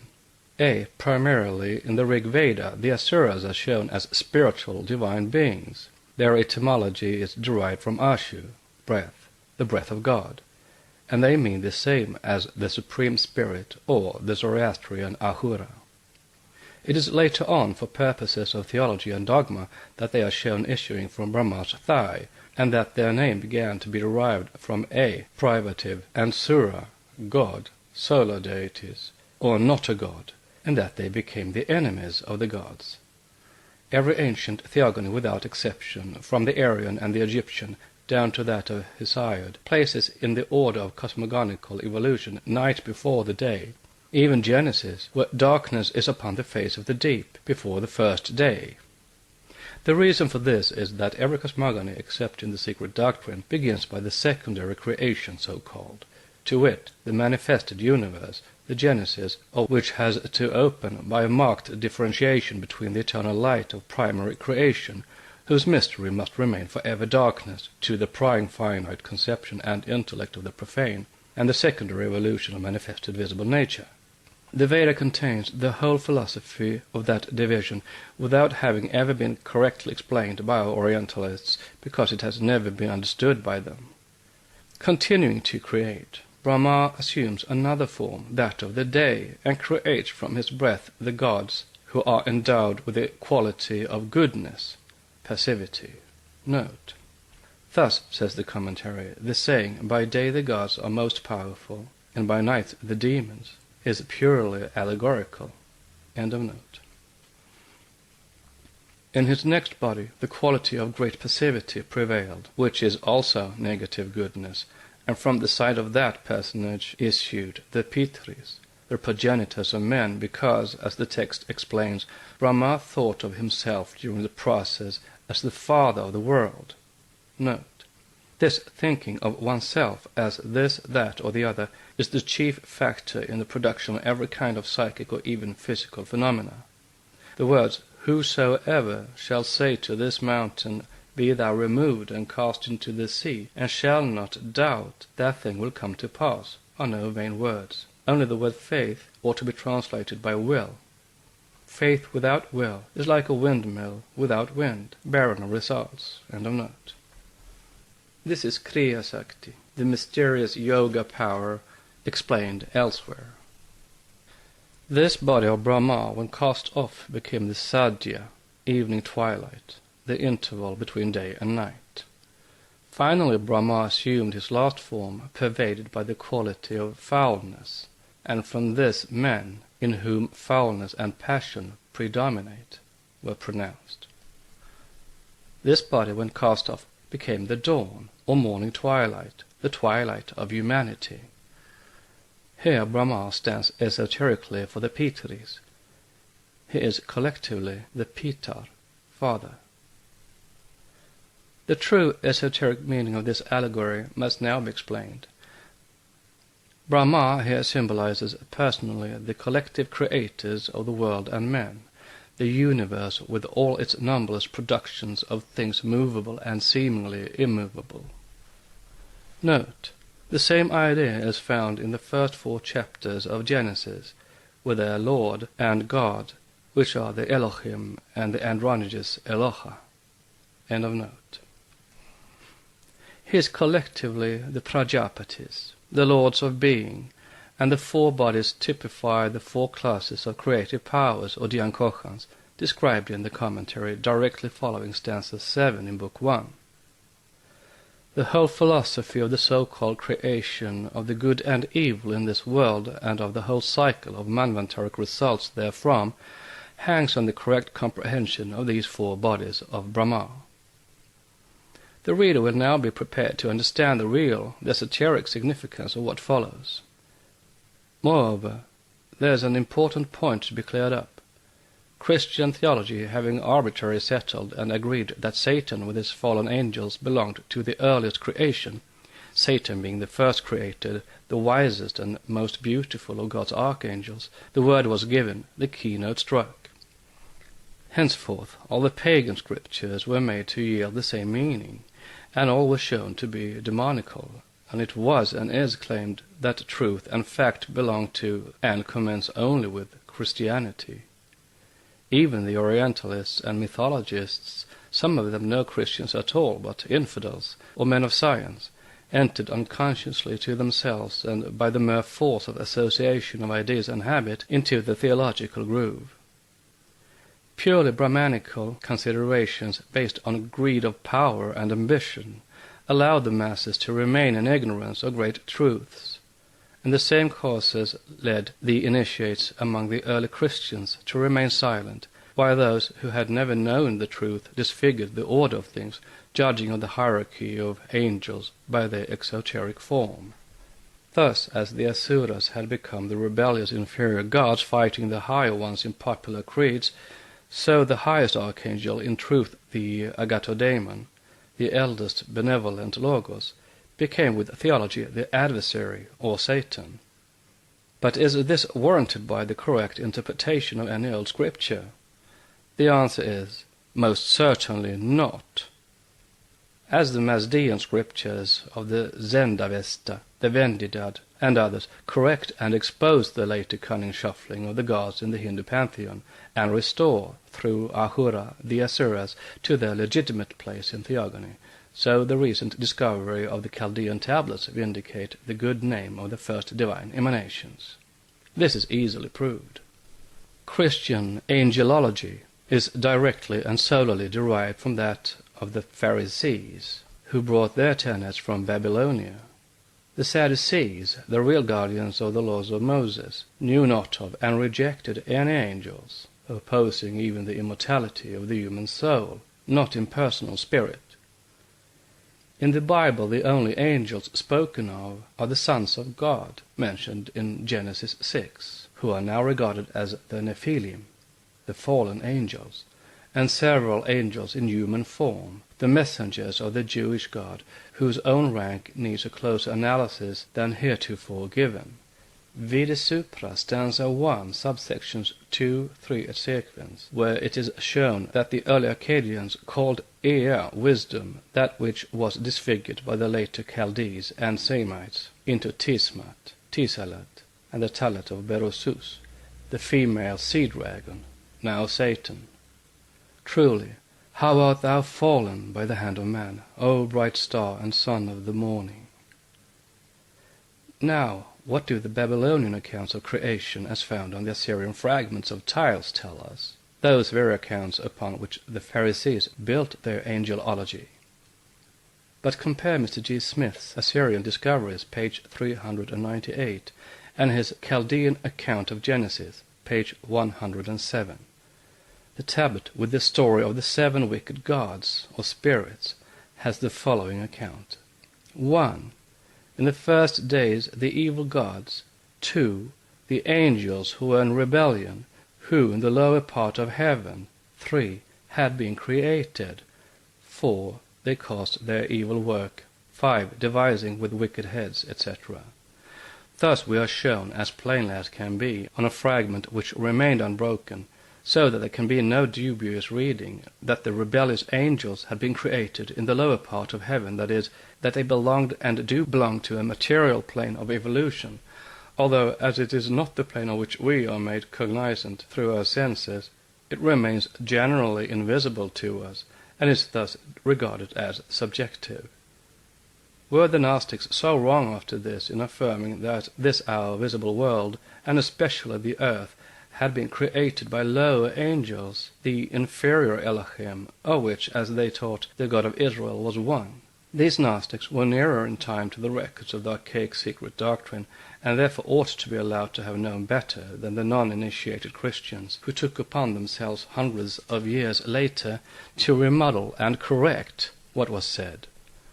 But let us see what the same tablet says further on. 7.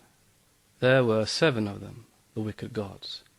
Then follows the description of these, the 4th being a serpent, the phallic symbol of the 4th race in human evolution. 15. The 7 of them messengers of the god Anu, their king. Now, Anu belongs to the Chaldean trinity, and is identical with Sin, the moon, in one aspect, and the moon in the Hebrew Kabbalah is the arga of the seed of all material life, and is still more closely connected Kabbalistically with Jehovah, who is double-sexed as Anu is. They are both represented in esotericism and viewed from a dual aspect, male or spiritual, female or material, the spirit and matter, the 2 antagonistic principles. Hence the messengers of Anu, whose Sin, the moon, are shown in verses 28 to 41 as being finally overpowered by the same sin with the help of Bel, the sun, and Ishtar, Venus. This is regarded as a contradiction by the Assyriologists, but is simply metaphysics in the esoteric teaching. There is more than one interpretation, for there are 7 keys to the mystery of the fall. Moreover, there are 2 falls in theology, the rebellion of the archangels and their fall, and the fall of Adam and Eve. Thus the lower as well as the higher hierarchies are charged with a supposed crime. The word supposed is the true and correct term, for in both cases it is founded on misconception. Both are considered in occultism as karmic effects, and both belong to the law of evolution, intellectual and spiritual on the one hand, physical and psychic on the other. The fall is a universal allegory. It sets forth at one end of the ladder of evolution the rebellion, that is, the action of differentiating intellection or consciousness on its various planes, seeking union with matter, and at the other, the lower end, the rebellion of matter against spirit, or of action against spiritual inertia. And here lies the germ of an error which has had such disastrous effects on the intelligence of civilized societies for over 1,800 years. In the original allegory it is matter, hence the more material angels, which was regarded as the conqueror of spirit, or the archangels who fell on this plane. They of the flaming sword, or animal passions, had put to flight the spirits of darkness. Yet it is the latter who fought for the supremacy of the conscious and divine spirituality on earth and failed, succumbing to the power of matter. But in theological dogma we see the reverse. It is Michael, who is like unto God, the representative of Jehovah, who is the leader of the celestial hosts, as Lucifer, in Milton's fancy, is of the infernal hosts, who has the best of Satan. It is true that the nature of Michael depends upon that of his creator and master. Who the latter is one may find out by carefully studying the allegory of the war in heaven, with the astronomical key. As shown by Bentley, the war of the Titans against the gods in Hesiod, and also the war of the Asuras, or the Tarakamaya, against the Devas in Puranic legend, are identical in all, save the names. The aspects of the stars show, Bentley taking the year 945 before Christ as the nearest date for such conjunction, that all the planets except Saturn were on the same side of the heavens as the sun and moon, and hence were his opponents. And yet it is Saturn, or the Jewish moon god, who is shown as prevailing, both by Hesiod and Moses, neither of whom was understood. Thus it was that the real meaning. The Secret Doctrine, by Helena Petrovna Blavatsky, a facsimile of the original edition of 1888, printed by the Cunningham Press, Alhambra, California. Book 2, Part 1, Anthropogenesis, stanzas translated with commentaries, from the Secret Book of John. Stanza 2 continued, with verses 8 through 10. 8. The flames came, the fires with the sparks, the night fires and the day fires. The flames are a hierarchy of spirits parallel to, if not identical with, the burning, fiery seraphim, mentioned by Isaiah, chapter 6, verses 2 through 6. Those who attend, according to Hebrew theogony, the throne of the Almighty. Melcha is the Lord of the flames. When he appears on earth, he assumes the personality of a Buddha, says a popular legend. He is one of the most ancient and revered Lars, a Buddhist Saint Michael. They dried out the turbid dark waters. With their heat they quenched them. The Lars, spirits of the high, the Lamayan, those of below, came. They slew the forms which were two- and four-faced. They fought the goat-men and the dog-headed men, and the men with fishes' bodies. The word below must not be taken to mean infernal regions, but simply a spiritual or rather ethereal being of a lower grade, because near to the earth, or one step higher than our terrestrial sphere, while the Lars are spirits of the highest spheres, whence the name of the capital of Tibet, Lhasa. Besides a statement of a purely physical nature and belonging to the evolution of life on earth, there may be another allegorical meaning attached to this sloka, or indeed, as is taught, several. The flames or fires represent spirit or the male element, and water, matter, or the opposite element. And here again we find in the action of the spirit slaying the purely material form a reference to the eternal struggle on the physical and psychic planes between spirit and matter, besides a scientific cosmic fact. For, as said in the next verse, verse 9, Mother Water, the great sea, wept. She arose. She disappeared in the moon, which had lifted her, which had given her birth. Now what can this mean? Is it not an evident reference to tidal action in the early stage of the history of our planet in its fourth round? Modern research has been busy of late in its speculations on the Paleozoic high tides. Mr. Darwin's theory was that not less than 52 million years ago, and probably much more, the moon originated from the Earth's plastic mass. Starting from the point where research was left by Helmholtz, Ferrel, Sir William Thomson and others, he retracted the course of tidal retardation of the Earth's rotary motions far back into the very night of time, and placed the moon during the infancy of our planet at only a fraction of its present distance. In short, his theory was that it is the moon which separated from the Earth. The tidal evolution concurring with the swing of the globular mass, centrifugal tendency being then nearly equal to gravity, the latter was overcome, and the tidally elevated mass could thus separate completely from the Earth. Note. But see the difficulties suggested later in the works of various geologists against this theory. Compare Sir R.S. Bull's article in Nature, December 1, 1881, and also what the American geologists say. End of note. The occult teaching is the reverse of this. The moon is far older than the Earth, and, as explained in Book 1, it is the latter which owes its being to the former, however astronomy and geology may explain the fact. Hence the tides and the attraction to the moon as shown by the liquid portion of the globe, ever striving to raise itself towards its parent. This is the meaning of the sentence that the mother water arose and disappeared in the moon, which had lifted her, which had given her birth. Verse 10. When they, the Rupas, were destroyed, Mother Earth remained bare. She asked to be dried. Notes.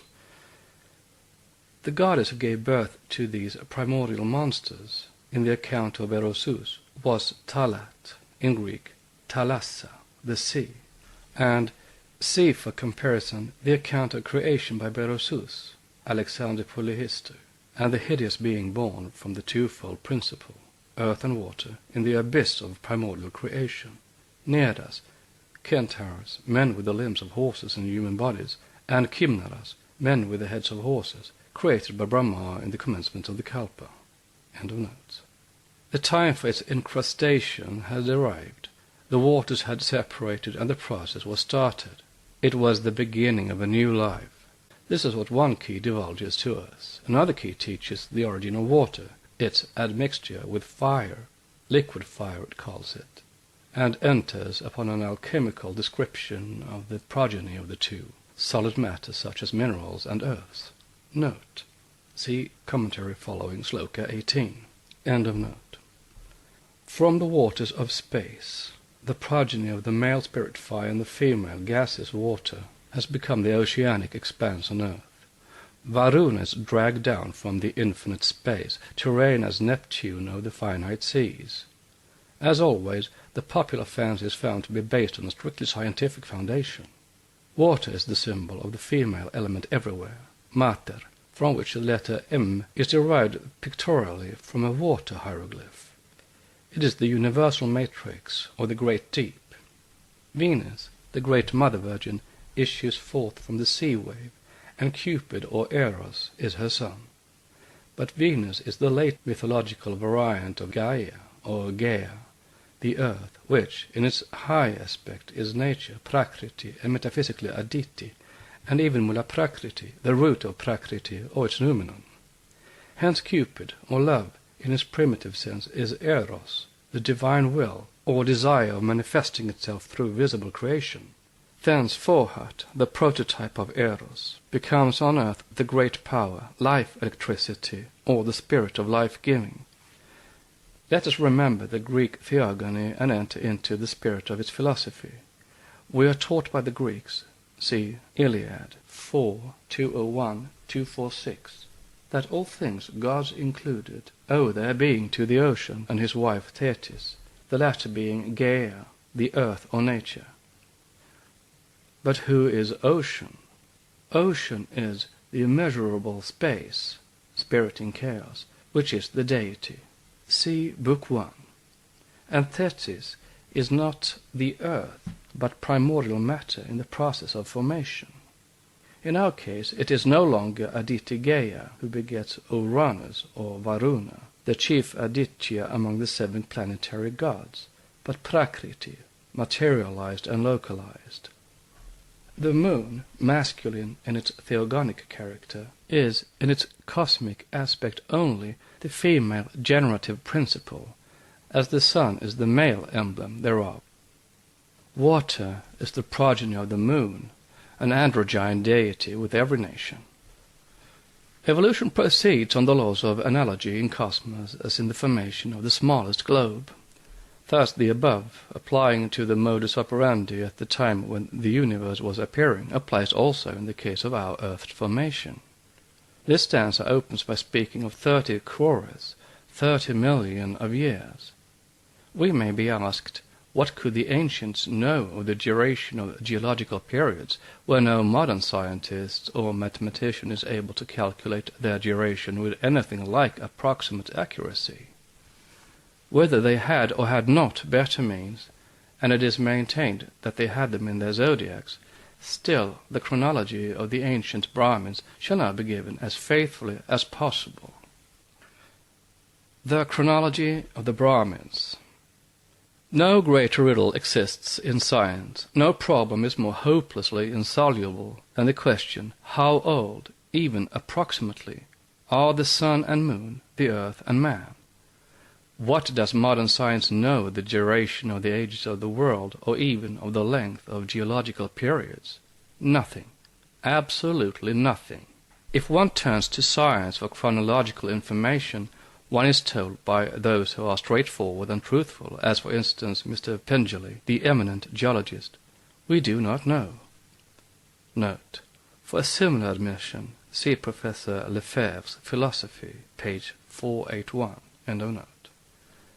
One will learn that, so far, no trustworthy numerical estimate of the ages of the world and man could be made, and that both geology and anthropology are at sea.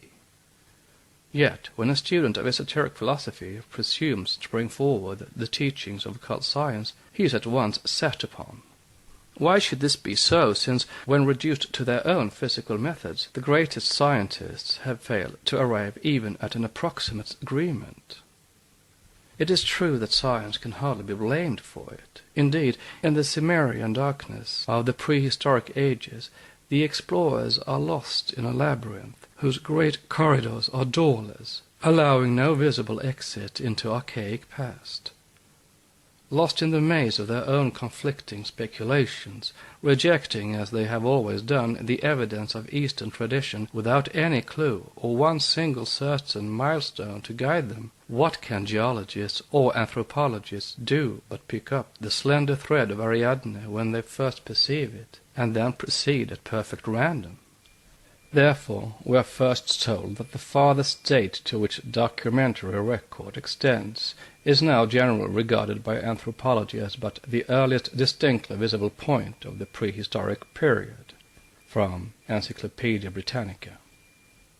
At the same time it is confessed that beyond that period stretches back a vast infinitude, a vast indefinite series of prehistoric ages from the same source. It is with those specified ages that we shall begin. They are prehistoric to the naked eye of matter only.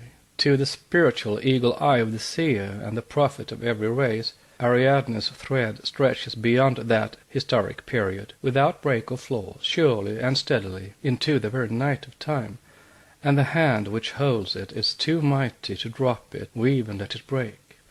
Records exist, although they may be rejected as fanciful by the profane, though many of them are tacitly accepted by philosophers and men of great learning, and meet with an unvarying refusal only from the official and collective body of orthodox science.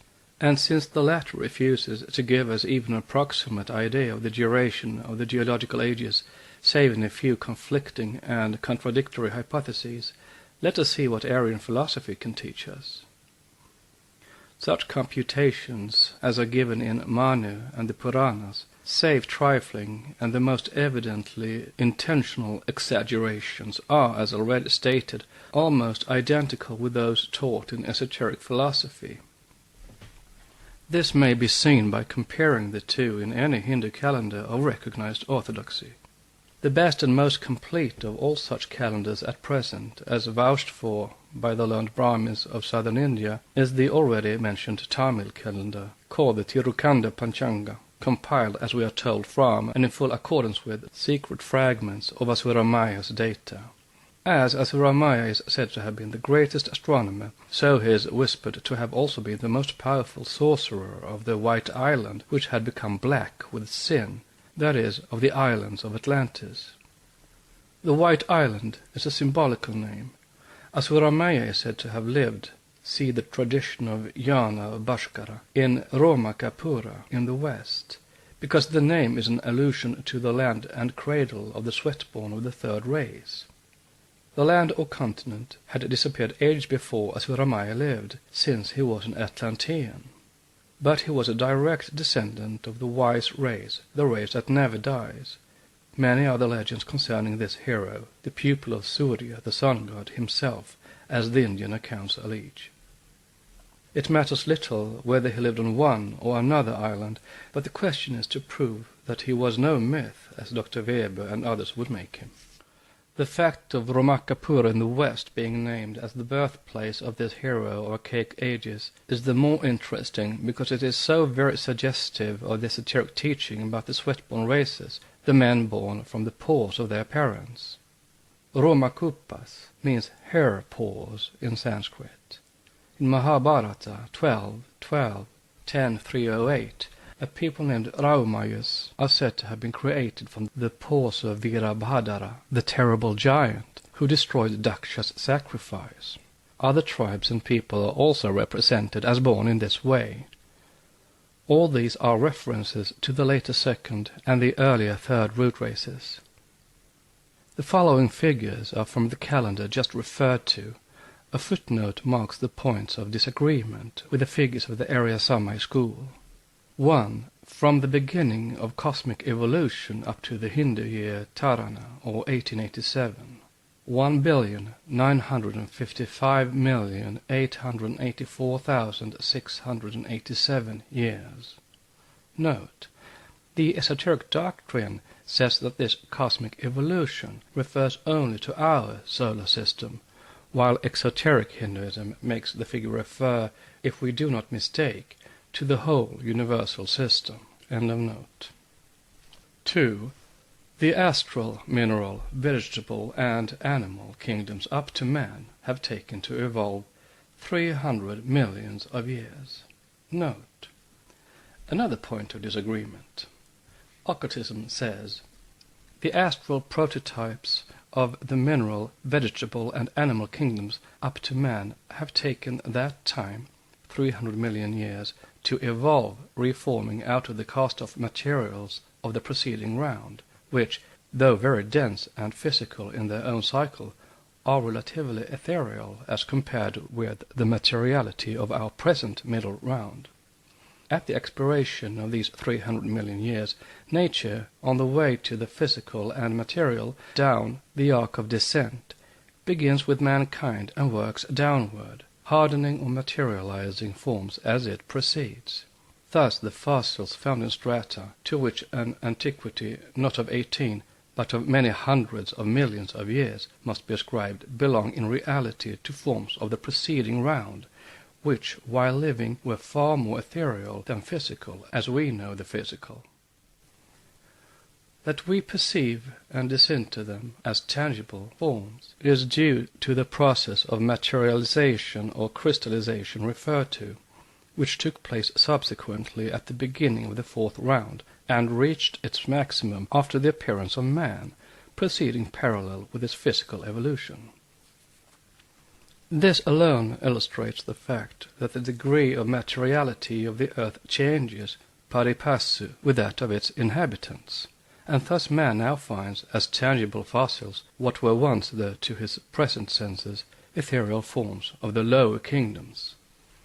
The above Brahmanical figures refer to evolution beginning on globe A and in the first round. In this volume we speak only of this, the fourth round. End of note. 3. Time from the first appearance of humanity on planetary chain. 1,664,500,987 years. Note. This difference and the change of ciphers in the last three triplets of figures the writer cannot undertake to account for.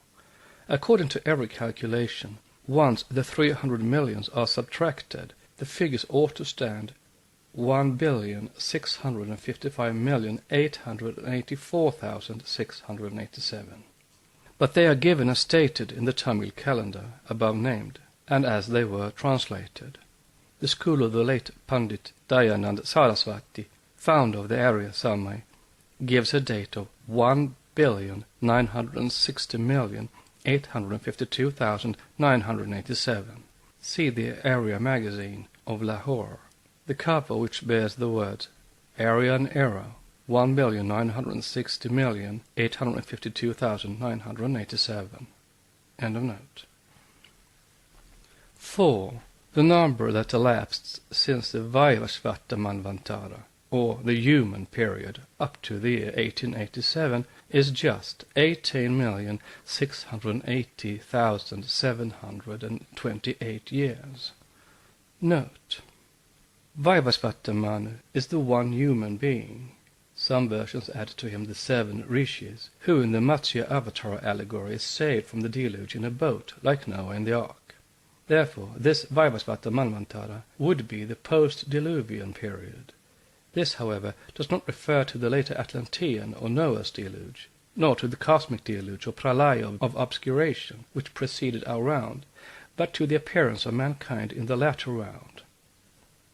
There is a great difference made, however, between the naimitic occasional or incidental, prakritika elemental, atyantika the absolute, and nitya the perpetual pralaya, the latter being described as Brahma's contingent recoalescence of the universe at the end of a Brahma's day. The question was raised by a learned Brahmin theosophist whether there is such a thing as a cosmic pralaya, because otherwise the Logos, Krishna, would have to be reborn, and he is Aya, unborn. We cannot say why. The Logos is said to be born only metaphorically, as the sun is born daily, or rather a beam of that sun is born in the morning and is said to die when it disappears, whereas it is simply reabsorbed into the parent essence. Cosmic pralaya is for things visible, not for the arupa, formless world. The cosmic or universal pralaya comes only at the end of 100 years of Brahma, when the universal dissolution is said to take place. Then the avyaya, say the exoteric scriptures, the eternal life symbolized by Vishnu, assuming the character of Rudra, the destroyer, enters into the 7 rays of the sun and drinks up all the waters of the universe. Thus fed, the 7 solar rays dilate to 7 suns and set fire to the whole cosmos. End of note. 5. The full period of one Manvantara is 308,448,000 years. 6. 14 Manvantaras plus the period of one Satya Yuga make 1 day of Brahma, or a complete Manvantara, and make 4,320,000,000 years. Therefore, a Mahayuga consists of 4,320,000 years. Note, since the Mahayuga is the 1,000th part of a day of Brahma. End of note. The year 1887 is from the commencement of Kali Yuga, 4,989 years. To make this still clearer in its details, the following computations by Rao Bahadur Srinivas Rao are given from the Theosophist of November 1885. 360 days of mortals make a year. Mortal years 1. Krita Yuga contains 1,728,000 mortal years.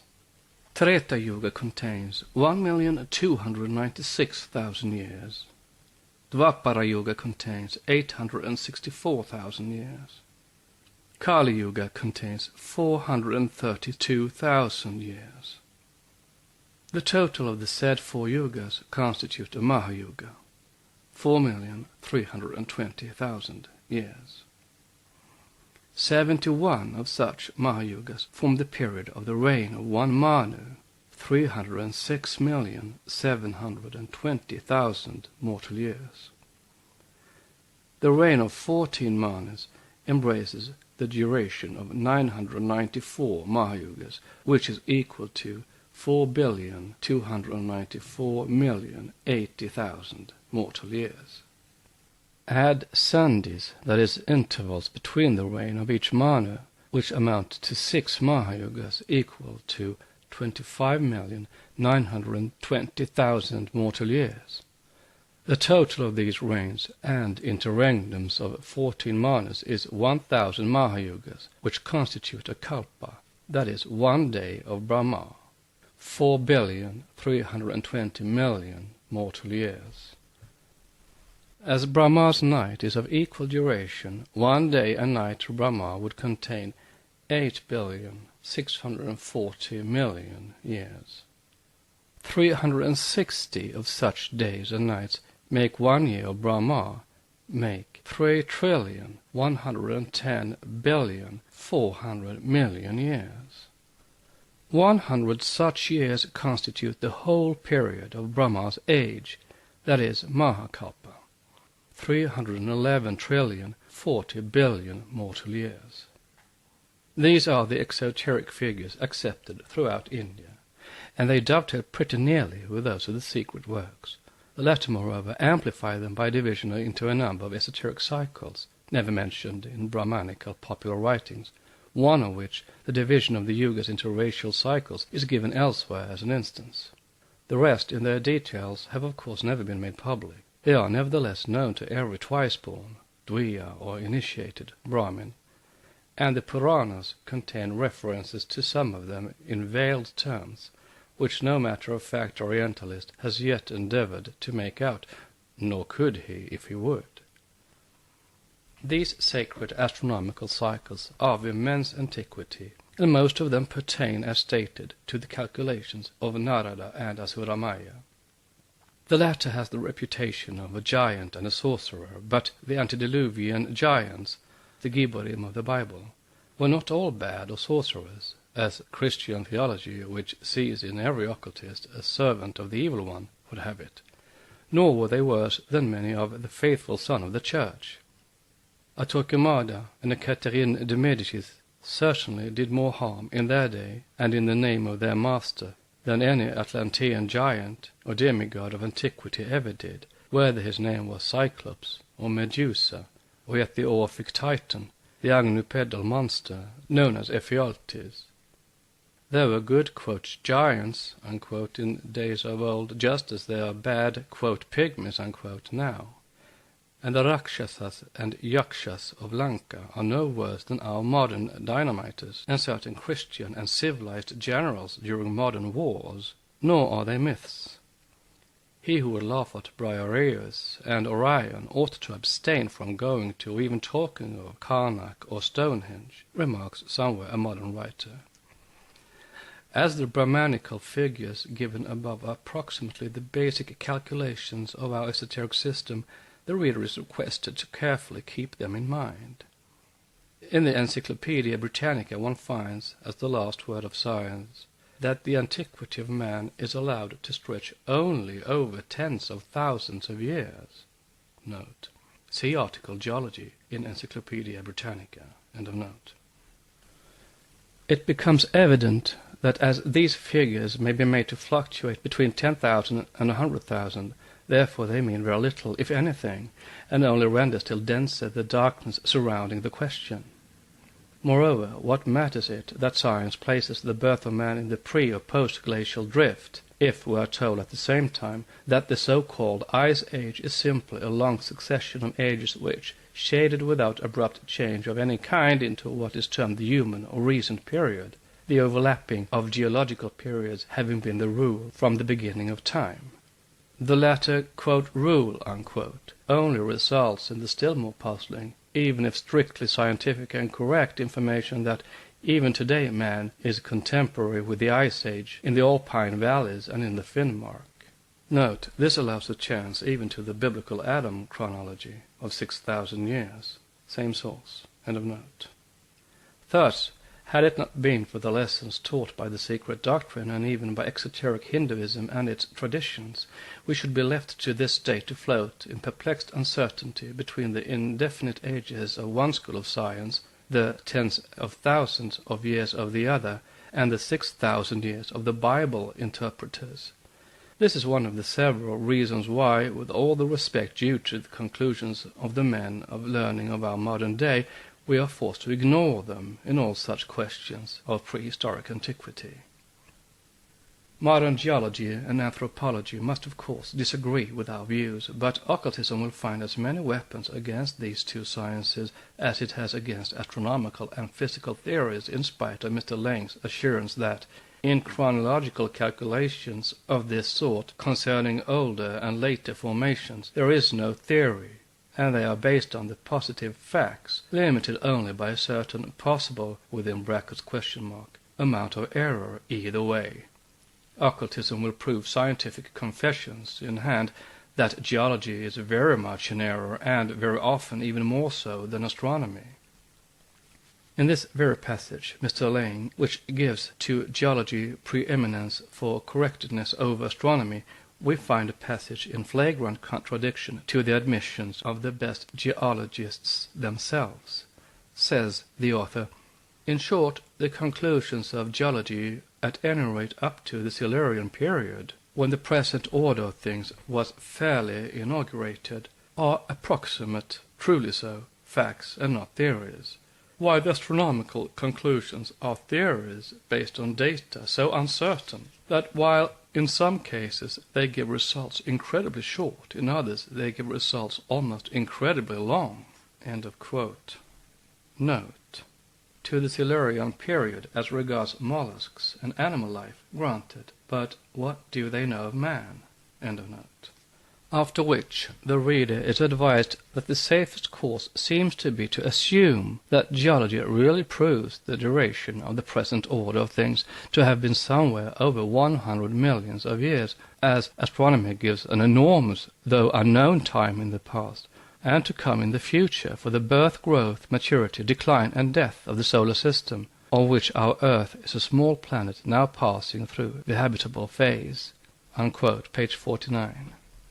Judging from past experience, we do not entertain the slightest doubt that once called upon to answer the absurd, unscientific, and preposterous claims of exoteric and esoteric Aryan chronology, the scientist of the results incredibly short, that is, only 15 million years, and the scientist who would require 600 million years, together with those who accept Mr. Huxley's figures of 1 billion since sedimentation began in Europe, see World Life, would all be as dogmatic one as the other. Nor would they fail to remind the occultist and the Brahmin that it is the modern men of science alone who represent exact science, whose duty it is to fight inaccuracy and superstition. The earth is passing through the habitable phase only for the present order of things, and as far as our present mankind is concerned, with its actual coats of skin and phosphorus for bones and brain. We are ready to concede the 100 millions of years offered by geology, since we are taught that our present physical mankind, or the Vajrashvata humanity, began only 18 millions of years ago. But geology has no facts to give us for the duration of geological periods, as we have shown, no more indeed than astronomy. The authentic letter from Mr. W. Pendley, FRS, quoted elsewhere, says that it is at present, and perhaps always will be, impossible to reduce, even approximately, geological time into years or even into millenniums. And having never hitherto excavated a fossil man of any other than the present form, what does geology know of him? It has traced zones or strata, and with these primordial zoological life down to the Silurian. When it has in the same way traced man down to his primordial protoplasmic form, then we will admit that it may know something of primordial man. if it is not very material to the bearings of modern scientific discovery and modern thought, whether man has existed in a state of constant, though slow, progression for the last 50,000 years of a period of 15 millions, or for the last 500,000 years of a period of 150 millions. According to Modern Science, etc., page 49, as Mr. S. Lang tells his readers, it is very much so for the claims of the occultists. Unless the latter show that it is a possibility, if not a perfect certainty, that man lived 18 millions of years ago, the secret doctrine might as well have remained unwritten. An attempt must, therefore, be made in this direction, and it is our modern geologists and men of science generally who will be brought to testify to this fact in the third part of this volume. Meanwhile, and notwithstanding the fact that Hindu chronology is constantly represented by the Orientalists as a fiction based on no actual computation, but simply childish boasting, it is nevertheless often twisted out of recognition to make it yield to and fit in with Western theories. Note on a fiction based on no actual computation, Wilson's translation of Vishnu Purana, Volume 1, pages 50 and 51. End of note. No figures have ever been more meddled with and tortured than the famous 432, followed by ciphers of the Yugas and Mahayugas. As the whole cycle of prehistoric events, such as the evolution and transformation of races and the extreme antiquity of man, hangs upon the said chronology, it becomes extremely important to check it by other existing calculations. If the Eastern chronology is rejected, we shall at least have the consolation of proving that no other, whether the figures of science or of the churches, is one whit more reliable. As Professor Max Müller expresses it, it is often as useful to prove what a thing is not as to show what it may be. And once we succeed in pointing out the fallacies of both Christian and scientific computations by allowing them a fair chance of comparison with our chronology, neither of the two will have a reasonable ground to stand upon in pronouncing the esoteric figures less reliable than its own. We may here refer the reader to our earlier work, Isis Unveiled, Volume 1, page 32, for some remarks concerning the figures which were cited a few pages back. Today a few more facts may be added to the information there given, which is already known to every Orientalist. The sacredness of the cycle of 4320, with additional ciphers, lies in the fact that the figures which compose it, taken separately or joined in various combinations, are each and all symbolical of the greatest mysteries in nature. Indeed, whether one takes the 4 separately, or the 3 by itself, or the 2 together making 7, or again the 3 added together and yielding 9, all these numbers have their application in the most sacred and occult things, and record the workings of nature in her eternally periodical phenomena. They are never-erring, perpetually recurring numbers, unveiling, to him who studies the secrets of nature, a truly divine system, an intelligent plan and cosmogony which results in natural cosmic divisions of times, seasons, invisible influences, astronomical phenomena with their action and reaction on terrestrial and even moral nature, on birth, death and growth, on health and disease.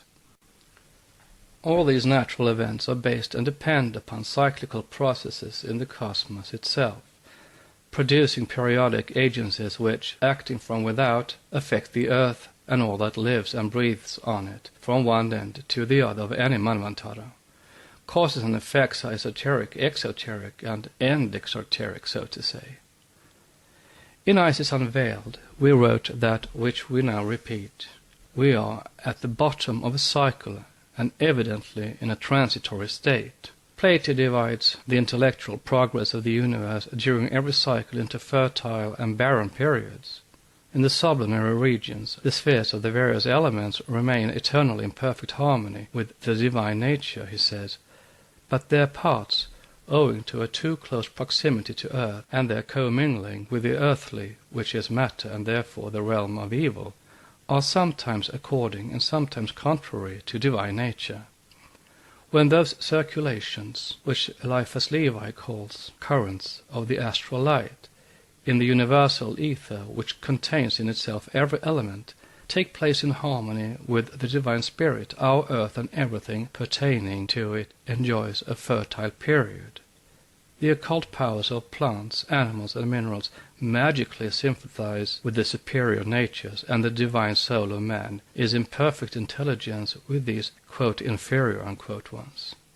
But during the barren periods, the latter lose the magic sympathy, and the spiritual sight of the majority of mankind is so blinded as to lose every notion of the superior powers of its own divine spirit. We are in a barren period, the 18th century, during which the malignant fever of skepticism broke out so irrepressibly, has entailed unbelief as an hereditary disease upon the 19th. The divine intellect is veiled in man. His animal brain alone philosophizes. And philosophizing alone, how can it understand the soul doctrine? In order not to break the thread of the narrative, we shall give some striking proofs of these cyclic laws in Part 2, proceeding meanwhile. The Secret Doctrine by Helena Petrovna Blavatsky, a facsimile of the original edition of 1888, printed by the Cunningham Press, Alhambra, California. Book 2, Part 1, Anthropogenesis, stanzas translated with commentaries, from the Secret Book of John. Stanza 3, Attempts to create man. Verse 11, The Lord of the Lords came. From her body he separated the waters, and that was heaven above, the first heaven, the atmosphere or the air, the firmament. Here tradition falls again into the universal. As in the earliest version repeated in the Puranas, so in the latest, the Mosaic account. In the first it is said, He, the Lord, the God who has the form of Brahma, when the world had become one ocean, Harivamsa 1:36, concluding that within the waters lay the earth, and desirous to raise it up, to separate it, create himself in another form. As in the preceding Kalpa, Manvantara, he had assumed the shape of a tortoise, so in this one he took the shape of a boar, etc., etc. In the Elohistic creation, Genesis verses 6, 7, 8, and 9, God creates a firmament in the midst of the waters, and says, Let dry land appear. And now comes the traditional peg, whereunto is hung the esoteric portion of the Kabbalistic interpretation. Verse 12, The great Kochans, lords, called the lords of the moon of the airy bodies. Who are the lords of the moon? In India they are called Pitris, or lunar ancestors, but in the Hebrew scrolls it is Jehovah himself who is the Lord of the moon, collectively as the host and also as one of the Elohim. The astronomy of the Hebrews and their observance of times was regulated by the moon. A Kabbalist, having shown that Daniel told of God's providence by set times, and that the revelation of John speaks of a carefully measured cubical city descending out of the heavens, etc., adds, quote, But the vitalizing power of heaven lay chiefly with the moon. It was the Hebrew Yahweh, Jehovah, and St. Paul enjoins, Let no man judge you for your observance of the seventh day, and the day of the new moon, which are a shadow of things to come. But the body or substance is of Christ, or Jehovah, that function of this power that made the barren woman a mother, for they are the gift of Jehovah, unquote, which is a key to the objection which her husband made to the Shunammite, as to her going to the man of God. Quote, For it is neither the seventh day nor the day of the new moon, unquote. 2 Kings 4:23. The living spiritual powers of the constellations had mighty wars, marked by the movements and positions of the stars and planets, and especially as the result of the conjunction of the moon, earth, and sun.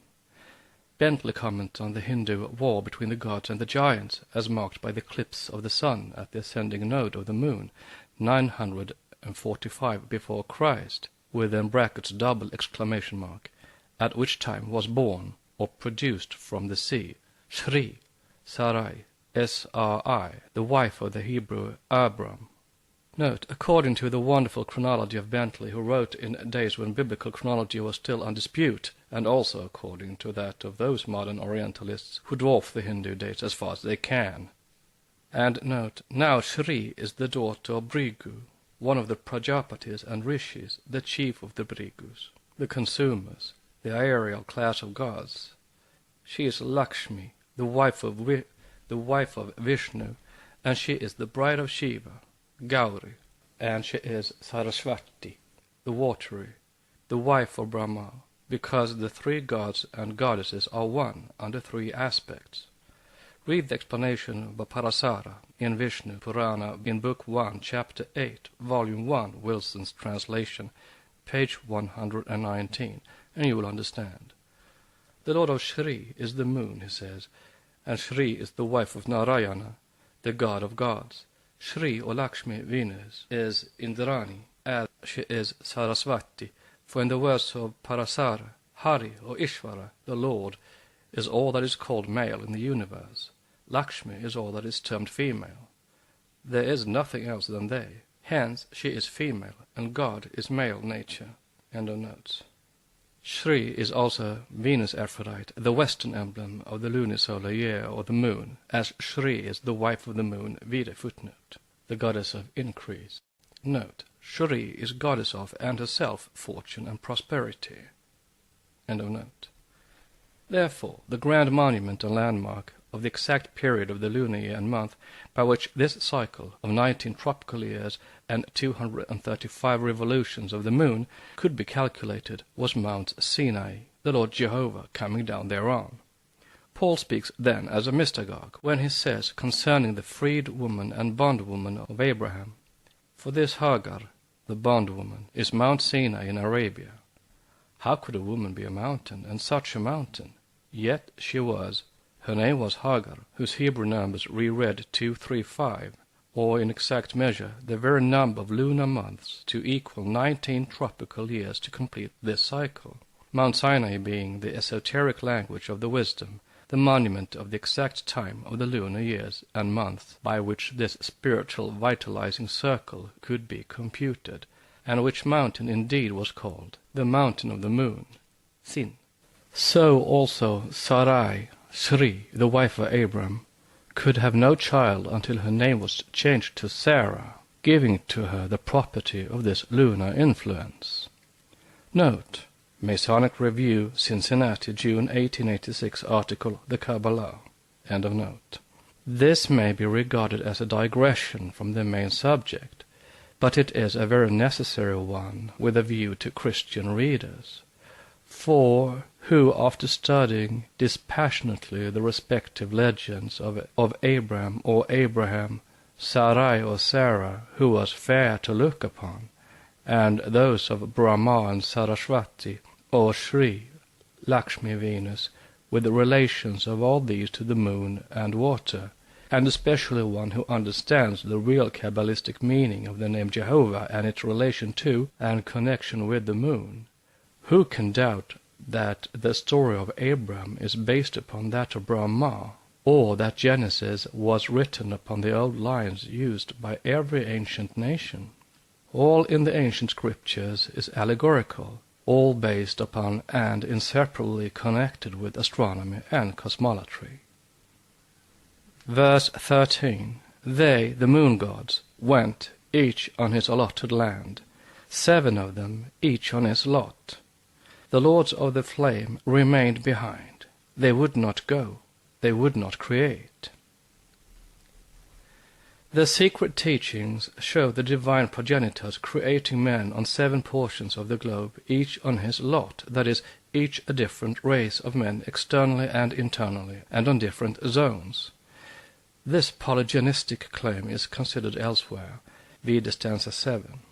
But who are they who create, and the lords of the flame, who do not?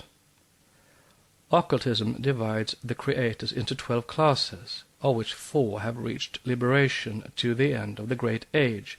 The 5th is ready to reach it, but still remains active on the intellectual planes, while 7 are still under direct karmic law.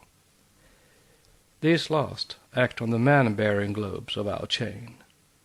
Exoteric Hindu books mention 7 classes of Pitris, and among them 2 distinct kinds of progenitors or ancestors, the Barishad and the Agnishvata, or those possessed of the sacred fire, and those devoid of it. Hindu ritualism seems to connect them with sacrificial fires, and with Grihastha Brahmins in early incarnations, those who have and those who have not attended as they should to their household sacred fires in their previous births. The distinction, as said, is derived from the Vedas. The first and highest class, esoterically, the Agnishvatta, are represented in the exoteric allegory as Grihashta, Brahman householders, who in their past births in other manvantaras, having failed to maintain their domestic fires and to offer burnt sacrifices, have lost every right to have oblations with fire presented to them. Whereas the Barishad, being Brahmins who have kept up the household sacred fires, are thus honored to this day. Thence the Agnishvatta are represented as devoid of, and the Barhishad are possessed of, fires. But esoteric philosophy explains the original qualifications as being due to the difference between the natures of the two classes. The Agnishvatta Pitris are devoid of fire, that is, of creative passion, because too divine and pure, Veda Supra, Sloka 11th. Whereas the Barhishad, being the lunar spirits more closely connected with earth, became the creative Elohim of form, or the Adam of dust.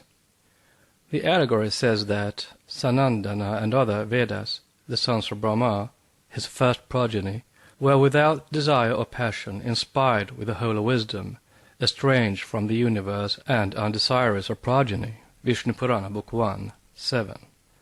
This also is what is meant in Sloka 11 by the words, "they would not create," and is explained as follows. The primordial emanations from the creative power are too near the absolute cause. They are transitional and latent forces, which will develop only in the next and subsequent removes. This makes it plain. Hence Brahma is said to have felt wrathful when he saw that those embodied spirits produced from his limbs, Gatra, would not multiply themselves, after which in the allegory he creates other 7 mind-born sons. See Mokshadharma and Mahabharata, namely Mariki, Atri, Angras, Pulastya, Pula, Kratu, and Vashista, the latter being often replaced by Daksha, the most prolific of the creators. In most of the texts, these 7 sons of Vashishta Daksha are called the 7 rishis of the 3rd Manvantara, the latter referring both to the 3rd round and also to the 3rd root race and its branch races in the 4th round. These are all the creators of the various beings on this earth, the Prajapati, and at the same time they appear as diverse reincarnations in the early Manvantaras or races. It thus becomes clear why the Agnishvatta, devoid of the grosser creative fire, hence unable to create physical man, having no double or astral body to protect, since they were without any form, are shown in exoteric allegories as yogis, kumaras, chaste youths, who became rebels, asuras, fighting and opposing gods, etc., etc. Note, because, as the allegory shows, the gods who had no personal merit of their own, dreading the sanctity of those self-striving incarnated beings who had become ascetics and yogis, and thus threatened to upset the power of the former by their self-acquired powers, denounced them. All this has a deep philosophical meaning and refers to the evolution and acquirement of divine powers through self-exertion. Some rishi yogis are shown in the Puranas to be far more powerful than the gods. The secondary gods or temporary powers in nature, the forces, are doomed to disappear. It is only the spiritual potentiality in man which can lead him to become one with the infinite and the absolute. End of note. Yet it is they alone who could complete man, that is, make of him a self-conscious, almost a divine being, a god on earth. The Barishad, though possessed of creative fire, were devoid of the higher Mahatmic element. Being on a level with the lower principles, those which precede gross objective matter, they could only give birth to the outer man, or rather to the model of the physical, the astral man. Thus, though we see them entrusted with the task by Brahma, the collective Mahat or universal divine mind, the mystery of creation is repeated on earth, only in an inverted sense, as in a mirror. It is those who are unable to create the spiritual immortal man who project the senseless model, the astral, of the physical being, and, as will be seen, it was those who would not multiply who sacrificed themselves to the good and salvation of spiritual humanity. For to complete the septenary man, to add to his 3 lower principles and cement them with the spiritual monad, which could never dwell in such a form otherwise than in an absolutely latent state, 2 connecting principles are needed, manas and karma. This requires a living spiritual fire of the middle principle from the 5th and 3rd states of pleroma. But this fire is the possession of the triangles, not of the perfect cubes, which symbolize the angelic beings, the former having from the first creation got hold of it and being said to have appropriated it for themselves, as in the allegory of Prometheus. These are the active and therefore in heaven no longer pure beings. Note, see Book 1, stanza 3-5. The triangle becomes a pentagon, 5-fold, on earth. End of note. They have become the independent and free intelligences, shown in every theogony as fighting for that independence and freedom, and hence, in the ordinary sense, rebellious to the divine passive law. These are then those flames, the Agnishvata, who, as shown in Sloka 13, remain behind, instead of going along with the others to create men on earth. But the true esoteric meaning is that most of them were destined to incarnate as the egos of the forthcoming crop of mankind. The human ego is neither Atman nor Buddhi, but the higher manas, the intellectual fruition and the efflorescence of the intellectual self-conscious egotism, in the higher spiritual sense. The ancient works refer to it as Karana Sarira, on the plane of Sutratma, which is the golden thread on which, like beads, the various personalities of this high ego are strung. If the reader were told, as in the semi-esoteric allegories, that these beings were returning nirvanis from preceding Mahamanvantaras, ages of incalculable duration, which have rolled away in the eternity, a still more incalculable time ago, he would hardly understand the text correctly, while some Vedantins might say, "This is not so, the Nirvani can never return," which is true during the manvantara he belongs to, and erroneous where eternity is concerned.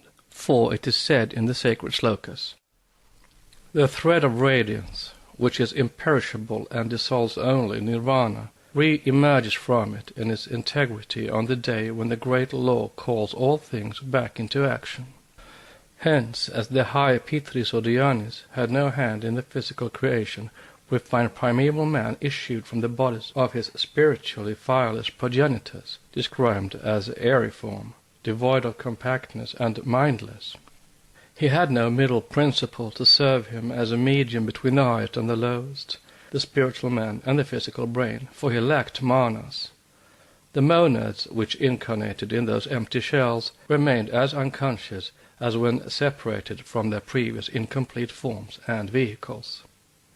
There is no potentiality for the creation or self-consciousness in a pure spirit on this our plane, unless it's too homogeneous perfect, because divine nature is, so to say, mixed with and strengthened by an essence already differentiated. It is only the lower line of the triangle, representing the first triad that emanates from the universal monad, that can furnish this needed consciousness on the plane of differentiated nature. But how could these pure emanations, which, on this principle, must have originally been themselves unconscious, in our sense, be of any use in supplying the required principle, as they could hardly have possessed it themselves? The answer is difficult to comprehend unless one is well acquainted with the philosophical metaphysics of a beginningless and endless series of cosmic rebirths, and becomes well impressed and familiarized with that immutable law of nature which is eternal motion, cyclic and spiral, therefore progressive even in its seeming retrogression. The one divine principle, the nameless that of the Vedas, is the universal total which, neither in its spiritual aspect and emanations, nor in its physical atoms, can ever be at absolute rest except during the nights of Brahma. Hence also the firstborn are those who are first set in motion at the beginning of a manvantara, and thus the first to fall into the lower spheres of materiality. They who are called in theology the thrones, and are the seat of God, must be the first incarnated men on earth, and it becomes comprehensible if we think of the endless series of past manvantaras to find that the last had to come first, and the first last. We find, in short, that the higher angels had broken countless aeons before, through the 7 circles, and thus robbed them of the sacred fire, which means, in plain words, they had assimilated during their past incarnations in lower as well as in higher worlds all the wisdom therefrom, the reflection of Mahat in its various degrees of intensity. No entity, whether angelic or human, can reach the state of nirvana, of absolute purity, except through aeons of suffering and the knowledge of evil as well as of good, as otherwise the latter remains incomprehensible. Between man and the animal, whose monads or jivas are fundamentally identical, there is the impassable abyss of mentality and self-consciousness. What is human mind in its higher aspect? Whence comes it, if it is not a portion of the essence, and in some rare cases of incarnation, the very essence of a higher being, one from a high and divine plane? Can man, a god in the animal form, be the product of material nature by evolution alone, even as is the animal, which differs from man in external shape, but by no means in the materials of its physical fabric, and is informed by the same, though undeveloped, monad, seeing that the intellectual potentialities of the two differ as the sun does from the glowworm? And what is it that creates such difference, unless man is an animal plus a living god within his physical shell? Let us pause and ask ourselves seriously the question, regardless of the vagaries and sophisms of both the materialistic and the physiological modern sciences. To some extent it is admitted that even the esoteric teaching is allegorical. To make the latter comprehensible to the average intelligence requires the use of symbols cast in an intelligible form. Hence the allegorical and semi-mythical narratives of the exoteric, and the only semi-metaphysical and objective representations in the esoteric teachings. For the purely and transcendentally spiritual conceptions are adaptable only to the perceptions of those who see without eyes, hear without ears, and sense without organs, according to the graphic expression of the commentary. The too Puritan idealist is at liberty to spiritualize the tenet, whereas the modern psychologist would simply try to spirit away our fallen, yet still divine, human soul in its connection with Buddhi. The mystery attached to the highly spiritual ancestors of the divine man within the earthly man is very great.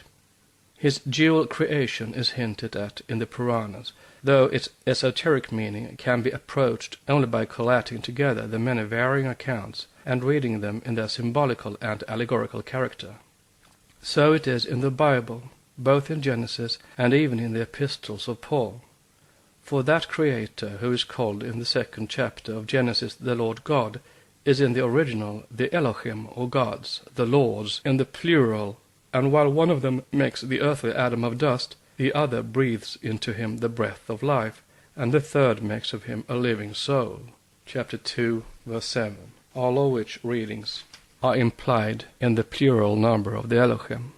Note, Seth, as Bunsen and others have shown, is not only the primitive god of the Semites, early Jews included, but also their semi-divine ancestor.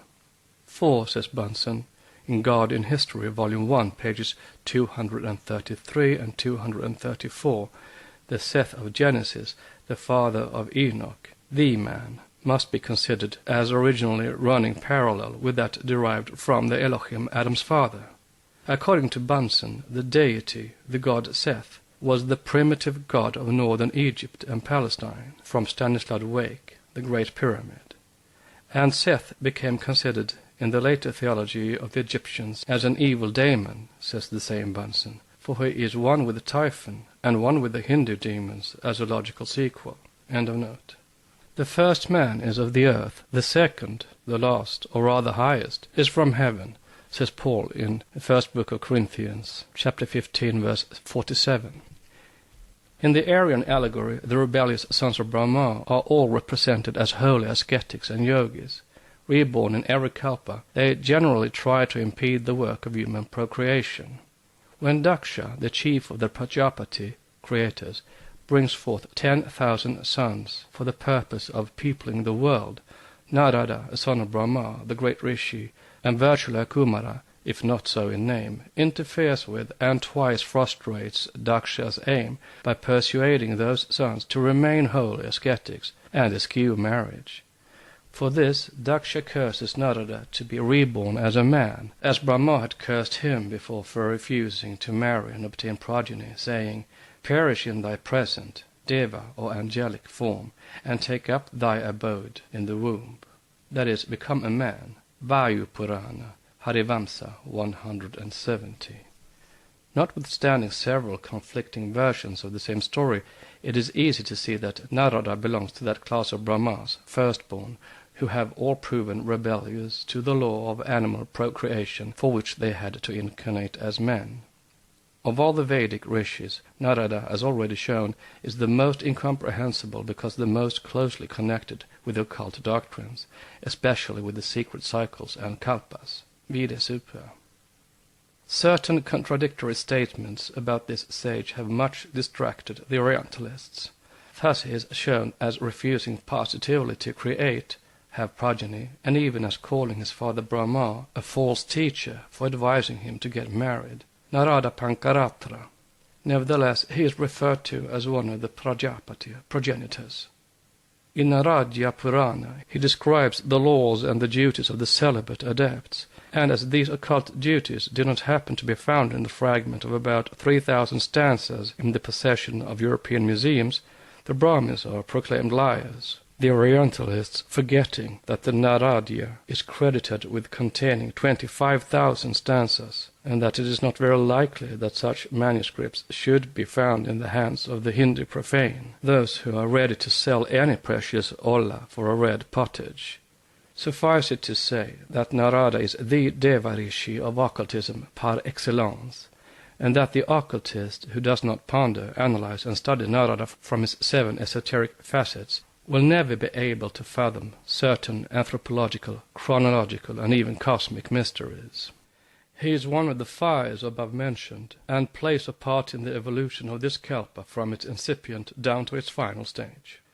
He is an actor who appears in each of the successive acts, root races, of the present manvantaric drama, in the world allegories which strike the keynote of esotericism and are now becoming more familiar to the reader.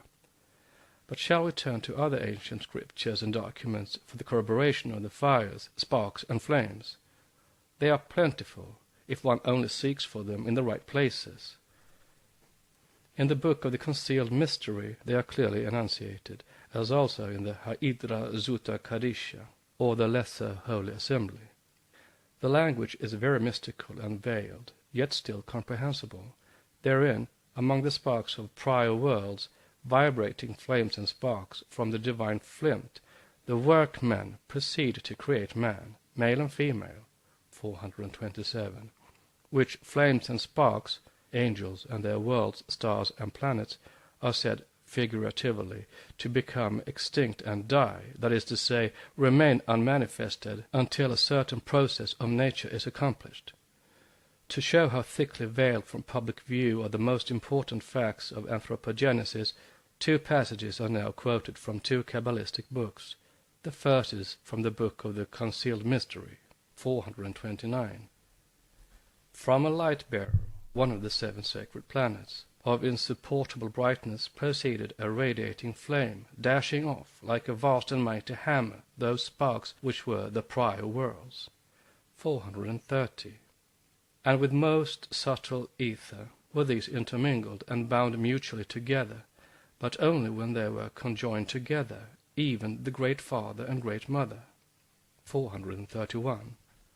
From Hoa himself is Ab, the Father, and from Hoa himself is Ruach, the Spirit, who are hidden in the Ancient of Days, and therein is that ether concealed, 432. And it was connected with a light-bearer, a planet, and its angel or regent, which went forth from that light-bearer in insupportable brightness, which is hidden in the bosom of Aima, the Great Mother. Note. See Mr. Mather's Kabbalah Unveiled. End of note. Now the following extract from the Zohar also deals with the same mystery, translated in Aimaya's Kabbalah. The pre-Adamite kings, we have learned in the Sephira Tzaniuta that the Attika, Datikin, ancient of ancients, before he prepared his form, built kings, and engraved kings, and sketched out kings, men, the kings of the animals, and they could not exist till he overthrew them and hid them until after a time. Therefore it is written, "And these are the kings which reigned in the land of Edom, and they could not exist till Reshahivra, the Whitehead, the Attica Datikin, ancient of ancients, arranged himself, and formed all forms above and below. Before he arranged himself in his form had not been formed all those whom he decided to form, and all worlds have been destroyed. They did not remain in their places, because the form of the kings had not been formed as it ought to be, and the holy city had not been prepared." Soha 3, 135a, 292a, Idra Sutta, Brody, etc. Now the plain meaning of these two allegorical and metaphysical disquisitions is simply this. Worlds and men were in turn formed and destroyed under the law of evolution and from pre-existing material, until both the planets and their men, in our case our Earth and its animal and human races, became what they are now in the present cycle, opposite polar forces, an equilibrized compound of spirit and matter, of the positive and the negative, of the male and the female. Before man could become male and female physically, his prototype, the creating Elohim, had to arrange his form on this sexual plane astrally. That is to say, the atoms and the organic forces, descending into the plane of the given differentiation, had to be marshaled in the order intended by nature, so as to be ever carrying out in an immaculate way that law which the Kabbalah calls the balance, through which everything that exists does so as male and female in its final perfection in this present stage of materiality. Klokma, wisdom, the male Sephiroth, had to diffuse itself in and through Bina, intelligent nature, or understanding.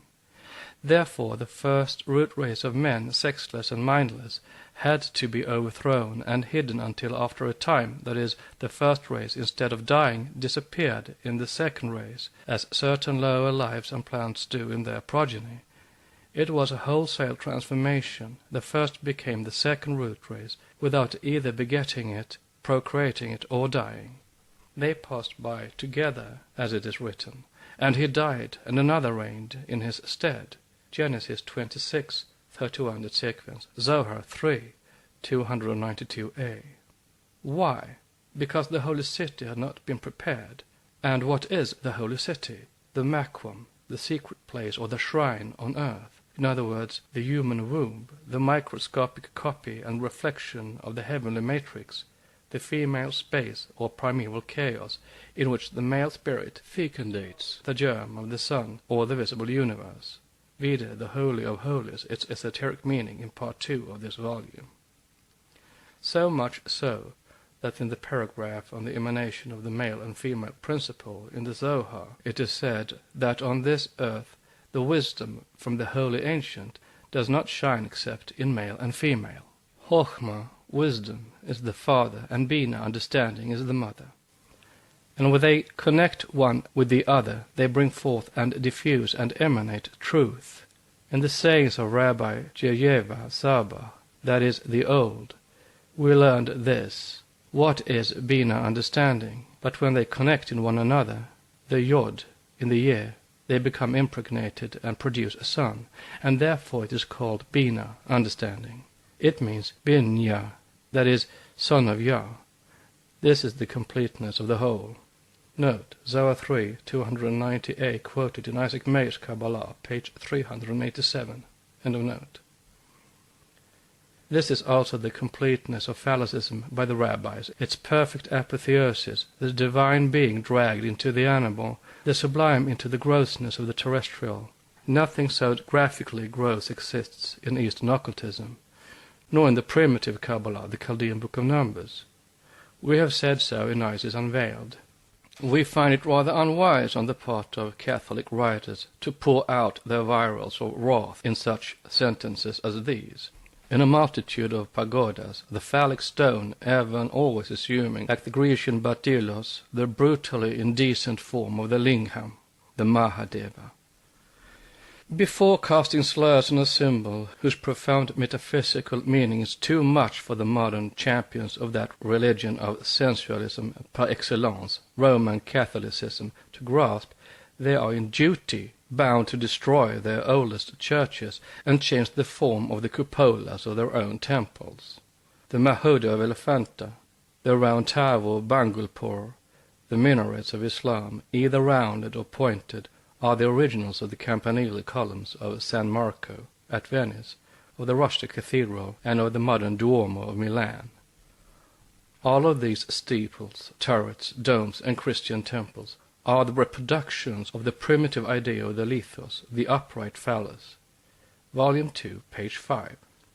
Nevertheless, and however it may be, the fact that all these Hebrew Elohim sparks and cherubs are identical with the Devas, Rishis, and the fires and flames, the Rudras, and the 49 Agnis of the ancient Aryas, is sufficiently proven by and in The Secret Doctrine by Helena Petrovna Blavatsky, a facsimile of the original edition of 1888, printed by the Cunningham Press, Alhambra, California.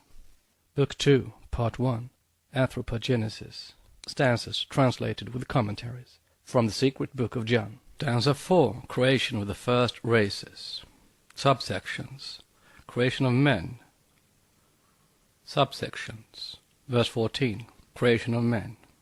15, They are empty shadows. 16, The creators are perplexed how to create a thinking man. 17, What is needed for the formation of a perfect man. Verse 14, The seven hosts, the will or mind-born, lords propelled by the spirit of life-giving, forehead, separate men from themselves, each on his own zone. They threw off their shadows or astral bodies, if such an ethereal being as a lunar spirit may be supposed to rejoice in an astral besides a hardly tangible body. In another commentary it is said that the ancestors breathed out the first man, as Brahma is explained to have breathed out the Suras, gods, when they became Asuras, from Asu, breath. In a third it is said that they, the newly created men, were the shadows of the shadows. With regard to this sentence, they were the shadows of the shadows, a few more words may be said and a full explanation attempted. This first process of evolution of mankind is far easier to accept than the one which follows it, though one and all will be rejected and doubted even by some Kabbalists, especially the Western, who study the present effects but have neglected to study their primary causes. Nor does the writer feel competent to explain a mode of procreation so difficult of appreciation, save for an Eastern occultist. Therefore it is useless to enter into details concerning the process, though it is minutely described in the secret books, as it would only lead to speaking of facts hitherto unknown to the profane world, and hence to their being misunderstood. An Adam made of the dust of the ground will always be found preferable by a certain class of students to one projected out of the ethereal body of his Creator, though the former process has never been heard of, while the latter is familiar, as all know, to many spiritualists in Europe and America, who of all men ought to understand it. For who of those who have witnessed the phenomenon of a materializing form oozing out of the pores of a medium, or at other times out of his left side, can fail to credit the possibility at least of such a birth? If there are in the universe such beings as angels or spirits, whose incorporeal essence may constitute an intelligent entity notwithstanding the absence of any to us solid organism, and if there are those who believe that a God made the first man out of dust, and breathed into him a living soul, and there are millions upon millions who believe both, what does this doctrine of ours contain that is so impossible? Very soon the day will dawn when the world will have to choose whether it will accept the miraculous creation of man and cosmos too, out of nothing, according to the dead letter of Genesis, or a first man born from a fantastic link, absolutely missing so far the common ancestor of man and of the, quote, true ape, unquote. Note: Huxley, supported by the most evident discoveries in comparative anatomy, could utter the momentous sentence that the anatomical differences between man and the highest apes are less than those between the latter and the lowest apes. In relation to our genealogical tree of man, the necessary conclusion follows that the human race has evolved gradually from the true apes. The Pedigree of Man by Ernst Haeckel, translated by Edward B. Aveling, page 49. What may be the scientific and logical objections to the opposite conclusion, we would ask? The anatomical resemblances between man and the anthropoids, grossly exaggerated as they are by the Darwinists, as M. de Quatrefages shows, are simply enough, quote, accounted for, unquote, when the origin of the latter is taken into consideration. Quote, nowhere in the older deposits is an ape to be found that approximates more closely to man, or a man that approximates more closely to an ape, unquote. End of note. Between these two fallacies, occult philosophy steps in. Note, quote, the same gulf which is found today between man and ape goes back with undiminished breadth and depth to the tertiary period. This fact alone is enough to make its untenability clear, unquote. Dr. F. Pfaff, Professor of Natural Science in the University of Erlangen. End of note. It teaches that the first human stock was projected by higher and semi-divine beings out of their own essences. If the latter process is to be considered as abnormal or even inconceivable because obsolete in nature at this point of evolution, it is yet proven possible on the authority of certain, quote, spiritualistic, unquote, facts. Which, then, we ask of the three hypotheses or theories is the most reasonable and the least absurd? Certainly no one, providing he is not a soul-blind materialist, can ever object to the occult teaching. Now, as shown, we gather from the latter that man was not, quote, created, unquote, the complete being he is now, however imperfect he still remains. There was a spiritual, a psychic, an intellectual, and an animal evolution, from the highest to the lowest, as well as a physical development, from the simple and homogeneous up to the more complex and heterogeneous, though not quite on the lines traced for us by the modern evolutionists. This double evolution in two contrary directions required various ages of diverse natures and degrees of spirituality and intellectuality to fabricate the being now known as man.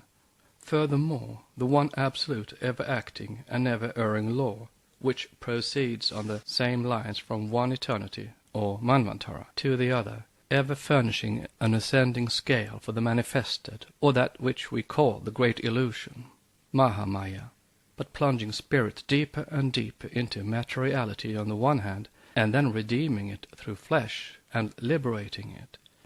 This law, we say, uses for these purposes the beings from other and higher planes, men or minds, manus, in accordance with their karmic exigencies. At this juncture the reader is again asked to turn to the Indian philosophy and religion. The esotericism of both is at one with our secret doctrine, however much the form may differ and vary. On the identity and differences of the incarnating powers. The progenitors of man, called in India fathers, Pitara or Pitris, are the creators of our bodies and lower principles. They are ourselves as the first personalities, and we are they. Primeval man would be the bone of their bone and the flesh of their flesh, if they had body and flesh. As stated, they were lunar beings. The endowers of man with his conscious immortal ego are the solar angels, whether so regarded metaphorically or literally. The mysteries of the conscious ego or human soul are great.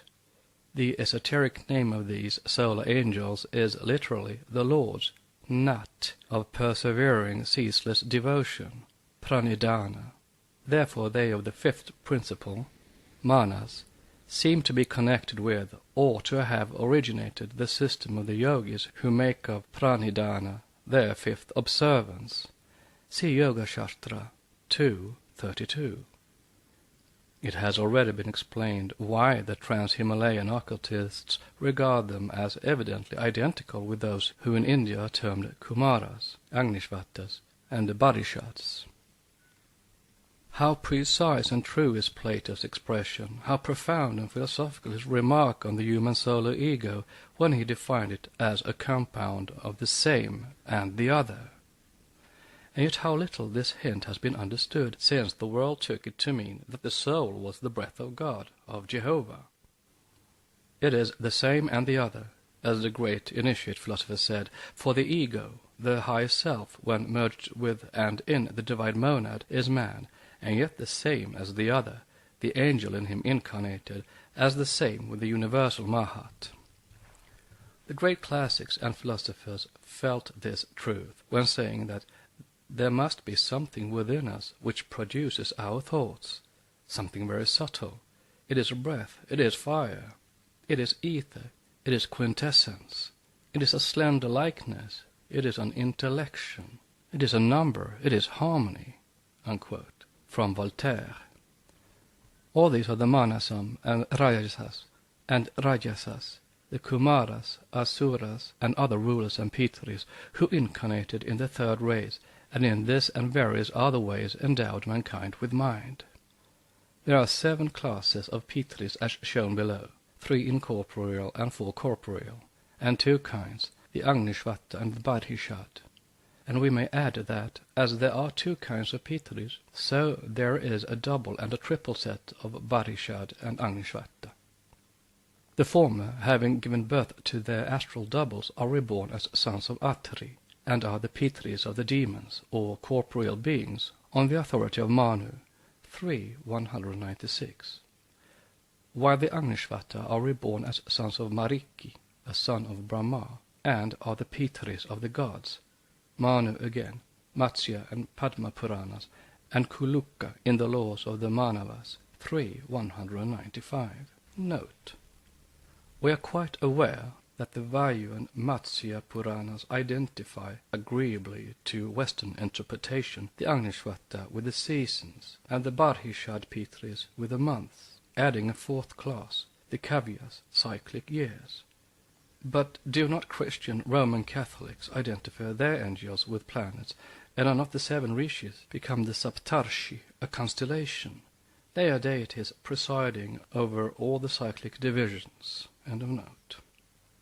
Moreover, the Vayu Purana declares all the 7 orders to have originally been the first gods, the Vairayas, whom Brahma, with the eye of yoga, beheld in the eternal spheres, and who are the gods of gods.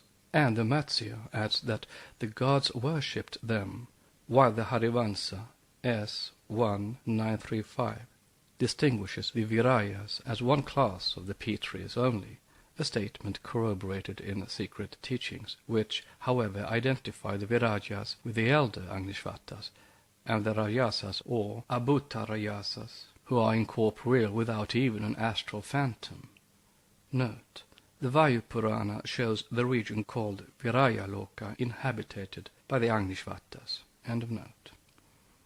Vishnu is said in most of the manuscripts to have incarnated in and through them. In the Raivata Manvantara again, Hari, best of gods, was born of Sambhuti, as the divine Manasas, originating with the deities called Rayasas. Shambhuti was a daughter of Daksha, and wife of Mariki, the father of the Agnishvata, who, along with the Rayasas, are ever associated with Manasas. As remarked by a far more able Sanskritist than Wilson, Mr. Fitzedward Hall, quote, Manasa is no inappropriate name for a deity associated with the Rayasas.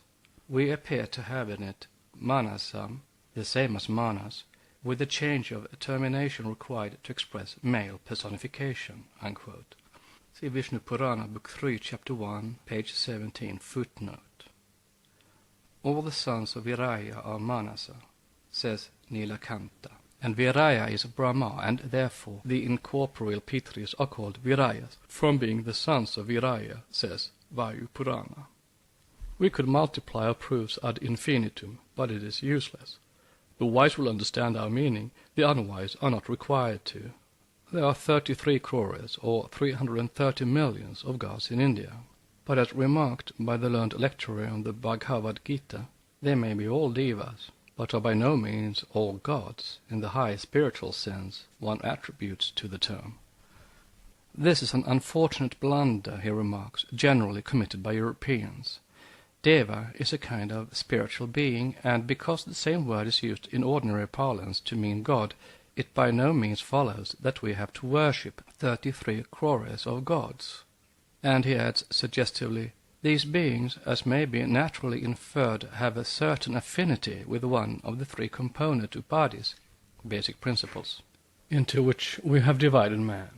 Unquote from Theosophist, February 1887, at sequence. The names of the deities of a certain mystic class change with every manvantara. Thus the 12 great gods, Jayas, created by Brahma to assist him in the work of creation in the very beginning of the Kalpa, and who, lost in Samadhi, neglected to create, whereupon they were cursed to be repeatedly born in each manvantara till the 7th, are respectively called Aityas, Tushitas, Satyas, Haris, Vaikuntas, Sadyas, and Adityas. They are Tushitas in the 2nd Kalpa, and Adityas in this Vaivasvata period. See Vayu Purana, besides other names for each age. But they are identical with the Manasa, or Rayasas, and these with our incarnating Dhyan-Kohans. They are all classes of the Guanadevas.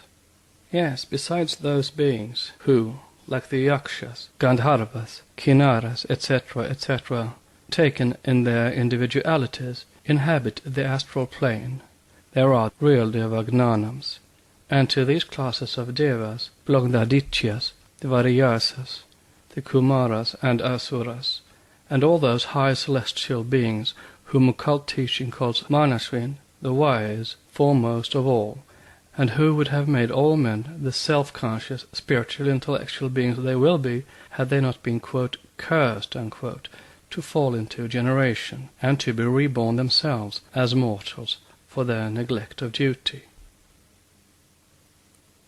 Stanza 4 continued, verse 15. 7 times 7 shadows, Kayas, or future men, or Amanasas.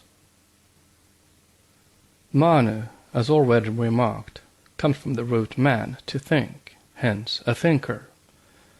It is from this Sanskrit word very likely that sprung the Latin mens, mind, the Egyptian menis, the mastermind, the Pythagorean monas, or conscious thinking unit, mind also, and even our manas, or mind, the 5th principle in man. Hence these shadows are called amanasa, mindless. With the Brahmins, the Pitris are very sacred, because they are the progenitors or ancestors of men, the first Manushuya on this earth, and offerings are made to them by the Brahmin when a son is born unto him. They are more honored, and their ritual is more important than the worship of the gods. See the Laws of Manu, Book 3, page 203. Note on the progenitors. This was hinted at in Isis Unveiled, Volume 1, page 38. Though the full explanation could not then be given, the Pitris are not the ancestors of the present living men, but those of the first humankind or Adamic race, the spirits of human races which, on the great scale of descending evolution, preceded our races of men and were physically as well as spiritually far superior to our modern pygmies. In Manava Dharma Shastra they are called the lunar ancestors. End of note. Now, may we not now search for a philosophical meaning in this dual group of progenitors? The Pitris being divided into 7 classes, we have here the mystic number again. Nearly all the Puranas agree that 3 of these are arupa, formless, while 4 are corporeal, the former being intellectual and spiritual, the latter material and devoid of intellect. Esoterically, it is the Asuras who form the first 3 classes of Pitris, born in the body of night, whereas the other 4 were produced from the body of twilight. Their fathers, the gods, were doomed to be born fools on earth according to Vayu Purana. The legends are purposely mixed up and made very hazy, the Pitris being in one the sons of the gods, and in another those of Brahma, while a third makes them instructors of their own fathers. It is the hosts of the 4 material classes who create men simultaneously on the 7 zones. Now, with regard to the 7 classes of Pitris, each of which is again divided into 7, a word to students and a query to the profane. That class of the fire dhyanis, which we identify on undeniable grounds with the Agnishvatas, is called in our school the heart of the Jnankuchanic body, and it is said to have incarnated in the third race of men and made them perfect. The esoteric mystagogy speaks of the mysterious relation existing between the hebdomadic essence or substance of this angelic heart and that of man, whose every physical organ and psychic and spiritual function is a reflection, so to say, a copy on the terrestrial plane of the model of prototype above. Why, it is asked, should there be such a strange repetition of the number 7 in the anatomical structure of man? Why should the heart have 4 lower cavities and 3 higher divisions, answering so strangely to the septenary division of the human principles, separated into 2 groups, the higher and the lower? And why should the same division be found in the various classes of pitris, and especially our 5 dhyanis? For, as already stated, these beings fall into 4 corporeal or grosser, and 3 incorporeal or subtler principles, or call them by any other name you please. Why do the 7 nervous plexuses of the body radiate 7 rays? Why are there these 7 plexuses, and why 7 distinct layers in the human skin? Quote, having projected their shadows and made men of one element, ether, their progenitors reascend to Mahaloka, whence they descend periodically when the world is renewed to give birth to new men. The subtle bodies remain without understanding, manas, until the advent of the suras, gods, now called asuras, not gods, unquote, says the commentary. Not gods for the Brahmins perhaps, but their highest breaths for the occultists, since those progenitors, pitar, the formless and the intellectual, refuse to build man but endow him with mind, the 4 corporeal classes creating only his body. This is very plainly shown in various texts of the Rig Veda, the highest authority for a Hindu of any sect whatever. Therein asura means spiritual divine, and the word is used as a synonym for supreme spirit, while in the sense of a god the term asura is applied to Varuna and Indra, and preeminently to Agni, the 3 having been in days of old the 3 highest gods, before Romanical mythology distorted the true meaning of almost everything in the archaic scriptures. But as the key is now lost, the asuras are hardly mentioned. In the Zend-Avesta the same is found. In the Mazdian or Magian religion, Asura is the Lord Asura Vishvavedas, the all-knowing omniscient Lord. And Asura Mazda, become later Ahura Mazda, is, as Benfi shows, the Lord who bestows intelligence, Asura Medha and Ahura Mazdao. Elsewhere in this work it is shown on equally good authority that the Indo-Iranian Asura was always regarded as 7-fold. This fact, combined with the name Mazda as above, which makes of the 7-fold Asura the Lord or Lords collectively, who bestow intelligence, connects the Amshaspans with the Asuras, and with our incarnating the Ankochans, as well as with the Elohim, and the 7 informing gods of Egypt, Chaldea, and every other country. Why these, quote, gods, unquote, refused to create man is not, as stated in exoteric accounts, because their pride was too great to share the celestial power of their essence with the children of earth, but for reasons already suggested. However, allegory has indulged in endless fancies, and theology taken advantage thereof in every country, to make out this case against the firstborn, or the logoi, and to impress it as a truth on the minds of the ignorant and the credulous. Compare also what is said about Makara and the Kumaras in connection with the zodiac. The Christian system is not the only one which has degraded them into demons. Zoroastrianism and even Brahmanism have profited thereby to obtain hold of the people's mind. Even in Chaldean exotericism, beings who refuse to create, that is, who are said to oppose thereby the demiurges, are also denounced as the spirits of darkness. The Suras, who win their intellectual independence, fight the Suras, who are devoid thereof, who are shown as passing their lives in profitless ceremonial worship based on blind faith, a hint now ignored by the orthodox Brahmins, and forthwith the former become Asuras.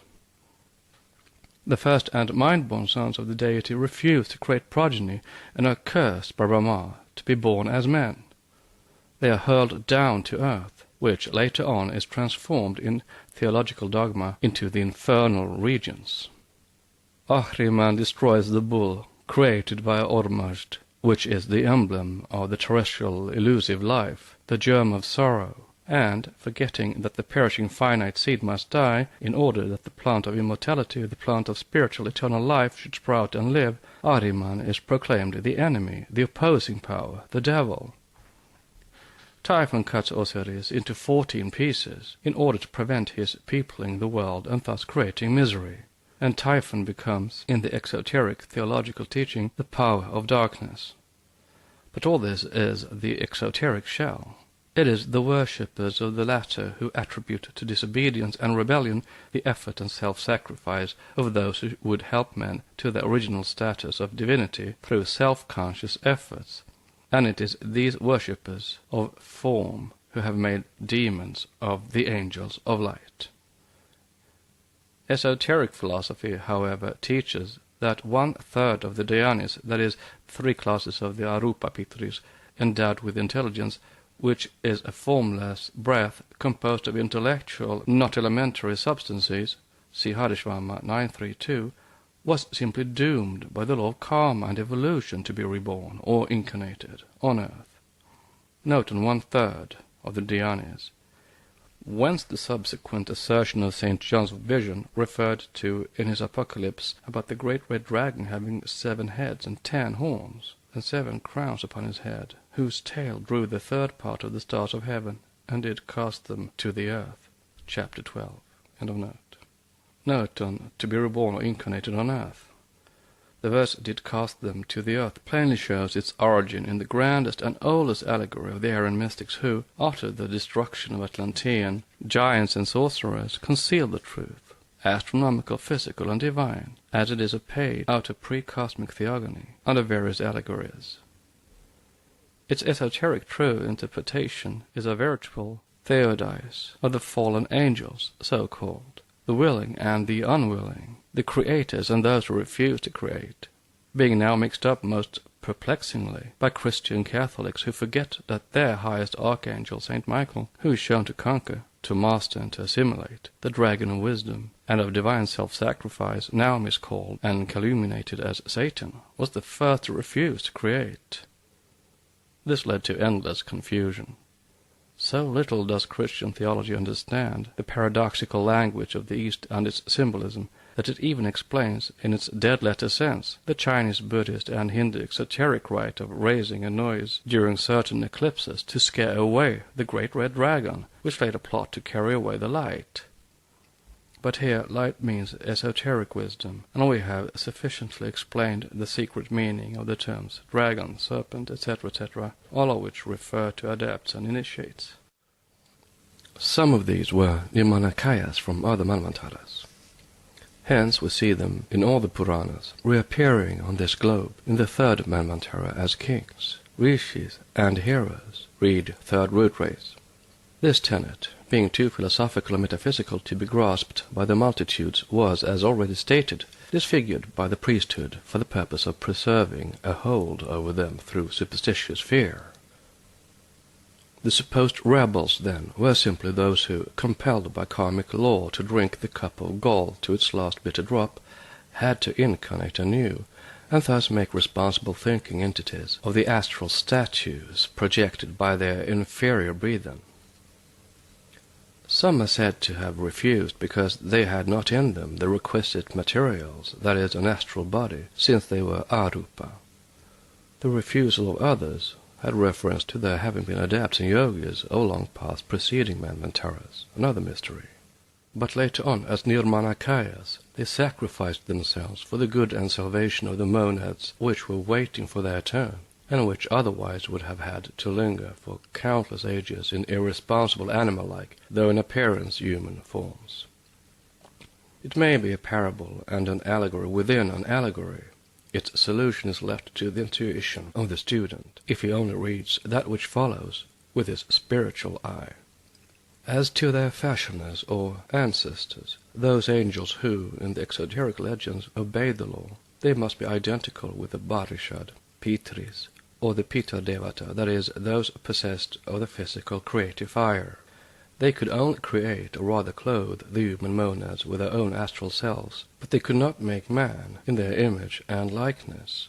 Man must not be like one of us, say the creative gods, entrusted with the fabrication of the low animal, but higher. See Genesis and Plato's Timaeus. They are creating the semblance of men out of their own divine essence means, esoterically, that it is they who became the first race, and thus shared its destiny and further evolution. They would not, simply because they could not, give to man that sacred spark which burns and expands into the flower of human reason and self-consciousness, for they had it not to give. This was left to the class of devas who became symbolized in Greece under the name of Prometheus, to those who had naught to do with the physical body, yet everything with the purely spiritual man. See Part 2 of this volume, The Fallen Angels. Also, the gods of light proceed from the gods of darkness. Each class of creators endows man with what it has to give. The one builds his external form, the other gives him its essence, which later on becomes the human higher self, owing to the personal exertion of the individual. But they could not make men as they were themselves, perfect because sinless, sinless because having only the first pale shadowy outlines of attributes, and these all perfect, from the human standpoint, white, pure, and cold, as the virgins know. Where there is no struggle, there is no merit. Humanity, of the earthy, was not destined to be created by angels of the first divine breath. Therefore they are said to have refused to do so, and man had to be formed by more material creators, who in their turn could give only what they had in their own natures, and no more. Note: in spite of all efforts to the contrary, Christian theology, having burdened itself with the Hebrew esoteric account of the creation of man, which is understood literally, cannot find any reasonable excuse for its God, the Creator, who produces a man devoid of mind and sense. Nor can it justify the punishment following an act for which Adam and Eve might plead non compos. For if the couple is admitted to be ignorant of good and evil before the eating of forbidden fruit, how could it be expected to know that disobedience was evil? If primeval man was meant to remain a half-witted, or rather witless being, then his creation was aimless, and even cruel, if produced by an omnipotent and perfect God. But Adam and Eve are shown, even in Genesis, to be created by a class of lower divine beings, the Elohim, who are so jealous of their personal prerogatives as reasonable and intelligent creatures that they will not allow man to become as one of us. This is plain even from the dead-letter meaning of the Bible. The Gnostics, then, were right in regarding the Jewish God as belonging to a class of lower, material, and not very holy denizens of the invisible world. End of note. Subservient to eternal law, the pure gods could only project out of themselves shadowy men, a little less ethereal and spiritual, less divine and perfect than themselves, shadows still. The first humanity, therefore, was a pale copy of its progenitors, too material even in its ethereality to be a hierarchy of gods, too spiritual and pure to be men, endowed as it is with every negative, nirguna perfection. Perfection, to be fully such, must be born out of imperfection. The incorruptible must grow out of the corruptible, having the latter as its vehicle and basis and contrast. Absolute light is absolute darkness, and vice versa. In fact, there is neither light nor darkness in the realms of truth. Good and evil are twins, the progeny of space and time, under the sway of Maya. Separate them by cutting off one from the other, and they will both die. Neither exists per se, since each has to be generated and created out of the other in order to come into being. Both must be known and appreciated before becoming objects of perception, hence in mortal mind they must be divided. Nevertheless, as the illusionary distinction exists, it requires a lower order of creative angels to create inhabited globes, especially ours, or to deal with matter on this earthly plane. The philosophical Gnostics were the first to think so in the historical period, and to invent various systems upon this theory. Therefore, in their schemes of creation, one always finds their creators occupying a place at the very foot of the ladder of spiritual being. With them, those who created our earth and its mortals were placed on the very limit of Mayavic matter, and their followers were taught to think, to the great disgust of the Church Fathers, that for the creation of those wretched races in a spiritual and moral sense, which grace our globe, no high divinity could be made responsible, but only angels of a low hierarchy, to which class they relegated the Jewish god Jehovah. Note on low hierarchy. In Isis Unveiled, several of these Gnostic systems are given. One is taken from the Codex Nazareus, the scriptures of the Nazarenes, who, although they existed long before the days of Christ, and even before the laws of Moses, were Gnostics, and many of them initiates. They held their mysteries of life in Nazareth, ancient and modern Nazareth, and their doctrines are a faithful echo of the teachings of the secret doctrine, some of which we are now endeavoring to explain. End of note. Mankind different from the present are mentioned in all the ancient cosmogonies. Plato speaks in the Phaedrus of a winged race of men. Aristophanes, in Plato's Banquet, speaks of a race androgynous and with round bodies. In Pimander, all the animal kingdom even is double-sexed. Thus in section 18 it is said, "The circuit having been accomplished, the knot was loosened, and all the animals, which were equally androgynous, were untied," separated, together with man, for the causes had to produce effects on earth. Note, see the translation from the Greek by François, Monsieur de Foix, évêque d'Air, the work dedicated to Marguerite de France, Reine de Navarre, edition of 1579, Bordeaux. End of note. Again, in the ancient Quiché manuscript, the Popol Vuh, published by the late Abbé Brasseur de Bourbourg, the first men are described as a race whose sight was unlimited, and who knew all things at once, thus showing the divine knowledge of gods, not mortals. The secret doctrine, correcting the unavoidable exaggerations of popular fancy, gives the facts as they are recorded in the archaic symbols. Stanza 4 continued. 7 times 7 shadows, kayas, of future men or amanasas, were thus born, each of his own color, complexion, and kind. These shadows were born each of his own color and kind, and also inferior to his creator, because the latter was a complete being of his kind. The commentaries refer the first sentence to the color or complexion of each human race thus evolved. In Pimander, the 7 primitive men, created by nature from the heavenly man, all partake of the qualities of the 7 governors or rulers who loved man, their own reflection and synthesis. In the Norse legends, one recognizes in Asgard the habitat of the gods, as also in the Asas themselves, the same mystical Loki and personification woven into the popular myths, as in our secret doctrine, and we find them in the Vedas, the Puranas, the Mazdean scriptures, and the Kabbalah. The Asas of Scandinavia, the rulers of the world which preceded ours, whose name means literally the pillars of the world, its supports, are thus identical with the Greek Cosmocratores, the 7 workmen or rectors of Pimander, the 7 rishis and pitris of India, the 7 Chaldean gods and 7 evil spirits, the 7 Kabbalistic Sephiroth synthesized by the Upper Triad, and even the 7 planetary spirits of the Christian mystics. The Asas create the earth, the seas, the sky, and the clouds, the whole visible world, from the remains of the slain giant Ymir. But they do not create man, but only his form from the ask, or ash tree.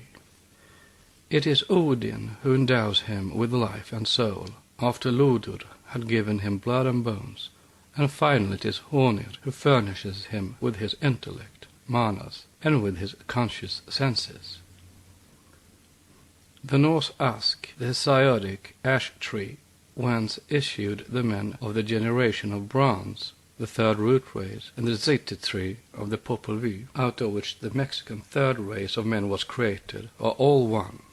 Note, see Max Miller's review of the Popol Vuh. End of note. This may be plainly seen by any reader. But the occult reason why the Norse Yggdrasil, the Hindu Ashvata, the Goggar, the Hellenic tree of life, and the Tibetan Sampun are one with the Kabbalistic Sephirothal tree, and even with the holy tree made by Ahura Mazda, and the tree of Eden, who among the Western scholars can tell? Note, Mr. James Damesteta, the translator of the Vendidad, speaking of it, says, "The tree, whatever it is," page 209, end of note. Nevertheless, the fruits of all those trees, with the pipala or haoma, or yet the more prosaic apple, are the plants of life, in fact and verity. The prototypes of our races were all enclosed in the microcosmic tree, which grew and developed within and under the great mundane macrocosmic tree, and the mystery is half revealed in the Dirgotamas, where it is said, "Pipala, the sweet fruit of that tree upon which come spirits who love the science, and where the gods produce all marvels." Note in the micro and macrocosmic trees. See Plato's Timaeus, end of note. As in the Goggard, among the luxuriant branches of all those mundane trees, the quote, serpent, unquote, dwells. But while the macrocosmic tree is the serpent of eternity and of absolute wisdom itself, those who dwell in the microcosmic tree are the serpents of the manifested wisdom. One is the one and all, the others are its reflected parts. The tree is man himself, of course, and the serpents dwelling in each, the conscious manas, the connecting link between spirit and matter, heaven and earth. Everywhere it is the same. The creating powers produce man, but fail in their final object. All these logoi strive to endow man with the conscious immortal spirit, reflected in the mind, manas, alone. They fail, and they are all represented as being punished for their failure, if not for the attempt. What is the nature of the punishment?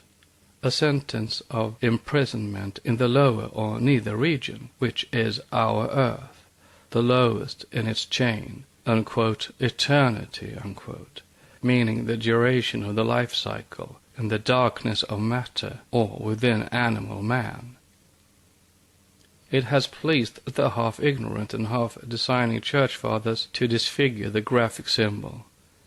They took advantage of the metaphor and allegory found in every old religion to turn them to the benefit of the new one.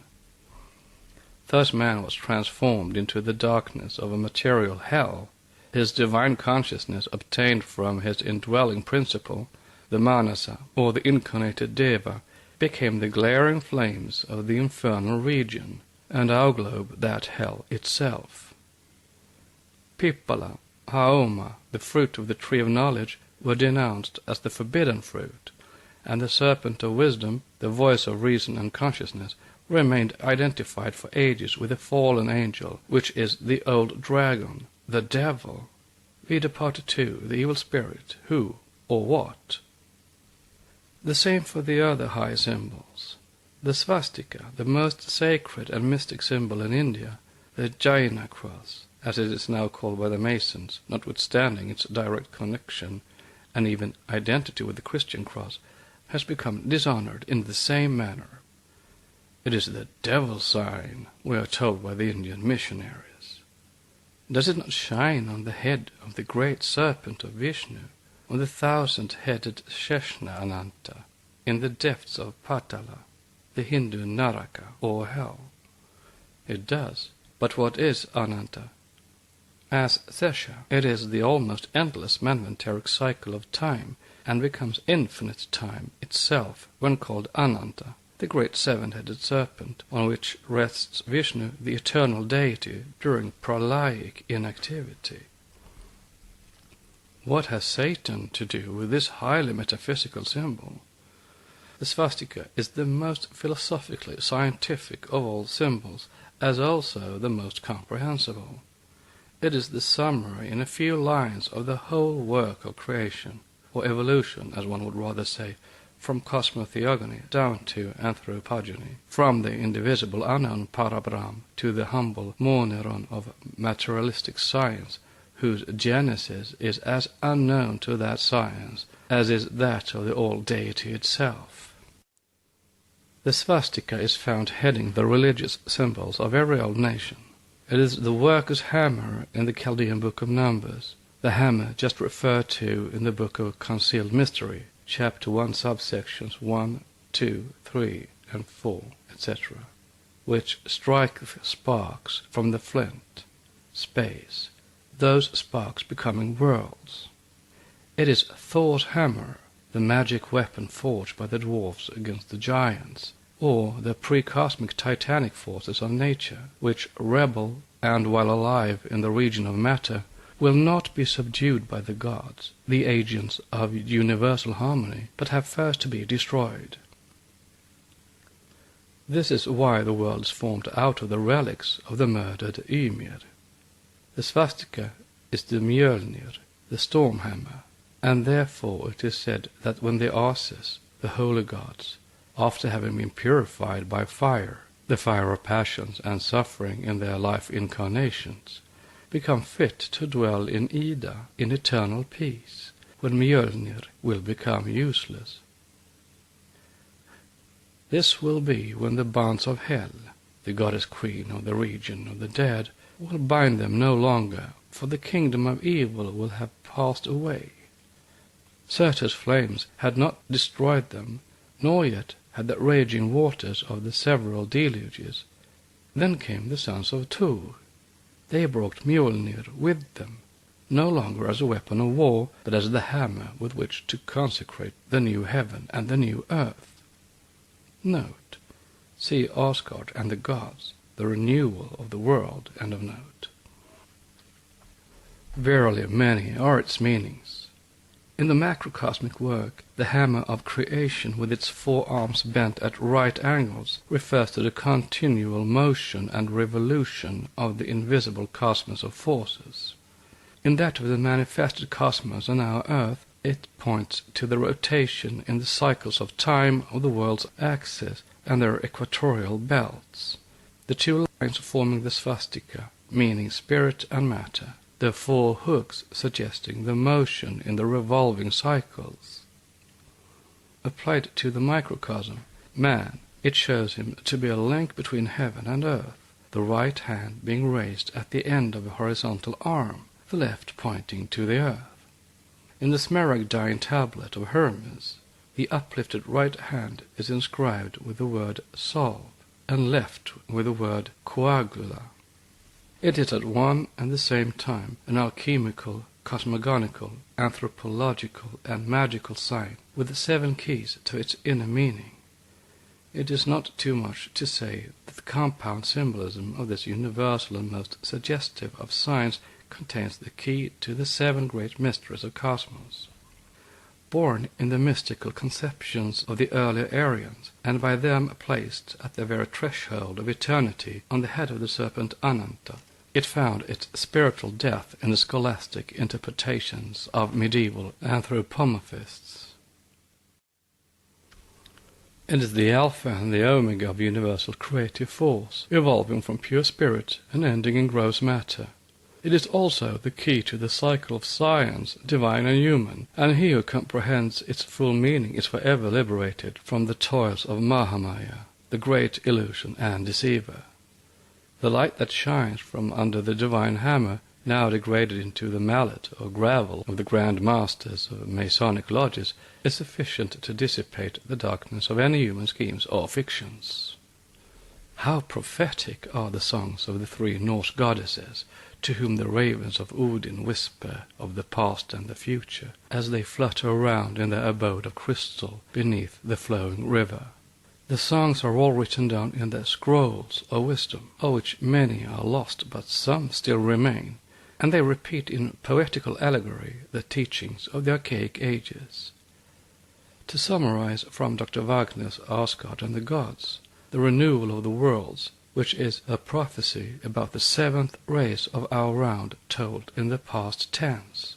The Mjolnir had done its duty in this round, and, quote, on the field of Ida, the field of resurrection for the 5th round, the sons of the highest gods assembled, and in them their fathers rose again, the egos of all their past incarnations. They talked of the past and present, and remembered the wisdom and prophecies of their ancestors, which had all been fulfilled. Near them, but unseen of them, was the strong, the mighty one who rules all things, and ordains the eternal laws that govern the world. They all knew he was there. They felt his presence and his power, but were ignorant of his name. At his command, the new earth rose out of the waters of space. To the south, above the field of Ida, he made another heaven called Ordlang, and further off a third, Vidblan. Over Gimmel's cave, a wondrous palace was erected, covered with gold and shining bright in the sun. These are the three gradually ascending planets of our chain. There the gods were enthroned, as they used to be. From Gimmel's heights, the seventh planet or globe, the highest and the purest, they looked down upon the happy descendants of Leaf and Leifthrazir, the coming Adam and Eve of purified humanity, and signed to them to climb up higher, to rise in knowledge and wisdom step by step from one heaven to another, until they were at last fit to be united with the gods in the house of All-Father. Page 305. He who knows the doctrines of esoteric Buddhism, or wisdom, though so imperfectly sketched hitherto, will see clearly the allegory contained in the above. Its more philosophical meaning will be better understood if the reader thinks carefully over the myth of Prometheus. It is examined further on in the light of the Hindu Pramanta, degraded into a purely physiological symbol by some Orientalists, and taken in connection with terrestrial fire only. Their interpretation is an insult to every religion, including Christianity, whose greatest mystery is thus dragged down to matter. The friction of divine Pramanta and Arani could suggest itself under this image only to the brutal conceptions of the German materialists, and whom there are none worse. It is true that the divine babe, Agni with the Sanskrit-speaking race, who became Ignis with their Latins, is born from the conjunction of Pramanta and Arani, swastika, during the sacrificial ceremony. But what of that? Twastri, Vishvakarman, is the divine artist and carpenter, and is also the father of the gods and of creative fire in the Vedas. Note on divine artist and carpenter. The father of the sacred fire, writes Professor Jolly, is Twastri. His mother was Maya. He himself was styled Acta, anointed, Christos in Greek, after the priest had poured upon his head the spirituous, within brackets question mark, soma, and on his body butter purified by a sacrifice. Man Before Metals, page 190. The source of his information is not given by the French Darwinist, but the lines are quoted to show that light begins to dawn even upon the materialists. Adalbert Kuhn, in his Die Herkunft des Feuilles, identifies two signs, the swastika and the swastika punctuated by 4 dots, with Arani, and designates them under this name. He adds, this process of kindling fire naturally led men to the idea of sexual reproduction, etc. Why could not a more dignified idea, and one more occult, have led man to invent that symbol, insofar as it is connected in one of its aspects with human reproduction? But its chief symbolism refers to cosmogony. Agni, in the condition of acta or anointed, is suggestive of Christ, remarks Professor Jolly. Maya, Mary, his mother, Twastri, Saint Joseph the carpenter of the Bible. In the Rig Veda, Vishvakarman is the highest and oldest of the gods and their father. He is the carpenter or builder, because God is called even by the monotheists the architect of the universe. Still, the original idea is purely metaphysical and had no connection with the later phallicism. End of note. So ancient is the symbol and so sacred that there is hardly an excavation made on the sites of old cities without its being found.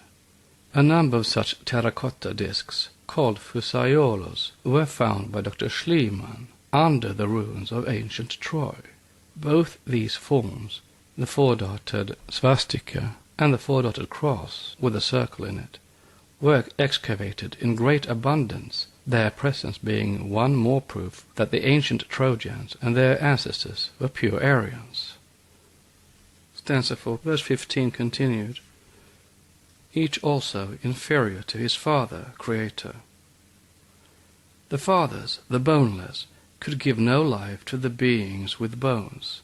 Their progeny were bhuta, phantoms, with neither form nor mind. Therefore they were called the chaya, image or shadow race.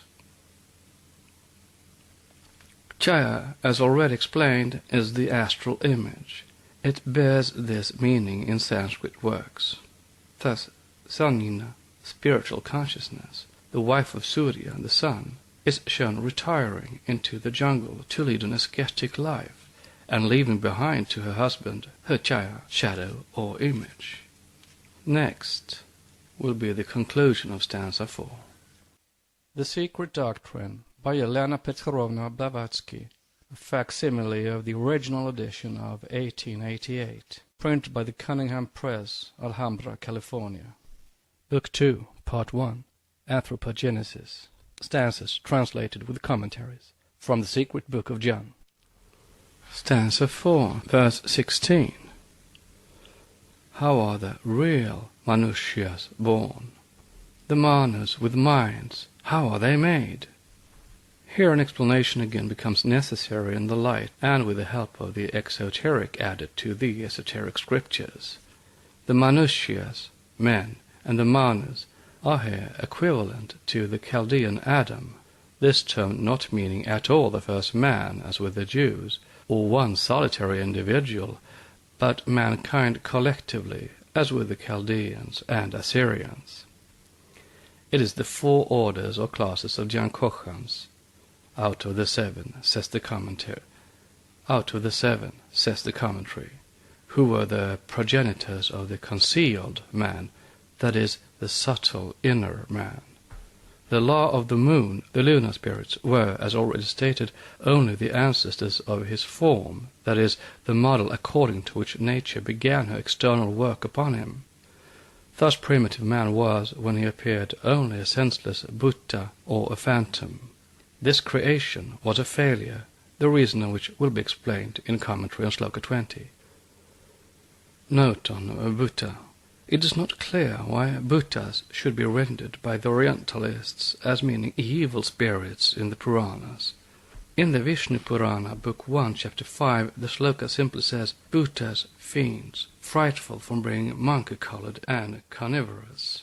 And the word in India now means ghosts, ethereal or astral phantoms, while in esoteric teaching it means elementary substances, something made of attenuated non-compound essence, and, specifically, the astral double of any man or animal. In this case, these primitive men are the doubles of the first ethereal Dhyanis or Pitris. End of note. Verse 16 continued.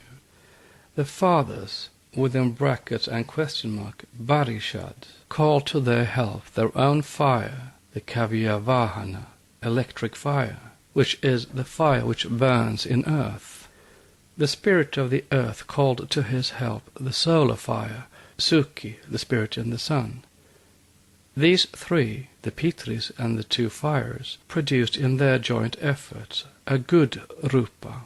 It, the form, could stand, walk, run, recline, and fly. Yet it was still but a chaya, a shadow with no sense. This attempt was again a failure. It allegorizes the vanity of physical nature's unaided attempts to construct even a perfect animal, let alone man. For the fathers, the lower angels, are all nature spirits, and the higher elementals also possess an intelligence of their own, but this is not enough to construct a thinking man. Living fire was needed, that fire which gives the human mind its self-perception and self-consciousness, or manas, and the progeny of Parvaka and Suki are the animal electric and solar fires which create animals, and could thus furnish but a physical living constitution to that first astral model of man. The first creators, then, were the Pygmalions of the primeval man. They failed to animate the statue intellectually. This stanza, we shall see, is very suggestive. It explains the mystery of and fills the gap between the informing principle in man, the higher self or human monad, and the animal monad, both one and the same, although the former is endowed with divine intelligence, the latter with instinctual faculty alone. How is the difference to be explained and the presence of that higher self in man accounted for? The sons of Mahat are the quickeners of the human plant. They are the waters falling upon the arid soil of latent fire, and the spark that vivifies the human animal. They are the lords of spiritual life eternal. In the beginning, in the second race, some of the lords only breathed of their essence into Manushya, men, and some took in man their abode." Unquote. This shows that not all men became incarnations of the divine rebels, but only a few among them. The remainder had their fifth principle simply quickened by the spark thrown into it, which accounts for the great difference between the intellectual capacities of men and races.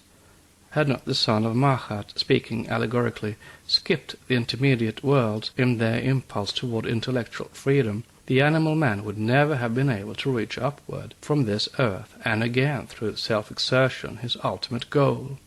The cyclic pilgrimage would have to be performed through all the planes of existence half unconsciously, if not entirely so, as in the case of the animals.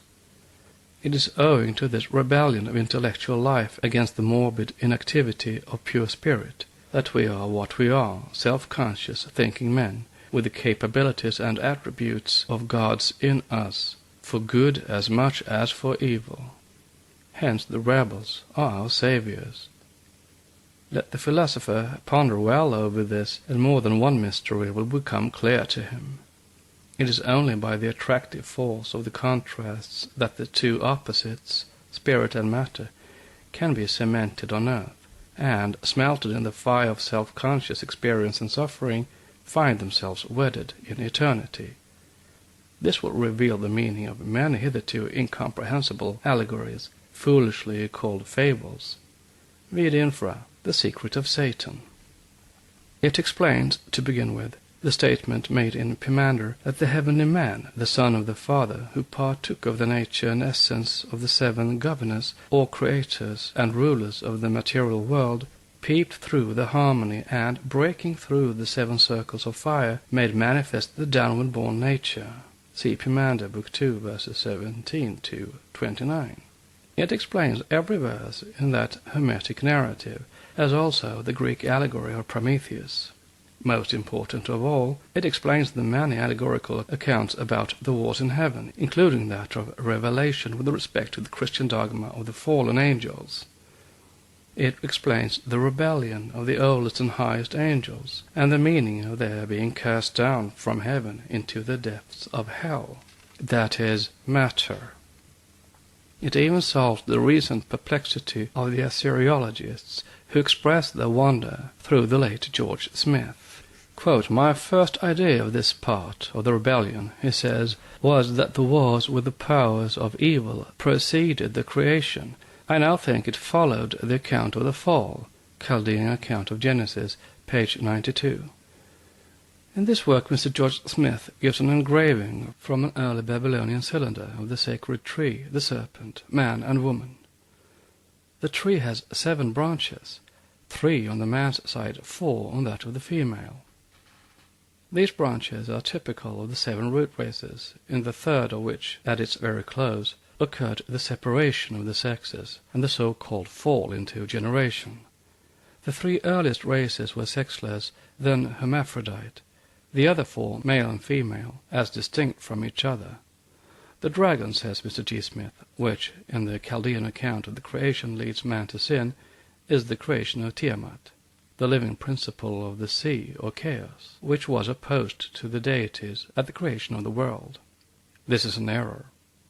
The dragon is the male principle, or phallus personified, or rather animalized, and Tiamat, the embodiment of the spirit of chaos, of the deep or abyss, is the female principle, the womb. The spirit of chaos and disorder refers to the mental perturbation which it led to. It is the sensual, attractive, magnetic principle which fascinates and seduces, the ever-living active element which throws the whole world into disorder, chaos, and sin. The serpent seduces the woman, but it is the latter who seduces man, and both are included in the karmic curse, though only as a natural result of the cause produced. Says George Smith, it is clear that the dragon is included in the curse of the fall, and that the gods, the Elohim, jealous at seeing the man of clay becoming a creator in his turn, like all the animals, invoke on the head of the human race all the evils which afflict humanity. Wisdom and knowledge shall injure him, he shall have family quarrels, he will anger the gods, he shall submit to tyranny, he shall be disappointed in his desires, he shall pour out useless prayers, he shall commit future sin. No doubt subsequent lines continue this topic, but again our narrative is broken, and it reopens only where the gods are preparing for war with the powers of evil, which are led by Tiamat, the woman, from Babylonian Legend of Creation, page 92. This account is omitted in Genesis for monotheistic purposes, but it is a mistaken policy, born no doubt of fear and regard for dogmatic religion and its superstitions, to have sought to restore the Chaldean fragments by Genesis, whereas it is the latter, far younger than any of the fragments, which ought to be explained by the former. Verse 17. The breath, human monad, needed a form, the fathers gave it. The breath needed a gross body, the earth molded it. The breath needed the spirit of life, the solar laws breathed it into its form. The breath needed a mirror of its body, an astral shadow. We gave it our own, said the Dhyanis. The breath needed a vehicle of desires, Kamarupa. It has it, said the drainer of waters, Sukhi, the fire of passions and animal instinct. The breath needs a mind to embrace the universe. We cannot give that, said the fathers. I never had it, said the spirit of the earth. The form will be consumed. Were I to give it mine, said the great solar fire. Nascent man remained an empty, senseless Buddha. Thus have the boneless given life to those who became later men with bones in the third race. As a full explanation is found in stanza 5, read paragraph A, a few remarks will now suffice. The father of primitive physical man, or of his body, is the vital electric principle residing in the sun. The moon is its mother because of that mysterious power in the moon which has as decided an influence upon human gestation and generation which it regulates as it has on the growth of plants and animals. The wind, or ether, standing in this case for the agent of transmission by which those influences are carried down from the two luminaries and diffused upon earth, is referred to as the nurse, while spiritual fire alone makes a man a divine and perfect entity. Now, what is that spiritual fire? In alchemy it's hydrogen in general, while in esoteric actuality it is the emanation or the ray which proceeds from its noumenon, the dhyan of the first element. Hydrogen is a gas only on our terrestrial plane.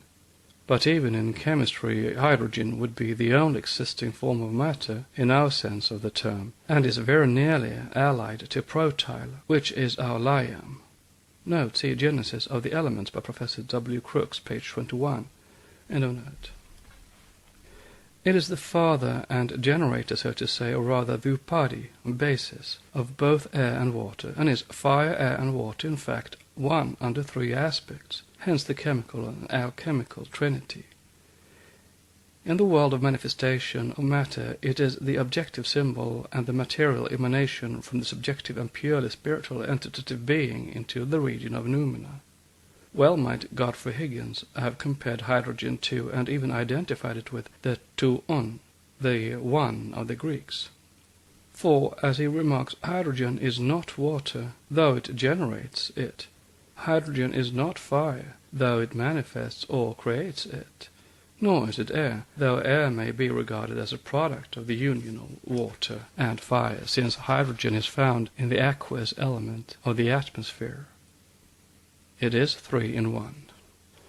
If one studies comparative theogony, it is easy to find that the secret of these fires was taught in the mysteries of every ancient people, preeminently in Samothrace.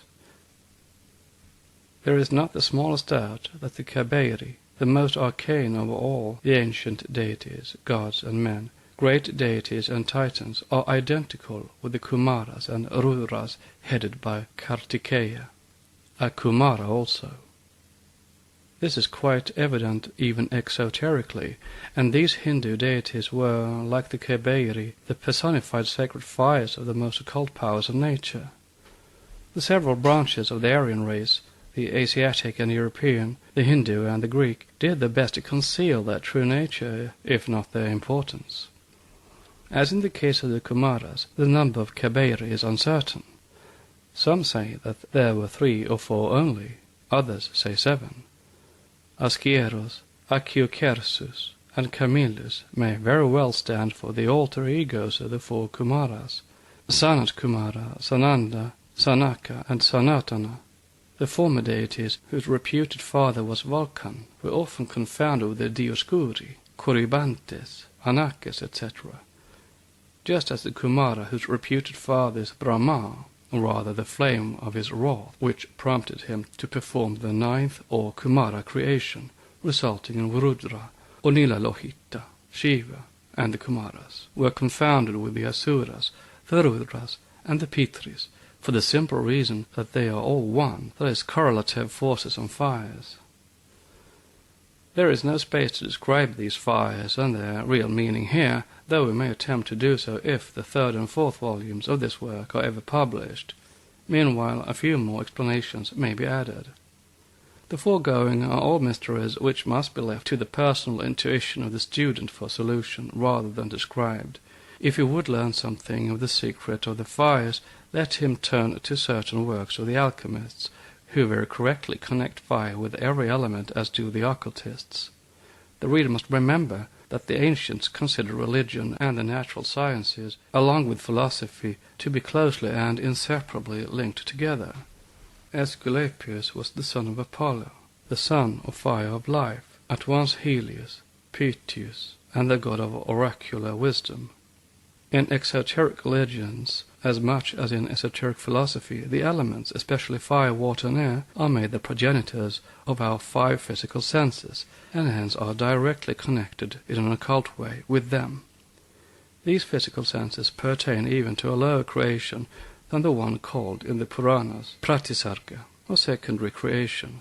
Liquid fire proceeds from indiscrete fire, says an occult axiom. The circle is the thought, the diameter of the line is the word, and their union is life.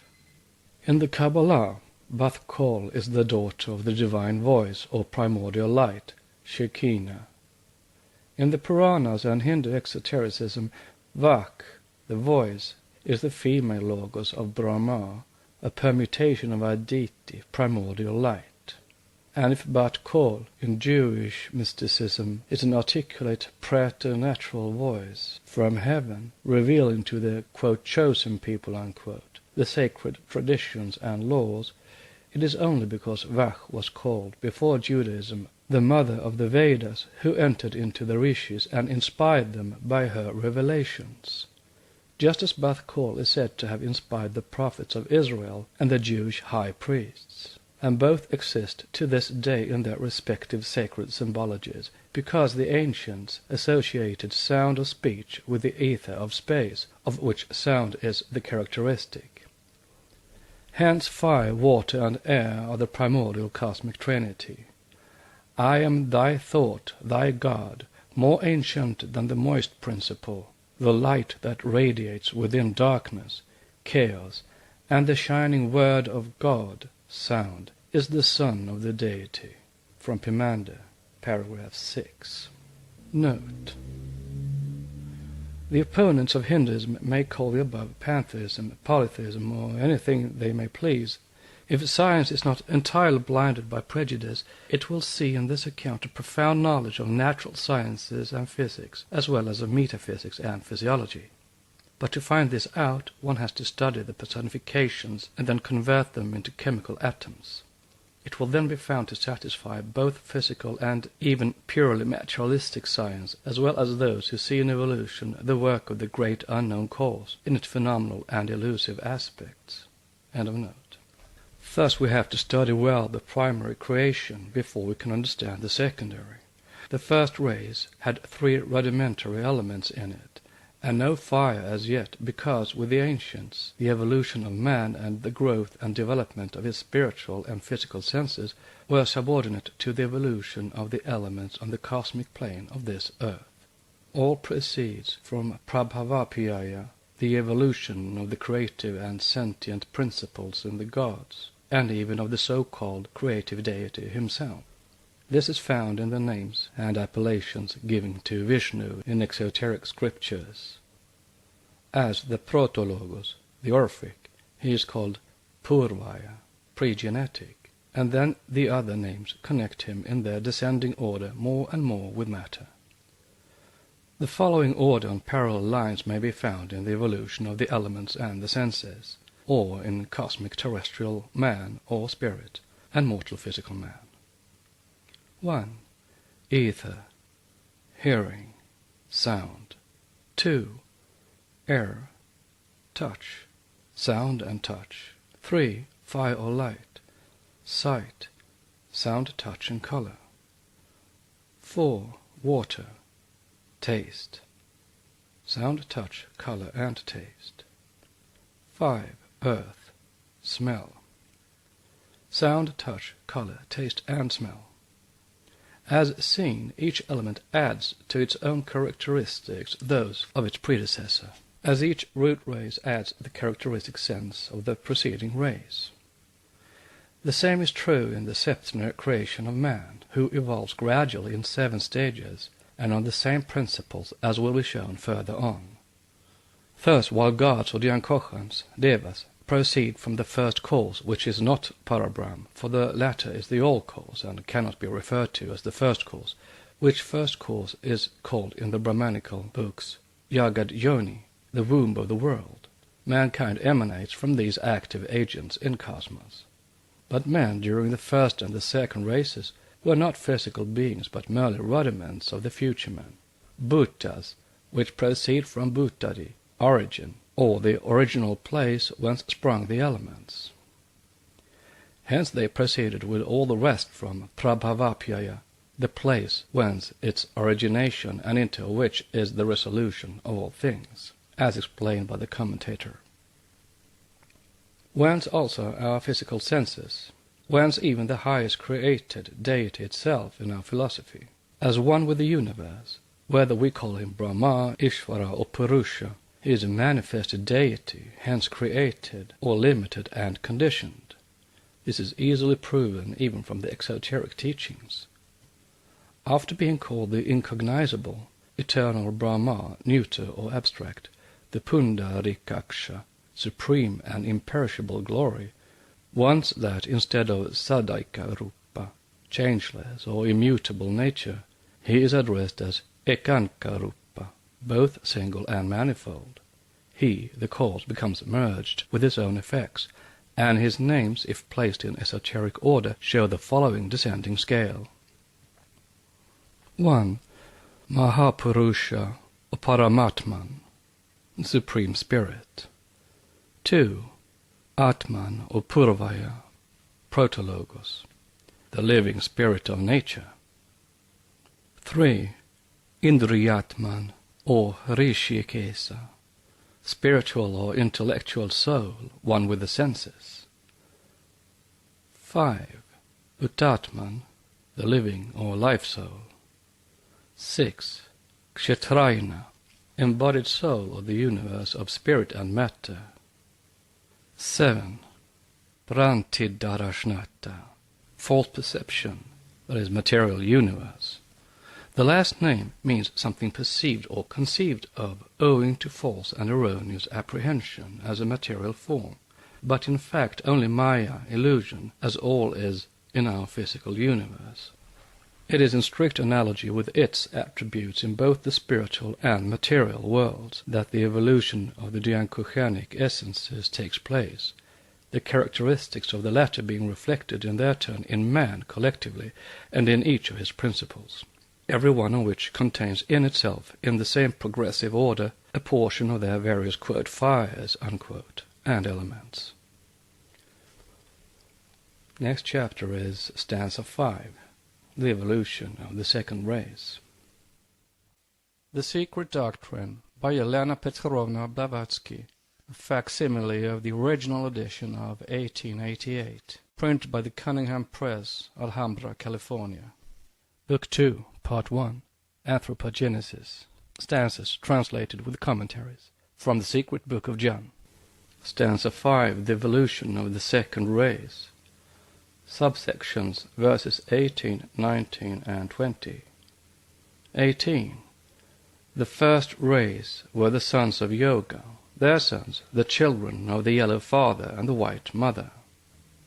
In the later commentary, the sentence is translated, the sons of the sun and of the moon, the nursling of ether or the wind. Remember in this connection the Tabula Smaragdina of Hermes, the esoteric meaning of which has 7 keys to it. The astrochemical is well known to students, the anthropological may be given now. The one thing mentioned in it is man. It is said, the father of that one only thing is the sun, its mother the moon. The wind carries it in his bosom, and its nurse is the spirituous earth. In the occult rendering of the same it is added, and spiritual fire is its instructor, guru. This fire is the higher self, the spiritual ego, or that which is eternally reincarnating under the influence of its lower personal selves, changing with every rebirth, full of tanya, or desire to live. It is a strange law of nature that, on this plane, the higher spiritual nature should be, so to say, in bondage to the lower. Unless the ego takes refuge in the Atman, the All-Spirit, and merges entirely into the essence thereof, the personal ego may goad it to the bitter end. This cannot be thoroughly understood unless the student makes himself familiar with the mystery of evolution, which proceeds on triple lines, spiritual, psychic, and physical. That which propels towards and forces evolution, that is, compels the growth and development of man towards perfection, is A. the monad, or that which acts in it unconsciously through a force inherent in itself, and B. the lower astral body, or the personal self. The former, whether imprisoned in a vegetable or an animal body, is endowed with, is indeed itself, that force.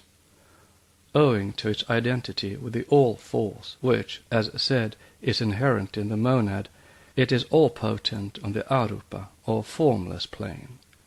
On our plane, its essence being too pure, it remains all-potential, but individually becomes inactive, that is, the rays of the sun which contribute to the growth of vegetation do not select this or that plant to shine upon.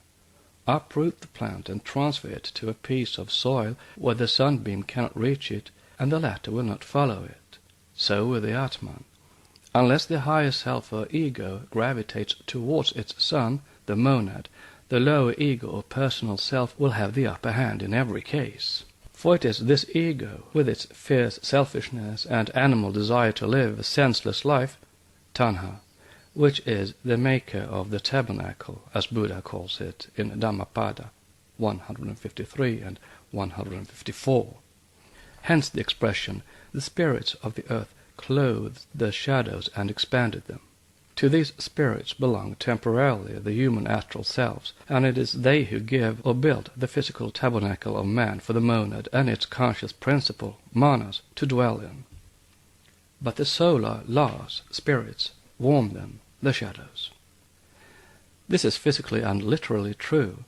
Metaphysically, on the physical and spiritual plane, it is equally true that the Atman alone warms the inner man, that is, it enlightens it with the ray of divine life, and alone is able to impart to the inner man, or the reincarnating ego, its immortality. Thus, as we shall find, for the first 3.5 root races up to the middle or turning point, it is the astral shadows of the progenitors, the lunar pitris, which are the formative powers in the races, and which build and gradually force the evolution of the physical form towards perfection, this at the cost of a proportionate loss of spirituality. Then, from the turning point, it is the higher ego, or incarnating principle, the nous or mind, which reigns over the animal ego and rules it whenever it is not carried down by the latter. In short, spirituality is on its ascending arc, and the animal or physical impedes it from steadily progressing on the path of its evolution only when the selfishness of the personality has so strongly infected the real inner man with its lethal virus that the upward attraction has lost all its power on the thinking, reasonable man. In sober truth, vice and wickedness are an abnormal, unnatural manifestation at this period of our human evolution. At least they ought to be so. The fact that mankind was never more selfish and vicious than it is now, civilized nations having succeeded in making of the first an ethical characteristic, of the second an art, is an additional proof of the exceptional nature of the phenomenon. The entire scheme is in the Chaldean Book of Numbers, and even in the Zohar, if one only understood the meaning of the apocalyptic hints. First comes En Sof, the concealed of the concealed. Then the point, Sephira and the later Sephiroth. Then the Atzilatic world, a world of emanations that gives birth to 3 other worlds, called the throne, the abode of pure spirits. The second, the world of formation, or Yetzirah, the habitat of the angels who sent forth the third, or world of action, the Asiatic world, which is the earth, or our world. And yet it is said of it that this world also called Klippot, containing the 6 other spheres, and matter is the residence of the Prince of Darkness. This is as clearly stated as can be. For Metatron, the angel of the second or Briatic world means messenger, angelos, angel, called the great teacher, and under him are the angels of the third world, Yetzirah, whose 10 and 7 classes are the Sephiroth, of whom it is said that they inhabit and vivify this world as essential entities and intelligences, whose correlatives and contraries inhabit the third or Asiatic world. Note, see Volume 1, Part 3, God's Monas and Atoms. It is symbolized in the Pythagorean triangle, the 10 dots within, and the 7 points of the triangle and the cube. End of note. These contraries are called the shells, or demons, who inhabit the 7 habitations called Sheba Hakaloth, which are simply the 7 zones of our globe. Note, whence the Kabbalistic term of shells given to the astral form the body called Kamarupa, left behind by the higher angels in the shape of the higher manas, when the latter leaves for Devakan, forsaking its residue. End of note. Their prince is called in the Kabbalah Samuel, the angel of death, who is also the seducing serpent Satan. But that Satan is also Lucifer, the bright angel of light, the light and life-bringer, the soul alienated from the holy ones, the other angels, and for a period anticipating in the time when they would have descended on earth to incarnate in their turn.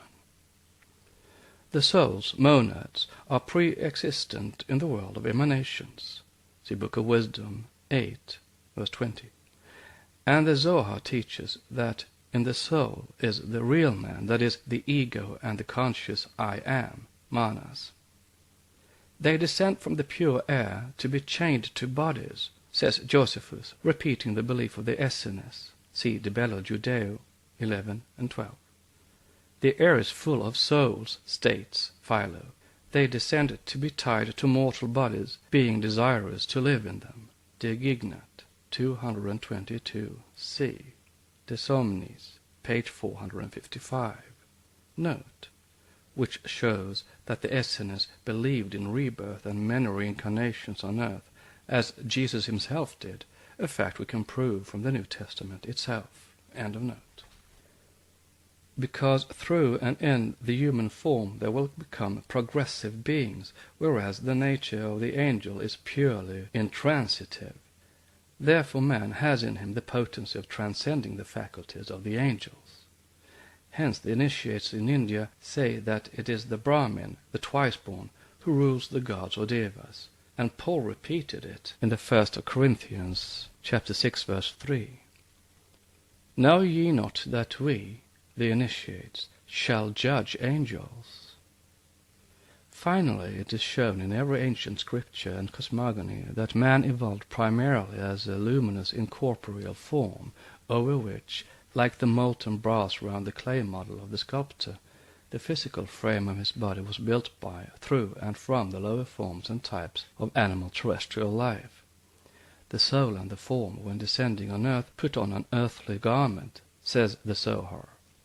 His protoplastic body was not formed of that matter which our mortal frames are fashioned.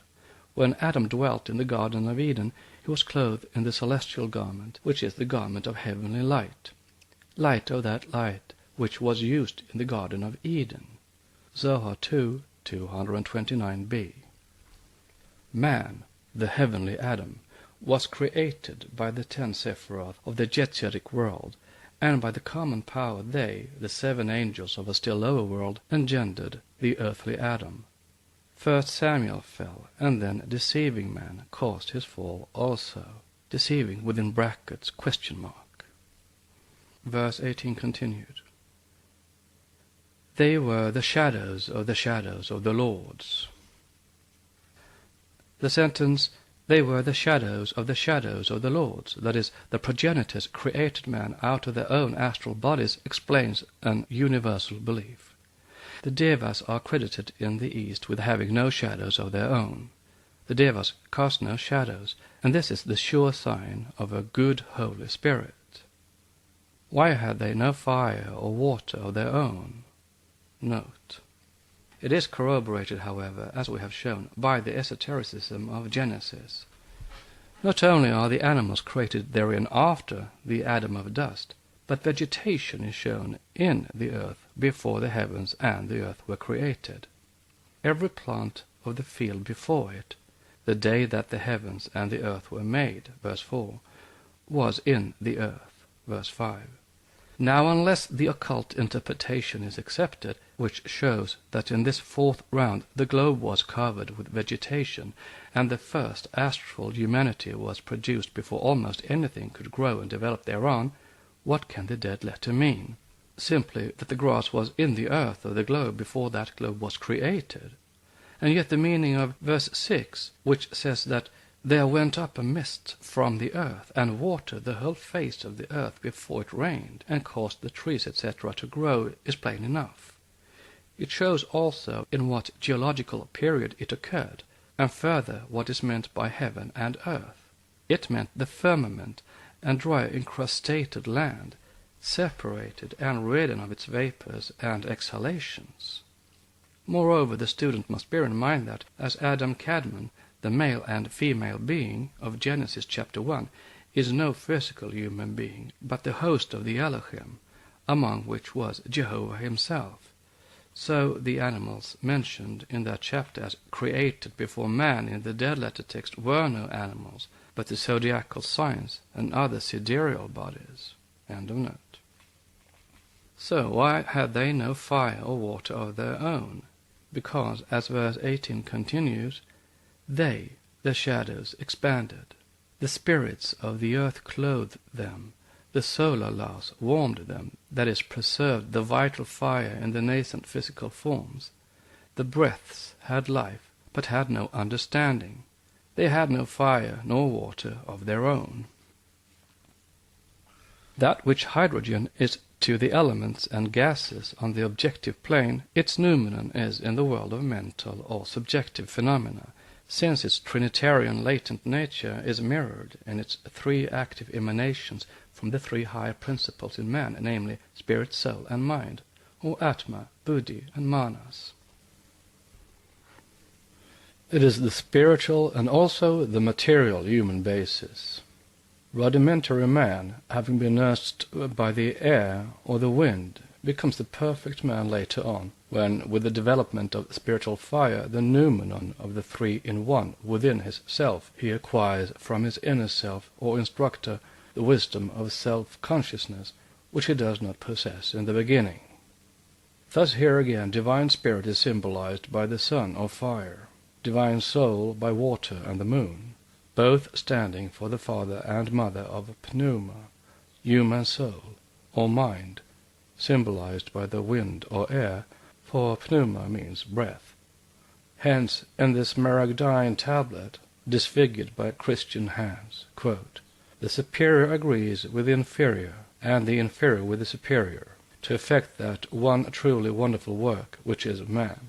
For the secret work of Hiram, or King Hiram in the Kabbalah, one in essence but three in aspect, is the universal agent, or lapis philosophorum. The culmination of the secret work is spiritual perfect man at one end of the line.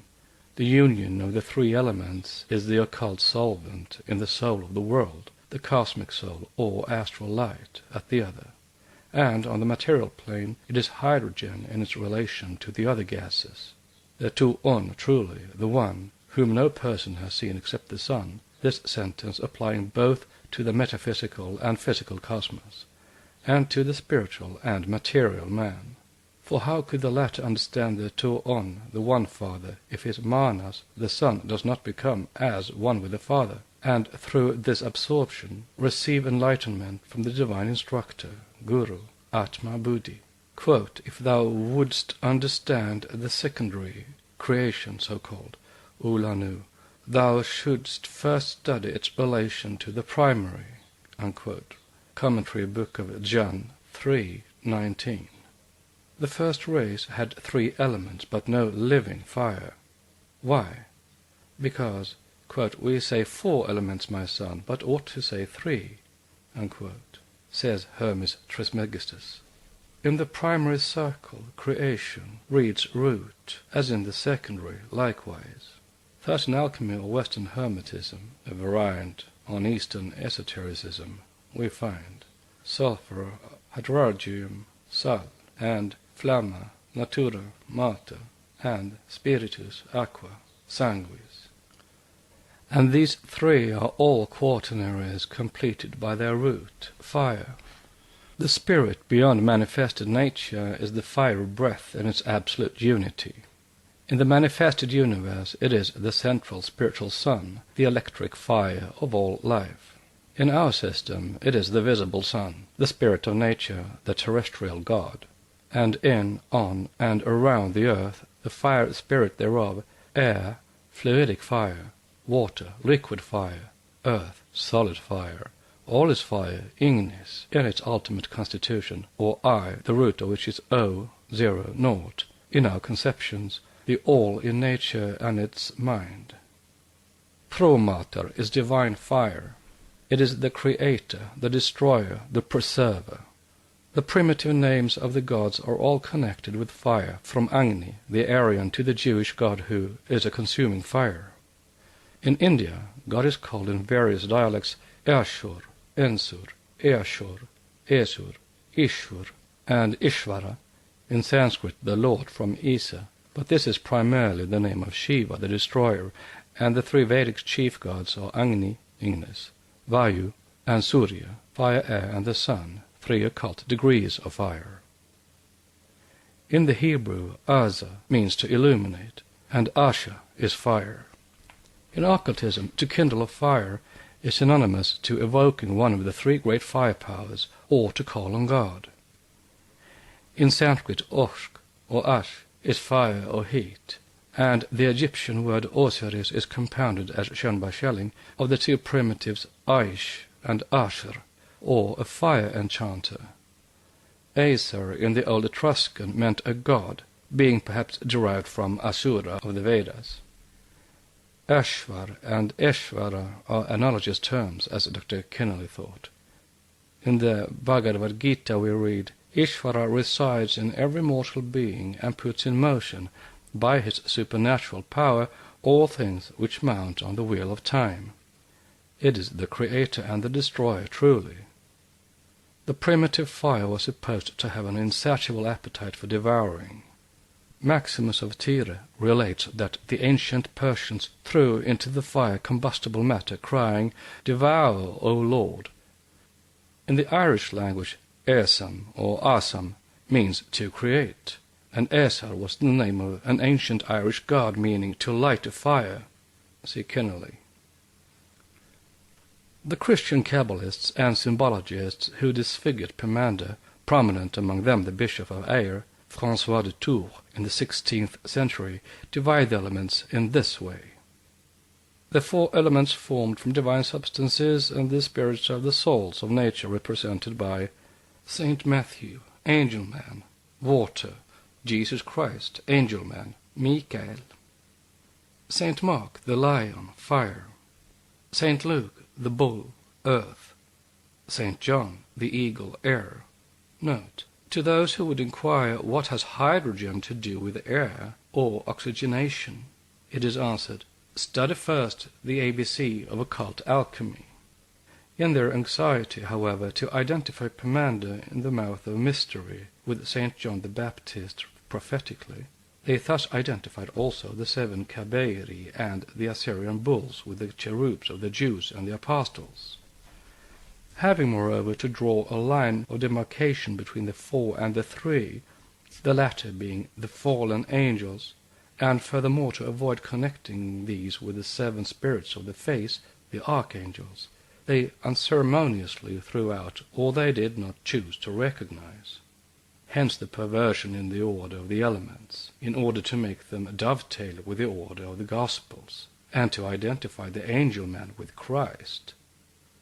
With the Chaldees, the Egyptians, from whom Moses adopted the cherubs in their animal form, and the Eophites, with all these, the angels, the planets, and the elements were symbolized mystically and alchemically by the lion, Michael, the bull, Uriel, the dragon, Raphael, the eagle, Gabriel, the bear, Tot Sabaoth, the dog, Eratot, the mule, Uriel or Tartarot.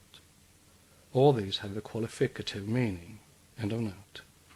H. The quintessence, flui, flamma virgo, virgin oil, flamma durissima, virgo, lucis aeterna mater.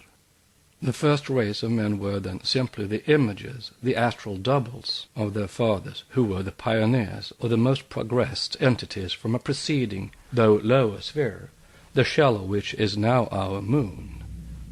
But even this shell is all potential, for having generated the earth, it is the phantom of the moon which, attracted by magnetic affinity, sought to form its first inhabitants, the pre-human monsters, vide supra stanza 2.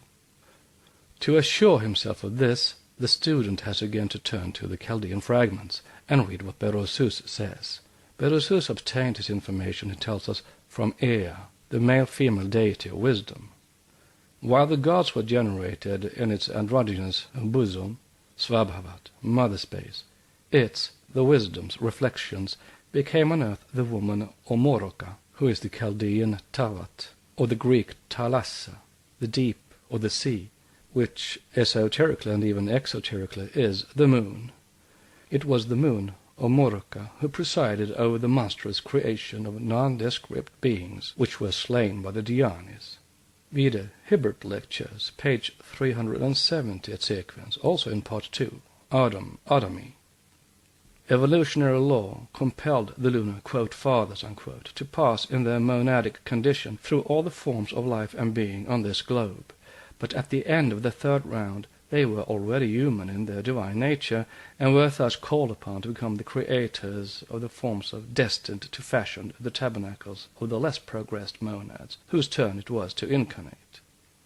These, quote, forms, unquote, are called sons of yoga, because yoga, union with Brahma exoterically, is the supreme condition of the passive infinite deity, since it contains all the divine energies and is the essence of Brahma, who is said, as Brahma, to create everything through yoga power.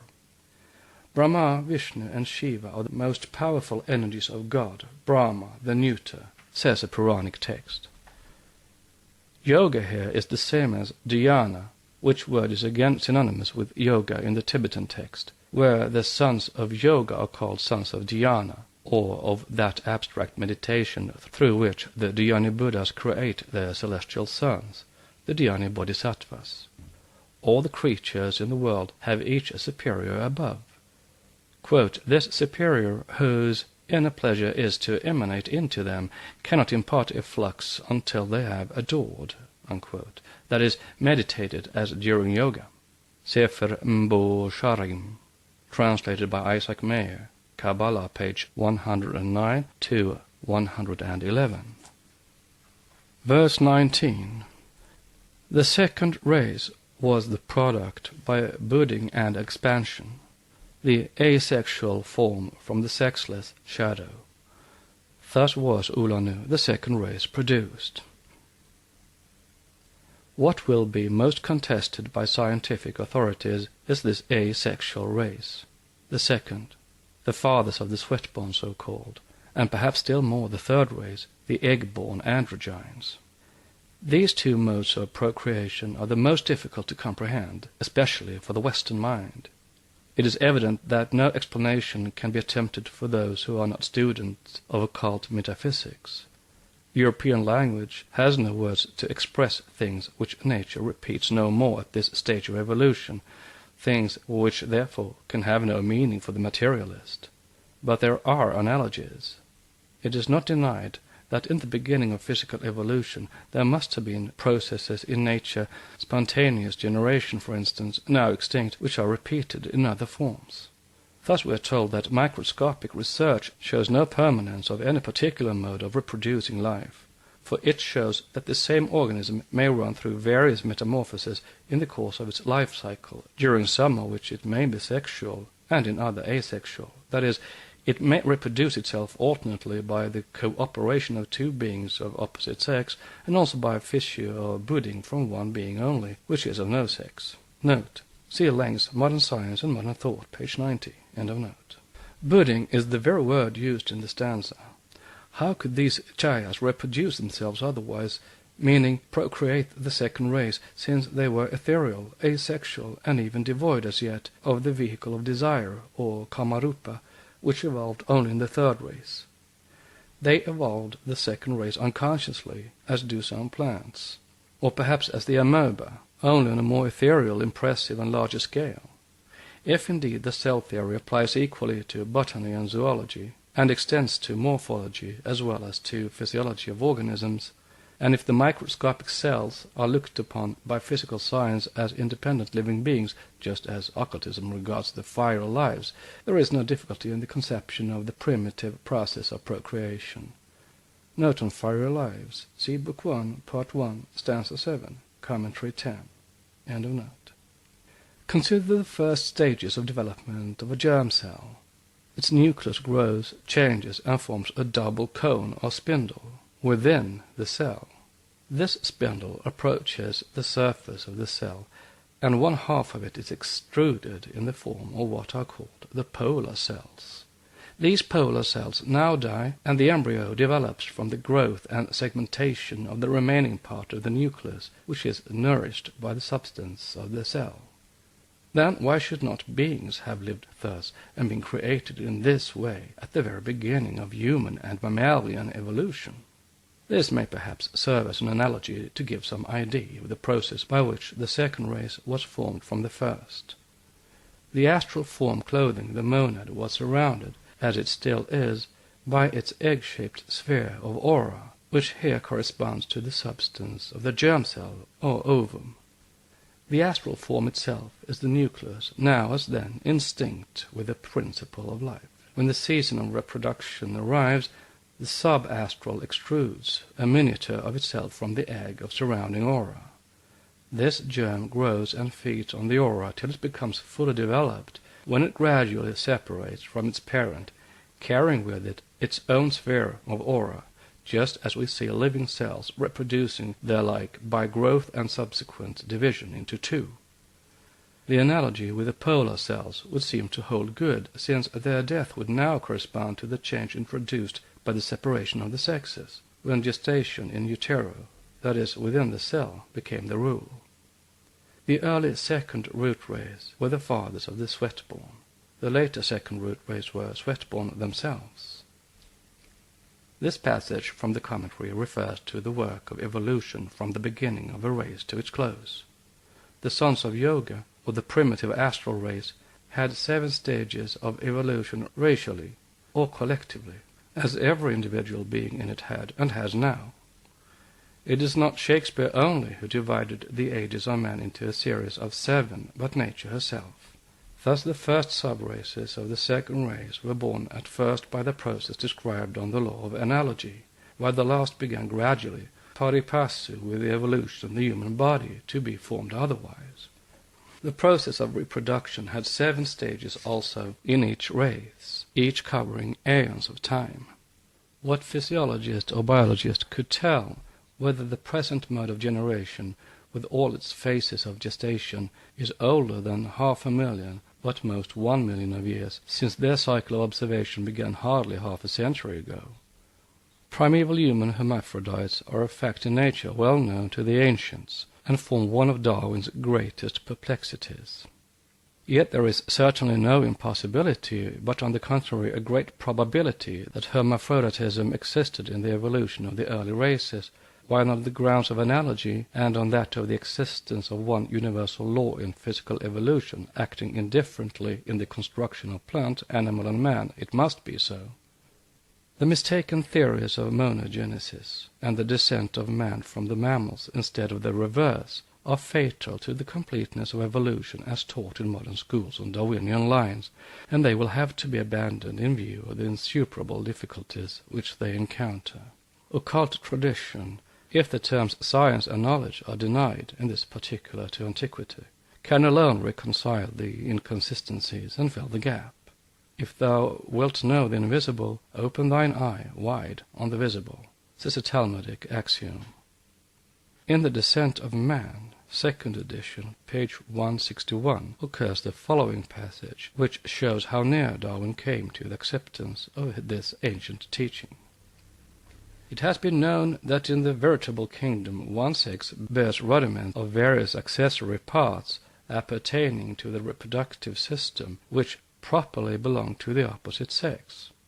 Some remote progenitor of the whole vertebrate kingdom appears to have been hermaphrodite or androgynous. Note, and why not all the progenitive first races, human as well as animal, and why one remote progenitor? ? End of note.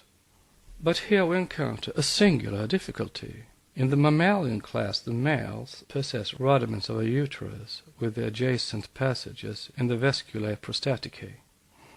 They bear also rudiments of mammae, and some male marsupials have traces of the marsupial sac. Other analogous facts could be added.